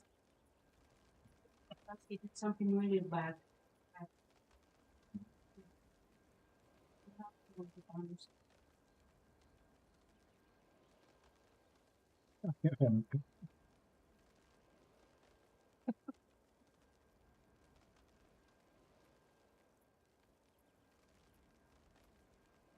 You're that Mhm. stupid beast. Okay.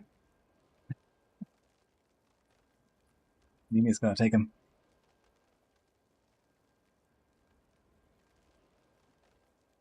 Allies doesn't include you. If you have like an aura that only affects allies, that doesn't include you. Complete breachstone.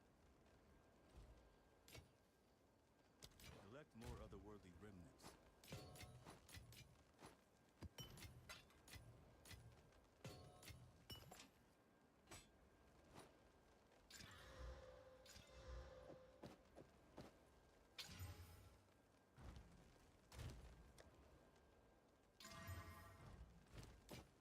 Collect more otherworldly remnants. We did finish the map, right?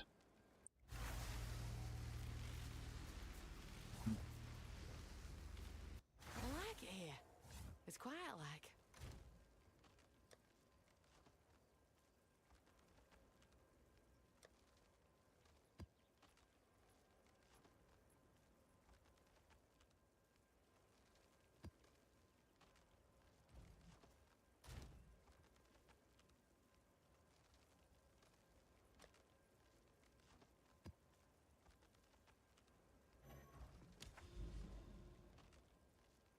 Do we have any other overlapping towers here? No, this is it. Okay.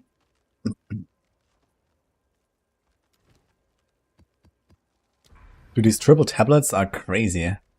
Look at all this shit. But you can irradiate that as well? Maybe you should include like an irradiate or something as well.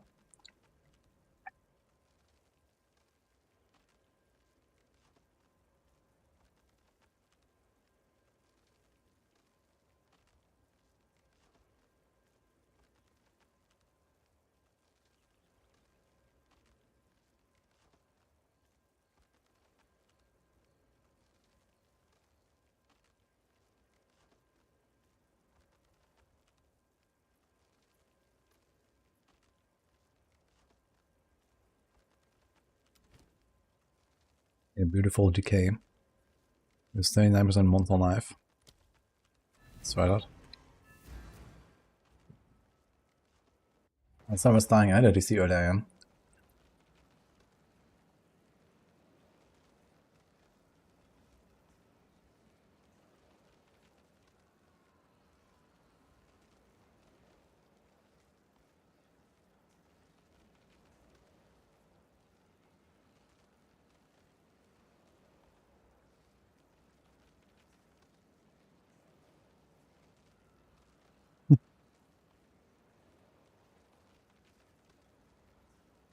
Oh, might not want it.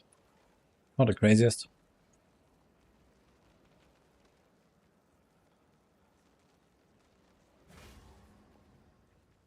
Yeah, I removed Leap for Herald. I have Innovate and Elemental Focus. And Lighting Pen.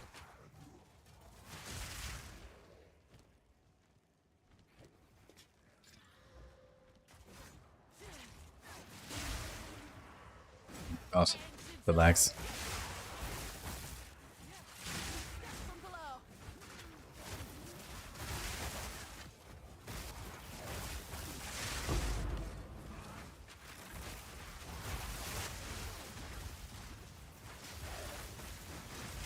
Gruesome and prowess.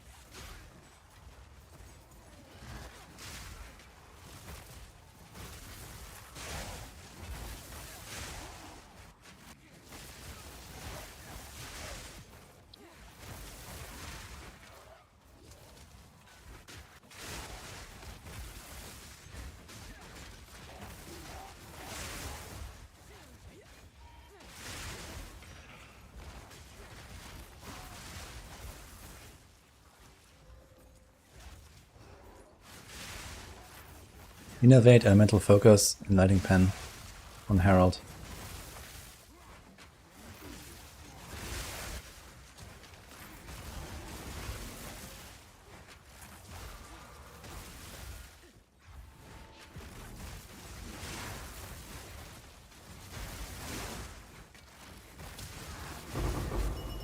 And splinters, yo. You're gonna actually do Breach Lord and Summon Knuckle today, man. Maybe 2 breaches. Is how late now? 10. Okay, we have a while to go.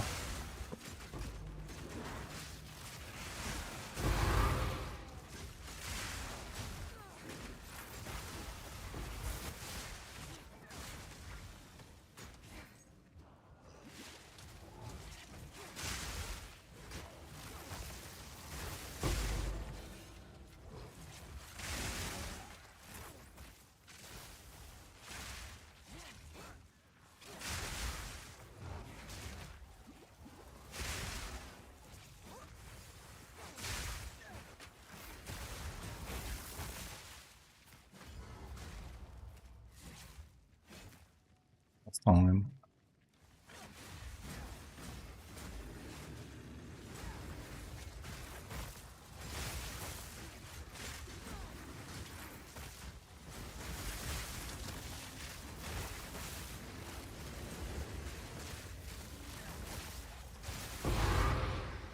Haven't teleported.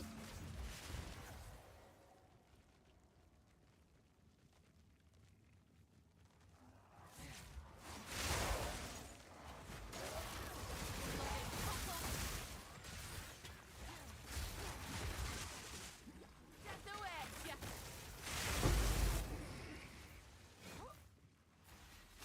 I'll take that.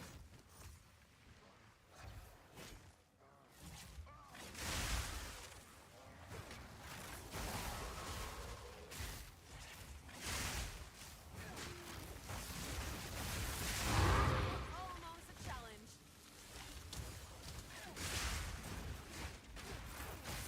There's no mods. What? Have you ever seen that? This guy just had no mods. Wait a minute. Was it because it was a copy of the essence? Like, you know, it's a copy from the Atlas Passer tree? But no, this can't happen, right? I've never seen this. Have enough in me. But the essence had like all of its stuff converted.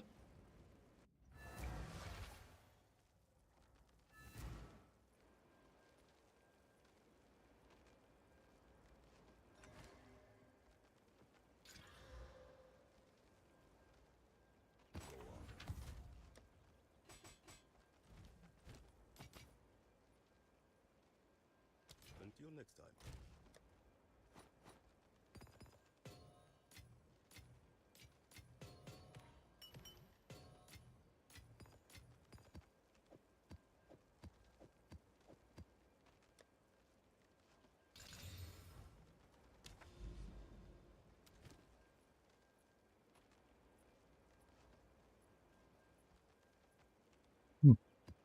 It's about the easy one.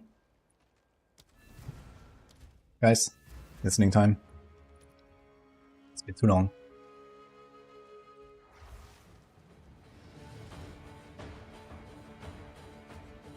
I'm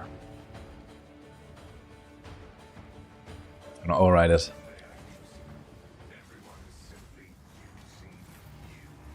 Could cancel it. It's gonna go to free or something. Cancel the rest. Let's go.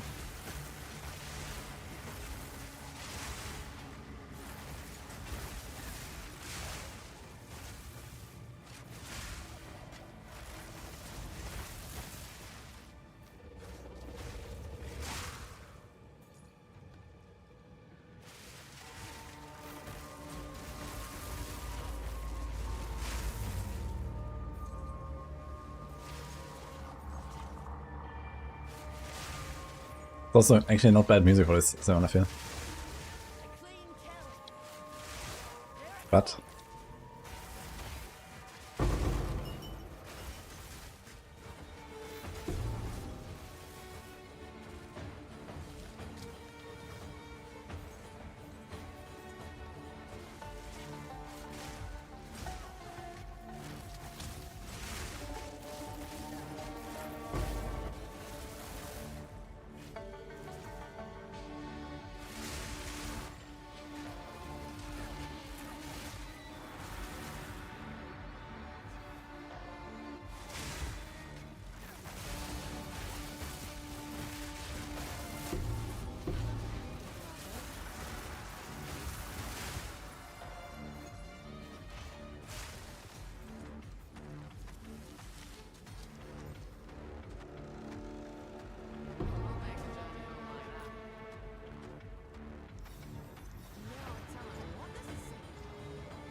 Dun, dun.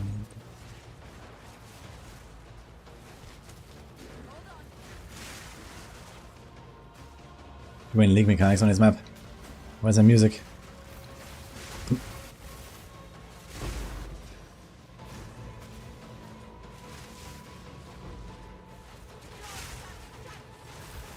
Yeah, very short breach anyway. No problem. These lags are getting worse, so I need to kill the boss fast before we crash here again.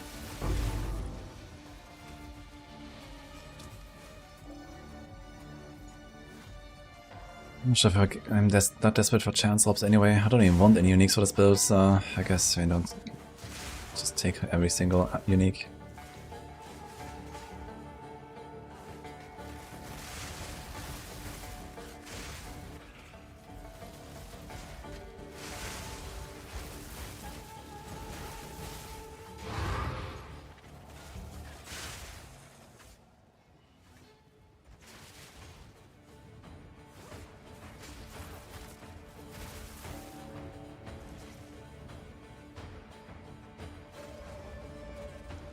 That's an interesting question, Glaskin. I'm not sure what you mean exactly.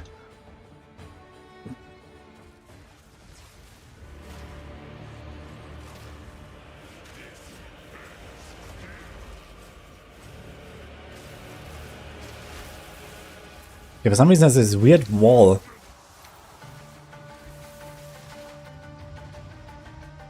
And also can just dash out of the arena apparently.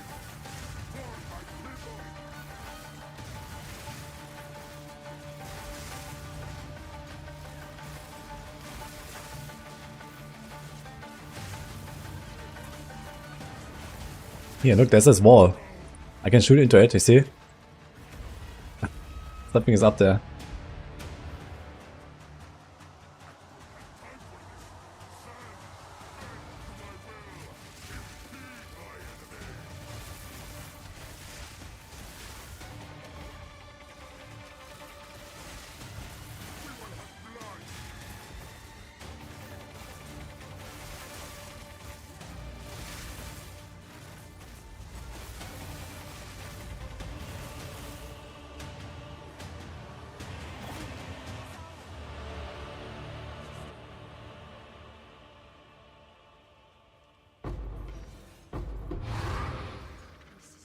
Have enough in my pack already.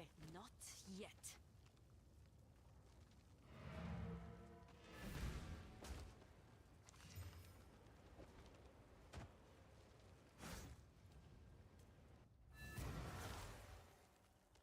Won't say no to a spot of shut-eye. Yes. Yeah, again, what is key tokos? Yes. Find more breach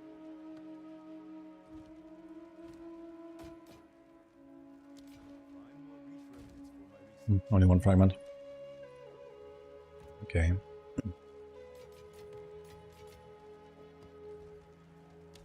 Yeah, first of all, let's switch servers before I forget this.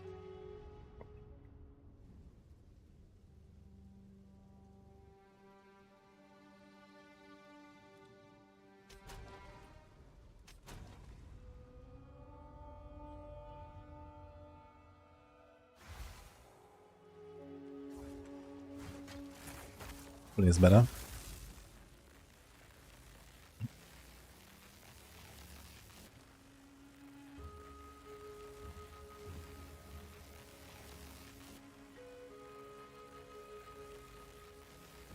I've said before, I said it as well. Save that.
So in-game music, huh?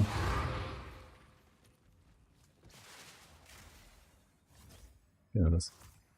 Did they change the learning music, by the way? I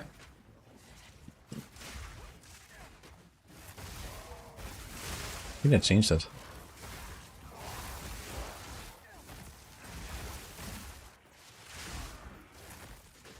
I'm about double as age.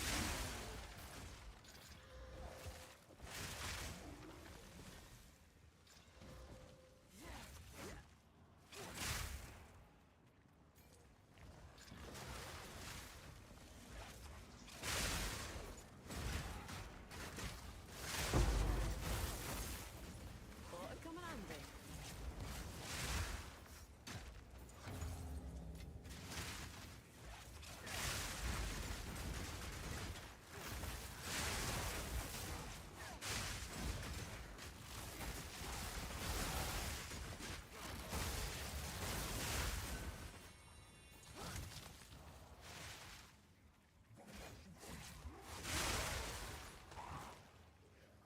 You there, local, come here.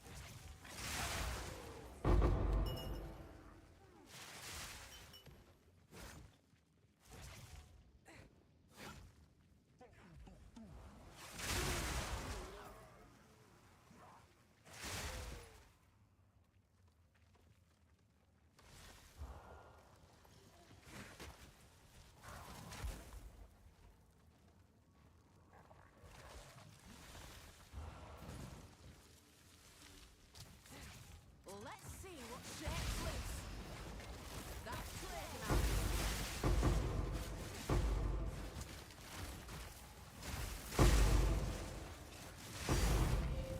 Think. That was almost a challenge. Been in a lot of things here lately.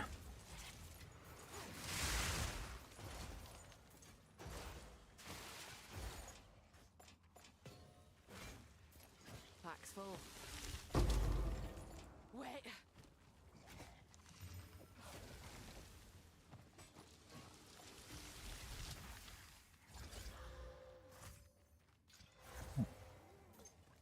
Oh, nice. Gonna use an essence on that thing actually. Still be redeemed. Not like this. Okay, good rogue exile.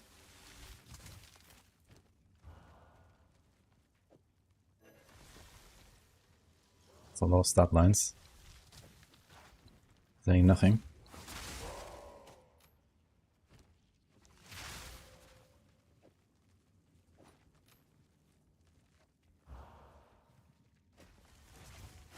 Straight through the heart.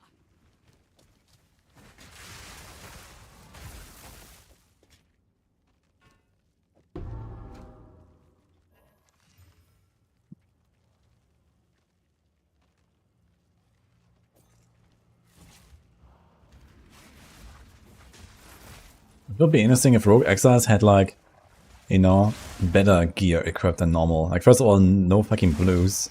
I think it should be all rare no matter what. And then it should be like, you know, tiered rares or something, you know.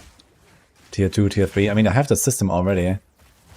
I feel like you see these Rogue Exiles so rarely. You know, you see like one every 2 hours or some shit. It would actually make a lot more sense. And these guys also, they seem so weak. I don't know, they seem like super undertuned. They just fall over. At least in maps. Where the hell did I go?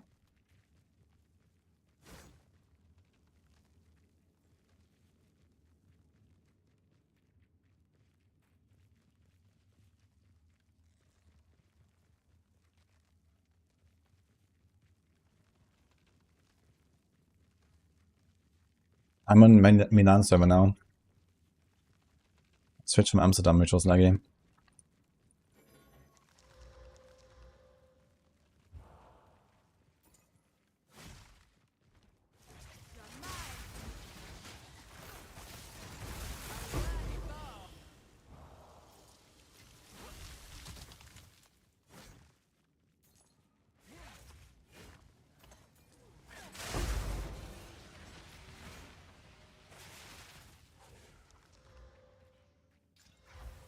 Another one.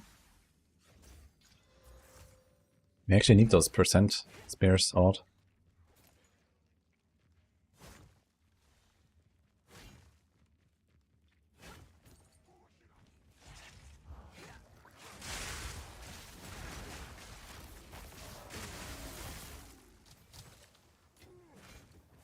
Need a moment.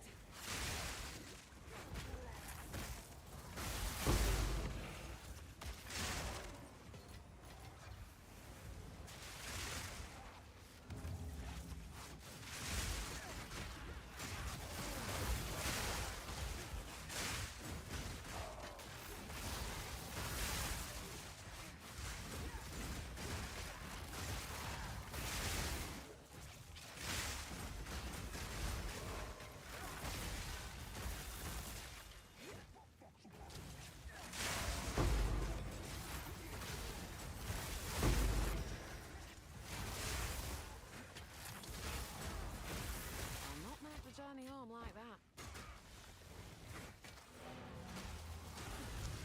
Watch your step. Won't say no to a spot of shut eye. Yeah, I have Herald because I have too much spirit.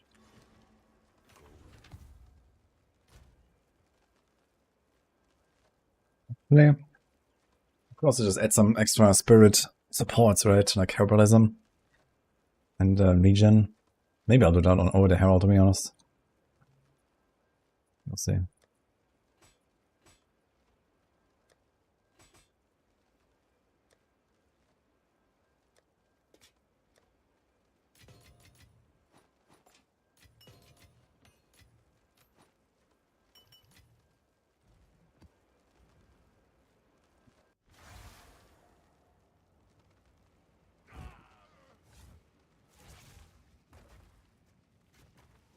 Technically, London is not an EU server.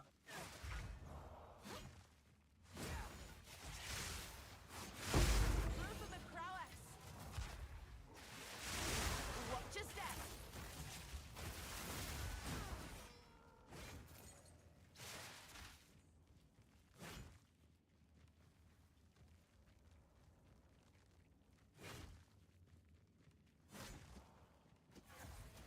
The fact that the Herald is procs Spears. What? The Spears proc Herald? Yeah, I mean, of course, Herald procs on any attack hit, as long as they have the effects stacked up.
This were well made.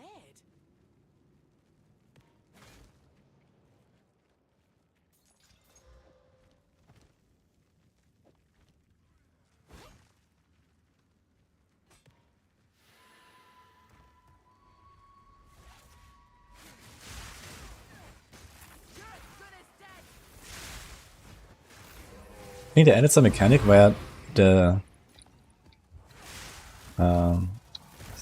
they speed up as soon as you hit the rare. Aimless 8% exposure effect. That's kind of sick for like Storm Reverse. 16% exposure effect when you have 40.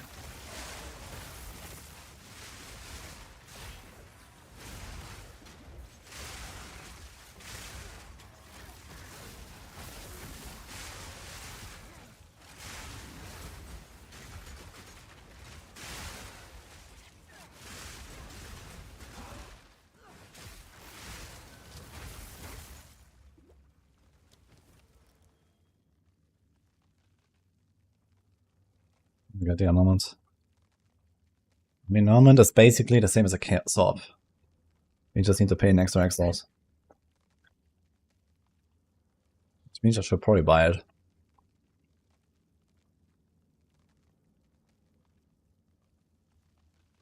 On the other hand, you can also just like roll this and reroll.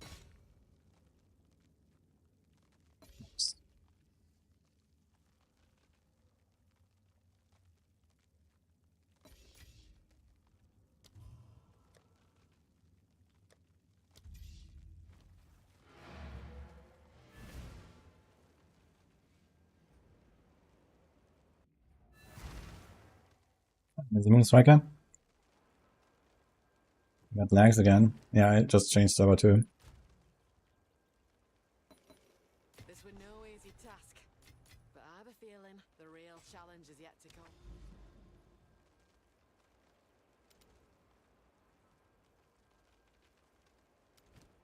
See, but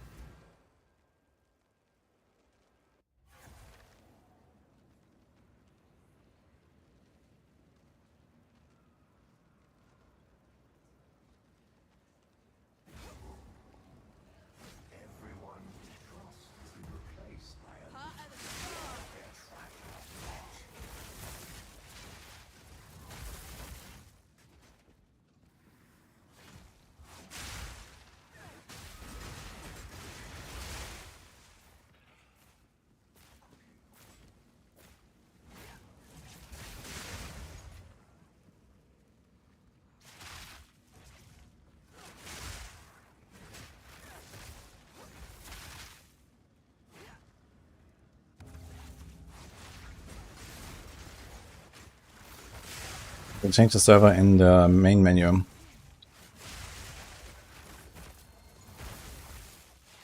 Top right. I'm sure we can do it on console.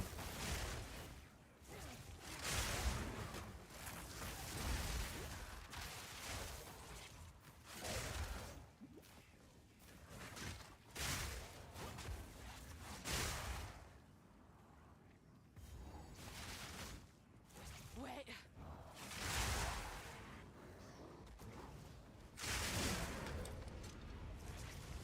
From the air.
I need a moment to prepare.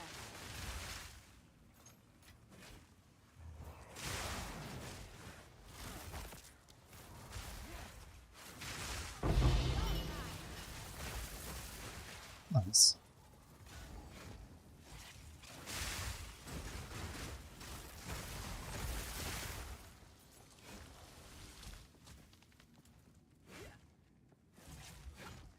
Wonder if like the spider companions can also slow bosses and stuff. That is the thing.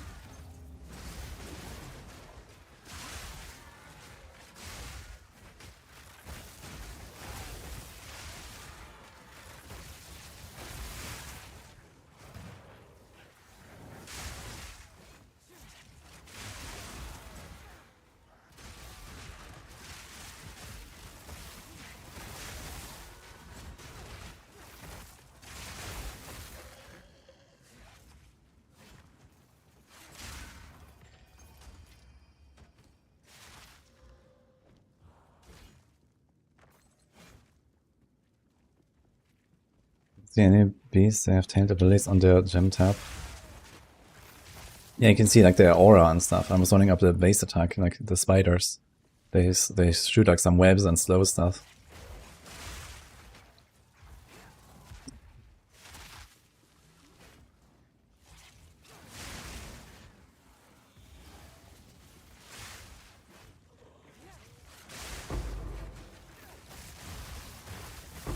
That was almost a challenge.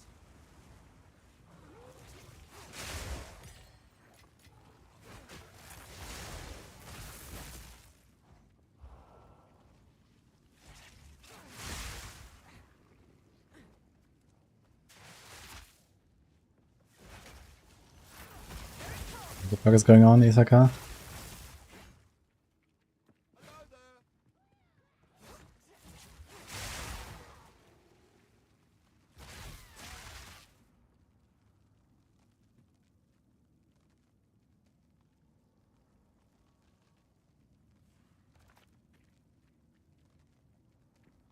This ought to stir things up.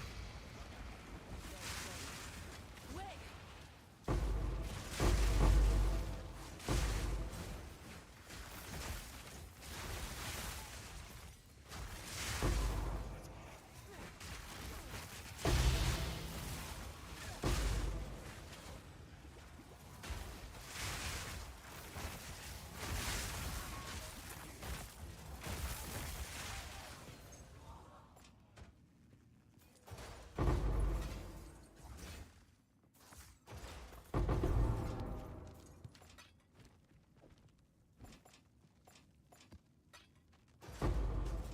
I feel like the expedition boss is so accessible.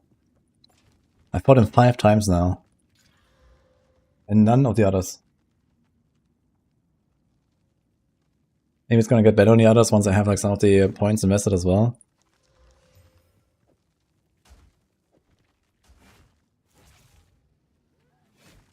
Light strike twice.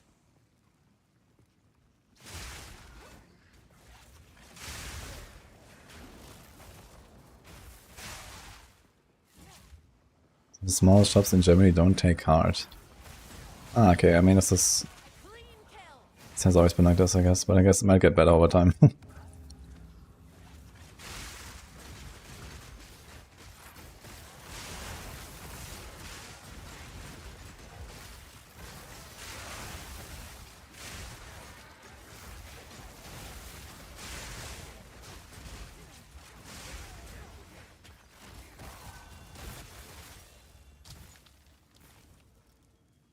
Ah.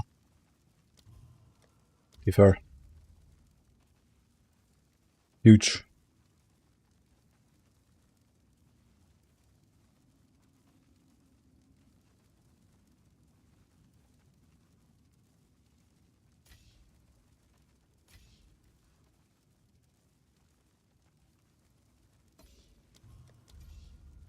Alright.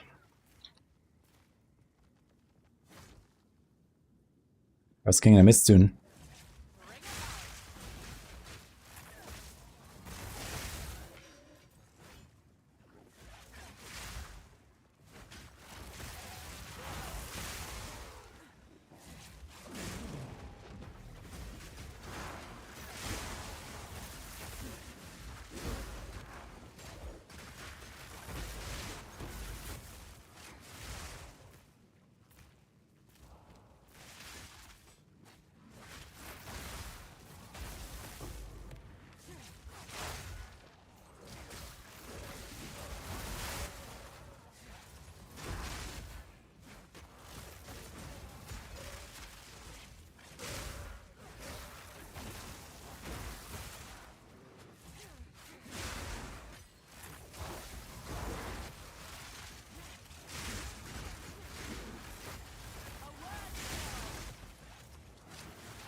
Point in doing the wisps.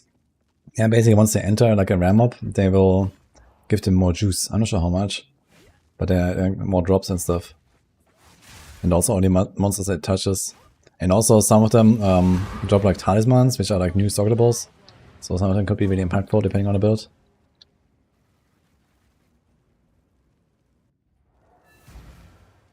How do you start unlocking art purchase points? You get 5 times 2 from running unique maps. And 15 times 2 from doing the quest with the corrupted nexus. You want to find these corrupted areas on the atlas.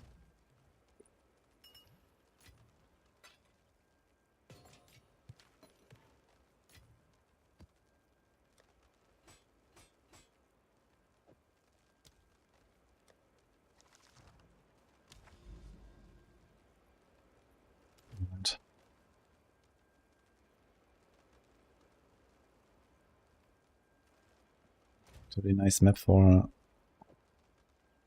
Citadel as well.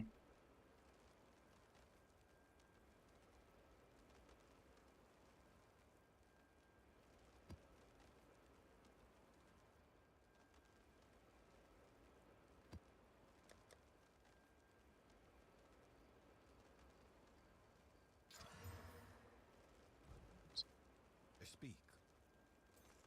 Time is of the essence.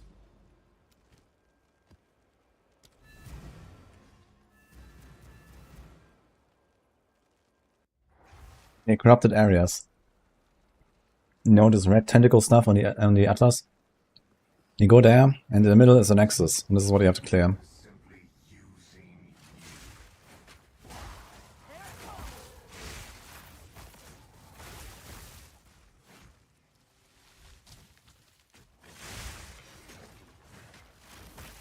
Be my server boss sneaky. You know how it goes.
I need a moment to prepare.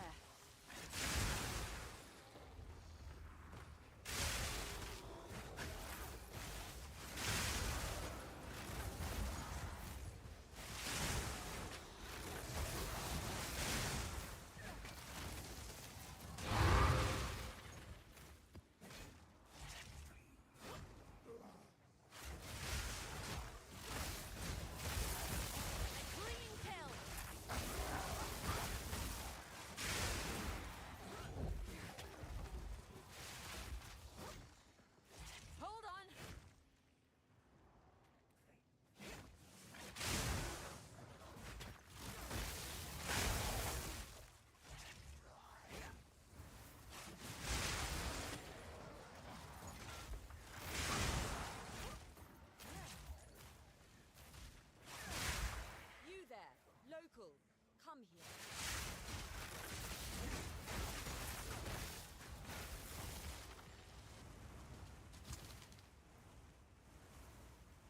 Unique buckler. I don't know which one it is actually. I haven't seen unique bucklers. Only one really crappy one. Must be another one that they're talking about. Maybe it has some special effect or does something cool.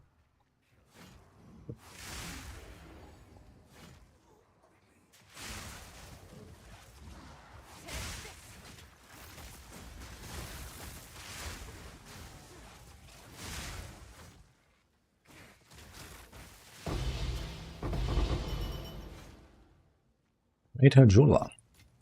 Okay.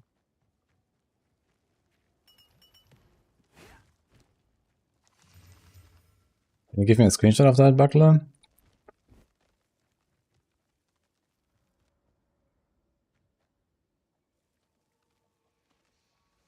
Give the order. Light him up. Now for the reward.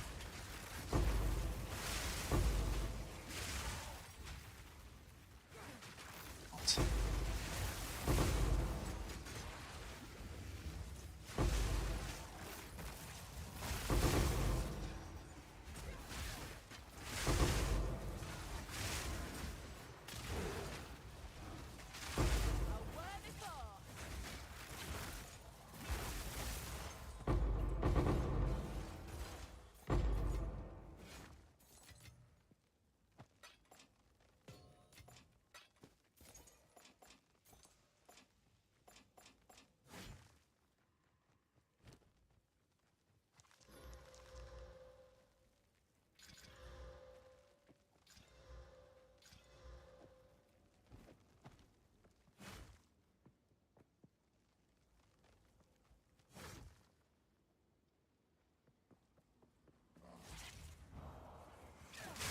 Ah, that buckler, really?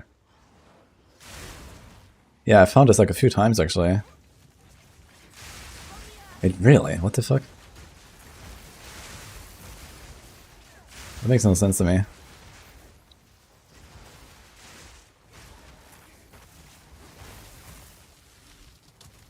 Not sure why people want to like do the parry debuff so badly. I mean, okay, you can like walk up to a boss. If you make like a combo where you kind of like one-shot the boss or something, you walk up to him, you parry, and then you do a thing. That can be pretty big, I guess. But other than that, I don't know. Actually, I wonder if I should do something like this. Now that I think about it, I can do a weapon swap. I haven't not done anything with weapon swap yet. Maybe. So we have to the resistances, I guess. Yeah, I mean, the parry debuff is 50% attack damage taken, and if you take like all the parry nodes on the weapon swap setup, do the thing, and then, you know, switch to your main, and they have like, you know, 5 seconds of like 100% damage. I mean, I can see that being pretty good. But I found this thing like 3 times or 4 times already. I can't believe it's that expensive, considering it's only like for like 1 class. And that would be also like something kind of elaborate that I don't expect many people to do.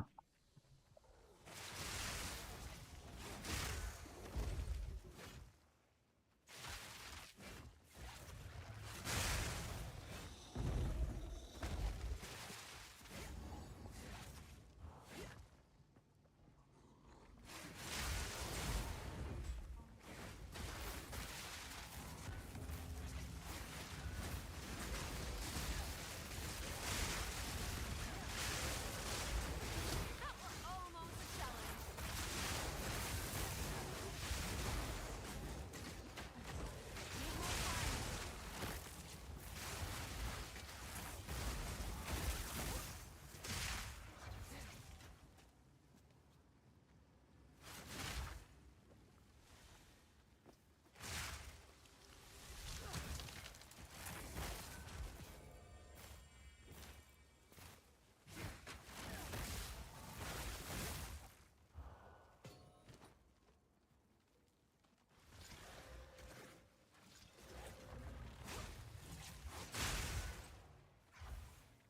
Swap, do the thing. Question mark, question mark, question mark, profit. Yeah, basically.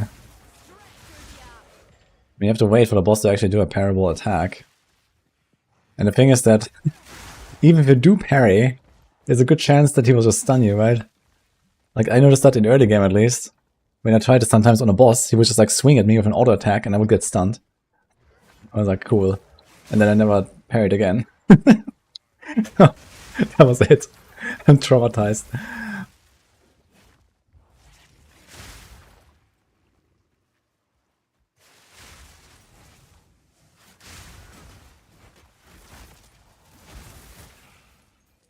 Hand that double as is. Even white minions stun you with auto. That's actually wild.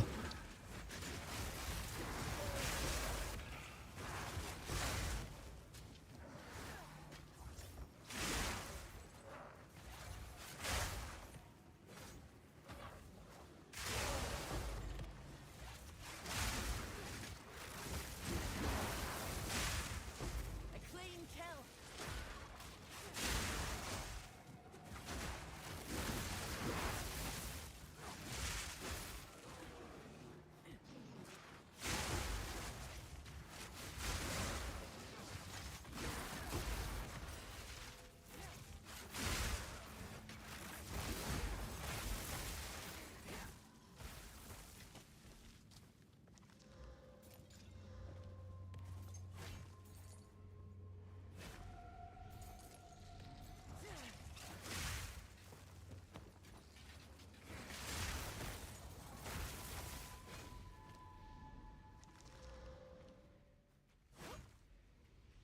I'm not hardcore right now. Although at this point, I could be. On maps, I don't think I've died. Actually, I think I had one death to like the cause explosion. But they're in like since level 90 or 91 or so, I think I've died like once or twice. It's been going pretty well actually, once we were geared up a little bit. Oh shit, we have a boss here. I didn't realize.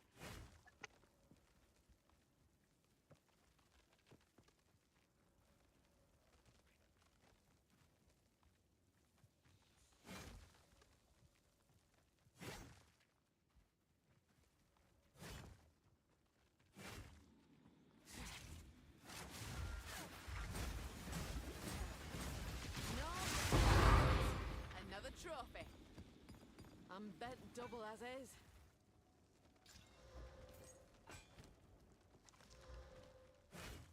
Uh-oh.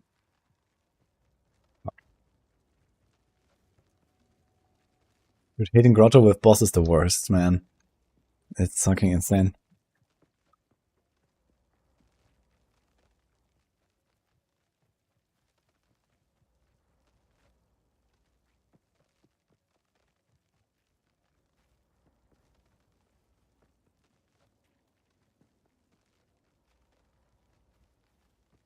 Out of Thunder's Innovate, Elemental Focus, Lightning Pen.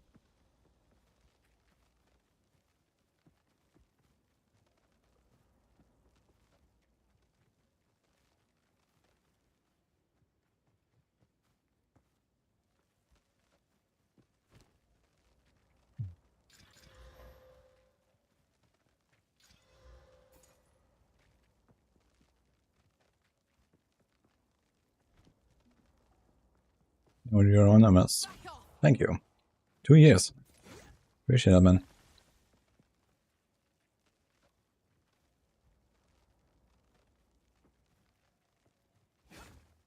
We'd never get into PoE, finally finish Act 3, but it's such a slog. We're playing the game with 10 acts. I have bad news for you.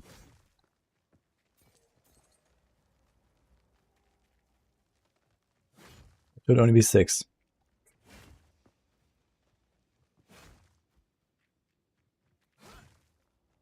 Dude, what the fuck?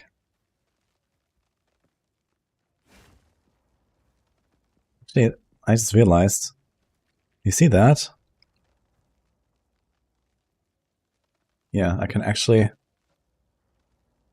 see this thing. I think I'm gonna try this in the future. I'm gonna like set my transparency lower so I can see the wall in this map.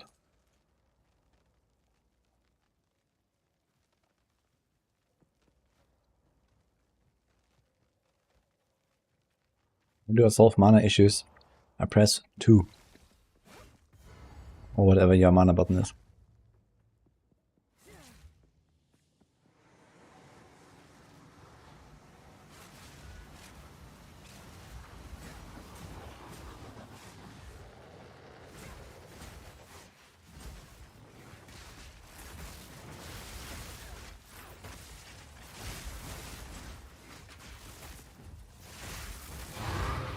I'll not make a journey home like that.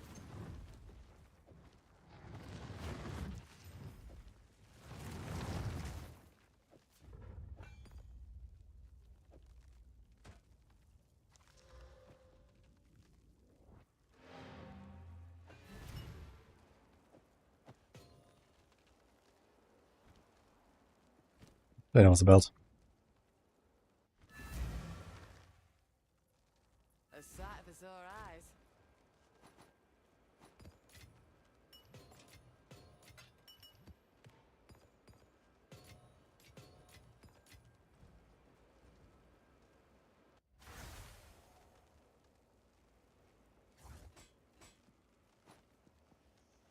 Main damage from mapping is Lightning Spear. And then the boss is kind of close between Lightning Spear and Stormlance, I think.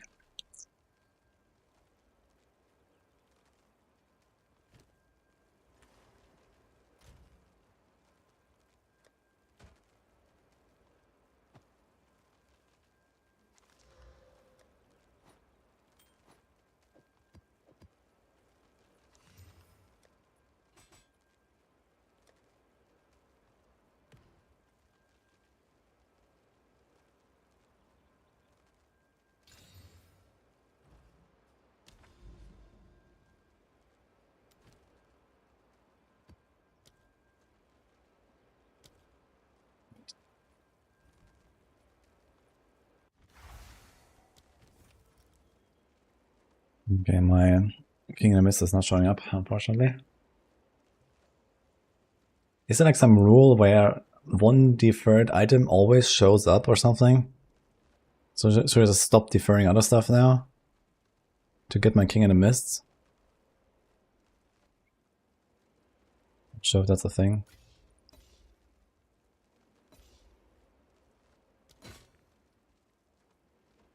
It seems so, actually.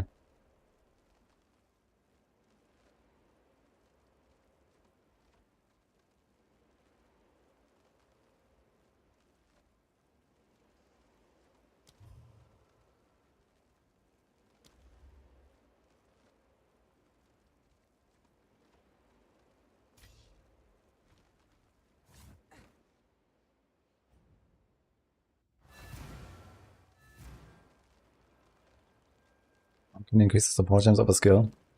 It's called Jeweler's Orb. Start getting them around Act 3. Yeah, you can have 3, then 4, then 5.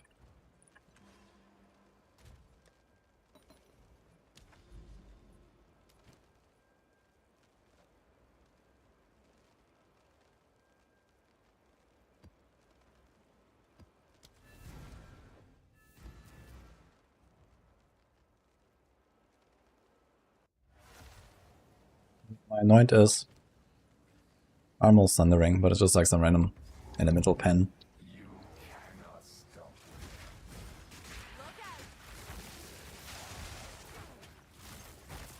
You can do like whatever. Attack damage, evasion.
I need a moment to prepare.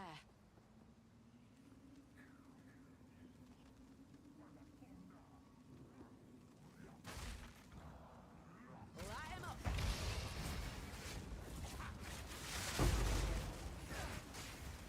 Wait.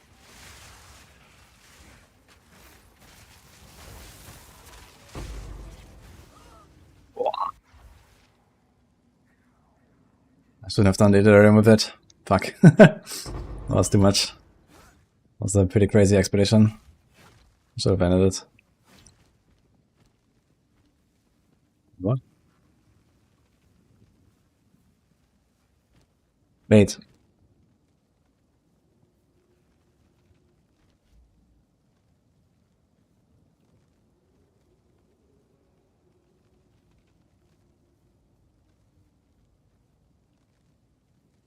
And that shit lost 10% XP. What the fuck?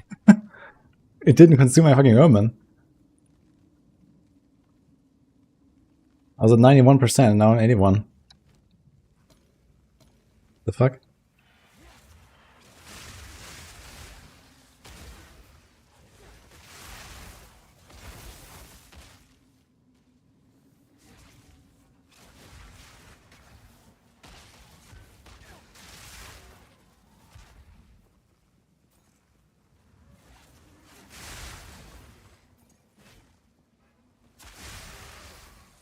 That was unexpected.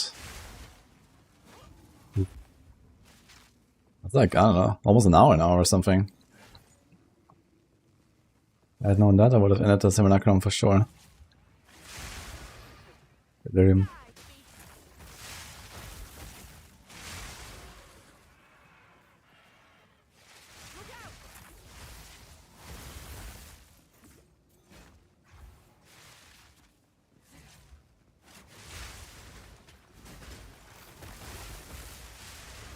Clean kill.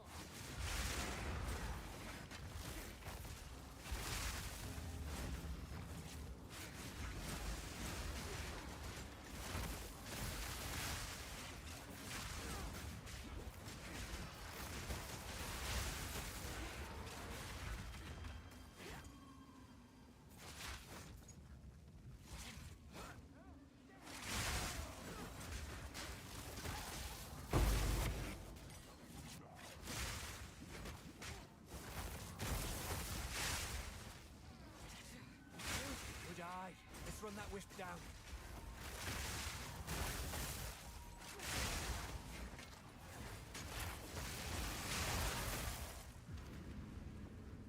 You hunt! Are you obliterate? Don't let up. Take its prey. Cut it down. We're wearing it down. Don't let up. Come on now. Let's end this.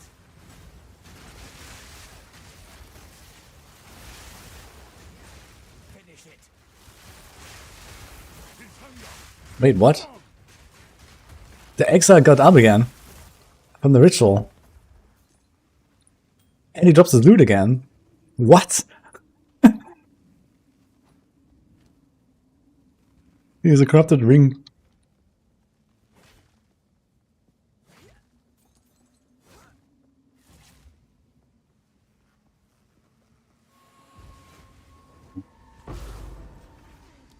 God, man. Actually want to have from the 30% pen. That's quite a while. What mods do I have on this map? Oh, they have also extra damage as lightning. Do they have lightning pen or a cold pen? I'm not sure. Fucking hell, man. My XPs, dude.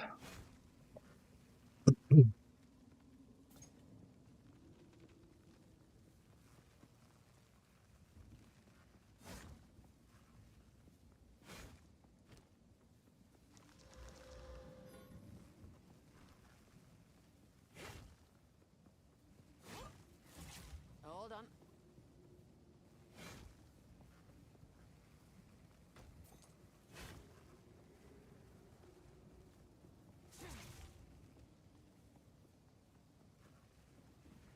Straight through the heart.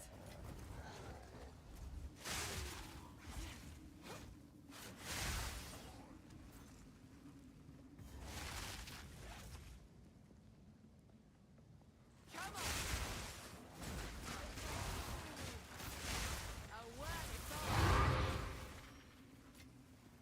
So I'm missing 2 rituals.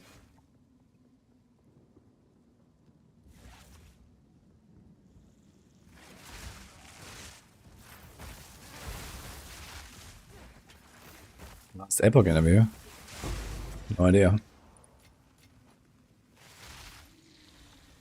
Is there? Room.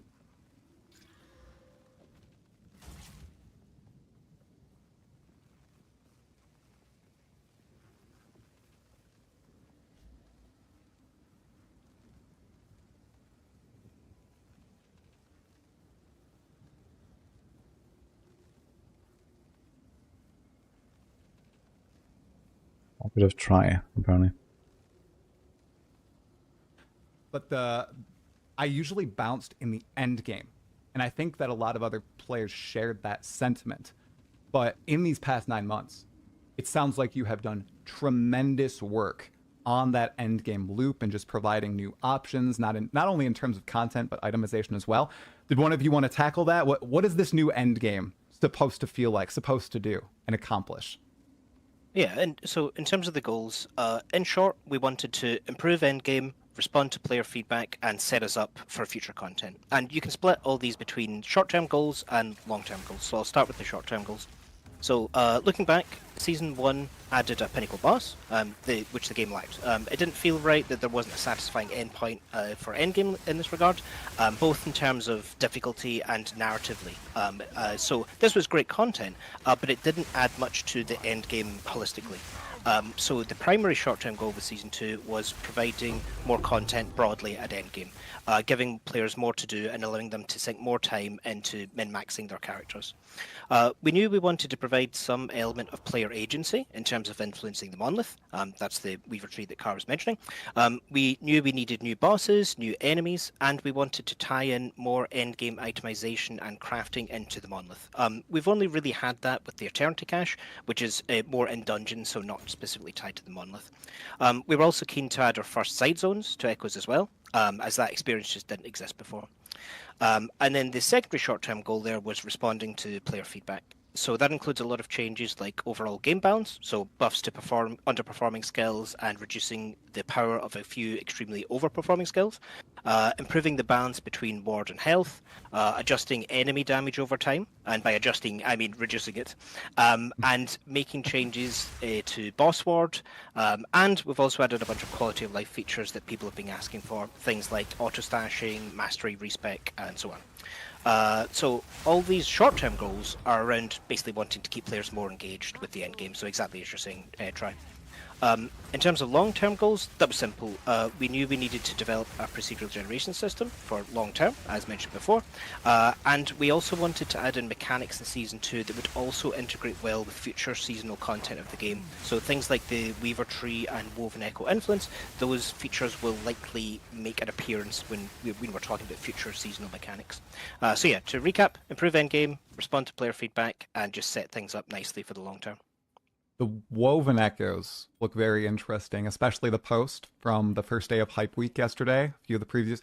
I'm just very excited for the special encounters and reward types that are locked behind those. And I know this, wasn't in my list, but Uber Avarath. Okay. How hard is he? Has anyone in the office downed him easily? Or is this like we'll leave it to the players to try to down this dude eventually? Carve, have you downed him? Yeah, I don't think there's been many people who have done it. Did you did you do it ethically, or was it a little bit of a dev build? Giving yourself some powerful items? I've done both. I've done both. Awesome. I think we've had some community tester members that have done it. Yeah. We have people spend a lot of time testing that fight. Should be pretty bug free, so that's good. Sweet. Okay. Well, that's exciting. I'm really excited to dive into that end game and the rest of these item-related questions. So let's kick it off with that end game itemization. So first question I wanted to touch on is, how much control over your end game do you now have with itemized or craftable end game encounters? And as you just said, they will be expanded continuously. So do you have any, ideas of what you want to do in the short term?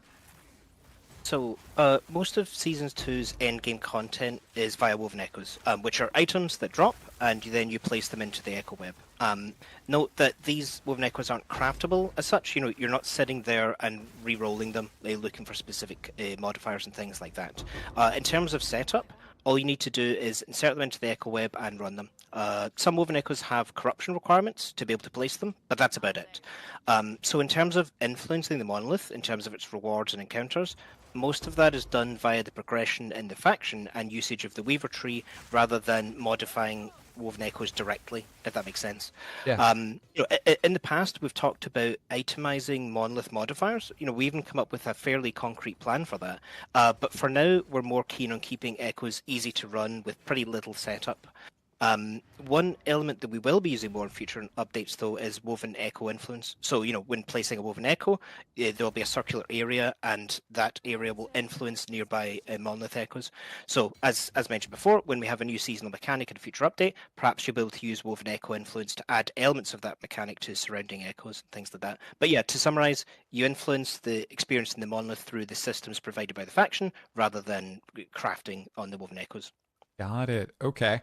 And Uber is the top tier woven echo, correct? Is there anything that's kind of close to him that requires a really high corruption to fight?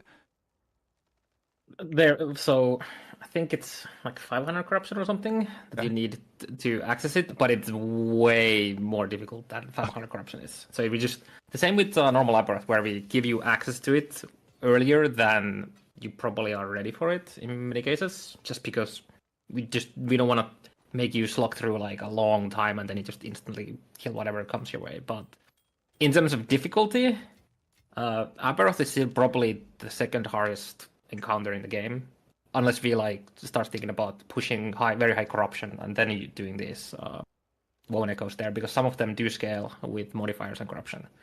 But in terms of like the earliest you get access to, Aberrath will be the second hardest fight still. Then we have Uber Aberrath, and there's some bosses coming back that people have wanted to see and some not wanted to see that are gonna be regarding some corruption. You're obviously talking about Lagon, right? The ones people don't want to see, right? No, there will be no woven echo with Lagon. Okay, there's no Lagon there. Awesome. Okay. I have not been stuck on a boss in an ARPG as long as I was with Lagon. And then when it clicked, and I've been able to down him easily every time. So it took a little bit. All right. He's not that bad, guys. He's not that bad. Okay. Thanks for that answer, Ross. That's awesome. Okay.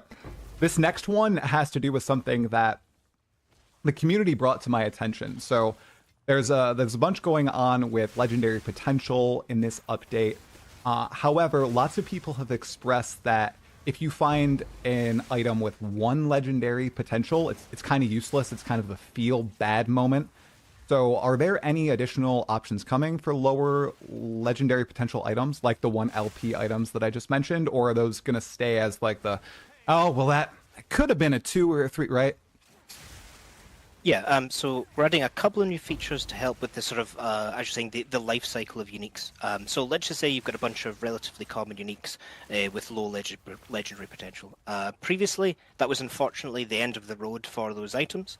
However, with the new endgame crafting options via Woven Echoes, you have a chance to redeem these items. So for example, one Woven Echo has a crafting reward that allows you to insert a bunch of unique items with legendary potential and mass re-roll the values on those items. So that has a low chance to improve the legendary potential of those items and a higher chance to effectively fail and set the legendary potential to 0. Note though that if that does happen, you can of course use the Nemesis system to improve that and see what happens. You might get lucky with the affixes that are chosen there, or you might regain the legendary potential there. One additional note on legendary potential is that it is of course weighted depending on the unique in question. So for rarer uniques, 1 legendary potential is already great. And it's even more powerful now with a recent change to the Eternity Cache that I think Judd and Mike have hinted at previously. So hopefully Carve is set up to demo that for us just now. He's been granted immunity to show things at this point, so he's safe, his career. no the legendary problems potential thing, right? Okay, awesome. Yeah, sounds good. Carve, go for the screen share, and we'll swap you on over. Yeah. And before I actually show what it is, okay, we can do a tiny bit of talking about why. Because there's a let me know when you have. I think it should be good. I'll look at chat one more time just to make sure it's all set. Chat, can you see the leaker's screen right now? Good to go. Go for it, Carve. We're just teasing here, okay? No leaking here. So, you know how you have these very good items that you get your 1 LP on, and then you probably farm it a couple times before you actually hit your T7 int or whatever you want, and then you somehow get lucky and you get 2 LP. and you feel like, okay, I just got a massive upgrade because 2 LP is better than 1 LP on the item that you already have 1 LP. Then you farm basically the same item, maybe a bit better than you used on the previous slam, and then you just miss. You just miss. You don't get the T7 at all. And now your 2 LP that you felt like was an upgrade is basically going to the Thanks, trash. Modas. Well, there's a use case for that in season 2, but that item doesn't really go to the trash bin anymore because we are now allowing you to select 1 affix as a guarantee, as long as the dungeon that you do is at least tier 2. So I got lucky and I have a 2 LP red ring here, so I can just guarantee the int there. And then What? I get something extra cool. Oh. And this does mean that it's also easier to get 1 affix on your legendaries as well. For example, you don't really need to farm on average 4 red rings anymore to get that. You just slam it there now on the first attempt. Unless, of course, we allow you to go full RNG mode, and that just still picks it at random, because streamers need to show that they are good at the game and they're lucky. But yeah, for us peasants, we can just force the 1 affix we want. The other affixes for like 2 LP, 3 LP are still gonna be random, of course. But yeah, That's very interesting. That's awesome. It's gonna help. I like the idea. People are freaking out. They're very, very excited for this change.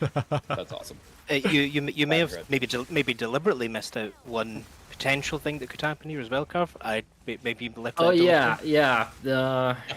So you know how you when you're crafting your normal items in the forge, and sometimes you get this nice sound, and instead of getting +1 tier, you get +2 tiers with the critical success.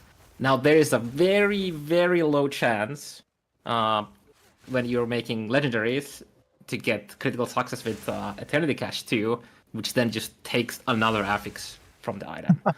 So this could have been 3LB, but as with just getting legendary potential on uniques, the more powerful the item is, the less likely you are to crit success. And it's very rare to begin with, but so don't expect it to be happening on your red rings anytime soon, but there's a chance though. There's a chance. Do we have some numbers on that chance? Like, are we talking, 1%, 0.5%? Low enough that you don't really think about it, and then if it happens, and you're happy. Oh, sweet. Well, that's pretty awesome. Should I take the magic away, Carve? For now. Yeah, For now? We'll have to prepare another thing soon. All right, we're going to take the magic away, everybody. Okay? I'm sorry. We'll see more magic in just a second. I promise. I promise, everybody. All right. There we go. Okay. Magic is gone for now. That was pretty awesome. Yeah. Wow. Sweet. Thanks for sharing that, Carve. Okay. Yeah, we've been excited to share that one. I was seeing more huge W's in the chat than I've ever seen before on a live stream. Pretty awesome. Okay. So that's a cool picture. After that, wow, that was a big one. Okay. Another, I think this was the most requested question in like Discord, on the subreddit, when I was doing some prep sessions on YouTube and Twitch. People are also curious about idol crafting. Okay, they're like super interested in additional details on how that's gonna work, what these idols are gonna look like. And I know you did elaborate a little bit on idols in yesterday's post, but if there's anything else you'd like to share here today with everybody watching, feel free, go for it. What's going on with idols in season 2? Yeah, I can just show it in action quickly. Oh my gosh. Oh, he's leaking again. Okay. He's fast. Man, I have so much juice in this making on this. Here we go. He's really fast. We're back in game. Go for it, man. Yeah, so when you complete tombs, or cemeteries, or some of the woven echo versions of these, you'll see this little thingy here on my left side. And this is where you get to place your class-specific idols. So here I have a couple that don't have any enchants yet, and then here I have a couple that do have. Okay. So you simply put it here. I'm in a cemetery, so I have 2 uses. If this was on a 2, it would be only be 1, and I'll just enchant it. It'll give it a new, usually a low tier. So this gave me a tier 2 enchant. These can go all the way to tier 7, and it gives you some Weaver's Touch as well, which you see on the top on the item. So it has 4 Weaver's Touch, and just like Weaver's Will items, you can just go slay enemies and it'll upgrade, or you can use that's the wrong rune, that rune. You can use Rune of Weaving that will then convert some of that. In our case, it put all of it and it just upgraded. So now I have a tier 6 of that. That's really interesting because generally you would actually get the second affix there as well. So that's an interesting coincidence. Let's see if we can get it on the other one. There we go. So here we have 2 new affixes, and they are tier 5 and tier 1. So we are missing, what, tier 8 total tiers? It's not, If you're really very cracked. lucky, just like with Weaver's items, like Weaver's Will items, you can get up to Actually, it's a T6. double T7 here, which in Weaver's Will items would be like quadruple T7, but that's obviously very rare. So yeah, I'd expect people to get like tier 7 and then like tier 2, 3, maybe 4 on top or something like But that. it only works on class-specific relics. And so is it like of course, one I didn't slot get class-specific what I now? wanted. Looks like Both of it, those yeah. affixes are kind of useless for me. So what I can do is for 500 memory amber, which is the currency that you can farm now for the faction, you can re-enchant this. So what it does, it just removes the existing affix or Weaver's Touch, and then it adds a new one. Could really lucky or unlucky getting the same one, but and then you can just keep doing this. So when you get your perfect normal affixes, then you'll just keep re-enchanting until you hit very high Weaver's Touch and the correct affixes on the enchant affix, and then done. So this is going to be a big sink for the memory amber. And memory amber, And- I was just going to ask Yeah. really quick. That's only found in tombs and cemeteries, or can you find that in other instances throughout the game? You can find it elsewhere too, but I would suspect most of your memory amber comes from doing tombs and cemeteries. And yeah, I believe these were also already teased as well. You see these little other idols here. Mm-hmm. So obviously, since we're putting more power into class-specific idols, the normal, like the 1x1 and 2x1 and 1x2 idols would get left behind. So in these tombs and cemeteries, you can find new subtypes of these smaller idols. You can find minor, small. I think minor was small Lagonian previously, so we renamed that. And you see there's a different color affix on the top. So these idols have an exclusive better affixes compared to the non-Weaver version of these idols. And you will always be guaranteed to get at least one of these better affixes on these, and sometimes you get 2. And most of these are hybrid affixes and better versions of the existing ones, but there's also some new affixes here that I don't think... Yeah, Firepen and Minion Firepen is a new one.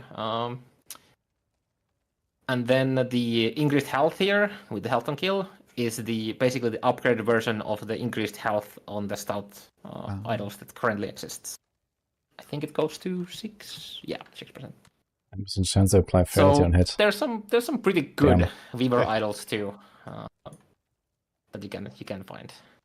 Yeah, it looks like it. Now, people are pointing out the uses on the Woven Enchanter. Is that tied to anything, or is that a base amount for every time you clear one of these cemeteries?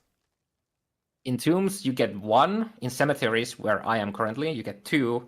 And then some of the higher end woven echoes can grant up to 4. I think there's 3 and 4 for one of the higher ones. Whoa, look at those woven echoes right there. Oh, that was interesting. Yeah, they're pretty cool. Wow, I People wonder. also get nice icons on them. I really telling like the what they do icons. now. I mean, your cursor could slip like a few inches, maybe. You know. Do it, Yeah, Carve. it feels like that, yeah. This one isn't specific to itemization, unless we are thinking corruption as one for your alts. Ooh, Yeah. There's Okay. some cool things in there. that was a good slip. I liked it. That was a good slip. I Yeah. I didn't even remember which is where, so that was actually just a random one. And yes, the plus icon on those woven echoes tells you that you can get a weaver tree point by completing that woven echo. Okay. The hammer implies that it has a crafting reward at the end, and the skull is a boss encounter at the end, and then the rest of them are more varied. Yeah, we are Oh. actually in a cemetery reviewing right now, I believe, where Okay. one of these rewards is, not all of these woven echoes are gonna be awesome for you. You might not like them, some of them. So what you can do is, you can just toss them here and exchange them and hope that you get better Whoa. ones. You can Like, I exchange got- them all at once, and they'll come out with 3. Oh my goodness gracious! You don't have to do 3 at a time. Yeah, and it didn't waste that. Yeah, you can just fill this up, and it's just like puts them all there. Well, that's pretty nice, if I do say so myself. And it is pretty satisfying. And we're leaking some more here, teasing more. Yeah, I love how it's just like looks. There's like a little rhythm there too. Yeah. Oh, there's a little sound effect that we can't. Oh, nice. Yeah, I'm currently muted here, so Yeah, that's there's good. there's no sound. Yeah. Very cool. Well, that was beautiful. Thank you for showing off those idols, Carve. People appreciate it. Oh wait, what should I? What was that? No. I'll just. It's just the exit back to the. Oh, echo that okay. came All right. Here, I'll stop watching, and the magic will stop for just a little bit longer, you guys. Maybe some more magic will come on in. I believe I need to prepare more magic now. Yeah. Oh, Yes. more magic. Okay. Awesome. Sweet. That was beautiful. I didn't even see what the echoes do. It is. It's kind of hard to I'm read so sorry. fast. It's just making me giddy how happy everyone is in the chat. You guys have done a phenomenal job. They're freaking out. Okay. So, moving on from idols. Now, in the Ziz and Rax interview, Holly did a great breakdown of set crafting. And lots of people are happy this made the cut for season 2 because it was like teetering on the edge there for a bit, and bam, revealed set crafting's in season 2. So, on that, since this is the itemization talk, is there anything extra we can dive into when it comes to set crafting and what players should expect on launch day on the 17th? Yeah, as I'm preparing here to get my showcase of shattering them, guess I can talk a bit. So, set items they're kind of problematic in a way where if you can't modify them in any way, it's like a dead end item, right? You either use it or you don't. Obviously, there's different ways to make them be useful or modify them. We didn't want to just do legendary potential, but for set items, because we already have that. We might as well do something other cool because we got ideas. And this allows us to basically not have set items be a dead end, in that sense. Like a dead slot? Like, oh, there's no movement anymore? Yeah, I get that. Yeah. Now you'll most likely keep improving the set items that you have as you'll find better ones, and you try to get higher tiers of the set affix because they have all the way to tier 7, and I'm ready to share some more again. Oh, you are? Okay, we're swapping over to the magic screen again then. Here we are. You're good to go, Carve. Yeah, so I am at the end of the Great Bridge. where we see this nice little green glowy thing, where you can put your set items. Obviously, I didn't have my set items with me, so I'll just open my stash from here. This little nice button, and see where we go. There we go. Let's see a couple sets there.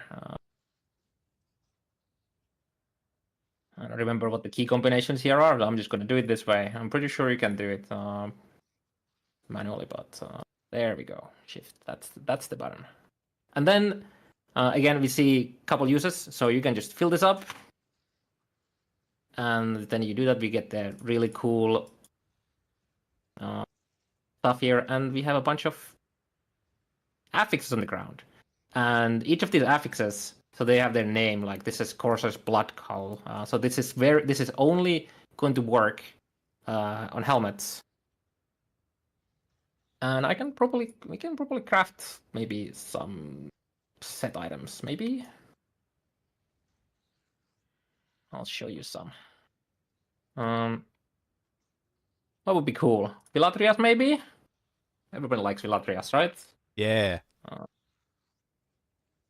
So just like any other affix, you can just craft it there now. And now this is a Villatrias Downfall Reforged. Each of the set item, we pick basically 2 modifiers. What? Yeah, and this is now a tier 1. This would actually be a very good contender for just sealing off, because you get the shock duration per int, and then you just get the base conversion for Meteor. And then you can just craft other stats there again. But some of them are really powerful at tier 7. But there are items that... But how do you get there to are 7 sets when you that can't would craft? be way too to them? good if the set affix would also be great. Because Villatrias has the spell damage per int. And if you can see it, we actually had to nerf it. It used to be 1 spell lightning damage per 1 int. But we had to turn it down because it was just so good when you were able to craft this on a very high-end base with other exalted affixes as well. Is there any specific set Chad would want to see? All right, chat. Do it. Come on, spam a set. Let's go. What do we want to see? Go, go, go. Okay, I see Shattered Lance. Yeah, I saw 2 instant. Oh, wow, a lot of Shattered Lance. How do people know what set items actually do in this game? So you get your added health regen, and you get some gold damage, and yes, we also had to cap the amount of increased damage you can get from Shattered Lance, because the buffs to health regen. So it is relatively easy for very specific masteries to get that. And I actually, if you hide very quickly, I can show you the tier 7 of this. All right, yep, I'll hide. All right, here you go. The screen's gonna look funky, everybody. We're kind of hiding. Let me stop. I'm doing some magic here, quick. There you go. He's doing magic, everybody. Okay.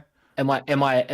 Yeah, you're good. Hidden? We can't see. Okay. Oh, wait. Actually, I don't actually know how to hide this. Let me. Which one is it? I can just. You know what? I can just stop sharing quick. Oh, there you go. Yeah, that works too. That works too. Yeah. I was gonna do some hiding of all the different sources in Discord. So, or sorry. Yeah. Yeah. Work your magic. Got to leave some stuff to find out. Okay. You know, on launch day. Yeah. All right, we're good. All right, here we go. So that is your tier 7, and obviously all of the other affixes here are tier 7 as well, because magic be magic. So it can grant you up to 30 added melee cold damage. This is kind of interesting because you can also craft added melee cold damage as a normal affix as well, so you can get basically twice. But obviously the big thing here is the set bonus being just very good. Yeah. I'm not sure how you're supposed to get tier 7 on this though when you craft it. Some of Unless these you are can just pretty keep good. crafting. Okay, Yeah, we're I really saw excited about being able to add set items more now that we have this system in place. So if the community has any ideas for really awesome set items, do feel free to plug them in the forums and Reddit and our social accounts. We're really excited to start to add these again, because right now we have way more uniques than we have set items because it was a dead end item slot previously. How did this come up? Like, were you guys just workshopping super hard to try to come up with this new idea, and you didn't want to step on the toes of legendary potential, but you knew you didn't want set items to always be BIS for some builds out there, right? I wonder if this one is actually one of those ideas we've just heard in the community, and we just kind of workshop from there as a base idea. Yeah. This might be one of those. I'm not sure. I don't remember. We've had this idea for quite a while. Yeah. It just it's a lot of effort to to make the system, and this is a lot of new affixes with a lot of new numbers. It took a long time getting all the numbers in there for this. Just manual work. It took a long time. People are figuring out which of the affixes we take from the sets as well. People are asking a crazy question. I'm not sure if this is allowed or not. They're asking, can we slap this on uniques? No, the set affixes. No, the set affixes cannot be added into uniques. Okay, great. Also, people were asking for the last bear. That's actually interesting because you can on purpose craft a set item, a set thing on that Exile item that you want to use for legendary potential, there's a couple different and it will not choose it. Oh gosh, which slot? First slot wins. That's actually nuts. Chest slot, go for it. Chest slot is Endurance with Leech. Oh, this might be one of those sets that we actually buffed and we changed the bonus. I'm pretty sure the bonus is better now than it used to be. That's to endurance threshold per strength. Okay. I might be this. I'm not sure if this is one it. I don't think it used to have endurance threshold per strength, which it now has as a 2-piece. And obviously the 3-piece set being the 30 strength here is still massive. So this is one of those another of those affixes that you might end up just crafting as a tier 1 and then just sealing it away and then crafting another T5 on top. Yep. That's awesome. Ooh. As you can see, some of these, so this is a suffix on the body armor, it's a prefix. So is it the suffix or prefix just depends on what the stats kind of make sense to. And in some cases, put it where it has to compete with other powerful affixes. And here we get health regen, well, increased health regen per strength, which is a pretty good, especially because this is just tier 1 right now. I think tier 7 goes all the way to 3% strength, if I remember correctly. So yeah, awesome. Okay, we'll definitely see some set items being used. 100% in season 2 for sure. Definitely. But yeah, there's a lot of affixes we've added this season. You know, there's the set shards, there's the affixes for the idols, there's the champion affixes. There was a lot of work to do there, and there's more coming there as well. Can't say too much though. Sweet. There's been a lot of affixes have been added in season 2. Yes. Chat, you got to calm down. We're not going to ask them to show all of the set affixes. It's not happening, okay? We got to leave some for April 17th when they launch the game. Come on. Come on, guys. Yeah. All right. There's some cool stuff in there. Yeah, definitely. All right.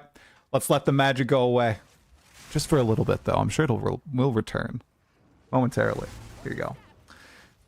Yeah, okay. Maybe we'll give another teaser at the end or something. Who knows? Ooh, okay. All right. We'll have to see. Maybe. We'll have to see. If chat behaves, maybe. Chat, you have to behave, okay? Or no teaser. You heard Carve. Oh, it says, there we go. All right, Cam's good. Okay. This next one was one that I thought would be a little interesting, given how much QOL is in Last Epoch. I appreciate that massively. I can, like, stay in the game when I'm looking at everything, whether it's theory crafting a build or anything of the sort. So is there ever a chance we'd get an in-game compendium of unique items with possible drop locations, since there are specific places where certain items dropped in Last Epoch? It might be an awesome quality of life, an incentive to go out and hunt for these cool items, you know. I know you can go on the wiki, right? Some players really like everything in game, though. Is that something you guys have ever thought about adding? Yeah, we're really keen on things like this. Keeping players in the game is definitely something that we aspire very heavily to do. We do this through things like having the game guide in game that has just a wealth of knowledge, including even things like damage formulas, and then also things like the Merchant's Guild Bazaar that keeps you in game without having to go to any external resources to target items or players like that. So keeping players in game is a really big goal for the studio. So this is something that's just right up our alley. Maybe this takes shape as something like a bestiary or something of that nature. I think long ago we actually had a decent mock-up for a bestiary. And I do think that this would be a very good value add, especially as we continue to add more and more unique items that are attached to certain activities or behind certain boss loot tables. So yeah, I think that's something that we absolutely could and would benefit from doing. I think we have something. What is the number of uniques that we have now in the game after this patch? We're gonna have over 300 or something like that, guys. A lot, yes. It's a lot. More than that. Yeah, And it's a more lot. will come. Yeah. It's getting up there. So yeah, I think it's something that we could absolutely do. If anybody has any Sorry, suggestions but that was for a on how second. you What the guys would fuck? like to see that implemented, again, we would be very happy to take a look at that. And if it's something the community wants and it's something that we can achieve, yeah, it's something that's again right up our alley. That's sweet. Exciting. Now you're all over 300 unique items now. With every update, are you guys looking to hit like a certain number or threshold of uniques added, or is it more like, hey, if we have good ideas, we're gonna try to make them work, and if they make it through all the sprints and everything and they're good to go, we'll ship them? Sure. Yeah, I think we want to be adding uniques enough that it hits a wide number of players, play styles, character builds, etc., etc. And with the amount of masteries we have, that number is, of course, a little bit larger here. So we're trending to have kind of a similar amount for each of these large updates, and I think that's something that will continue to stay at that level or increase over time. Oh, wow. There are things that implementing a unique item is really. It's fairly low lift for the amount of payoff, and we really enjoy doing it. They're just fun things for the team to actually go and brainstorm and implement. So yeah, it's something that we definitely are not going to slow down on making unique items. And now that we have set items in a better spot, we'll start to see the variety of items like this vary a little bit more as well. Good to hear. And I might have totally missed this in the press already released. Set items, are there any new ones coming in this update, or is that for future updates? All of them are There coming. is more new ones coming because there was such a large effort in getting these set getting all the crafting affixes, yeah. across the line. Right. It was something that we were, I mean, it was probably towards the third week of March or something like that. We were like, can we get this across the line in time? Oh my gosh. And we did. We slid into the garage door as it was closing with the set crafting, but very glad that we did. It's something that we've been really excited about, something that we've had on our minds for a very, very long time. We've always been pushing for certain uniques to exist inside the game. Like we've had this idea for a beekeeper's set. For some reason, we as a studio love bees, and so we have lots of bee items in the BPS builds. And so with that, we'll be able to implement some of these fun ideas that the team has been talking about for, at this point, years. So. Okay, one more total tangent question. You love bees. You seem to love capybaras too, and so does the community. Could there be, I know there's a cosmetic coming in the game, but maybe you actually weave that into gameplay at some point in the future? Capybara army sounds pretty cool too. Maybe. Yeah. Do you guys want to see an army of capybaras destroying your enemies? Is he talking about? Is that what chat wants?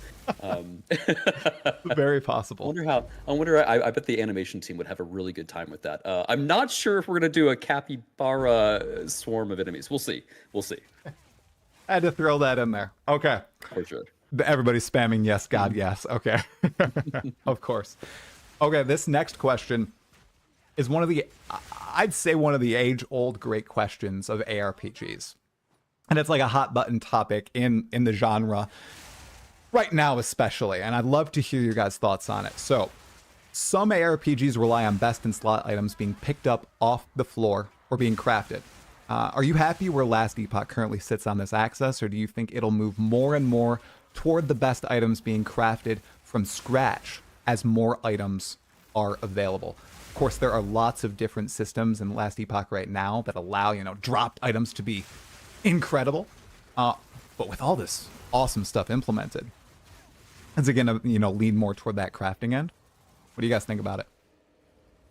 Yeah, the short answer is that we don't want to make you spend, hours and hours on just in town crafting items. We'd rather want to see you go slay some enemies and find items and then improve them. That's why we have like the exalted stuff, for example. Like you cannot craft it. You still have even with the new crafting items, like the runes, you still have to get those exalted items to drop before you can modify them further. So yeah, I don't think Last Epoch is gonna be able to, or I don't think you're going to be able to see in Last Epoch stuff where you pick up an item base and then you craft it from the ground up to be the best in slot. Yeah, I don't think that's going to be the case. We value finding items a lot, and then just allow you to modify them in different ways. Well, yeah, minimal downtime is nice. It's like the Woven Echoes, right? It's you're making choices on your tree, and then you're just running the Woven Echoes. You're not spending time, trying to craft and go to the bench and do a whole bunch of stuff there too. So that's nice. Playing monsters is fun. I would agree with you. And then having those awesome hits of dopamine when you get those awesome slams. So yeah, that sounds great. Okay. So here's another one that I'm curious about. So in your eyes, is there an ideal mix of unique items and other rarity gear?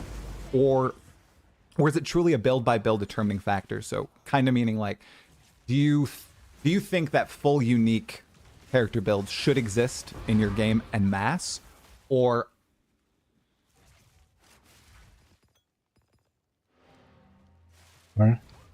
are the best in slot items almost always going to be those highest tier non-unique rarity? Capybara as an animal. Okay, I have no idea what that is. One because we are not very specifically trying to make you always have a different item rarities on your gear. It's more so some builds just end up working with a hybrid of having some exalted in Season 2 sets and then legendaries. Maybe in the future we'll have some items that further incentivize you to stack, I don't know, different sets or something like that, or exalted, and you get bonuses from that. So yeah, I don't think we are very specifically trying to make sure that never happens. Yeah. But with the set rework now, we're definitely gonna be seeing less of full legendaries than before, which is, I'd say, is definitely a good thing. But that's more so because set items are now just, again, good in to use. Not so that we want you to always have a mix. I'd expect there still to be builds that are going to be eventually just using legendaries. And in the future, we might just get some other, rarities that go in the mix. Who knows? Definitely. So we like to have open, our options open. Yeah, more options is always good. Now, something that we've been seeing, throughout this chat, we saw a little glimpse earlier. Woven Echoes. It sounds like everybody's very excited about the introduction of these. So I'm curious what other cool itemization changes might be coming with the introduction of Woven Echoes in Stormlands. No. Yeah, we could spend another 2 hours here, I guess, because all of these, there's a lot of changes that do a lot of things, even if we ignore the Woven Echoes for 6 things. But I can probably show you a couple. By the way. I was want to get something like that. Already prepared. Okay, magic happening. Here we go. I'm ready. Yes, magic is happening. Magic. And I believe Ross mentioned this earlier at the very beginning a bit, where having some things on those 1 LP, 2 LP items like that. Like, for example, let's take Aberrant, Tongue of the Aberrant Sea, for example. This is a item that is quite likely to be able to roll 3 or 4 legendary potential compared to a lot of other items like Red Ring, for example. But if you find this with 1 LP, this is basically a dead item. This doesn't really have a use. 0 LP would be better because you could just toss it into the Nemesis deck and hope to get something good, or it would have to be at least 3. So one of the things coming this season is the ability to reroll the LP on uniques that have at least one legendary potential. And if it doesn't go up, it's going to go back to 0. And again, so what happens here is it basically considers it as finding the item again, and then it checks for the legendary potential. If the legendary potential is not higher than the item when it's here in the Woven potential bench, it's just gonna go to 0. And then you get another chance to upgrade through the Nemesis deck. But sometimes you get an upgrade, and that's pretty cool. Don't expect your red rings to get extra LP again, because they are already very unlikely to get it with LP to begin with. But there's a point where, let's say that you're playing a build that has 2 red rings, and you have your tier 7 already on both of them. So the next upgrade would be to get a 2 LP version, right? So now there is a chance to get that. So when you find that 1 LP red ring, it doesn't just, it's not a dead item now. You have a chance to get it, like make an upgrade. Well, 2 chances. First here, and then when it most likely fails, on the egg from the Nemesis. So I'm gonna expect some of these are gonna go to like 2 LP, and all of these are gonna go to 0. But yeah, here we go. And as you can see on the side here, we have some crafting, like affix shards, and that is because Weaver is, she doesn't want to take all of your things. So when she takes away your legendary potential from items, she'll give you back some affix shards. So all of these obviously went to 0 LP, as one would expect.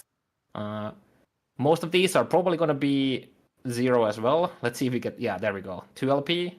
But most of these are 0, which then allows you to then send them back to the Nemesis egg, and you might get 1 LP back, or you might get legendary affixes and whatnot. So now we have a method for these items that don't really do anything to have more chances to be useful. Right. And then another cool thing, which was teased, I think, in the original trailer, that people thought was going to be this, which was the unique reroll. So I can probably go set that up, actually, real quick. I'll just stop my screen. The Ross or Judd can probably talk a tiny bit while I'm going to do that. Go. Good. We don't want to reveal any secrets. It's pretty exciting. So in the update, we have 36 different unique woven echoes coming.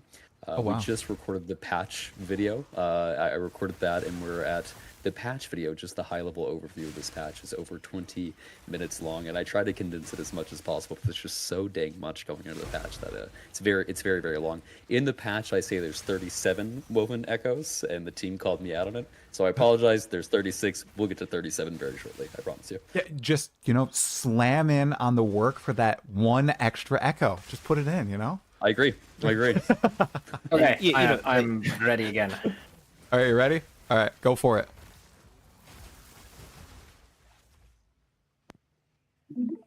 Yeah, basically gonna be great.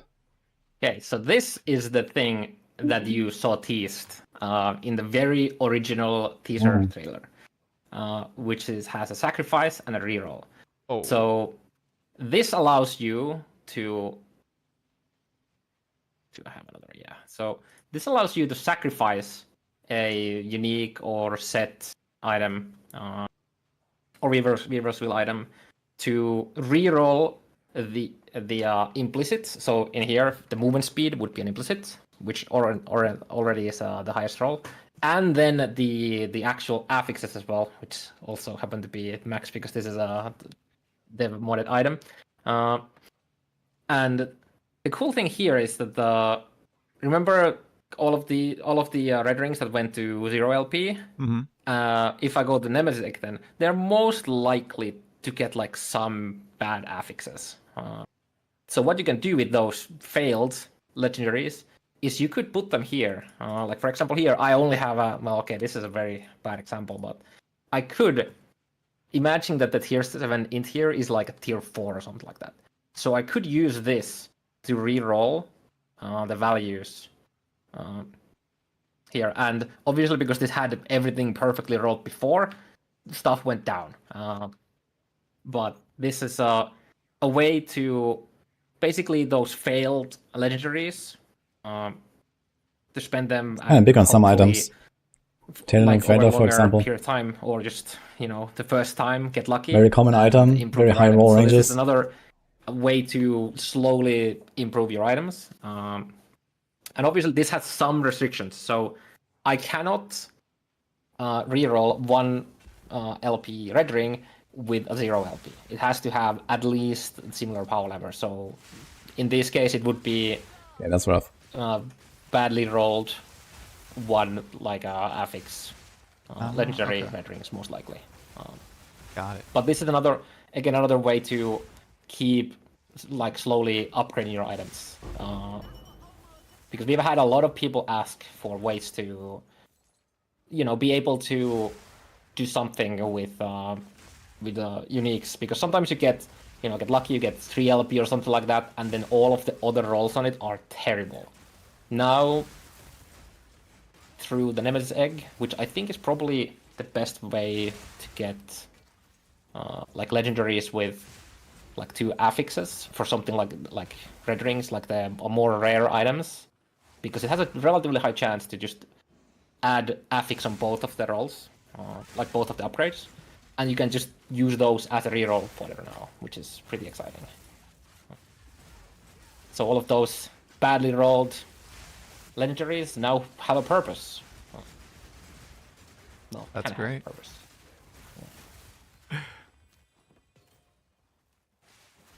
And again, here, obviously, you can open the stash through Is it starting? Sis? the crafting window. I guess you're gonna switch to this then. Maybe you're gonna finish this here later. Because we didn't That's want awesome. to just put the stashes here. Yeah, you don't want to dirty up the place. It looks beautiful. Yeah, there's actually another cool change, which is gonna be, some magic's gonna happen. Yeah, gonna go back to this later. And this is specific to Challenging builds, experimental the intended pace of the crafting. game. Well, I don't know that. Once again, I mean, we get this question a lot, right? Of just the what Boy, is the lot of pace of stuff the game going on here supposed today. to be? And I honestly find it hard to answer that because of the way that there isn't really a an obvious way to even quantify that, given that players have so many different abilities. What I will make all I can say is that if people are unhappy, then we will keep on improving things until they're not unhappy anymore. Because ultimately we want to get the smooth progression where, you start the game, you feel weak, you get stronger, you get stronger, you get stronger, you keep on feeling stronger and stronger. And you have to have that progression where you're feeling more and more powerful as you're going through. So if you're not feeling that, then that means there's something that we have to improve and get better. And so it really comes down to okay, if you're talking about a weaker build, well, what build is it? And then we'll be looking into that and seeing what we can do to improve it. We just have to go through these things one at a time. So I think right now the problem is that it's almost every build this week for a lot of archetypes, and that it's more it's definitely in the minority that people are like, oh, I found something that works. So it's almost like the reverse there. And I guess I'm curious, what amount of time are you expecting people to take going through the entire campaign, or on your own test run, or when you're doing test runs, how long do you take on a first campaign run? I actually haven't measured that on the current version, and it doesn't necessarily always work that way. The number of times I play through the full, and when I say campaign here, I'm talking about 6 acts, not just 3. Yeah. If you're talking about the amount of time, doing that, I might only do that that full run 2 or 3 times in total as we're developing a class. Yeah. Much more often I'm either testing this part or I'm testing that part or whatever. And I honestly am not sure exactly what amount of time that's taking. But as I said, I don't know that the time. The thing is, the presupposition with this question is that that we have a goal in mind for the amount of time for the campaign, and the implication of that is that the campaign itself is not fun. But it's if that's the implication, then we just want to make that fun, right? It's the campaign should be fun to play. The amount of time it takes, to me, is not nearly as relevant as just make it fun, right? If you aren't having fun, we want to make sure that it is. So that's why, you know, when we're like, okay, people are saying like we don't like the Act 3 areas, make those shorter. It's like, well, what amount of like I don't think that quantifying that in an amount of time is the right way to look at it. It's like, here are some areas that are unfun. I'll make those areas fun, and then whatever the duration of time that takes will not be bothering you, and that may result in the areas becoming shorter. But making it shorter is not like it isn't a time metric that we are looking at to determine whether or not the game is good. It's, is the game good fun to play?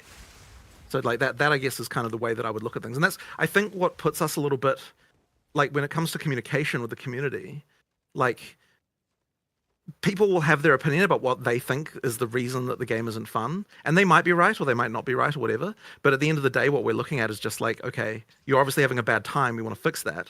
So we're going to look at like here, like, so what we'll do is we'll be like, okay, so you're saying Act 3 isn't good.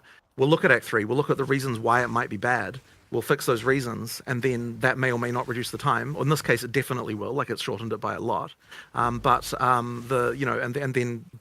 me, it's like the frustrating thing is when you go down a dead end and you're like, okay, you know, like this is bad, or and then like you have to respawn, or then the area doesn't, like the area despawns, and you're like you have to do things again, that kind of stuff, right? That's the stuff that people don't like to do.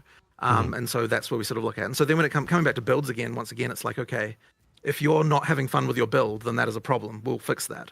But it's not like there's a correct pace for the game to be played at as such. We just need to make sure that you're enjoying yourself. Well, I guess a follow-up to that was I, along with many others, were not expecting a nerf to just how the campaign felt in general, right? In the last interview I heard, it really sounded like the intention was to target things at the top end. But there were so many things that nerfed us during the campaign here. And the thing I would say about that, I would like to finish. Sure. Okay. A lot of people are really wondering about the long-term direction for the game with that in mind, because they were also not expecting that. So a lot of people are wondering if the campaign, to be clear, that was going to be my question. That was not our intention. So yeah, we should be more powerful than we currently are during the campaign then. Well, that one I will have to look at specific cases, right? Because like that comes down to like okay, so like we already did something about that, right? Where we like nerfed Monster Life, and it's possible that we'd have to nerf Monster Life again if that's still a problem. Like that's the kind of thing that we can do. But the thing is that like the as I said, like the first thing we heard when everyone was saying this, the first thing we thought was like, what the hell? We didn't even nerf the campaign. Like literally, that's what a lot of developers were saying. We didn't nerf this. Why is everyone saying we nerfed it? And so like then it's like, well, we found a few things, but like we're still looking for what those things are. And like it's not always necessarily obvious with all the changes that you make and things, because I can absolutely tell you that our goal here was nerf the end game, right? Like nerf the it wasn't even nerf the end game. What it was nerf the things that were trivializing the end game before you've even managed to get like your items and stuff like that, like just the really trivial easy shit. Like that was our intention. I mean, there were some blatant fuck ups. Yeah. Speaking bluntly, right? Like the minion change was just bad. And when you say the minion change, are you referring to the rare minions or referring to the player minions? Because those are both. Well, both of those were incredibly terrible. Just fuck up. Yes, those were just fuck ups. And the thing is, it's so easy for shit for like that to slip through. Well, we have a bit of and look, a lot of it is just because there's a little bit of it's early access, so we're allowed. But we are firing from the hip a lot here. And stuff like that, like let's get it in there, let's try it out, see how people think, and if it's bad, we just undo it, right? Like we do regress on a decent number of things in the first few days of a release, and so yeah, there are some pretty blatant fuck ups. So yeah, that's exactly what happened with the rare minion life. It was like, why are now? I don't know why it felt this way, but 100% it was the case that the minions was, for some reasons, the rare minions were surviving longer than the rare often, and it's like, well, they don't have anywhere near as much life as the rare, and then again, once people got enough AoE and all of that, it solved it, but it was just a bad experience. There was just nothing good about that. Right. I think there was definitely a compounding of a few factors that were like on their own relatively small. But the thing is that and this is the question that I have is that like if people are still having a bad time during the campaign, if they're starting fresh now, because bear in mind as well that people will have an experience and then we'll change the balance behind them, and then they still remember that the experience was bad and they're not playing it again to know that it got better. So the thing is, if you're playing it again and still having a bad experience in the campaign, then that would be a thing where it's like, okay, well, where are the campaign nerfs actually? Like we have to find where they are, because I don't like. I don't know that there's anything intentionally done there that we're sort of aware of left. And I think like that one just means that I can give examples. There might still be issues. Yeah. Sure. We'll go for it. So what are some? So the number one, especially to me, most oppressive thing is the relative speed of monsters compared to our abilities to set things up. Like whenever you're talking... Hang on, but that's not a thing that changed though. No, but that's been continuously bad. It doesn't matter if it's changed or not. Okay, sure. But what I'm saying is that so this is an example. I think that has changed. But that's just an example of something that's bad. So what I'm saying is that's not a thing that changed. So like, if you're talking about like, is it your intention to nerf the campaign? But we are weaker now, right? A lot of skills. But if you're saying that's bad, I mean that's a different question, right? A lot of skills are weaker now, right? They were tuned down on a lot of things, and things that people are starting with weren't necessarily strong. So that relative speed of the monsters feels extra bad. Like you want us to set up these combos and stuff, right? Where we're throwing down like a cyclone and trying to do like a combo move, but the monsters are way too fast. They're rushing us. It's not even like the bosses are the main problem, right? Like if you're seeing like clips. Yeah, so let's talk about the monster speed thing. So one of the issues that we have is that if monsters are slower than the player, then combat is optional. Like it's just 100% the case. Like you cannot if the monsters are slow, like anytime the monsters are slower than the player, then you can just run past them and they serve no they don't effectively you can just choose whether or not to engage or not.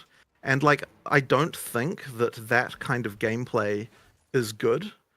Now there will probably be some areas and the thing is a lot of the time when people talk about stuff like this, it's like there'll be a few areas that are bad. Like I know there are definitely a few areas where like too many of the monsters are fast. So the Faradin are a good example of that. Where when you go to the last areas of Act 2, like the Faradin are just really, really fast and there's kind of nothing slow in the area. And so that's an example where like we probably want to make some tuning there. To get more specific, like I have someone right now literally going through the areas, all areas in the campaign, and listing all the areas that have a disproportionately high number of monsters that are too swarmy or too fast. Right. They're doing it literally as we speak up, and my intention after this is to go through. And so, like, I mean, a good example is like the Canopy, right? Yeah, the Canopy. The monsters are real fast, and then not only that, you're in a ritual with them in a tight, confined space, and it just you end up in this kind of moving around with packs. So if you're not fast enough to kill everything, you just get absolutely swarmed. I guess I'm a little. But just to continue with that though.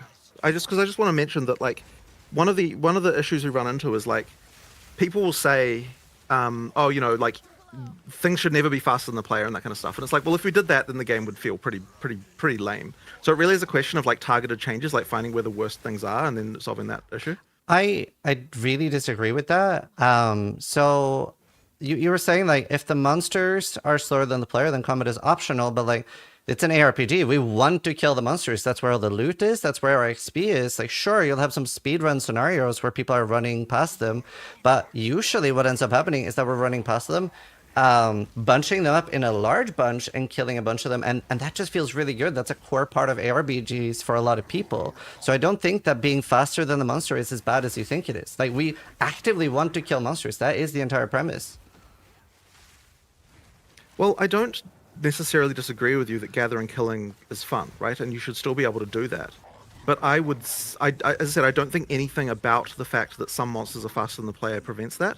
I don't think you can have areas where everything is slower than the player. Like it really isn't that great. In PoE 1, in the distant past, we had that problem, and it just meant that running past monsters was the thing you did all the time.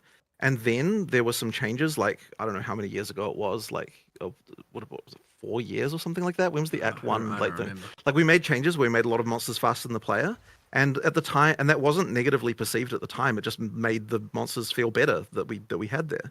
So like you absolutely can have monsters faster than the player, and I do think it's important to have those kinds of situations. If you're it just shouldn't be that it's it's just that like you need to make sure you're getting the balance right. And I think that that's like a running theme with PoE 2 in general is that the target to hit is smaller. Like, because if we want the combat to be more engaging, then that means there's a smaller target that it puts more pressure on the balance to be right. And so I think that's the main issue that we're running into is just that it's okay if okay, so this is sort of a larger topic, right? But effectively it's like in PoE 1 there are so many tools that the knowledge ceiling is absolutely astronomical. And so you have a situation where a good player can completely dominate everything to like the absolute nth degree, right? Now, what that means is that you've got a scenario where the game seems like an impenetrable mountain to a new player, because like if you don't know what you're doing, the game is just like impossible to understand. And it's like there's all these tools that you can use to improve yourself, but the existence of everything like that and like having such a huge skill ceiling means that you can just trivialize the game right at the start. And so like what that also means though is that like if we get balance numbers wrong, like if a monster has like double life by accident in PoE 1, it like doesn't even really matter. Whereas if a monster has double life in PoE 2, it matters a lot. And so what I'm saying is that the threshold for what is right is like way tighter in PoE 2, and so that means it will just take longer to balance and get it all correct. But it really is the case, I think, that that's a very good point he's making. Getting all those numbers right that kind of makes it like PoE 1 is a that will make clusterfuck. the combat ultimately fun at the end of the And day. PoE 2 is like and, much if we're doing our more, job correctly, then we'll still have narrow. this situation where a good player feels like they dominate and a bad player feels like they have a good time. But we won't have a situation where if you're a good player, the combat is so trivialized that you literally never have a moment where you're in any danger or have any kind of like level of like sort of interest going on. And I think that's the worry that we have when we're looking at things, is like if we get to the point where like a good player never has to face a single challenge ever, then I don't think that that's going to be a game that will ultimately be fun in the long term. And so that's kind of like, and like, so that is to me the reason, like what I fear happening if we just like say, okay, we're just going to like lower everything and make it easy. And that, once again, that isn't to say that we shouldn't necessarily, like maybe Monster Life does have to come down. Like if we're in the wrong band, we just need to lower it and that's fine. Like we will get to the point where that is fun, but we'll do that by while still making sure that we have a good experience for, you know, like ideally for everyone, right? Like it should be the case that it is balanceable to that way. It's just a lot harder in PoE 2 context. Well, I think a large portion want like bosses to be what is the challenging content, whereas right now it's almost the reverse, where there's so many clips of like people like dodge rolling away from like packs, right, and they're getting chased down, maybe not having a counter player, and they're like, oh my god, I'm just being chased down. So, and also I sort of disagree on the Act 1 changes in PoE 1 not being negatively received. I do remember there was quite a lot of people that really didn't like that because of what you mentioned with like the fast route monsters is generally a bad thing. So I definitely do disagree with that. Just because I'm a like to have things to actually go and start to address. Like, can I get a gauge on what you think is like where in the game it starts to become a problem, or do you think it's like just straight out of the gate? Straight out of the gate. Like even the second zone, like the first zone might be okay, but the second zone with the wolves, it's like pretty like instant where I don't feel like I'm getting that like ARPG playstyle. But won't we be hurting more players than we're helping with that? By making monsters slower? Won't that immediately make it? Yeah, won't that immediately mean that like a ton of players who actually enjoy the game because the combat is engaging immediately, like what, doesn't it kill the game for them? Like what I'm saying is like it's easy to say like, oh, you make the game easier and everyone's happy, but it isn't the case. Like a lot of people prefer the game to like actually have some challenge in it. Like for example, right? Okay, so here's the thing, right? So every night I go home and I play, and I like do test runs of everything, right? And it's like if we made it so that there wasn't any challenge for me in Act 1, I wouldn't play the game anymore. But that isn't helping anyone, right? Like I need to keep playing the game every night to actually enjoy myself. It's like if I'm not enjoying myself, then it's like how can I even develop the game correctly? So on some level, it's like it has to be fun for me. And I know that if you like if you get to the point of having like everything just be trivial, it's like, well, okay, like why am I even playing this anymore? So that there has to be some level of challenge. Now, there's just a lot. I just thinking more on this specific. There's a big spectrum here. Like for example, I know I have seen the feedback of Act 1 minus canopy and mana. Feel generally good on the pacing, the speed of monsters. You feel like you can almost do no-hit runs, is like kind of what people have said. And then you get to Act 2, and it's not too bad at the very start, and then you get to the like Halani gates, and it's like, okay, now everything's gone off the reservation. The Farradon have a problem. And then you get the Titan Valley as well. I've seen a decent spectrum like that, and I 100% want to fix that. Like, so that's why I was asking you for your example, because there's just a lot of people on the different spectrums here that want different things, and so I'm trying to understand what you know, how much we would need to change things for the discussion with you as opposed to with other players. So that's all I was asking there, because I do intend on slowing down those extreme zones, and I think there are like 10 of them. And I think that is at least something hopefully a lot of viewers are going to be happy to hear, which is like, okay, cool, they're going to address those. So the Dreadnought, Exile, you've got Canopy, we're going to start. Those are the most egregious I'm listing. I'm not saying those are the only problematic ones. Yeah. And then you got areas like Titan Valley, which is just like riddled with annoying monsters that are just like out of control. And you got heaps of this. We start there, and we keep working backwards until we catch as much as we can. And it's going to be a lot of different changes. So one could be, okay, like, why is it that there are 6 different varieties, of which all are just, as you've, heard people mentioning, and I think I saw something that you had thing, which is they're playing PoE 1, I think, which I thought was a funny comparison. Yeah. Which I'm like, yeah, okay, fair enough. They need to, not every monster needs to slow down, but like, for example, some of them can be fast, and maybe the answer is, okay, they should be weaker. So sure, they engage you, but they die quick. Or maybe the answer is like, there's too many of them. And then in a lot of the cases, it's going to be like, okay, here's 6 different types of packs. Well, 6 of them are fast. Well, that's a problem. 5 is fast. That's a problem. 4 are fast. That's a problem. 3 are fast. That's probably still a problem. But 2 are fast. That's probably more acceptable. So you get 2 really slow, maybe 2 fast, 2 kind of in the middle, and you get some big slow monsters, some small monsters, and that distribution isn't quite right in a lot of zones. And so that's why I asked, because I would say some zones have a nice, here are the slow monsters, and here are the fast monsters, and it's kind of cool. You get this like up and down pacing, and it can feel kind of fun, where sometimes you're on edge and sometimes you're just obliterating things. And then you get the ones where you're like, holy, I've just been zoned 3 zones in a row where I'm just on edge, getting swarmed, like absolutely, and that creates this extreme negative feeling of like, I can't do the things that my skills want me to do, and that is bad, and that I definitely want to fix that, and I want to fix that imminently. Like, I'm going to immediately get onto doing that. So there is a huge range of spectrum of players that want different things here. Yeah. Does it count as Omen? And I want to at least address that thing, because I know that's just bad. Like, I think that's bad for everyone. I don't think that's bad for some people. I think that's bad for, everyone. It's for a huge majority. So we can start there for sure. But to be clear, though, like, we still do need to have some monsters that are faster than player. It can't be that none are. And like things like the wolves in the second area, like, if we didn't have that, then I think that you wouldn't even, like, once again, you wouldn't get the feeling of like, you would immediately out of the gate have the game as just trivial. And like, I think that really would hurt the game a lot. Like, I think that would be a big problem. So it's really just a question of like, if there are parts that are frustrating, we'll address them. But like, it isn't the case that just everything needs to be slower. It really, really would hurt. So I think there's another thing you.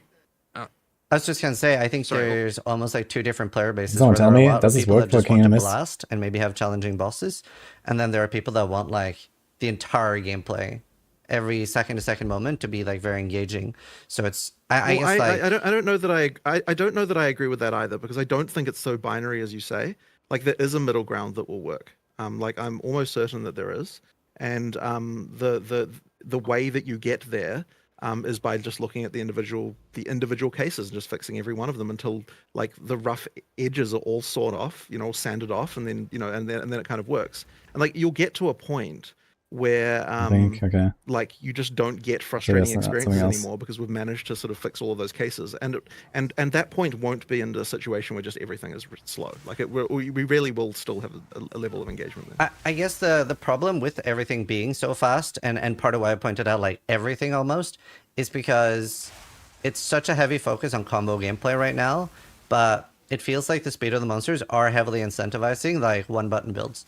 Like, as soon as I could, I was like, the less I can do, the better everything will feel, just because I don't have time to set up combos. We're getting completely overwhelmed. That's why I pointed out everything as a bit of an issue. Well, I don't really agree with that, what this says, to be honest. You have to use a combo on every monster. Like, if you've got stuff that's fast, you don't use combos on that, and because it's disrupting you. But then also, it is also important that that monsters do disrupt your combos, because otherwise your gameplay just degenerates into doing like 1 2 3 1 2 3 1 2 3. Like, the monsters have to be able, like, there has to be situations where your plans are disrupted in order to like have a situation where you can respond to things, like you actually get some counterplay on stuff like that. And so the monster designs have to reflect that on some level. But like, it's always an amount, right? Like, there's an amount of that you need, and there's probably too much of that going on. But you still need an amount of that, or it just becomes all flat. We've been talking about, like, look, the last few days we've been talking about some like pretty extreme considerations and things, and like, talking about the monster life is the main thing, which you could argue is player damage, right? They're obviously monster life is to the some easiest way. degree. If everything is too weak, then monster life is the way to solve it. Oh yeah, if there's a few outliers of builds that are find the tricks to do good, then yes, it is. I bring all players up or bring all monsters down. They're the same thing. And like we have been talking about a lot of this, and like actually going like, what would we willing to do here? How would we be willing to change it? What are we willing to test? What are we willing to try? And like there's heaps of things on the cards here. Like kind of honestly everything's kind of been on the cards, as long as we don't feel like at the end of the day that we've taken the teeth out of the game in terms of difficulty. Like that is what's important to us, is making the game still have a feeling of hard, being difficult. And I would say out more than just bosses. Like it shouldn't just be that the bosses are the only thing that's difficult. Sure. And we certainly don't want it to devolve into what I would argue is Diablo 4. I know this is like way further away, but like, again, we're talking about changing. It could be changing anything here. The one thing I also worry about is getting to the thing where I would argue a lot of the difficulty in PoE 1 outside of a lot of the boss fights is just like you occasionally just instantaneously die to something and you're like, I don't even know what I died to. And a lot of that is where you get like, it isn't necessarily from monsters being too hard, and it is often from just like spam and too much stuff going on, combined with like daemons and volatiles and all of that. So making sure we avoid that as well. But it does mean in the sense that then you kind of get that like, okay, you have to have it be that you're engaging with the monsters for it to be difficult. Which kind of means monsters do need to actually pose a threat, and you need to be able to see what they're doing and react to what they're doing. Now, I wouldn't say that's universally perfect, but that's an argument for like, not wanting to get it to the point where it's too much of that, just like, well, I guess that's an argument for de-swarming things, as you said, which I agree with, by the way. It is like an important thing, because it is kind of getting towards that, and that contributes towards where things are slow and stuff. But I wouldn't personally argue that every zone feels swarmy. I think there's a swarmy argument I 100% want to focus on solving first, and then there's like certain things are fast and certain things are slow, and maybe there's that. So yeah, I'm not entirely sure where I was going with that, but I just want to, I guess it's more just giving my sense of where I want to make sure we don't end up is in that place, just to make sure, and we want to be real careful about not getting to that point. So I would actually say we're probably a bit too far there in a lot of the areas, but I don't think it is a universal problem right now. I think also, especially, even though warrior or May skills are particularly strong now due to being able to use a shield, but it can feel very bad that like every damage node has a downside, whereas isn't really the case for the other builds, where like with the maces, it's like, you get 40% increased damage, but 5% reduced attack speed. And reduced attack speed, especially with all these combos, can feel particularly bad compared to others. I would say like maces are kind of good right now, but a lot of that is a shield. I actually do think there is a bit too much of the... I actually like a little bit of, like, he may be a cluster or two having the kind of upside downside, but it's honestly something we've... Aside, obviously keystones have upside downside, but yes, there's true that probably there's kind of too many passives, especially in the warrior section, that are a little bit too giving downsides, where it was something, honestly, that's a bit experimental to PoE 2. Like, we didn't have that in PoE 1, and we were like, let's give it a go, and maybe we went a little bit overboard with it in that part of the tree, but I don't hate it as a concept. I think it's just that it's a little bit too saturated there. I will agree with you there 100%. I would say, as people hopefully would know, we're going to iterate on that passive tree a million times, so it'll find its sweet spot for sure, and it's definitely not there yet. I do think it's important, though, that like keystones can be felt. And so, well, we're not talking keystone. Sorry, I didn't mean to say keystone. I was saying notables can be felt. And so part of the reason for the upside downside thing is that like it lets you do a larger damage bonus because it's got the downside, and therefore you're going to really feel that damage bonus. No, they are good. So, like, I think it's the frequency of them in that part of the tree. But I'm saying that you can find another way maybe to do that. But it's like, I do think that like having that feeling of like I really felt that node is something that we like. That is a thing that you do get, that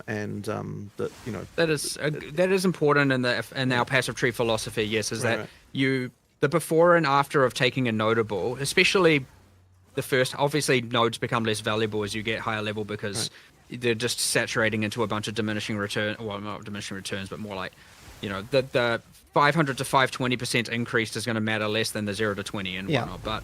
Especially for the first chunk of the game, we want it to be that every notable is felt. Like I definitely now can feel the difference, and I would say, yeah, a lot don't hit that mark.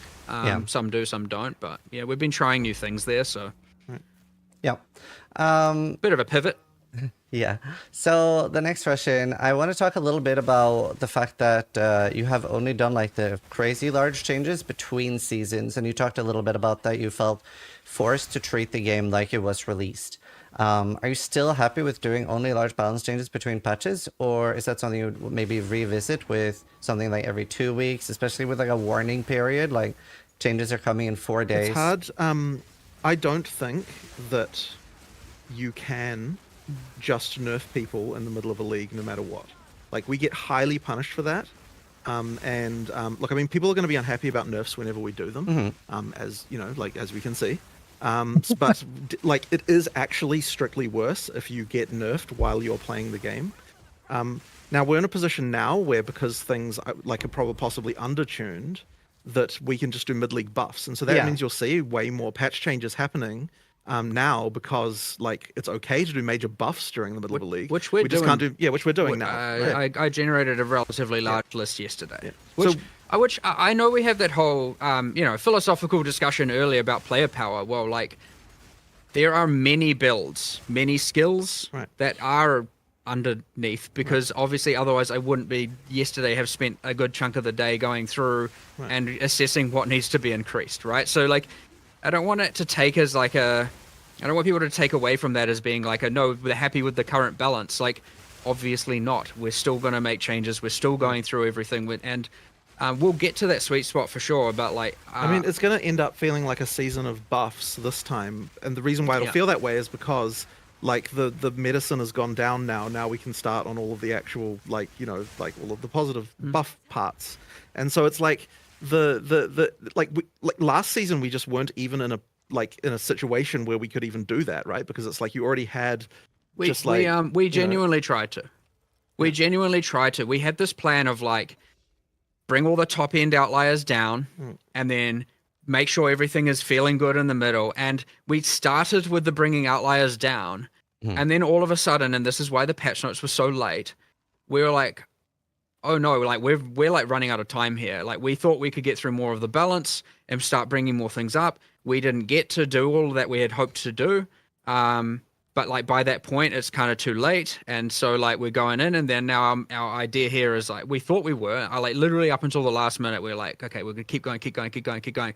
Right, let's start buffing. Let's look at weak things. And like, it just ended up being too time consuming. And so the answer here is now, though, it's like, well, let's just keep going. And so obviously the first few days is really like looking at all the player feedback and going, what are the biggest problems, right? And this is where you get the Act 3 changes, you get the minion builds, you get the big things. And we are trying to address all of that. And I understand just game-wide balance is a big thing. But now it's just going to be like, all right, this skill. Like, let's go. What are we changing? Going through literally every single one on every single skill tree and every single reservation. And then we're going to go, okay, well, you've still got Blood Mage and Acolyte of Chiola sitting there at 0.1% played. Okay, well, clearly not doing well enough. Let's target that and just go on and just keep... We're just going to keep iterating through it until we can get as far as we can. And maybe we catch everything, maybe we don't. Okay. But like, the intention is to not stop just because the release day happened. Like, we had a goal, we didn't achieve that goal, and so we just need to keep going. And do you have like a rough idea? Like, you were saying you were working on a lot of things to be buffed. Do you have a rough idea on how early we could be seeing those already? Well, we'll be seeing them continuously. Like okay, so this was a 2 days. Yeah. Okay, like, this was a funny That's thing what I wanted. because okay, like, so like one of the things I think that was majorly misinterpreted, that things we're working on post, was like, this was the things we were working on that day. Like, literally, that was that day's worth of work that we were talking about. And then the next day, it's like, well, now we're doing this Act 3 stuff. And like, today we'll be doing a bunch of other stuff. And like, you know what I'm saying? It's like, every day we're going to be like continuing to iterate and do stuff. It's like, the idea that someone's like, oh, they're not even acknowledging this thing. It's like, well, come on. We've literally had, like, that was one work day. You know, like, there's more stuff coming, right? Like, which you know, we need to be more clear about. Sure. We'll try to be more specific about that. But yes. I mean, the one that I found the most funnier with that is, it's like, I'm like, okay, we're going to look into all this Act 3 stuff, but in the meantime, we'll just add some checkpoints. And it's like, the reason I put that in there is because, like, that's literally a thing we already noticed was bad. And it's like, it's not like hurting anyone to add some more. So it's like the idea that we're like, oh, we're just going to solve the whole thing by adding checkpoints was like ridiculous. Like, Yeah. obviously that wasn't the case. It was just like, here's just a thing that I can just tell someone, hey, go do this while I'm looking at this, you know, and like, and so they did that, and so then that'll go in the next version. But you know, like it's like, then it's like the next like 4 hours after that, I'm like sitting there going through areas and trying to work out what's, you know, like what needs to improve about them.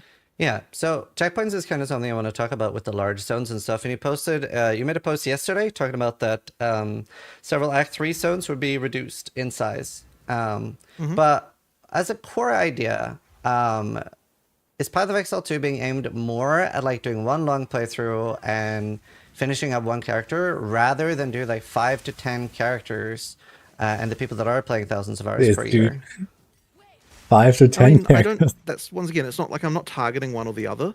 Like your second. I mean, like if you're doing multiple playthroughs, the game is a lot faster just due to the like items and stuff that you have. Like that is definitely the case. You know, like a big thing that's missing. Like, making multiple characters in a league is certainly something that I expect and want you to be able to do.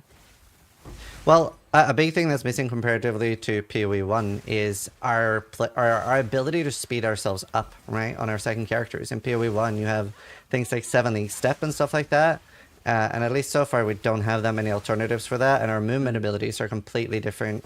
No Quicksilver, so even though like we can kill the bosses faster, but since the zones are so large, we can't get like the same amount of speed on our second and third character onwards that we would be expecting in PoE 1. Well, is the zone aren't the PoE 2 speedruns like almost the same as PoE 1 for campaign? Like, I mean, Act 3 was the one I would say that was like pretty obvious as far as like things like that go. But if it comes to other zones, it's just a question of what like other Twink runs zones are and like what 4 you hours or choose. some And, shit. like, also the other thing is that, like, generally speaking, like once you know how the zone works, there are ways then to like to know what you're looking for and sort of how to go places and what to do. So to the extent that isn't the case, that's why like when we're looking at when we're looking at Act 3, it's not just make this zone smaller. It's like what's actually the reason why a player who is experienced is not able to find the thing that they're looking for, right? And that's where we come to like, oh, there's this whole area over here that you could just walk down and you have no idea whether or not that's important or not. And so then you end up doing that and it just wastes a bunch of your time. But like the intention is to make it so that like if you know what you're doing, then you know where to go and like you don't have a problem with that.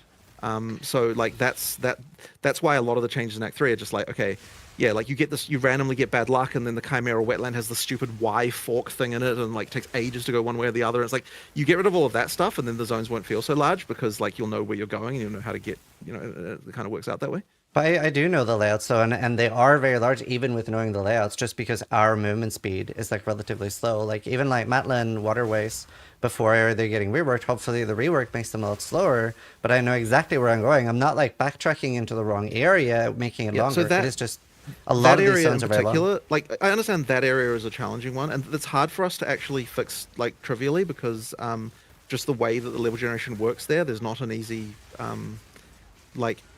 It's not like okay, like other areas we can change the layouts very easily because like of the way that our generation works, but that area has a very fixed type of layout, and so it's going to take more effort, which is why it was on the list because I didn't have an immediate like thing I could do that day to sort that one out.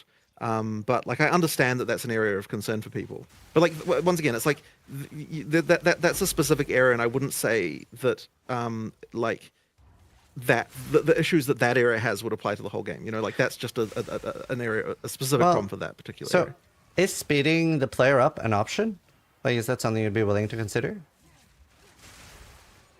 Well, it sort of depends on how it was done. Like, we've discussed some things in that area, like before. I'm not necessarily against that, but it would have to be done in a way that didn't compromise the combat and compromise like the like it shouldn't be the case that you because this is the issue with this, right, is that speeding up the player is if you speed up the player to the point where they're once again faster, then always faster than the monsters, then you get back to the like combat doesn't work anymore, like your combat is optional kind of like situation again. So like we would have to find a way to do that wasn't going to like break that as well. So there might be something we can do there, and we've kind of been discussing that because I'm not exactly wanting to subject people to like, you know, running when they're not doing anything, right? But it's just a question of finding a way to do that. That's not gonna.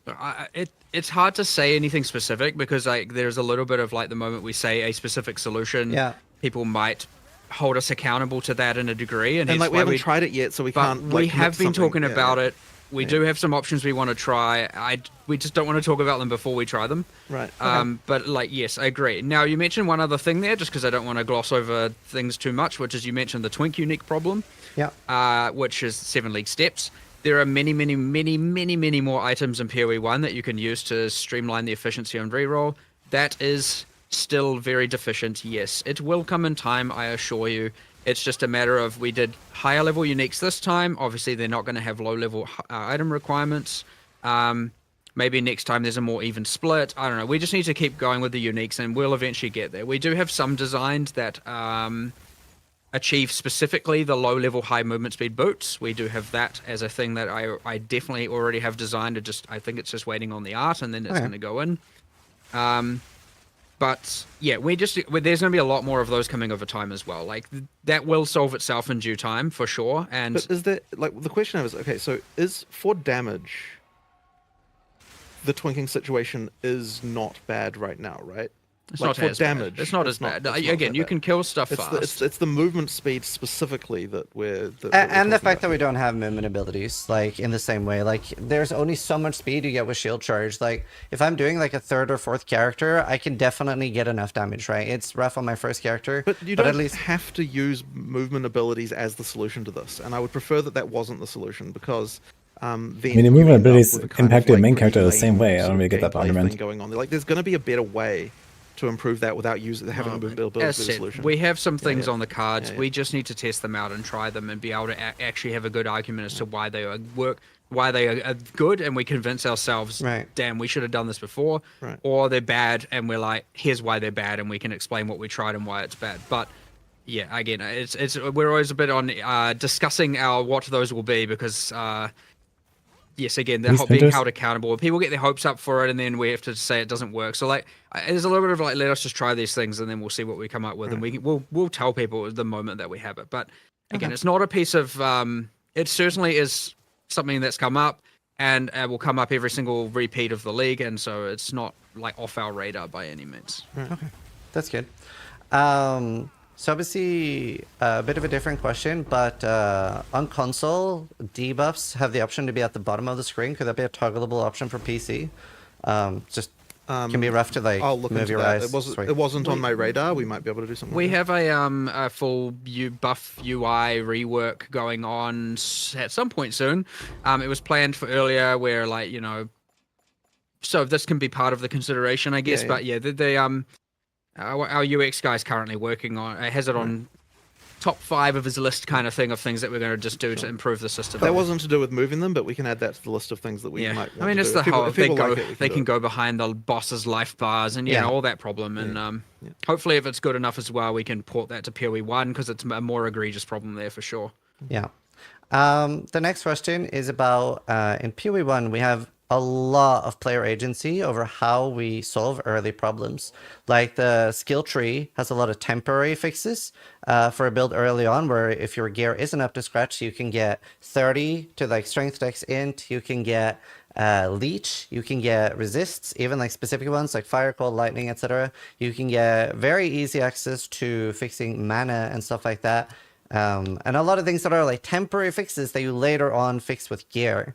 And the crafting bench also helps a lot more with that in PoE 1. And I know runes are meant to be the solution here, but we don't really get enough sockets early on, we don't get enough gear early on, and we then don't have any way at all to really fix this. So why is it that you're not getting enough sockets early on? Well, they're just not dropping. Even if you're checking the vendor, like I'm checking the vendor every time I level up. I'm disenchanting everything. I still don't get enough because the game is very difficult right now. So you try to keep getting gear upgrades. There is not enough loot. There is a lot of people complaining about not enough drops. I don't get the same experience of not getting enough socketables personally. Like, I would say that probably 80% of the gear I'd be wearing pretty much through the whole campaign would have sockets like in there. So like if that's the case, then like there must be something I'm not understanding about like why that people feel No that offense, way. basic thing. 'Cause that's Good, just good. like a totally different experience than what I see when I'm playing myself. Yeah, I mean, Like, I would the, love the, to. the intention. Sorry, go on. The intention is that you use socketables to fix those problems, and it is fundamentally identical to the crafting bench as far as the resultant, like ability to fix issues on your character. Like there's nothing about the crafting bench that really changes anything that way, other than it's being less intuitive to use for new players. Well, it is so a lot really it's just stronger. to make.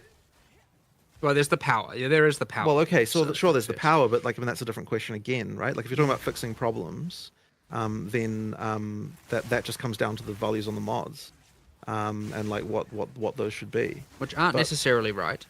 Right, but the thing is that it's supposed to be that you're getting enough sockets to be able to do that. And I mean, I don't buy stuff from the vendors. It's just as a qualifying thing that I don't buy socketables from the vendors and do that thing. I know people do that. That's not a thing that I'm doing. I mean, I might do it like if I've got like a stack of 9 shards and I'm like, okay, I want a socket right now. I might like do that, but generally speaking, that's not what I'm doing. So like, there's clearly some disconnect here, as far as like what the amount of loot that you're getting versus what I'm seeing, I suppose. So like, I guess I just need to understand why. Like, why does it feel so different for It different might be people like that? it might have a relatively high swinginess or something that we need to find a way, like adding more. Like I know something that was suggested was adding more artificers orbs to fixed quest rewards through the game to minimize the RNG outcome. Right. Because we added those quite late. We didn't That's a end good up putting idea. them in It's true. any, So that's something that we could definitely do, which would mean you just get more of them during campaign, and I'd be totally open to that. Like that's totally reasonable. A second thing I'd like to do soon is explore. I mean, sort of unrelated, but is that casters don't have their weapon crafting bench, And we do need to. We do need to fix. We have to add sockets to caster weapons. That needs to come as well.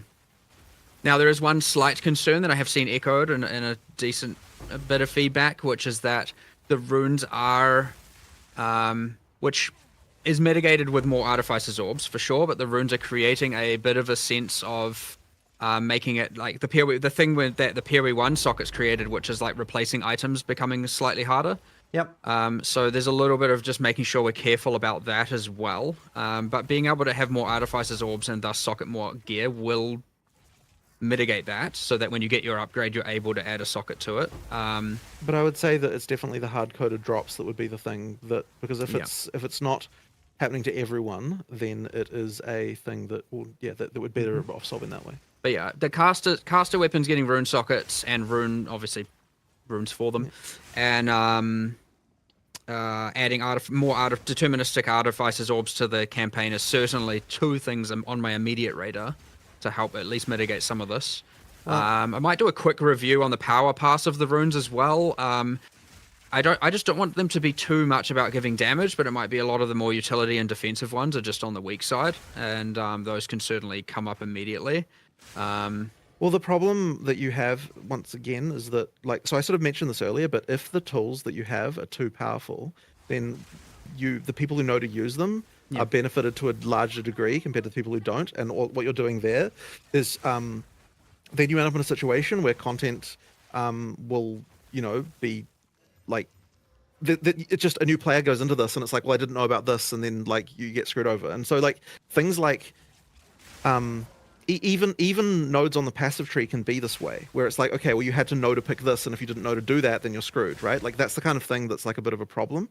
And so that we just have to be really careful about that. And like that's actually one of the reasons, by the way, why lesser runes exist, because if you knew to put a lightning damage rune in your weapon, then you would just like completely like ridiculous compared to anyone who didn't know that.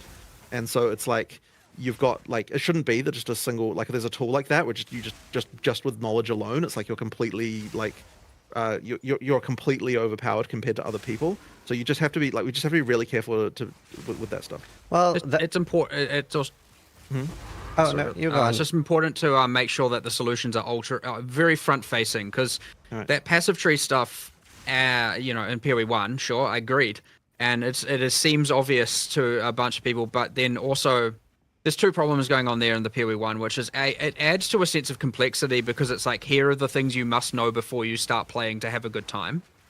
And I know that's one small piece of that puzzle, or that problem. And the second thing is, in looking at PoE1 from that crafting bench, is that the crafting bench is in your hideout and not in any town, which I agree is a downside. Ideally, it would be more in your face. And so, like, a lot of people just forget to use it and forget that it exists. And that is a thing where, like, again, if you know, you know, and you have a good time, and if you don't know, you don't know, and you like, suffering. So whatever the solutions end up being, we definitely need to make sure are, like, very front-facing, in your face, and are like, here's clearly the very intuitive way to solve these problems. So that's just an important piece of, like, philosophy we need to make sure we maintain. A lot of that can be solved through quests, though, right? You can have an NPC early giving one of those, like, runes and even telling you, like, hey, chuck this in your weapon for more damage if you're using a bow. Surely, if the runes are there to solve problems, then ideally we're not telling you exactly which one to use, right? Because it should be dependent on what your problem is. But we do need to make sure that people have got enough Artificer's Orb to make sure they can do that. That's the main thing that I would say. Yeah, but you were talking about the problem that you're rewarded for knowledge, which I don't think necessarily is a bad thing. I think that is a good thing. No, you 100%. I hope they're going to talk about rest swaps. The question is, was the degree of the reward? They're not going to just back to. It is oh, we as high solved that. as like the point where just knowing this makes like doubles your DPS. Then like that means that like the way it means that the balance has to be. Like surely like monsters would have to be harder if that was the case, and so it's like I don't think that can be something that like we don't want to have to make the monsters harder, so therefore like we have to just be a little bit careful about that. There's a fine line there for sure, right. But yeah, there's some improvements around here to be made, and there's some good takeaways from that anyway, right? Like when the determinism for sure, and I think it's also a matter of like, okay, I think there is a guaranteed rune from Ogden Village. Maybe that's too late. We should be doing that like earlier or having more of them. Again, more of that deterministic outcomes, but also maybe knowing that you're going to get that in advance would be helpful. I don't think we quite have that displayed. So it's like evasion. Some of those like the world map icons where you go and get a specific reward it's not necessarily explaining to the user what they're going to get, and so they might just be like, it's just another one of those. I don't need another tier 4 skill gem, but they don't. That's because maybe they think it's that. So yeah, bit of information improvements and a bit of just like some power adjustments, some more determinism, especially with Artificer's Orbs. I actually 100% agree with that. I think if we hadn't have added that system so late into the development, we would have actually put that more throughout 100% anyway, so we should just do it now. But yeah, well 100% some improvements there. Another thing I'm curious about then, I asked about the skill tree. Do you feel like the skill tree gives does a good enough job of doing temporary solutions right now that you can later out gear, or like is that something you'd be open to looking at? Well, our core philosophy there was that the gear should give you base stats and the tree should multiply them, which makes the tree implicitly worse at then solving the problem. So the intention there is that, now whether or not, I would say we haven't really rediscussed it since then. I still believe that's a great thing to have. There aren't the other thing that just as a side note is that there aren't runes that give you attributes, right? Correct. And so that means that you can't solve attribute requirements with runes, which is something that I brought up a bit ago, but like we didn't have time to look at what the implications of that were. My sole fear with that is that it means that it is even harder now to replace an item with another item. That is the concern. Yeah, it is. That's why like something like 30 dex, 30 strength, etc. was obviously very nice in PoE1. And it does feel a little bit like, oof, I wish I didn't have to take that, but that gives you like incentive to fix that through gear later. And obviously we have so much resist on the skill tree in PoE1 too. I remember like, because the first time I played PoE2, we didn't know anything about the skill tree and stuff like that. And I remember thinking, I was in like Act 2 somewhere, and I hadn't pre-planned my day. I hadn't like looked at the data mines or anything like that. So I was like, okay, let's go look at the skill tree where the resists are. Because I'm like 10%, 15% on the different res. So I'll pick up 15 on the skill tree. And there was just that one in like warrior left start. and I was very surprised for that. So like, what's the reason for not having that much resist on the tree?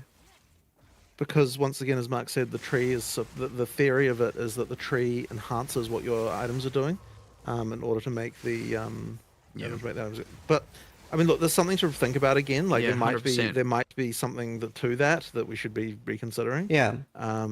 Like we'll 100% go have a discussion about this afterwards for sure.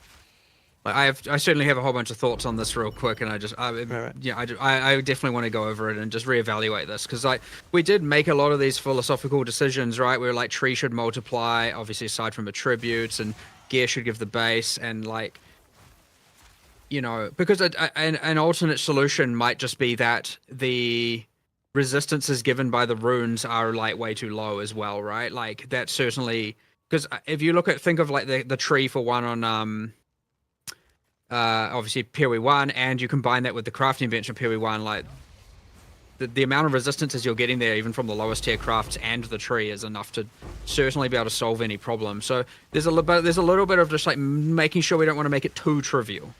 Well, the other thing as well is that the monsters are balanced, assuming a different amount of resist than they were in PoE 1. So that like changes things a little bit as well.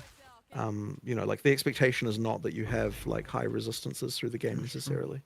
Like the expectation is that the expectation is that you should be able to get through from merely overcoming the negative resistances you get from going through the acts.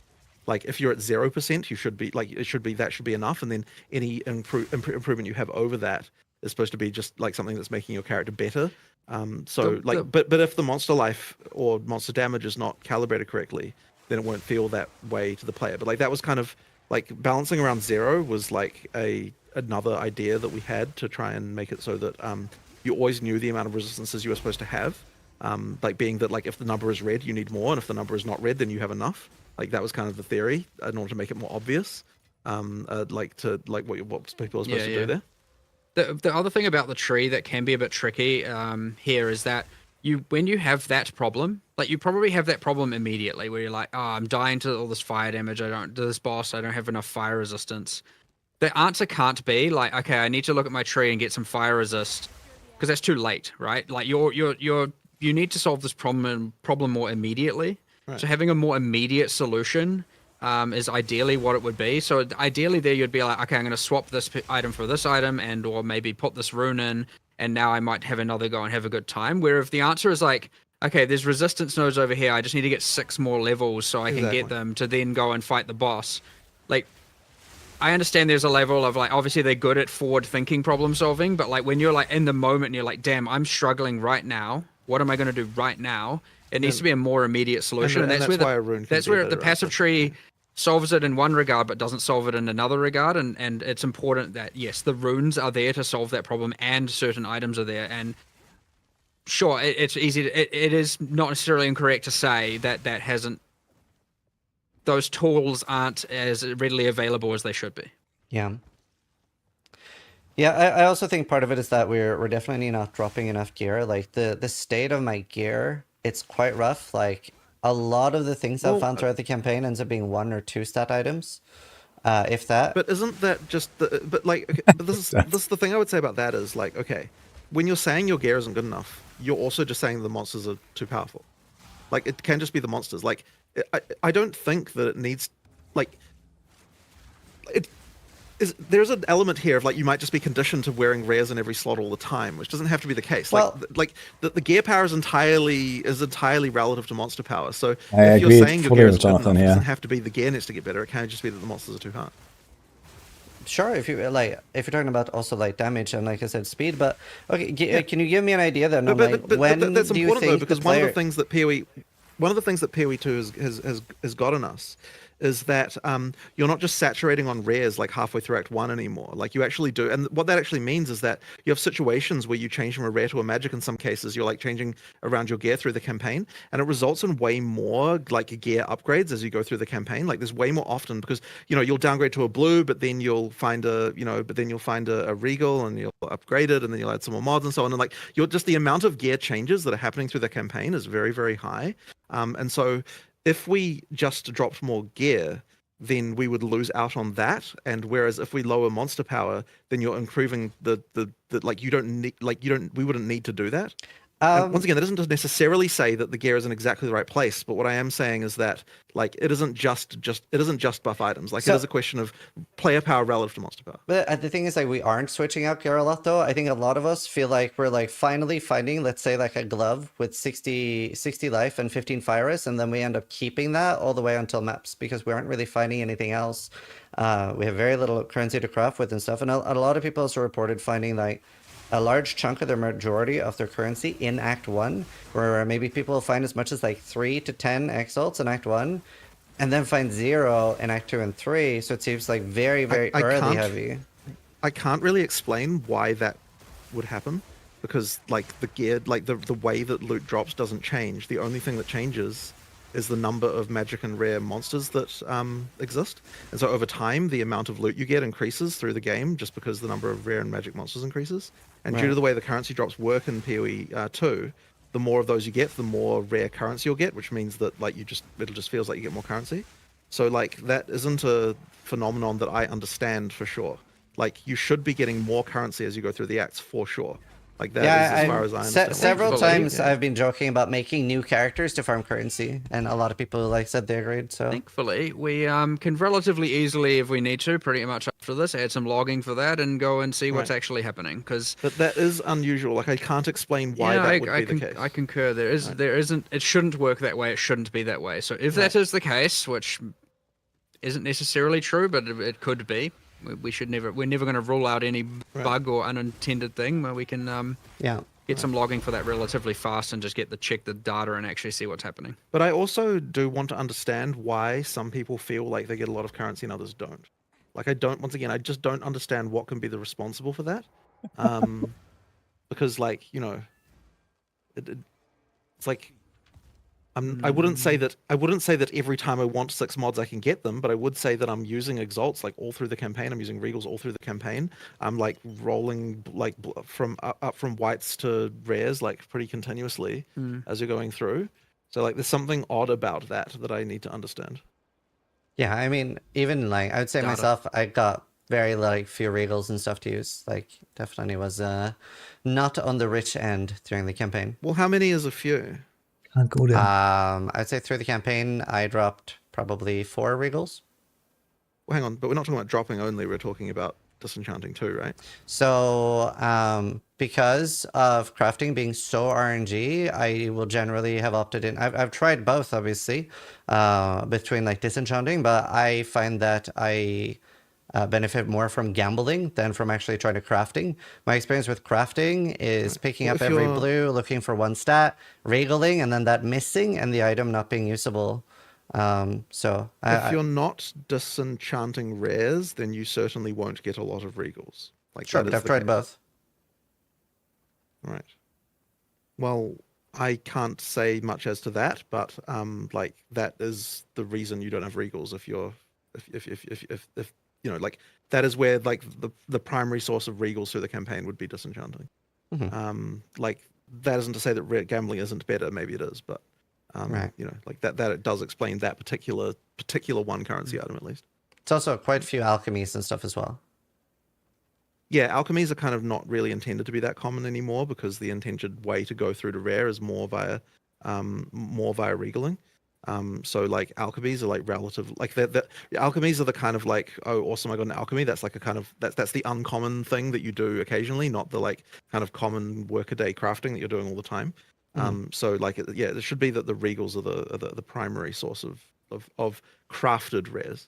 In that regard. Well, the good benefit here is we have so many players right now that we can just get some data and get some analytics very, very quickly about what this actually is. Yeah. And you might find that it's just very sensitive to, you know, there's always just going to be a portion of unlucky players and a portion of lucky players. Like I definitely know that there's a lot of swinginess, of course, and that can happen. And again, that it might just be that. And I know you've probably played more than most, so arguably you should have the the most amount of data from a purely anecdotal perspective. So you know, you probably have the best average going on, the most accurate average, I should say. But that being said, like we have the capacity to look into this very quickly, and we can just do so probably even today and figure out what's going on and whether or not it meets our expectations.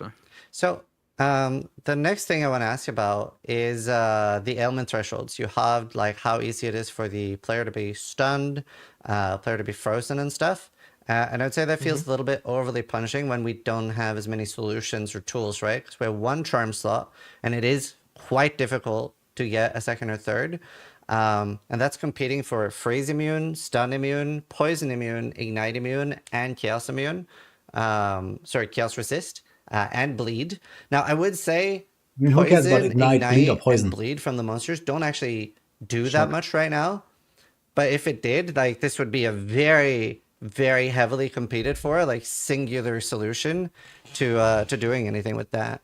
And as an addendum to the question, I wonder, would you consider letting belts get more implicit charm slots based on item level? So like maybe at like 50 plus they have 2, and at 81 they get 3. I mean, we probably will increase the number of charm slots. Like that is something that we like kind of were intending to do and never got to yet. But I don't think that the ailment threshold was in the right place before. Like effectively ailments didn't exist before we changed that. So like we needed something that was going to actually cause them to happen. Like, you know, during the campaign before you got frozen like 3 times the whole campaign, it kind of was a bit silly. Do note we didn't actually universally double the stunning. I know you mentioned that just to clear it was that up. It was ailments that changed, not stunning. They stun you more as things get higher level. The expected amount of stun threshold you should have goes up. So it's not, but it's pretty minimal throughout the entire campaign. But what we also increased is the you gain a bunch of stun threshold when you get light stun, so you have way lower probability of getting stun locked. But then I would also point out, like, some of those charms just suck because it doesn't even mitigate the stun that stunned you. And that is just something that we were like, we initially did, and they were like, oh, we need to change this, and then it just got lost in the weeds. So like, the other thing is changing those, and I know the resistance ones work this way as well. Like those just need to also cancel out the thing that caused it, or mitigate the thing that caused it. And those where some do and some don't. So that needs to change 100%. And then yes, we need more slots. I think we're actually going to support up to 6 slots. That isn't to say that everyone will trivially have 6, but there is UI for it. 6 is only 6 is a thing you might be able to do with uniques and stuff like that. It's not something that you get. But it was certainly our expectation or intention, I should say, that we give out more slots so that people are running more. Like 1 is not what you should be running. You know exactly what's going to happen. People are going to run 6 golden charms, minimum, 100%, and like probably 3 and like sometimes 4 wouldn't be unreasonable. Okay, but it's interesting that even the ailment threshold change we made has not really affected most of the ailments that you just said. Like you just were saying that, like, you know, that bleed, poison, and stuff are not really doing much yet, and it's like, like that wasn't even like even halving that number apparently wasn't enough to make those be a thing that you need to care about.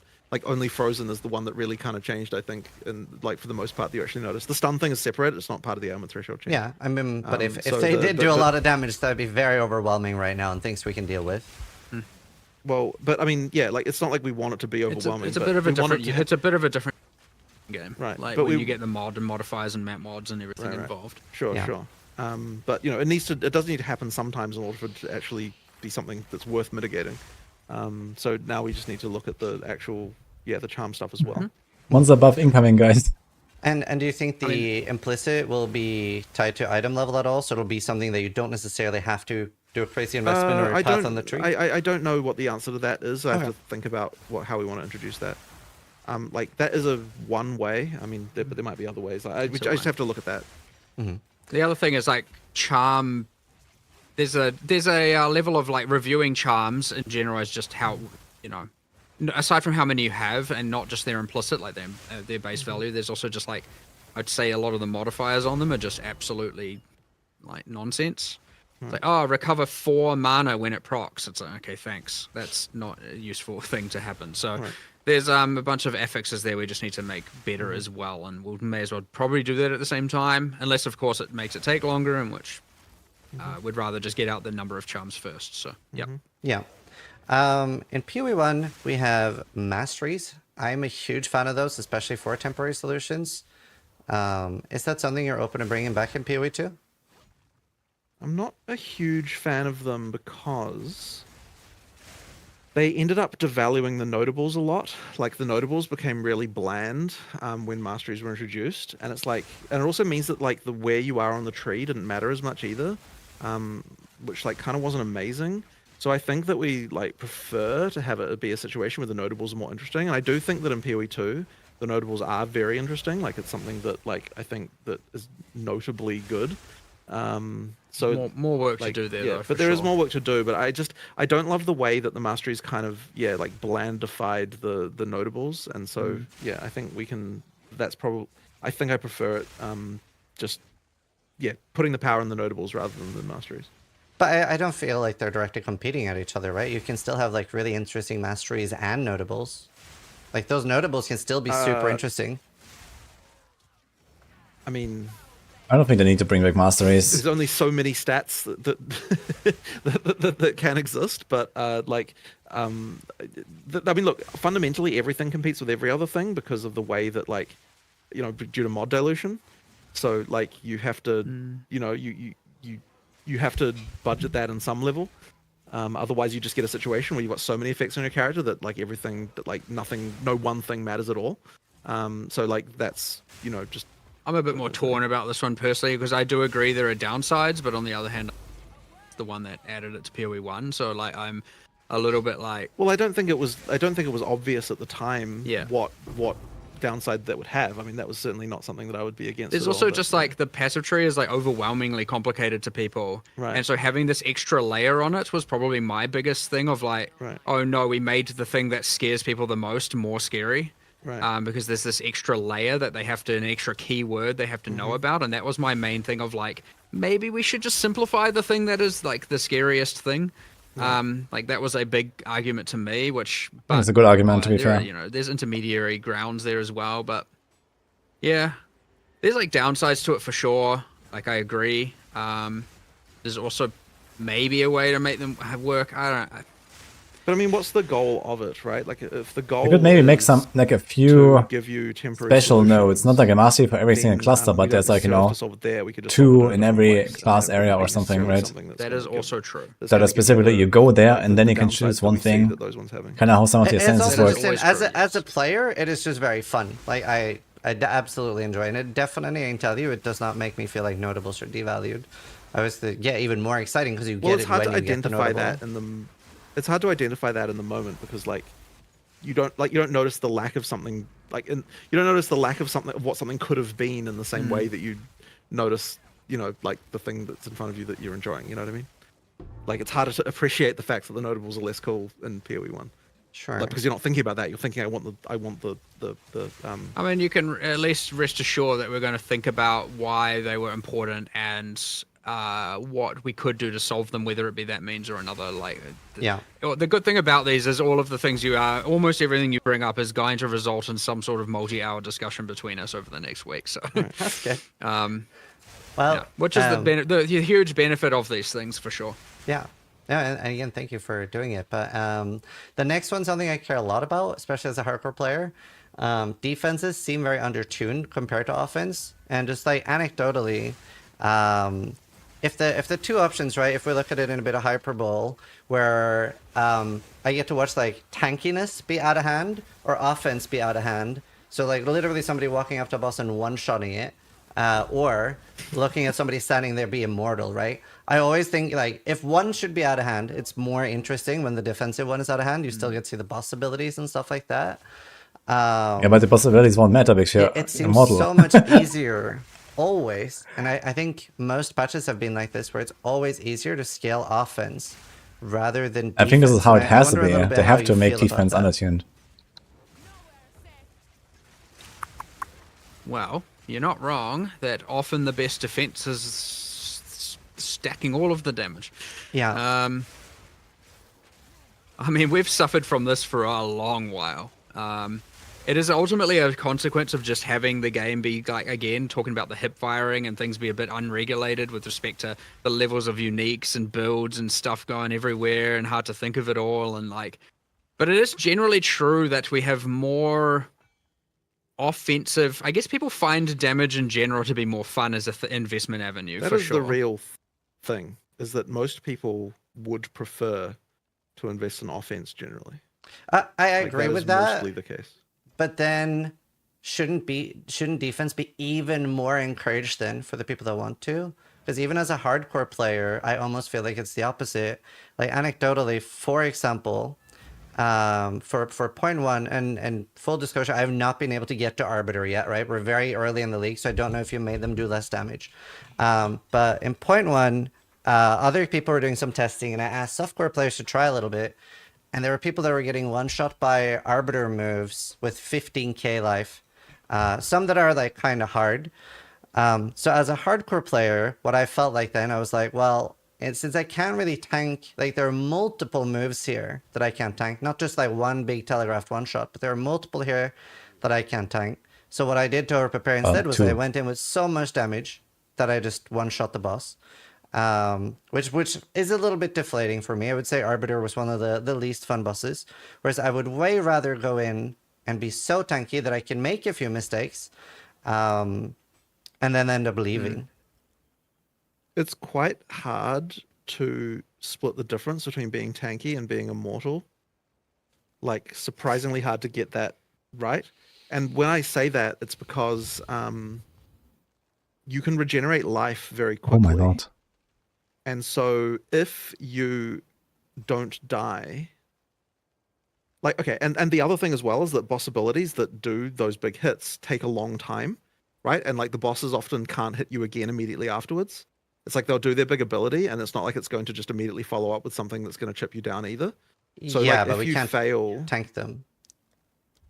No, but what I'm getting towards is that if if you don't have something that's going to do a lot of damage at the for those big hits, like we just have to be very careful, because like if like let's say that one of those big hits did only like, you know, a third of your life, you know, something like that.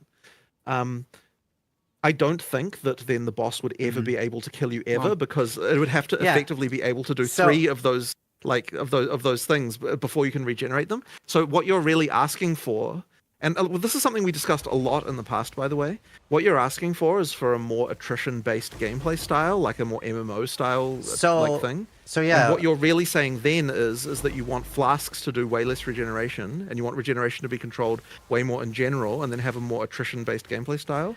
And that kind of just isn't a PoE way of doing things. Now, like, I mean, that could be a thing we could change to. Like, that would be an option that we would have, but it would be like, it would be the balance change of the universe to do something like that. Like, it would be a complete redesign of all the damage and like bosses and like the whole way everything works. Like change to more attrition style would just be like a you know, an apocalyptic level of balance change compared to what we have, for sure. I mean, I'm not 100% sure I agree with that. And I was going to ask, do you think the goal of a difficult boss should be to kill the player or to deny the player the loot? I don't The understand goal, what that you don't means. get loot. So when you're leaning more towards attrition-based gameplay, right, you're recognizing as a player that you've entered a fight that you're maybe not fully ready for. You're maybe getting the boss with 30%. You're not able to finish it, and you're like, I have to leave. I have to leave this fight. I'm not strong enough. As opposed to punching the player with death, you're already just taking away the loot anyway. There's not an XP loss anyway at the moment. I mean, that's, I guess we're not thinking in those terms at all. Like, we're just like, but okay, sure, you're talking, okay, like, so that question, I would say, only makes sense. 43% seems so low. I might put an iron rune, actually. Context, which is not what we have. Let's see. So like, it kind of means that like the boss doing abilities to be able to the boss trying to win is, or like, and trying to kill you versus denying you the loot isn't a different circumstance unless there's attrition, which we don't have. So like, you know, it's so what I'm saying is, so what are you not agreeing with then about? Well, I think you do have attrition-based combat on a lot of bosses, right? Because there are many of the like campaign bosses that don't necessarily have one-shots. But even just on like as a Viper, as an example, right?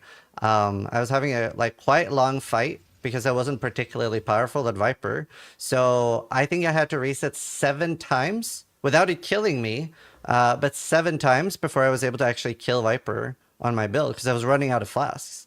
You don't have a good way to regen them during the fight. So I'm not when I'm talking about attrition gameplay, I'm not talking about that. I'm talking about attrition in the sense that your life pool is something that goes down over long periods of time rather than something that moves around. Well, it effectively is through the flask, right? Well, yes. I was no longer able to recover. So yes, to the extent that we have attrition-based gameplay, the attrition is through the flask. You are correct. Like attrition via flask is what we have. What I'm saying though there.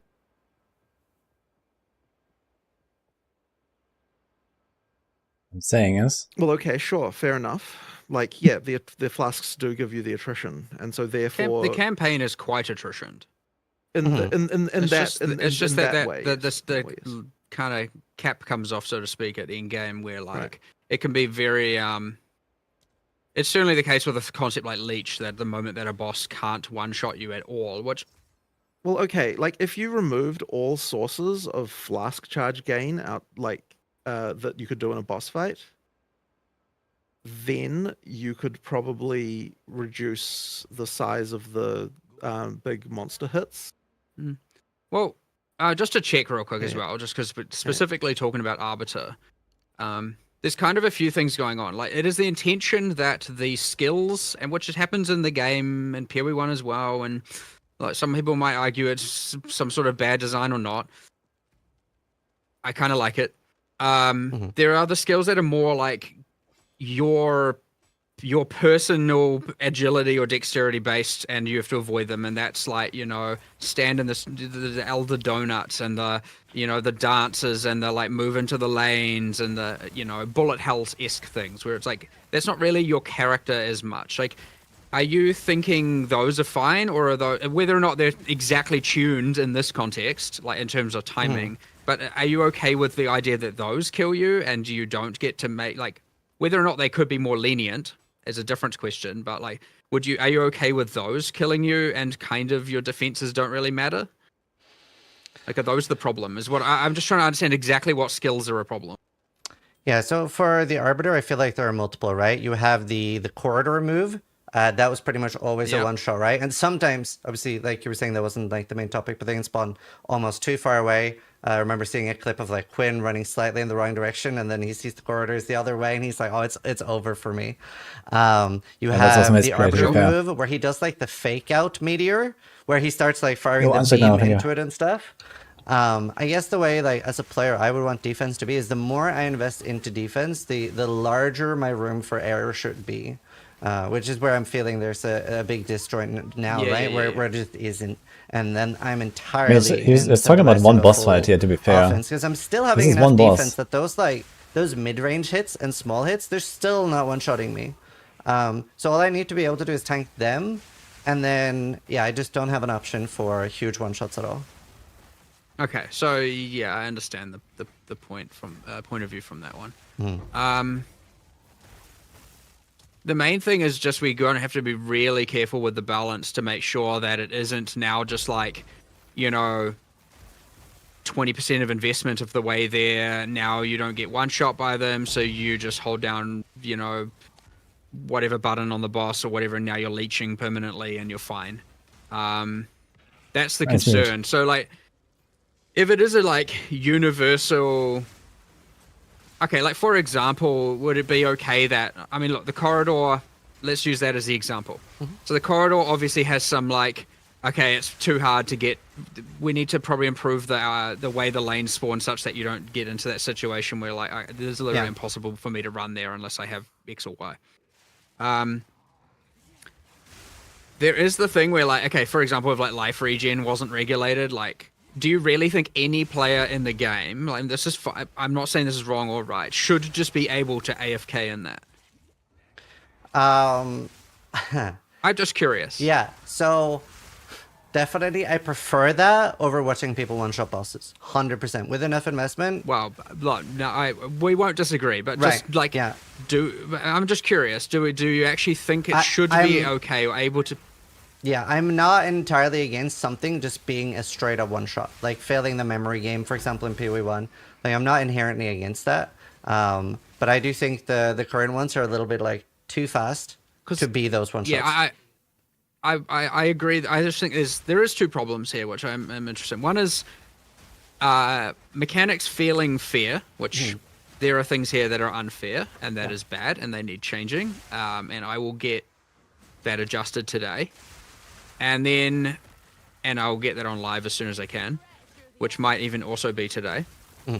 The other thing would be that the bigger thing, which is that investing in defense is not allowing you to mitigate it. It's like so different from the corridor skill. There's just like whether or not investing in defense enough, it gives you enough defense against things in general, against the bosses, which maybe isn't the case. It might be that yes, you investing in defense needs to be more advantageous right now for sure. And like, don't get me wrong, there's nothing more, and I've spoken about this before in the past, there's nothing more demoralizing than putting hundreds of hours into a boss and then it's just like deleted, and it's like, oh great, that was but it's also demoralizing to just watch someone sit there and face tank it and just attack it with no, like, having to not even having to move.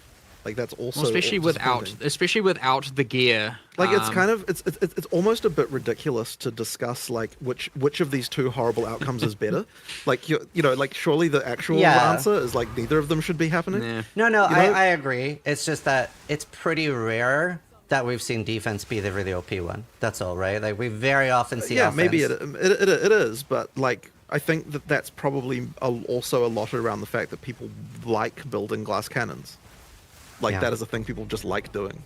And so like the amount of incentivization and so then there's the issue of like well, I mean, let me put it this way. Even if right now, and I don't know whether this is the case or not, like it probably isn't, but even if defense was overtuned compared to damage, I think that you're still not going to incentivize people to do that until you get to the point where they're immortal.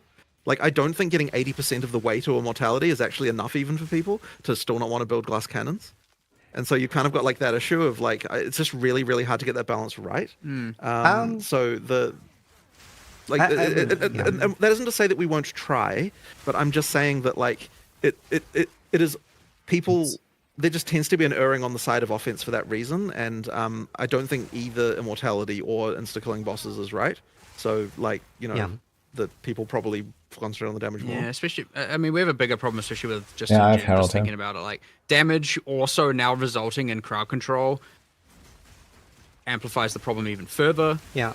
Because that, having the boss be heavy stunned and or frozen or whatever, like, majority of the fight is just even more of a reason to just go ballistic on damage. Yeah, there are problems here, 100%. I'm just thinking of random other things that. Well, yeah, I have other questions about defense as well. So armor break, I would say like effectively disables armor, right, as a defense for hardcore. It's sort of like when it comes around, it kind of like shuts down your main form of defense. You're feeling like very tanky if you do invest into armor. Well, ideally, I do still armor needs a buff. But I guess the problem I have with Armor Break and Fizz Overwhelm in PoE1 is that it's just so crazy to me to have something effectively shut down your defense from time to time. I agree with that. So, yeah, it's kind of bullshit. Are you happy with Armor Break and Fizz Overwhelm being in the game? Well, in PoE2 context, I am not happy with the current state of Monster Armor Break. No. That is also on my change today list. So I need to. There's a few things. It was meant to be that they're breaking flat amounts of armor, and that isn't. So if the more you stack, the less significant the armor break becomes from the enemy. I suspect there might be some sources of percentage based in there, which are just like it disincentivizes. I mean, it just means that the more you have, the more you're relying on armor, the more punished it's going to be. So yeah. I just need to do a quick audit. There's not that many sources, thankfully, so it won't take long, and I just need to make sure that it's working. And then there are possibly cases where it is just doing too much. And yeah, it's just like and some arguments like Giga crazy. Insane weakness, but yeah, no, 100% agreed. It is not in the right spot, and also on the today list. So I need to make sure that we go back, get the community team to go back through this afterwards and make sure I don't forget about all these things. But No, that one I already have. There was that and the speed and a bunch of these other, and Arbiter, and there's a whole bunch of stuff here. Yeah, we've gone over a lot already. Do you think in the short term we could see just like a straight up number buff to armor while you're trying to work out a long-term solution? Yes. Oh no, but I'm not talking about a long-term solution for the armor break thing. I'm talking about it'll be solved. No, today. I know, but like that's what I mean for armor too. I see what you're saying. Sorry, misunderstood. Yeah, sure. I can't in order to change, be able to immediately say that. In order to change armor, we'd need to be able to understand why it's bad. And I don't think just changing the number right now is right for that. Okay, that's fair. Like, I don't think we've fully understood the issue We did a there. few things. Like, there was some overwhelm on some bosses, and we removed it. And there was, there were too many skills converting too much into element. And I think we pushed back a lot of that. So, like, it obviously makes the armor more effective against those abilities, and like there's a lot more of that we probably need to reevaluate as well, just across the board. Yeah. But that stuff's really fast to change. As for just a global number shift, but that's an example right there of why just changing the number wouldn't have even helped, right? Like if the problem is elemental damage, then making armor stronger wouldn't have done anything for that. So like, it's so important to understand the reason before we just make changes. Obviously, the danger there by moving more fizz is it then makes it worse for non-armor builds as well, but that increases the power of armor differential to the others, and so there's you've got to be careful with that. But look, maybe because maybe there's something we can do more imminently. Anecdotally, I would definitely love more access to different forms of defense, and I know that is definitely an EA problem where just not everything is in yet. But just to like anecdotally run you through my experience, I am a Smith of Kitava, so I have like the shared res and the shared max res. So I'm 89, 90, 90, and for a long time I was like 85, 86, 87, so very high alley res. And on top of that, I was wearing a which means yes, currently moving more into fizz is probably going to be to your detriment. Yeah, sure. But even with that, and a Cloak of Flames, and I can't remember the name, Hollow something, but there's the unique helmet with like 15% fizz reduction. Even with all of that mitigation, I was like, at the start of today's stream, I was very rough until I got my 4th lab. That I was able to like improve it a little bit, but it felt a little bit weird to me as a player that I've like my entire ascendancy was defense based. I picked up every defense I could on the tree, and I was trying so hard to get really good gear too, and it was very rough on defense. I mean, what I immediately probably will do after is I'm just going to grab your character, put it locally, and then just kind of have a look at that, it's just so I can get a better exact understanding. But like, sure. I can give you a snapshot before I because now with regen it has been we have it all. Don't worry. Perfect. We can take anyone's character from live and just play with it. It's not perfect. Yeah. The regen did make a big difference, but I'm still seeing a lot of issues there. Another thing that has been brought up a lot, and I thought was a really good point, was we see chaos damage very early in PoE 2. In PoE 1, it was like generally something we'd see a lot later. Would you be open to considering something like the Chaos Soul Core being a rune instead, something that we can like get early?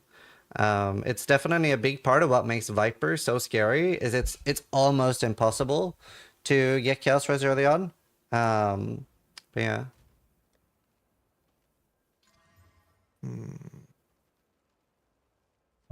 Sounds like a sort of more of a hardcore related concern, because in standard you wouldn't like it's just balanced to be okay, but in hardcore where you're wanting to definitely not die, it's like a different concern, and I don't think we would have thought about it in that way previously. It is sort of a medium core concern, because like if you can't get past the boss, you are just stuck there. Oh sure, but like I mean the damage, like it's balanced assuming 0 chaos resist, right? So like Viper's hard. It is hard. It is a hard fight. That's just a side note that's separate.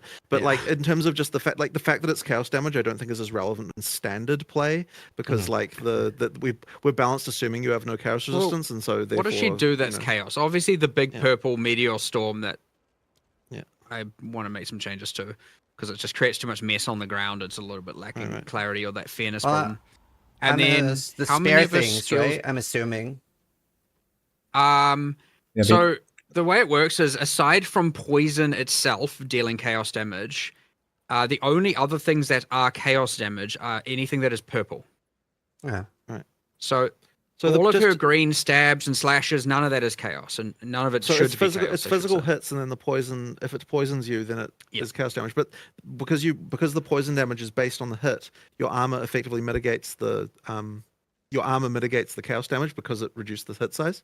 Right. Yeah. So yeah. So yeah, the meteor thing is a problem, but it's like more of a fairness problem because ideally you should be able to dodge that pretty reliably every time. Right now, it's a bit of a mess. It is hard to dodge that. Yes, but aside from that, it would only be the poison, of which, yes, your other defenses would. I do have to say this whole discussion of Viper is kind of Right. But yes, I do. It is the case, by the way, that if a thing like any snake spitter that's spitting at you with some green poison thing, that aside from the poison debuff, which I believe you said kind of wasn't that dangerous earlier in general, and maybe there are certain cases where it is. It's definitely dangerous if you're playing an evasion card. Like that poison but feels lethal, and that's once again because the armor didn't. The hit is never chaos damage, just to be Okay. clear. Which in Peri 1 it is. It's like half chaos, half fizz. Yeah. No, I did not know that. I fully thought the spears from the side, which a lot of people say is the most dangerous attack, I thought that was chaos. Because it's very heavy just hit. fizz. Right. Okay. Yeah. So that's probably just more of a Viper is too hard problem. Right. Makes sense. I wanted to ask you a little bit about... She's very hard. I wanted to ask you a little bit about pushing. As a player, I experience that sometimes, like, as, like, it almost seems like desync to me, if I'm being frank. Is there an option to have more source of push resistance? Something, for example, like the more strength the character has, or wearing heavy armor.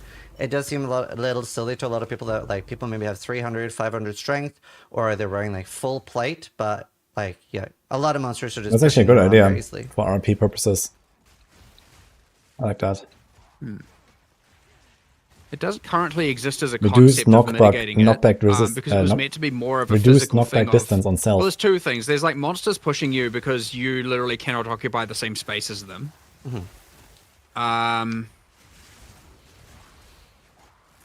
So here are we talking right now about monster charge abilities, or are we talking about like a Just like when sword, sword swing? The number one thing that has been noticeable for me is that, like, little, I think it's called an antlion maybe or something. It's like the little, like, yellow beast that, like, rolls on you. That still does take you for a ride. Okay, sure. Well, in that case, it's probably just a matter of fixing that particular thing. Like, I suspect that the answer to this one is not we need a mitigation, really. It's more just like we just need to look at places that are, like, just monsters that are bad and just fix them individually.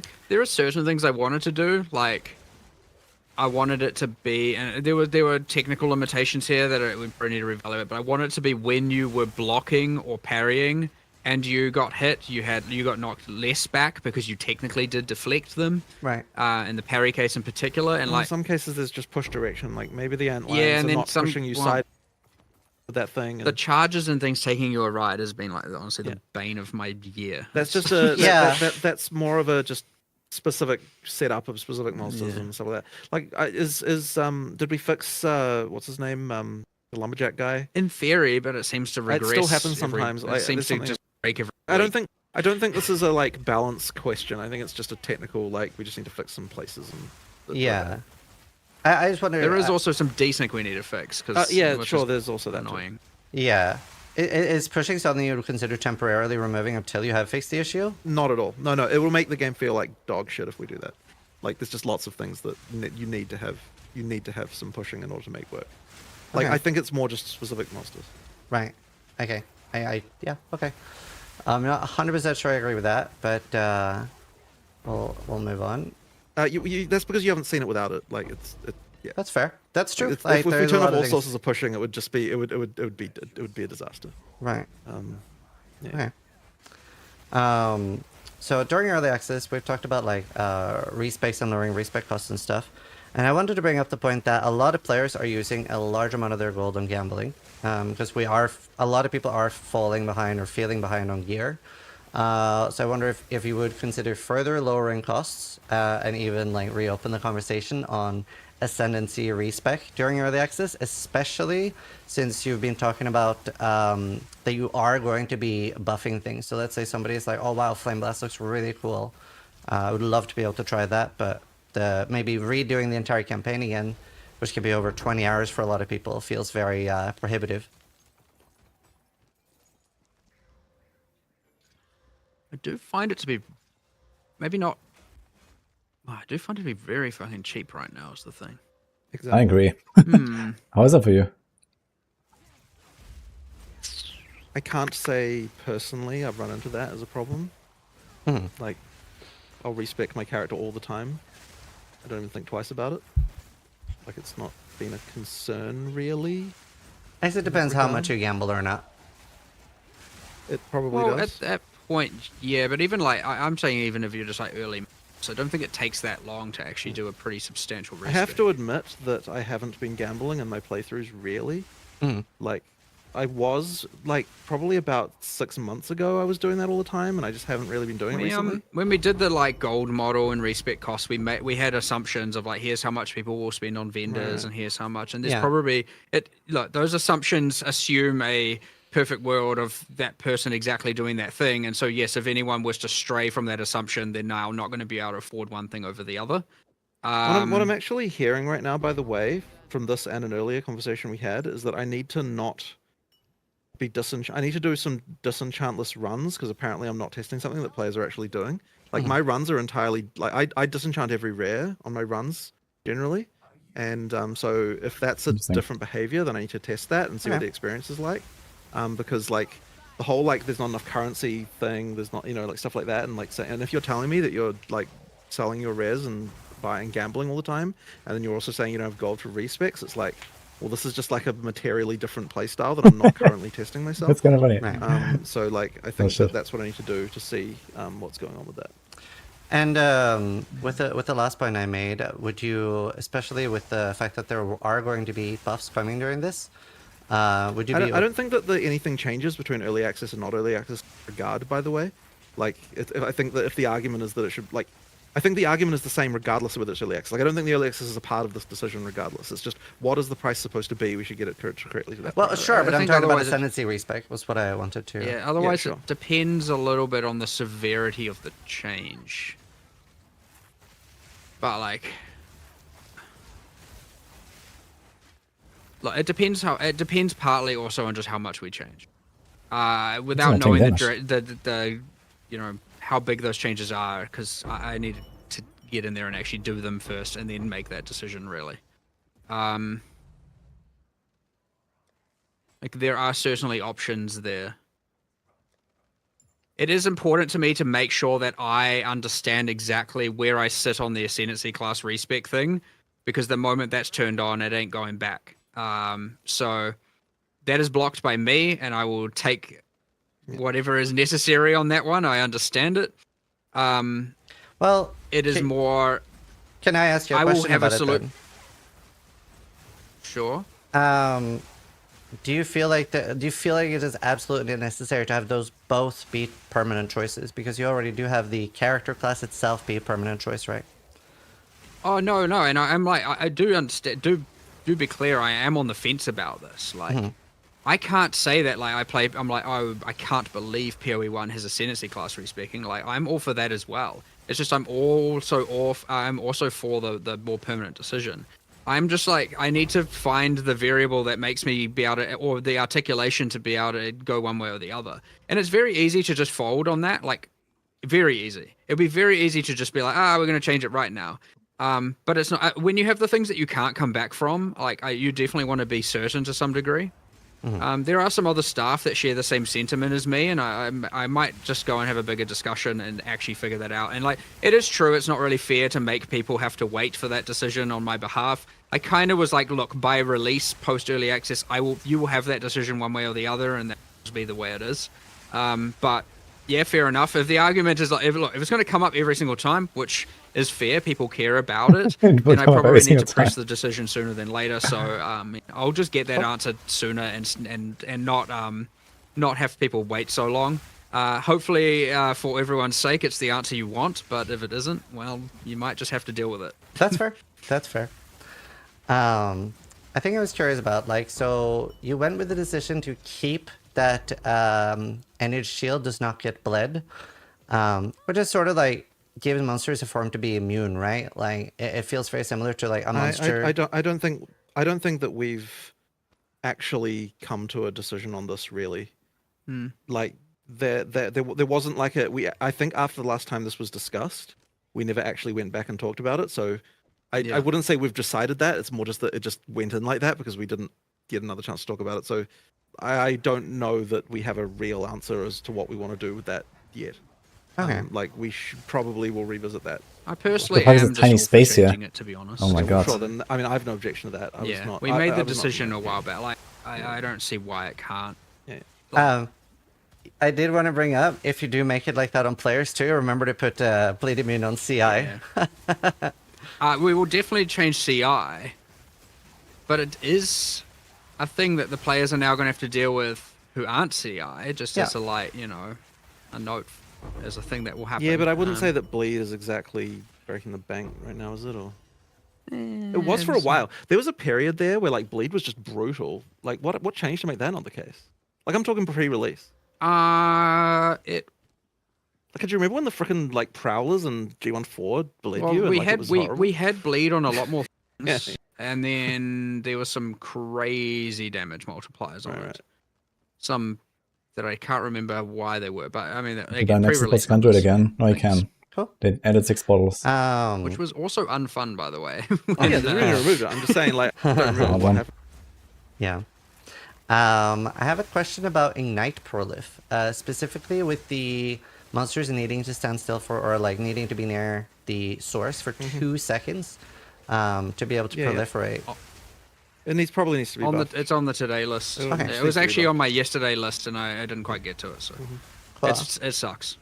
I know we've had a lot of heavy questions, but I have a bit of a lighter question for myself. Like, how are you feeling about the current like Blessed Orb and Divine Orb being bundled together? I don't have a problem with it. I mean, is there anything? I would say I don't have a feeling one way or the other. Really, it's just how do you feel about it? It's just I definitely I don't know if this is just a PoE1 player thing, but I definitely feel like it's missing. Because like I would never divine an item, like because the divine it's a big investment, right? Like we use it a lot on like uniques or like when a main weapon is like in need of it. But like, are you saying that you believe that this is reducing the desire to actually use divines?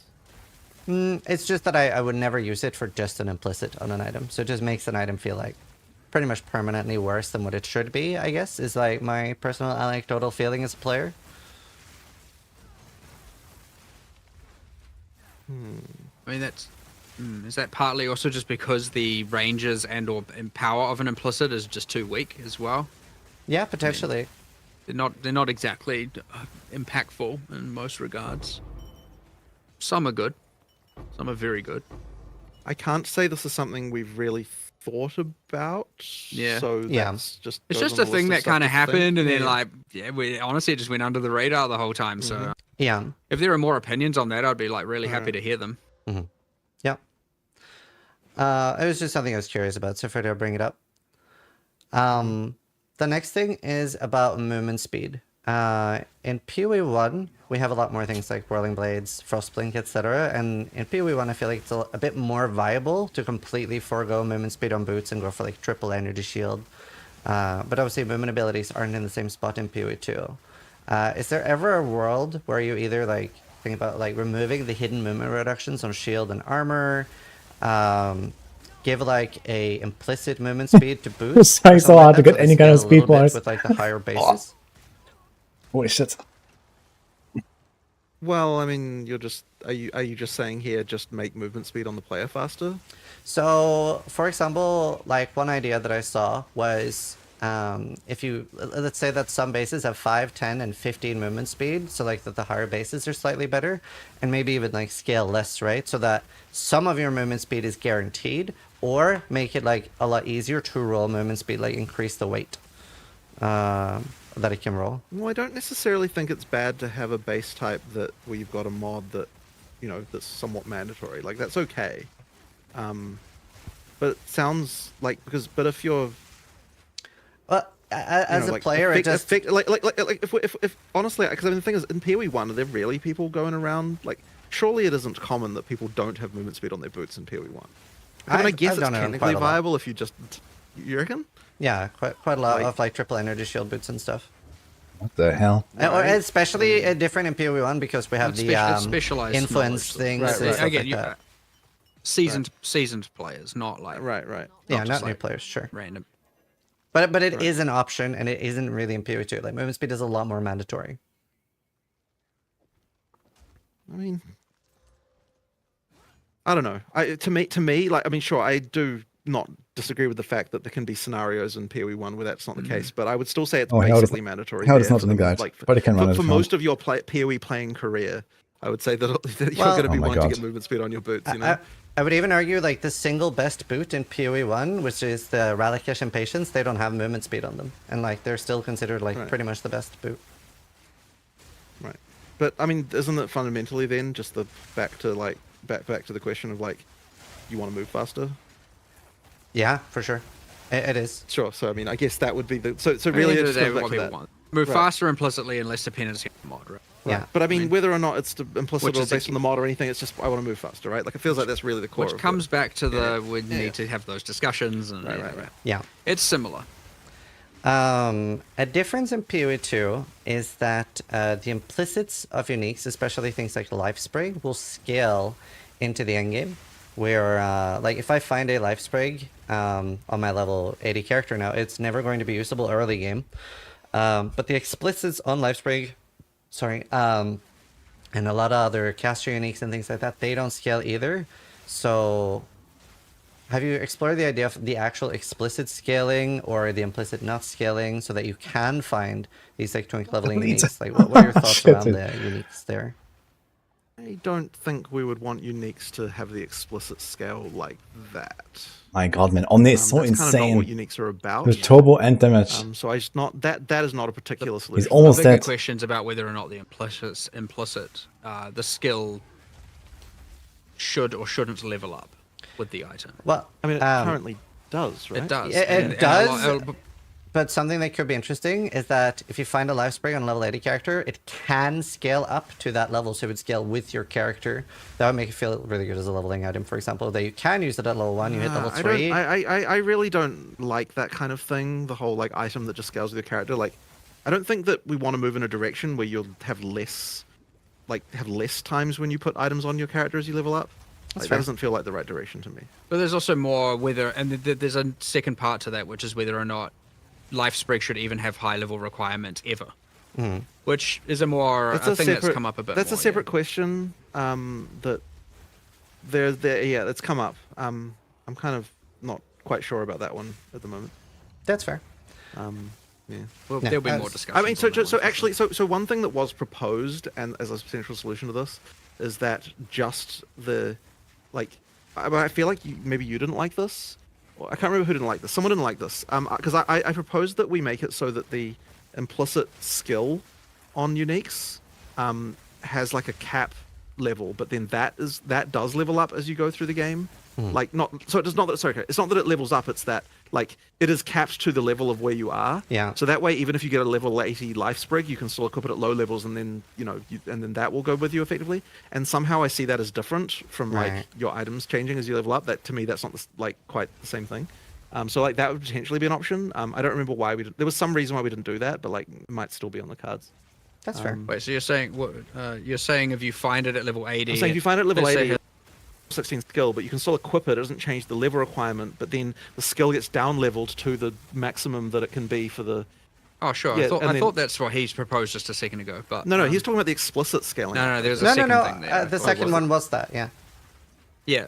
Okay, sorry. Maybe I misunderstood then. Okay, right. So in that case, then sure. Like, I mean, that's I the would thing. personally prefer to just be like, you can drop a low-level life sprig, and that's you use a low-level. Yeah, but I don't love that either, honestly. But I don't hate that. Yeah. And like, there's a part of me that also kind of liked the idea that there were some uniques that were more valuable to find at lower levels, which I thought was kind of interesting.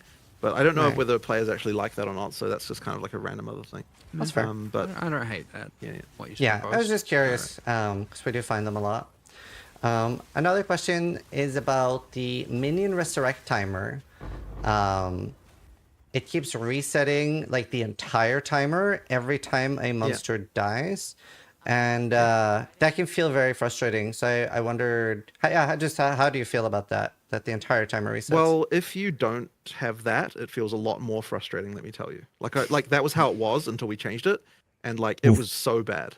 Because what happens is that like the monsters just, that your minions just die one at a time, and then they can never really accomplish anything, and it's just like trust me, that was a buff, that change. Like that was a massive improvement. So yeah, like until you experience it the other way, you will understand if you play it the other way. There might be an intermediary there. I want to explore some options. Well, it's for also- example, like instead of resetting the entire timer, it adds to the I timer think one or based two on revives like, left. the I think one. cost of the minion or something like that. We might be able to do something like that. So But it I don't doesn't- know. But that's not going to fix the At least there's no fundamental turbo this issue, which time. is that minions work best. But when double there's lots of damage. minions. That And was so the the thing. issue that we had was that you just get into a situation where they just trickle in and die one at a time. no and matter what, they have to revive all at the same time. that has to happen. Yes. I'm just saying it could be that, like, okay, let's say Oh, I everyone's see what you're dead but saying. one. Right. So it doesn't. It increases a bit, but not as much. And Okay, I so understand. instead of like, all about to Sure. revive except for one, oh, he died. And Yeah, now that's 6 seconds again. that actually is viable, and that Okay. maybe is a change we could make. And like, would you ever be open to adding a keystone that changes the behavior? I was actually thinking about that earlier today, and I mostly, like the troll in me, was like, we should do this just so the players can see how bad it is. Yeah. But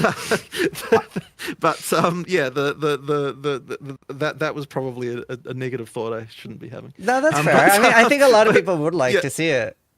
Sure. Last wave, man. Feels bad. Yeah, no, I think the thing Mark just said is much This is more so reasonable, insane. and, so we should probably do something. And this is difficulty 0. Convocation, is that something on the table? It's like maybe a spirit skill or something? I don't love it. That's fair. I don't love it. I'm kind of like, Yeah. I could see a world where it's reservation cooldown, or you have to earn it, or something like that. If, If it to go in, it would have to be different enough that players probably wouldn't see it as convocation anymore. Like, I suspect that's kind of the reality. Like, yeah, like as Mark said, you'd have to add some kind of conditions, or you'd have to do something, and it's like at that point, it's not even doing the thing the players want it for anyway. So it's like, yeah, you know, like that being said, it might still just be better, and there might be some room for it. I don't love it. Yeah. Well, yeah, I don't love it. I know. Like, I would much rather find a better solution to that issue. Okay. When it comes to map completion, obviously there's been some changes this patch. But one thing that easily feels the worst is when there is one monster Yeah, just the like nodes really cooked. far away, and the checkpoint system doesn't really cut it there. Would you consider making the completion of a map be like 90% of the rares instead of 100? Because the bad feeling is very often tied to just one monster, the other side of the map, and I have to like do so much backtracking. Sure. Well, I want to solve this problem. I don't know that that's the answer, but I understand the issue. Like, there's been a few we different straight up discussed last night that like just having the minimap yeah, icons on. There was a always discussion of prob- doing That'd be icons on good. all the time, right? Because you're not gonna miss the monsters if you see them. The main reason for that is like the current way it works is that it's like when 200 remaining they appear, and on some maps that's like you kill 3 packs and they appear, and other maps it's like you got to clear 80% of it before they appear, and honestly that's kind of weird and bad anyway. Yeah. It's just that we kind of want to, like, the main thing we're worried about Yeah. with that change is the whole you just play on the minimap, like you're not even Yeah. looking into the game. And But, so, but I think that fear. I'm very in favor of that. well, I love that okay, change. like, The do we minimap. just turn off? Yeah, like, literally just showing from the start. Like I love that initially for sure. At least for me. Okay. Sorry, I thought you said you loved the idea of not looking at the game and only playing off the minimap. One I of the kinda do that things, anyway. One of the like when we were trying to find that in Video Crash, Yeah. the one of our developers like tried playing with just the graphics turned off, like they just had the minimap, and they played literally to the end of Act 2 with just no graphics, and they're like, and the funny thing was like, what the hell? How did you even manage to get through 2 acts like that? And he's like, oh, Huntress OP. I was like, okay, like this is so it is actually possible to play entirely with the minimap, no graphics at all, apparently. Yeah. But, yeah. That's fun. No, I would love that. Yeah, I want to change that imminently. The thing with the 90% thing you're suggesting, by the way, there is like, let's say the map only has 3 rares. Is it just Right. 2 out of 3? Sure. Does it like round down? Does it round up? If there's only 2 rares, is it literally just Probably one? just enable seeing the rares on the menu. I agree. It's probably I better like that. just to do I that. agree. I like that. Another quick question about Delirium. It seems very fast. Obviously, we're a bit slower now. Any thoughts on Delirium speed? I very specifically made a number of builds and tested them just before this 020 release, and I was actually surprised how well I was doing. And I was like, okay, like I thought this was a big problem, and I was like, I'll just actually go and actually test it myself. So it could be like, okay, here's I'd like to know a bit more here, I guess, which is like, is it certain maps over others? Yeah, Because 100%. Like, because it Okay, still so there's a- expands like a there's a donut, good- right? Yeah. I mean, Which that's we not do, a and we do problem, I think. kind of have to balance it around probably the bottom. Maybe it's yeah, sure. There's probably a think point it's where not a it's problem. balanced around an assumption of like being more acceptable maps instead of the worst ones, and so I just need to shift that assumption and then change it. But yeah, I did specifically personally test this on a number of characters pre-020, and I was actually I was like, I expected it to be way worse than it was. That being said, I wasn't using like a massive range of maps for testing that. I was like, you know, probably 5 or 6 different things on many different characters. So, yeah, sure. I will look at that as well. I'll add it to the today list. Yeah. It's going to be a big day. Yeah. Well, I appreciate you guys doing this. So obviously PoE, you're not necessarily tied to like the warrior being melee, right? Like right now I'm playing artillery ballista. Would it be possible to implement some sort of favored system that I can just tick like artillery ballista with a little heart on it, so then when I go to like level up those gems, I don't have to in the bottom left search artillery ballista and Well, tick the... I would suggest just having a tab for equipped gems would be the way to do that. Yeah. Like you just have a tab that just shows you the equipped gems, you just click on Perfect. and you level up that way. Yeah. So all the classes, then then my the- yeah. gems, and then all gems. That's right. probably what it should be. Yeah. Another question, the Smith's Hammer ability. I was watching, I have not used it myself, but I saw Quinn69 using it, and it looked pretty painful with like a little like tink, tink, and then going out For the and RP, dude. hitting twice. Any improvements to that? So there were meant to be some changes that were made to this that I even specifically spoke about, I think, with maybe Darth and Gazzy or whatever when we had that last one. Yeah. And those changes didn't occur. They have Okay. occurred locally. They should be in a imminent patch coming out. Like Awesome. that's it somehow got missed, I think, or I don't know. I actually don't know what happened there, but that was a sheer mistake. Straight Awesome. up. All good. So there are multiple skills that can use chargers. A few players have reported that like they might want to use chargers on a specific skill. Would there be a way to like deactivate that a skill uses chargers, but you still want to use that skill, but you don't want it to be empowered? This was something that came up like probably about 3 or 4 days before we shipped. Actually, you were talking because the obvious case is barrage on the Huntress, right? Yeah. Like whether or not you want to do that. So I think like I'd have to look into whether or not this is going to be okay, but we could have a support gem that does that like gives some other power boost, but says it can't consume charges or something, and then that way you could use that with barrage if you wanted to disable it for that or something like that. So I think that'd probably be the way. But I have to think about exactly what that should be. But something along those lines would be the way. Should I'd do work. That. Yeah. I have a little like just interesting question about how do you feel like class identity revolves more around weapons, right? Because like I'm a warrior build, but a lot of people would inherently think like warrior is maces. But yeah, like the class identity is more around the weapons themselves. And I was curious how you feel about that. Well, we explicitly moved to having 12 classes partly because of that, like to make that the case. Like we want that, and this is actually was driven part like so when we were talking about like adding weapon types and so on, there was this thing where we're like, okay, if you're you know what it actually was? It's okay, so we had the spear base type, and we're like, okay, because this is like way back, like a long time ago, and we're like, okay, what is going to make a person who selects a ranger ever switch to spears and do that? That's just incredibly unlikely to actually happen.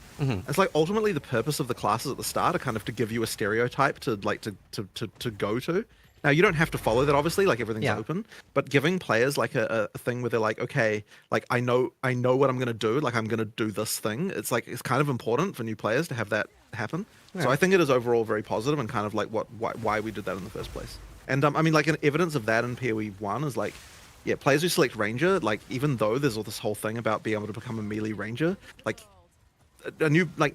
it takes a long time before someone would even experiment with that if they're a new player. Like they just wouldn't even cross their mind to like change weapon type like that once they've already started. So effectively, just due to that, we needed to have some way to make it so that, you know, from the very beginning you kind of know, like you've got some idea in your head about what kind of thing you want to play. Yeah. Yeah. Yeah, I think that's fine. I think it's actually a big strength of Next PoE 2 question over is PoE 1. about corrupted items, and you added, in my opinion, a very fun new unique strongbox. Actually, whoever made the Venter strongbox, chef's kiss, love that thing. Please put it in PoE 1 as well. Coolest thing ever. But I find corrupted items a little frustrating too, due to quality and sockets. I don't know if the answer is just like that they always have quality and sockets, but obviously it's items that we can't recombinate anyway.